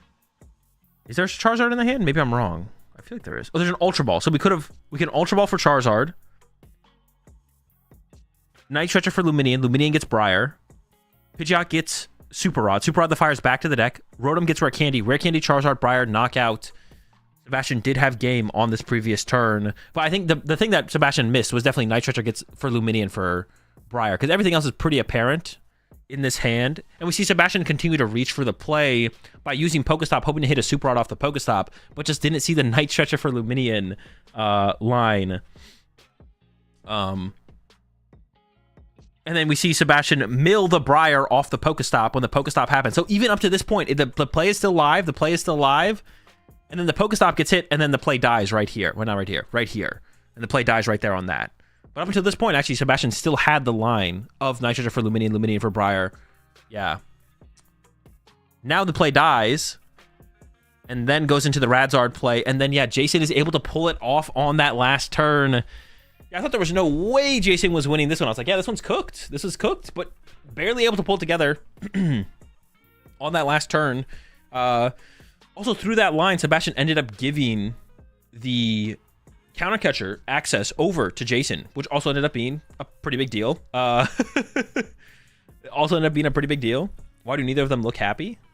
I mean, they're just locked in. They're competing. They're in a tournament. They're probably not unhappy, but they're just they're locked.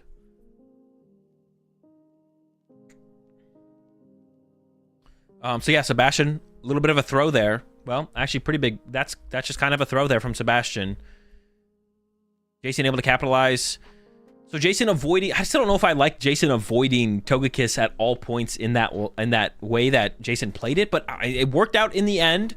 I'm still not sure I like how Jason played this game overall, putting so little in play at every point, needing like just enough to get there for the KOs. Yeah, I'm not a huge fan still of how Jason played that, but got the dub here in this game 1. Charmander start here from Sebastian immediately into the Rotom for 3. Over to Jason. I think that is a Buddy Poffin in the hand. And we have a concealed cards to work with as well. We probably just want to go ahead and concealed cards first here, because we do want to draw into more than just 2 Gimme Ghouls. Also, no Duskull down turn 1, so Togepi on the bench is pretty powerful here. Let's see what the 2 are. Manaphy, not as good, of course. Night Treacher to work with now, though, so now we can go into the Pokestop. No, Pokestop first! No! We want to mill a basic there. All right, I don't like that choice there from Jason. Gimme Ghoul is getting searched out here. You want to Pokestop first there because you want to mill a basic Pokemon to Night Treacher for it. And there was a Gimme Ghoul in the top 3. Oh. No Gimme Ghoul. There was a Gimme Ghoul in the top 3, so we would have got +1 basic Pokemon in play here. We could have got Togepi down alongside double Gimme Ghoul, which I think is what you want in this matchup. You want turn 2 Togekiss before it can be dealt with. I would you sling the Pokestop here, Jason. He was thinking about not doing it. Ooh, gets the Poffin anyways. Bruh. Criminal, to be honest. Absolutely criminal. Now, will we see third Gimme Ghoul, or will we see the... I'm curious to see what Jason grabs here. Do we get third Gimme Ghoul, or do we get the Duskull? I assume third Gimme Ghoul has to be the target here.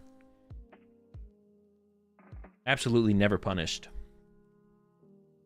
Does X21 make day 2? Yes, X21 makes day 2, but almost 100% can't make top cut. Pretty unlikely to make top cut. Goes for the Duskull. Dude, I don't know. Third Gimme Ghoul seems a little bit better than that, but we'll see how it plays out. I'm curious to see.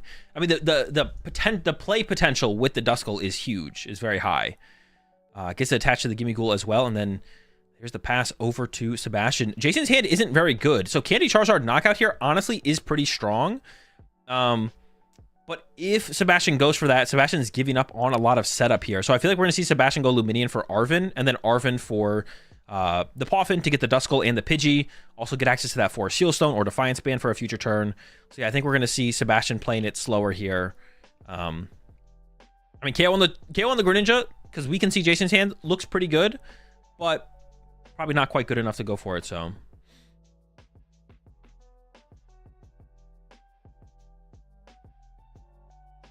I'm curious to see how much value ends up getting found from this Duskull of... well, those are Sebastian prize. Did they show us... Oh, 4 Sealstone's prize. That's not good. But he's going to have double Rotom turns, so that should be enough. Did they show us... Did they show us Jason's prizes, or am I tripping? They did. Boss prize. Yeah, nothing too crazy. That's fine.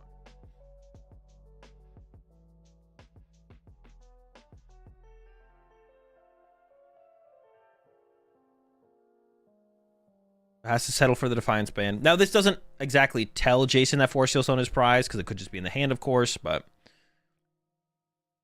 And Sebastian approaching this pretty much the exact same way as Game 1. Game 1, Sebastian played this similarly, just find 2 basic Pokemon with the Poffin, put them on the bench, over going for like the turn 2 Charizard attack. Especially in this situation. Well, last situation was the same thing, though, as well. You didn't want to like solo Mander. And then draw 3 more with Rotom. It's going to be like a 12-card hand here for Sebastian going into the turn. Maybe think about hitting the Pokestop, actually. Is that what we're debating here? The hand isn't really that good. The hand is seems very fine. Is it a debate about hitting Pokestop? I feel like it's the only thing that we could be debating here. The hand is okay. We did get Nest Ball for Pheasantipity, but it'd be a little bit awkward to lock yourself out of a Fallout Charmander. All right, over to Jason once again. Like I said, the hand is pretty reliant on the Radiant Greninja, and we're going immediately into the concealed cards here. We do have Pokestop to work with as well. Hoping to find... Ooh, we got Candy Togekiss. That's big to protect the Togepi from a potential Dusclops. The Dusclops is in the hand there for Sebastian. We could Vessel here as well. No, but not going to go with the Vessel. Just going to go into the Pokestop here. Counter Catcher. Yorta gets milled. Found a Nest Ball, but I don't think Jason is actually attacking this turn, which is pretty unfortunate. Had Candy Togekiss, was just missing a Golden Go. Could get another Gimme Ghoul to the bench with that Nest Ball, or Buddy Poffin, excuse me, which I'm sure we're going to see happen.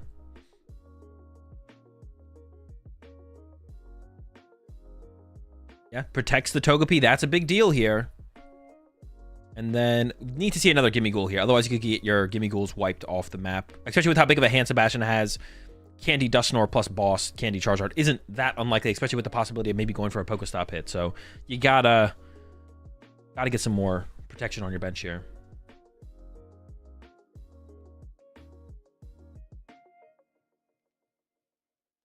And then I think it's going to be pass from Jay. Oh, you could go into a minor errand running, I guess, but you're probably just going to pass here with the... Well, yeah, you probably just pass with the Greninja in the active. He's going to Vessel here. Thins out the mana fee. So we are seeing the Vessel get used here. I mean, you don't really want to top deck energy. Also, if you got Ionoed, you probably don't want to draw into energy. Metal and a water. I don't think you're attaching an energy for turn here. Unless you're attached retreating and going for the minor errand running. But I don't think we're going for the minor errand running.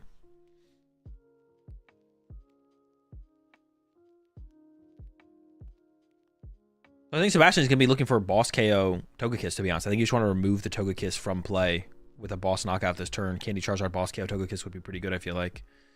Massive hand here for Sebastian. Goes into the Pokestop immediately. Arven, Charmeleon. Oh, and Radzard. I was going to say Fire Energy. Pokemon's not a big deal. Pokemon's not a big deal. Is the hand that bad? Is it literally draw 3 with Rotom? No way.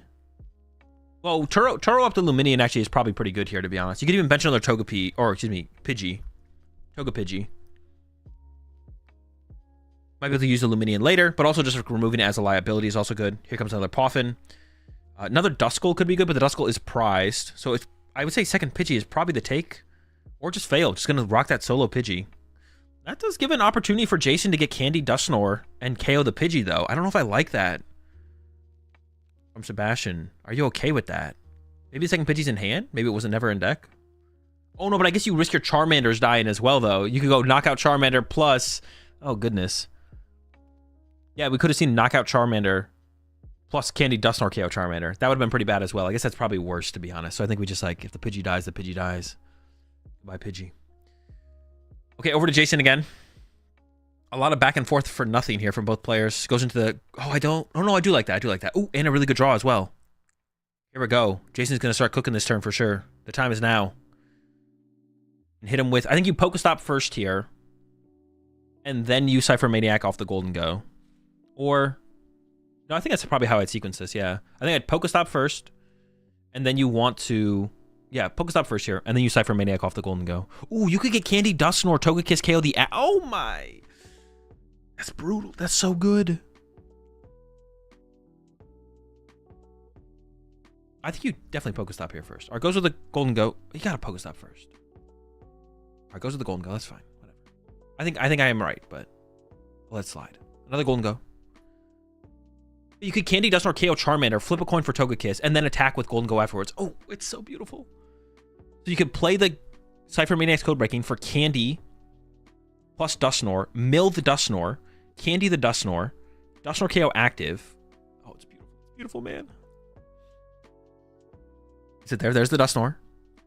There's the Candy. Oh! But this had to have been better to have Pokestopped first still. It's so much better to have still have Pokestopped first. Yeah, it's still better to have gone Pokestop first and then... Uh-oh. Sebastian's reading it like, oh, shoot. Is it happening? So Jason could draw 4 prize cards this turn. And there's Radzards in the discard pile. So you don't even have a quick Radzard response from Sebastian. Holy moly.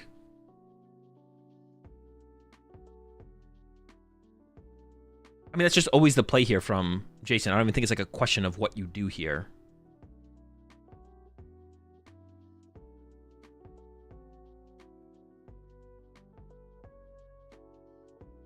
Who's ever using the pen or something? I don't think that. I think they forgot about Togekiss getting the extra flip on the active, which I think is definitely worth more.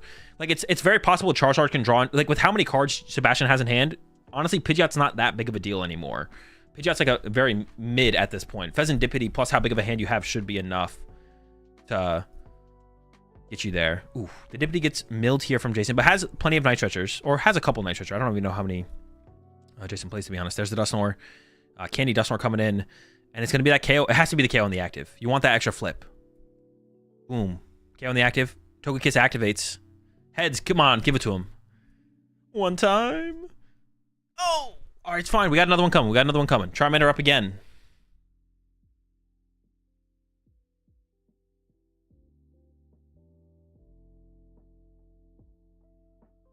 Gotta play the Superior. Giving up the counter catcher at this point might be correct, to be honest. We're pretty far ahead here. Why are we keeping this Nest Ball, though? What are we ever going to Nest Ball for? I guess is the question I have, to be honest. Yeah, I don't know if I like the Nest Ball. What are we ever Nest Balling for? Like, everything's gone. We have one Gimme Ghoul left. Pheasantipity's in the discard pile. So I don't even know what the point of keeping that is, to be honest.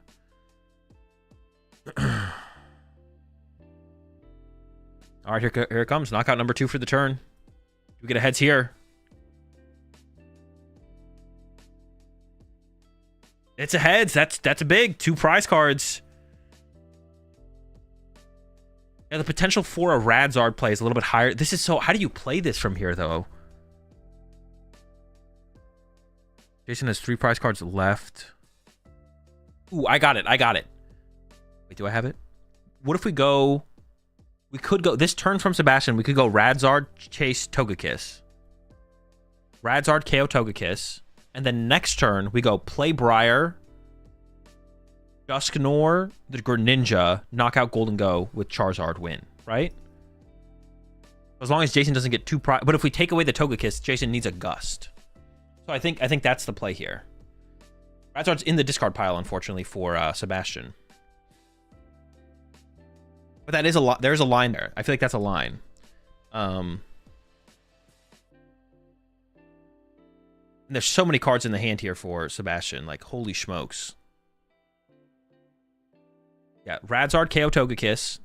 And then Dusknoir, play Briar, pop Dusknoir, KO, Greninja, Charizard, KO, Golden Go. That's a dub. That's a dub.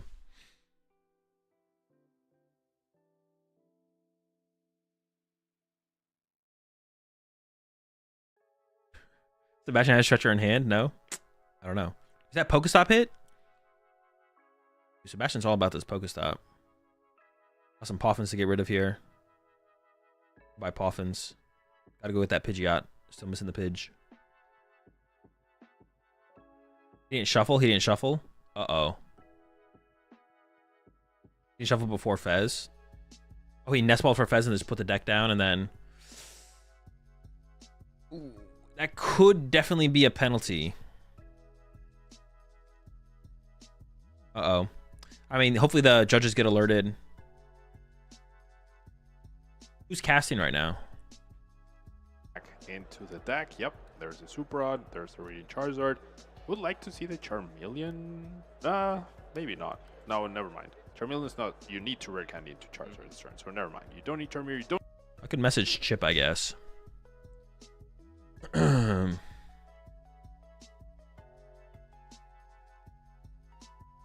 Text the casters? No, I would want to text the casters that are not casting. I was going to text the other casters. All right, Zard gets activated here for Sebastian. And it does have the lineup here. And it looks like Sebastian is playing for it. That's pretty unfortunate. I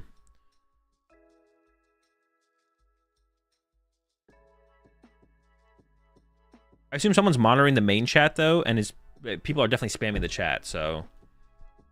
I probably don't need to message anyone. They probably know. And the question is, what will the penalty be? Could be reverted, right? Not at this point, no. I don't think they're reverting it at this point. They are so deep at this point. Goes with the unfair stamp as well. Wait, we don't Gust? Sebastian didn't Gust the Togekiss here. Does that make sense? Oh, I guess that is fine. This still lines up for the... But this means Jason could win with boss heads. But if you KO Togekiss, the boss heads is impossible, I feel like.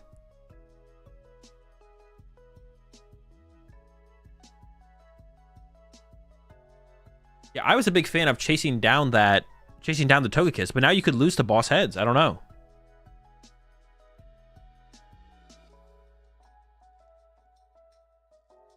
Just goes for the knockout on the active, though. Was Dusknoir prized, though, for Sebastian? Maybe that's why we're not... No, the Dusknoir's not prized. It was the Duskull that was prized. There's a prize penalty. Does Togekiss activate?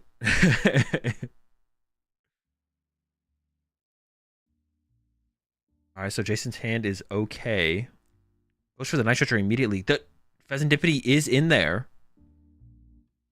If Jason can find boss here, you could just win this turn as Jason. Also, if you find boss... Oh no, if you just get heads, then Briar's not active. Okay, that's like another reason I like that play more. Because if you just get heads here as Jason, then you can't play Briar as Sebastian. So once again, I feel like Sebastian should have chased down the Togekiss. I feel like Jason should have, or Sebastian should have chased down the Togekiss. Because yeah, if Jason just gets heads, you can't Briar. We're not there yet here for Jason. We're still missing something. Goes into the Pokestop. There's a Vacuum. Irida. There's a candy. We definitely should have golden goat first, because if we had gotten a superior, if we had gotten a there's definitely a mistake there from Jason. You always use the golden goats first, because the golden goats drawn to a supporter, you can support or combo with the Pokestop. But if you Pokestop and mill the supporter, you can't keep it. And then if you golden go into the supporter after that, you can't combo it with it. So you always use your golden goats first to potentially draw into a Cypher Maniac to combo with Pokestop. And I think we actually whiffed the knockout here from Jason. But if Jason had sequenced that correctly, Jason would have drawn into Irida. Boss prize? That is true. The boss is prized.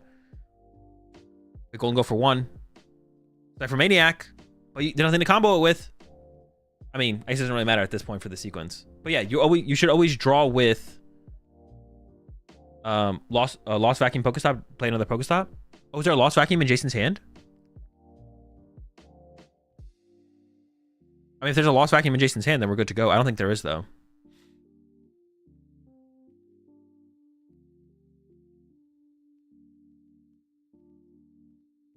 Oh, there is a Lost Vacuum in hand. Oh, we're chilling then. Okay, hang on.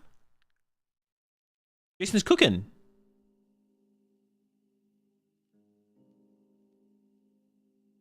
Got a loss on the rare candy. All right, we got it. Yeah, so if Jason gets heads here, Jason's in like a fine spot. We got to get heads on this Togekiss, though. Here comes the Cypher.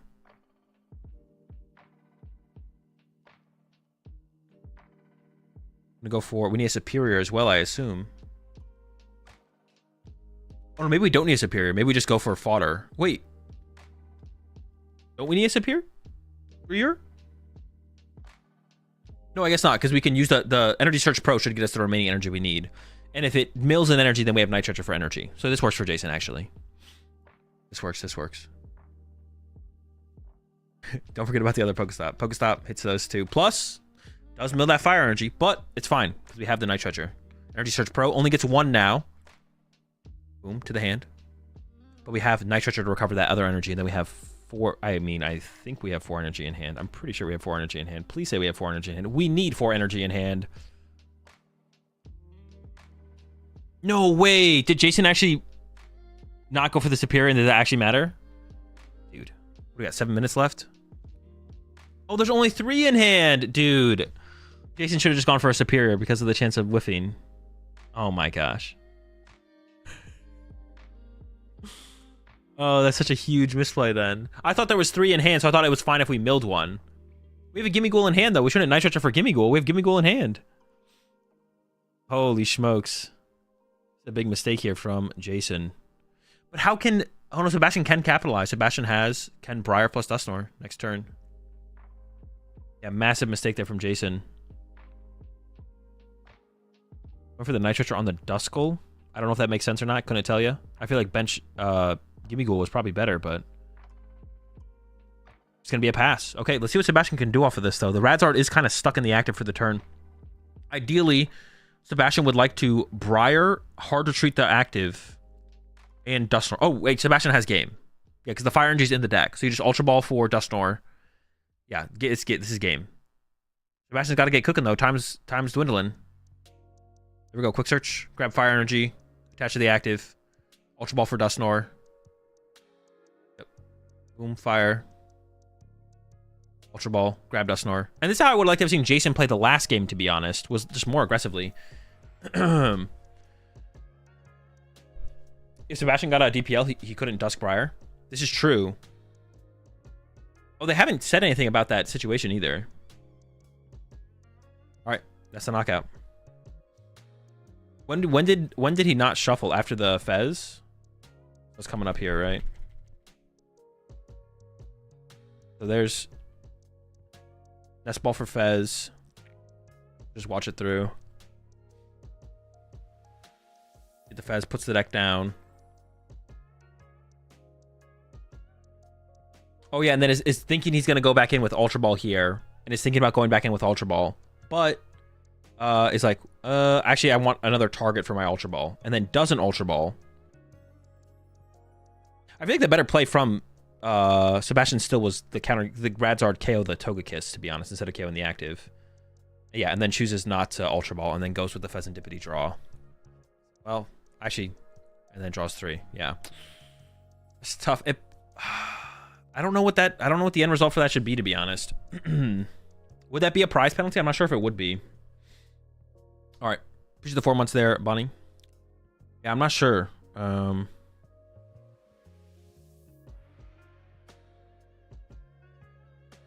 EQ, my boy.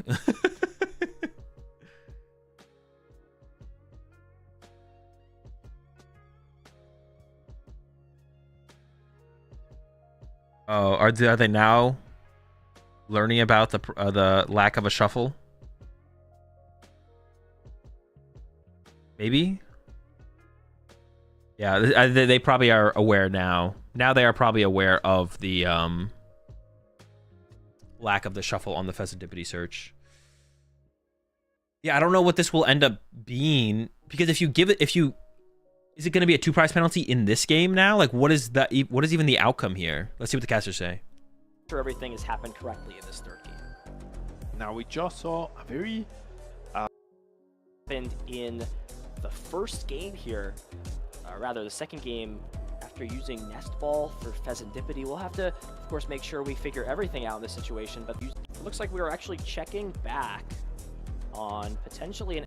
So I would love to see a little bit more aggression in this game, some more back and forth attacking between each other, because how many instant charges did we see in last game? Was it 4 or 5, I think? Too many. I love Rotom, but that was too much for even for my heart to handle. We're not playing block lax. Yeah, I'm curious to see what the ruling is. Hey, let's take a look at while they figure that out. Take a look at how this went. How many ties did we end up with? Grand Shen did beat Lucas, as Lucas predicted. And then here are the ties. How many is it? Maybe it's not that many. Played it out, played it out, played it out, played it out. Ian did beat Isaiah. 1, 2, 3, 4, 5, 6. 6 ties. Got some tires up in here. 7 ties, another tie. 8 ties. Okay, there's a decent amount of ties. What does this say for tie rate? It still shows 14, but it's probably not updated from RK9 yet. Oh, no, it definitely is a little bit. The ties don't seem too extreme, to be honest, in this one. There's a lot of ties, though. There's a lot. Grand Shen going in at 9-0 into day 2. Only 9-0, the only undefeated. Beat Lucas in that last round. Owen is 8-0-1. Kieran's 8-0-1. Cal is 8-1. Rogerson is 8-1. A lot of 8-1s, actually. 1-2, 5-2-2. So they were both 5-1-2 going to the last round, so they had to be a winner in those matches. Dude, why are there so many 5-1-2s, bro? These are the 5-2-1s going to the last round.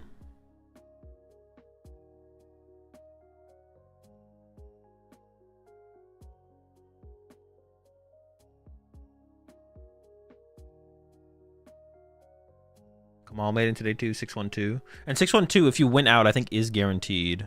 We'll run like one final Swiss calculator at the end of once we get the final tie rate at the end of this last round.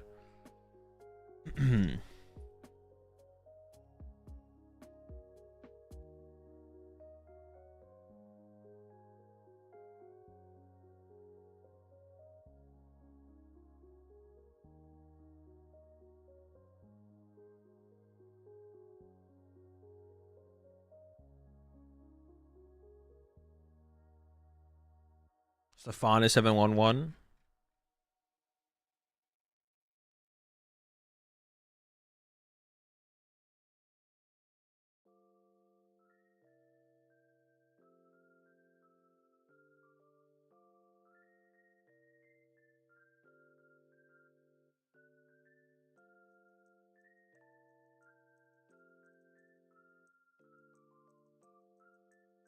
Okay, looks like Jason wants to go to the bathroom.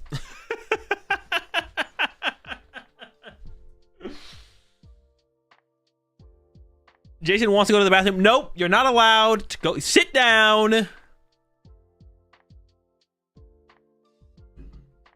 Sit down. Question at this point is, will Jason pee himself on main stage? Judges, of course, are not allowed to go to the bathroom here. So that is going to be an interesting outcome for sure. obviously not something that any player wants to have happen. But honestly, at this point, I feel like it's kind of expected.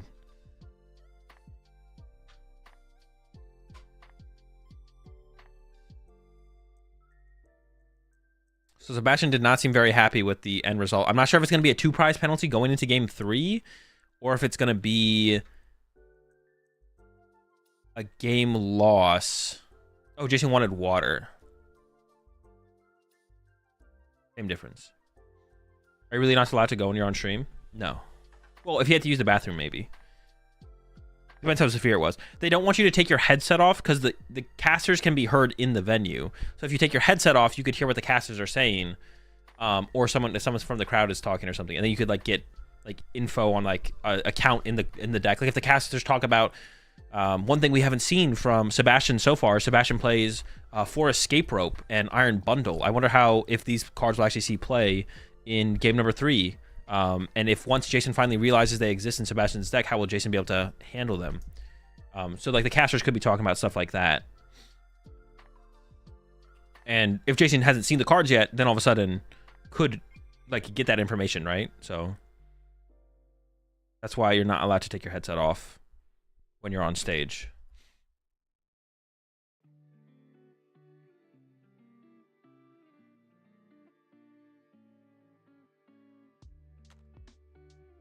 We know what the issue is? Yeah.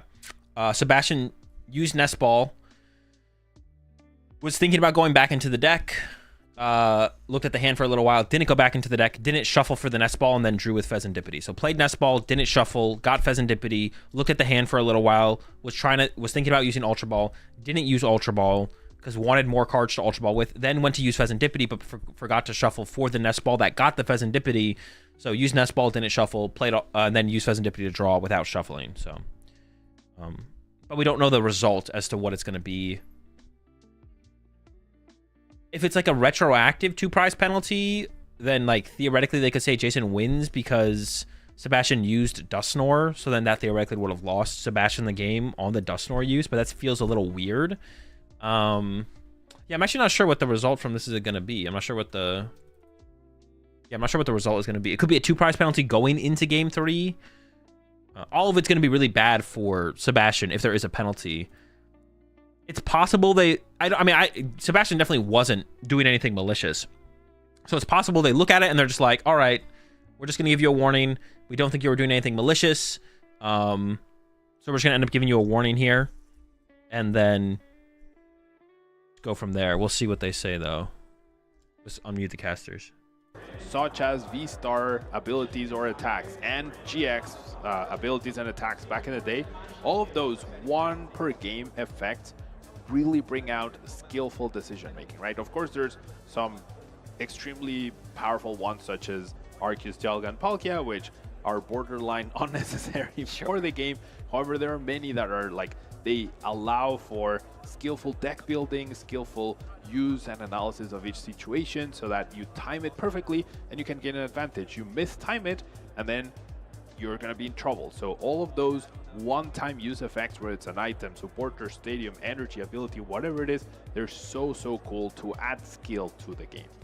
We've seen great displays in both of these decks, right? Yeah. Energy Surge Pro maybe not seeing the best usage, causing even some mistakes in some points. That third game, you know, sometimes you see the pink card in that case and you think, I've got to get use out of this card. And, you know, it really came back to backfire for Jason in that game. And, you know, Sebastian's had that unfair stamp. There were some times where, you know, he had to debate whether or not it was worth using it for the shuffle drawing effect or whether or not it was worth it just because he didn't need pieces. It was more important to disrupt his opponent. Effects like that are really interesting to see, especially. Wouldn't no penalty encourage people to intentionally misplay? It just depends on the scenario. It depends on if you get, it wouldn't be warnings infinitely. If you get a warning the first time, the second time would be prize penalty or match loss. You don't just get warnings infinitely with no penalties. If they think it's an honest mistake, then they don't want to give people penalties if they don't have to. Sorry, it took too long for just a warning. It has been taking a little while, to be honest. I do agree with you. It's been taking some time. You know, there's time. You know what I'm saying? Where's it going? You know, it's not It's not here. I don't know. It's not there. I don't know where the time has gone, but it's going away. We're running out of it. What are the judges reviewing? Your report card came in pretty poor. They're deciding which kind of punishment they want to do moving forward. I recommended grounded for a month, no cell phone, but they're trying to be. They think they should be a little bit more lenient. But we'll get back to you once we figure it out.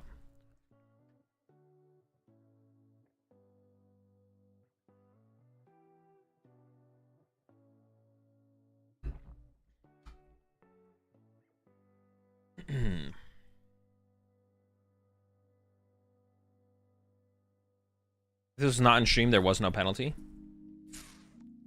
You're correct. Yeah, no one would have noticed. If either the players didn't notice, then no one notices.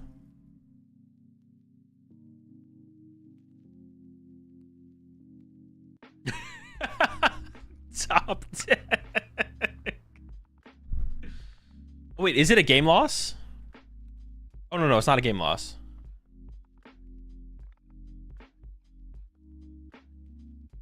I thought I saw Sebastian picking up all of his cards.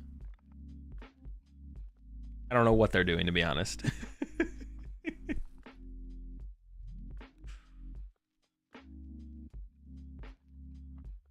Pile shuffling the hand.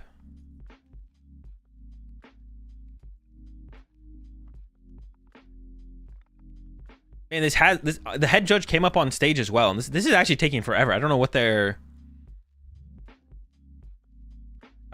debating here.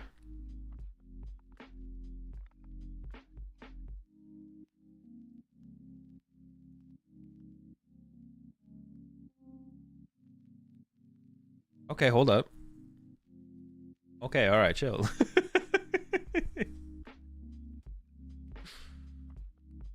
No dubs from the rock, paper, scissors. They are playing. Yeah, they just had to mix it up. They're doing it with the patty cake. Oh, the head judge is coming back to give the final ruling. All right, let's see what the casters say. And of course, we'll wait for everything to get resolved between. All right, come on, dude. They don't know anything. What is the point of casters, bro? They don't know anything. Get rid of them. All right, we're still waiting. Is that like an American thing? Is that crazy to say? I've never heard the combination of patty cake. Chat. Have you, Wait, Pablo doesn't know about patty cake, bro? What? All right, buddy.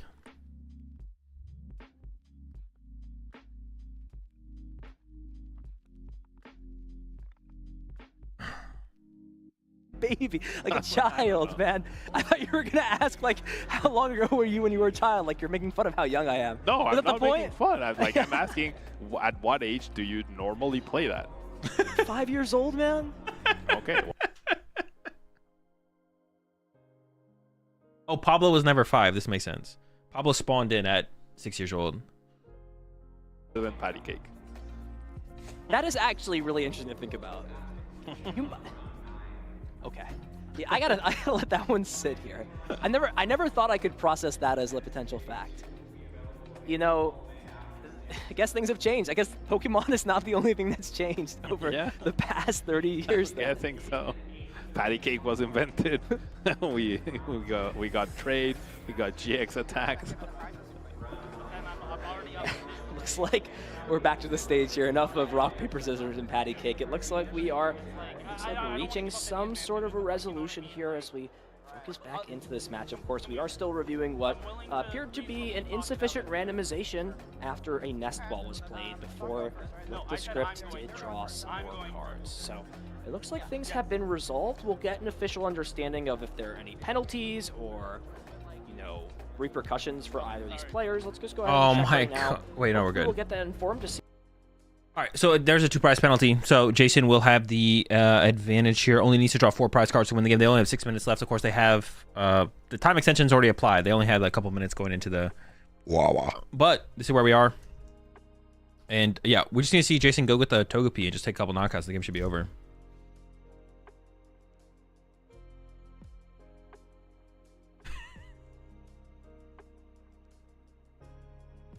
Maybe Togepi's prized? I feel like Togepi's always better to get than Duskull. Let's go for the Duskull here, though. They haven't shown us the prize cards. Togepi's not prized. You get the Togepi. The Togepi has to be better. Unless we have Candy Dusknoir in hand. We could have Dusknoir or Candy Dusknoir in hand. That's the only reason I can think to ever play it like this. Sebastian playing super quickly here. Going to get the squad off the Poffin and the Nest Ball. Tracks back, gets a second Charmander instead. It prize the Dusclops, which is actually pretty big. The Dusclops is an easy route to KO Togepi. Yeah, I don't like Jason not getting the Togepi there, man. I just gotta get the P. It's just so good. Togepi's kind of broken. All right, 3 off the rotom here for Sebastian. Has a pretty good hand over to Jason. Both players are playing pretty quickly here, trying to get this match done. Only 4 minutes, 45 seconds left. You're already here. We're probably gonna get the Energy Search Pro plus the Greninja and immediately play that Energy Search Pro. I believe there is a Golden Go in hand. So I'm looking for another Golden Go ideally here. Has a rare candy in hand as well. So if we can find the Dusknoir, we could take quite a few prize cards this turn from Jason. Once again, not a huge fan of going for the Duskull before the Togepi. I feel like Togepi should come first, but here's the Energy Search Pro to grab 6 energies, I believe. I don't know if there's any more in the deck to grab. Taking one last look through. Togekiss was in there as well. Well, we did just see the prize cards. Togekiss was not prize, yeah. All right, got all the energy we can get. All good to go here. Got our 6. And then we got that Golden Go, like I mentioned. And we got some concealed cards to work with. We're definitely taking a knockout this turn. Candy Dusknoir to honestly remove Pidgey from play would also be pretty good.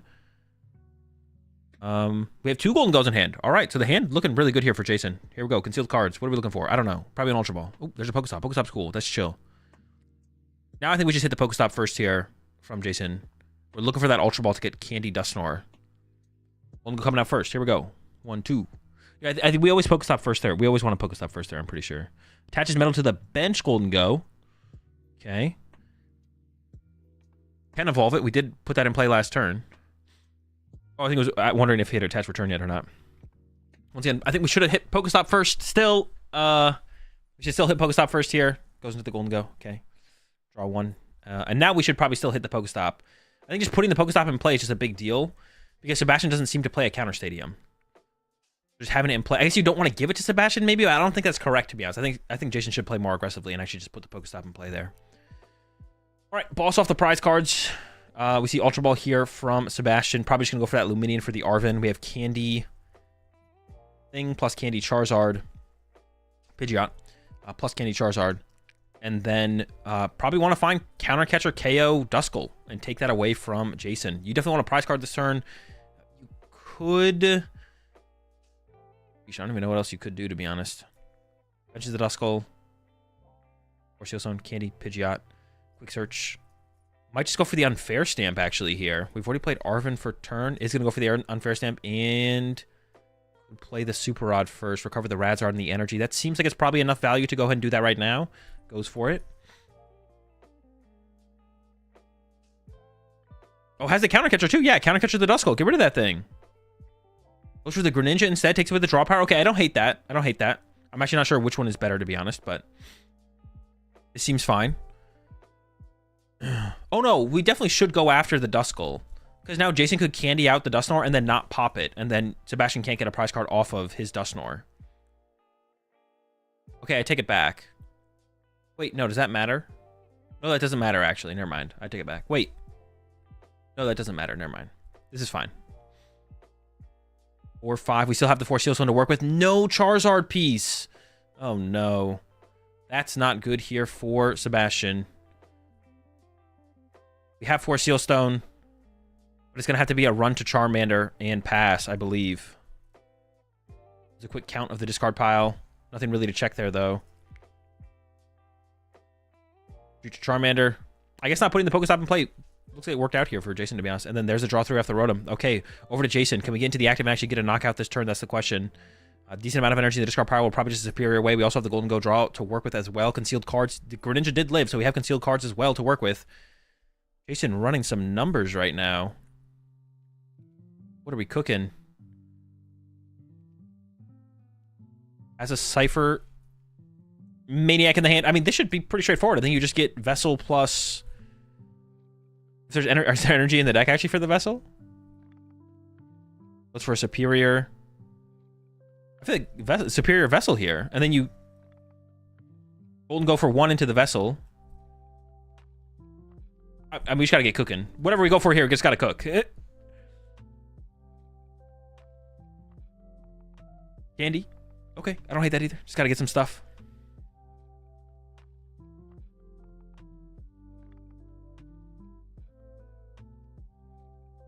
Stretcher, sure. I think Jason did already shuffle once there, so the judges could have called him out on it. It doesn't look like they did. Maybe they didn't notice. It's not that big of a deal. All right, those 2 cards go to the top of the deck, yeah. He did put them into his hand, but they were the 2 cards on top of the hand, so it should be pretty easy to identify. Maybe they're talking about time here, though, and not those 2 cards. All right, it's still winnable here for Jason. Jason only has 3 prize cards left. It is winnable for Jason at this point. So Jason shouldn't give up here.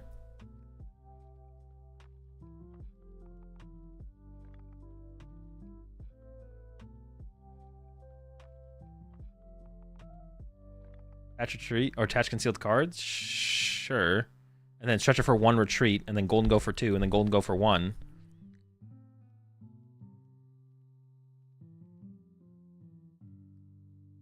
But if Jason had just played more aggressively, and the Duskull was a Togepi, and we had put the Pokestop in play on that first turn from Jason, Jason definitely could have won this game. I mean, the Pokestop might have led to a better turn from Sebastian as well, but I don't like the way that Jason played this out, to be honest. There are definitely better plays that have been made.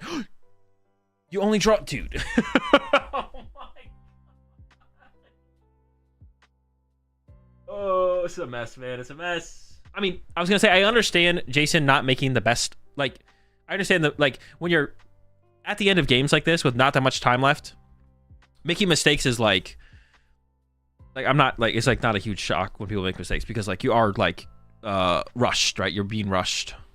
Not by like your opponent, but you're trying to play fast, so you're gonna make more mistakes, right? But yeah, like I said, Jason should have tried to set up Togekiss over the Duskull. The Duskull made no sense when you could have got Togepi, and then should have thrown the Pokestop and play turn 1 or turn 2 or whatever. I don't even remember when the thing should have been put in play, but whenever it should have been put in play, should have been put in play.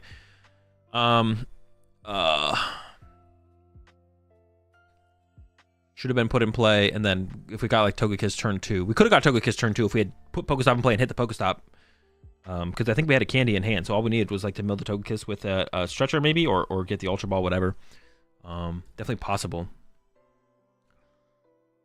DPL? It might be, I don't know, we'll see. It might be a DPL. They could maybe lower it, possibly. They might lower it. They could lower it. I want to be like super shocked if they do lower it. We'll see.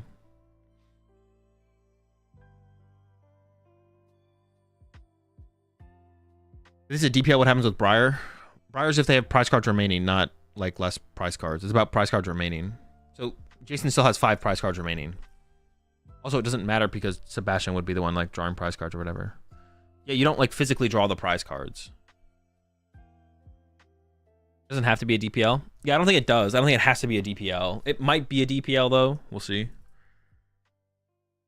right, let's go take a look at. Let's just go take a look at what's happening in the rest of the tournament while we wait for this to resolve. It looks like probably every other single match is done. X2-1. It seems like there was a decent amount of ties. 1, 2, 3, 4, 5, 6, 7, 8, 9, 10, 11, 12, 13, 14. But honestly, it's like about 50-50. It's about, maybe it's less than 50-50 actually. A lot of people played it out at a decent amount of people played it out at X and 2. A decent amount. Maybe half. Take a look at this final tie rate. It says 14%. Is that true? That might be true. But it'll probably go up to at least 15 in day 2. So 2135 or 2137. Let's run a Swiss calculator real fast for what players are probably going to have to get in day 2. Let's say it's a 15. Let's say it's a 15% tie rate in day 2. 2-day event. Let's call it a 0.5 here on the intentional draw at X and 2. That seems fine. What are we looking at here, folks? 32. How many rounds do we have? 13. So X1-2, right? X1-2 is cut. X1-2 is safe. X1-2 is safe. But it is possible that X2-1 makes cut. It's not even that unreasonable. It's kind of unreasonable. It's not that unreasonable. It's actually not that unreasonable. It doesn't seem that unreasonable. It's like not that big of a... If this was like 10 or something, then it would be pretty unreasonable. But actually, it doesn't even seem that unreasonable that X2-1 makes cut tomorrow. What is the total number of tables? We could do like the total number of tables and the total number of ties. Where do the X21 start?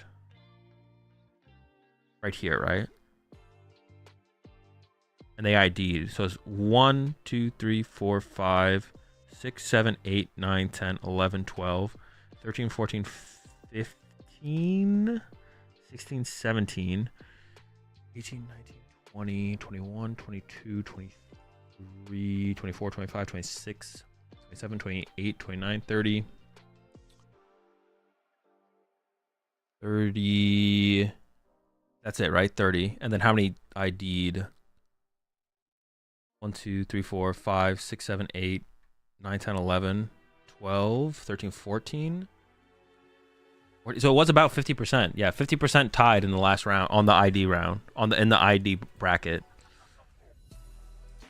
And I mean, some of them were maybe natural, but I don't actually know how this calculates here from Robin. I don't know what this number should actually be, because otherwise it should be like 0.4. It should be like 0.4 if we're only doing people who intentionally did it, not total ties. So let's call it 0.4. Maybe that's a little bit high. Maybe it should be like 0.45 though, actually. And then we look back over here, and it's still about the same. So X12 is guaranteed cut. X21, if things get weird tomorrow, X21 could also make cut though. X21 could also make cut, but X12 is guaranteed.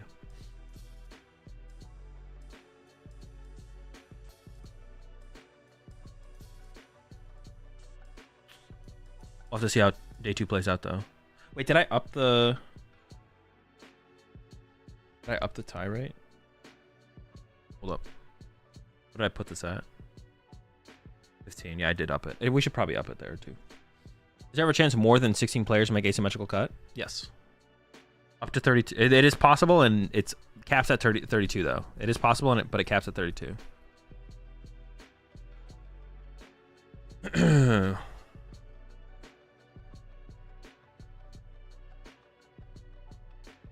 I had to predict, maybe there will be a situation like SAC where everyone can ID to make cut bigger, but if anyone breaks, it's cooked. Yeah, that's what happened at Stuttgart as well, I believe.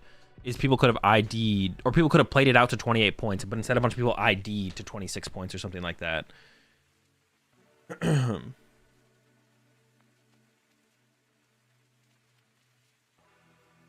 is it two prize penalties at this point? Yes, very cool. Okay, so now both players are hoping the other player makes another 2 prize penalty to win this game. That's where we're at right now, is both players are praying for the other player to make another 2 prize penalty mistake. Why is there just 3 cards there from Jason? Okay, maybe this makes sense.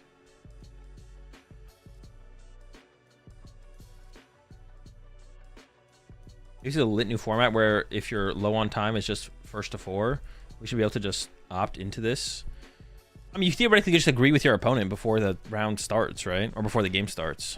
That's a lot of energy in the hand here for Jason. I feel like you don't want this many energy in your hand. You might discard more than 2 here. Otherwise they go back to the deck on an Iono. Nope, just goes for the knockout. Okay. Pidgeot. Pushed to the active.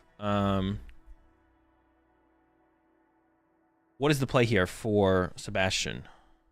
Jason has 4 prize cards left. Sebastian, well, you can go Charizard knockout with Defiance Band, right? And then next turn, knockout gold and go to win. Wait, this is actually kind of lining up for Sebastian here. Can't you just go... Can you just go Charizard, Defiance Band, knockout? And then next turn, knockout? What am I missing here? I don't think I'm missing anything here.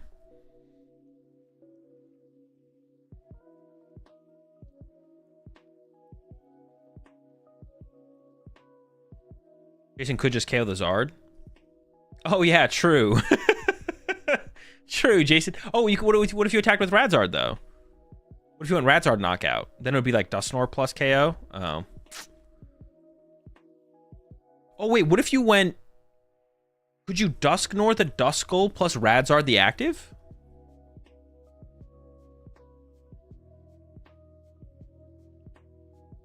Or excuse me, Dusclops the Duskull. And then Radzard the active. Is that a possibility? Then Radzard dies and it's GG. Oh shoot, you're right. Yeah, Jason only needs 2.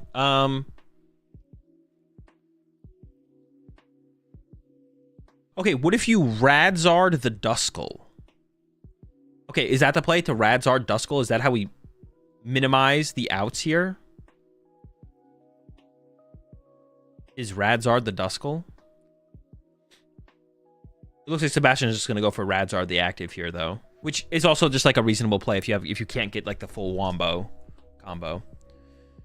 Well, it says Sebastian's V-Star is still available, so maybe we do see a KO on the Duskull here from Sebastian into... No, because then you can't pop your own Dusknoir. Dude, I don't even know. Don't ask me. I think it's just going to be KO active and then hope Jason doesn't have the Candy Dusknoir plus KO active here. Although, hold on. If you get your Duskull out of range as Sebastian, if you can Candy your Dusknoir... If you can Candy your Dusknoir here as Sebastian, then... Jason can't win next turn. And we still have 4 Sealstone left, right? So can't you just go Candy Dusknoir here as Sebastian? And just to protect it from the other Dusknoir.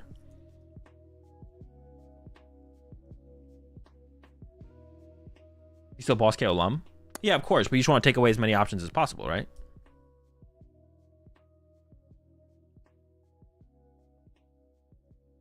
Because that seems like pretty reasonable for Jason to pull off, to be honest.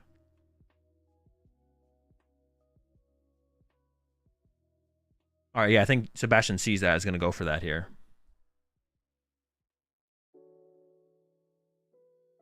Jason can just Dusknoir or Pidgeot and use counter to take something. Oh, true. You could turn on counter catcher that way from Jason, yeah. Yeah, so I think Sebastian sees the Candy Dusknoir to protect it, to protect the Duskull from Candy Dusknoir. It looks like is going for that. I think you also have to attach to Charizard here as Sebastian. Otherwise, Jason just goes knock out your Radzard and you lose. So I think Sebastian here has to, or you can't win, excuse me. So I think here as Sebastian, you also have to attach to your Charizard. Right? You have to attach to Charizard here as Sebastian.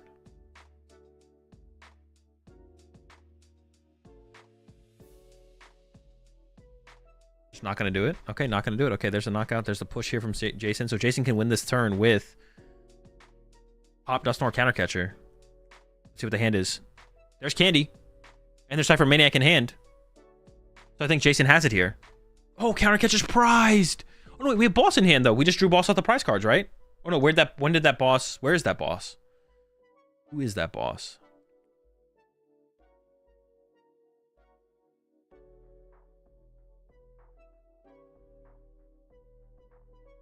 Go to the concealed cards. 1.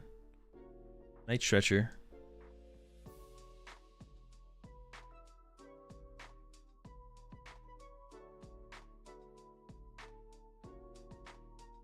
So we don't have boss. We don't have counter catcher. Just goes into the go for 2. Were they good? Oh, that's boss! Holy smokes, we got the boss off the dingus straw. Boss on Rhodey. And then the superior. Jason gets the dub. Oh my gosh, dude, after all of that. Holy smokes. 2 time extensions, 2 double prize penalties. Jason gets the dub with the boss rip off the Golden Go draw. Yeah, man, that was a crazy back and forth set. Sebastian whiffed game on turn and whiffed game on game 1. Had game in game 1, missed it. Won game 2. Forgot that shuffle on the Pheasantipity. But we do see a victor in the end, which is nice. We did see someone actually get the win in the end, which is nice for sure. Oh man. All right, chat. That's gonna do it for me. I'm gonna go ahead and raid the main channel here on Twitch, so y'all can listen to the interview if you want to. I'll be back tomorrow morning, bright and early, for day 2. Day 2 starts at 7:45 a.m. West Coast time. So I'll probably wake up at 7:30 and start up the stream around 7:45, maybe a little bit after 7:45. Yeah, chat. That'll do it for me. I'll catch y'all tomorrow for day 2 of Toronto Regional Championships. Have a good one. Goodbye.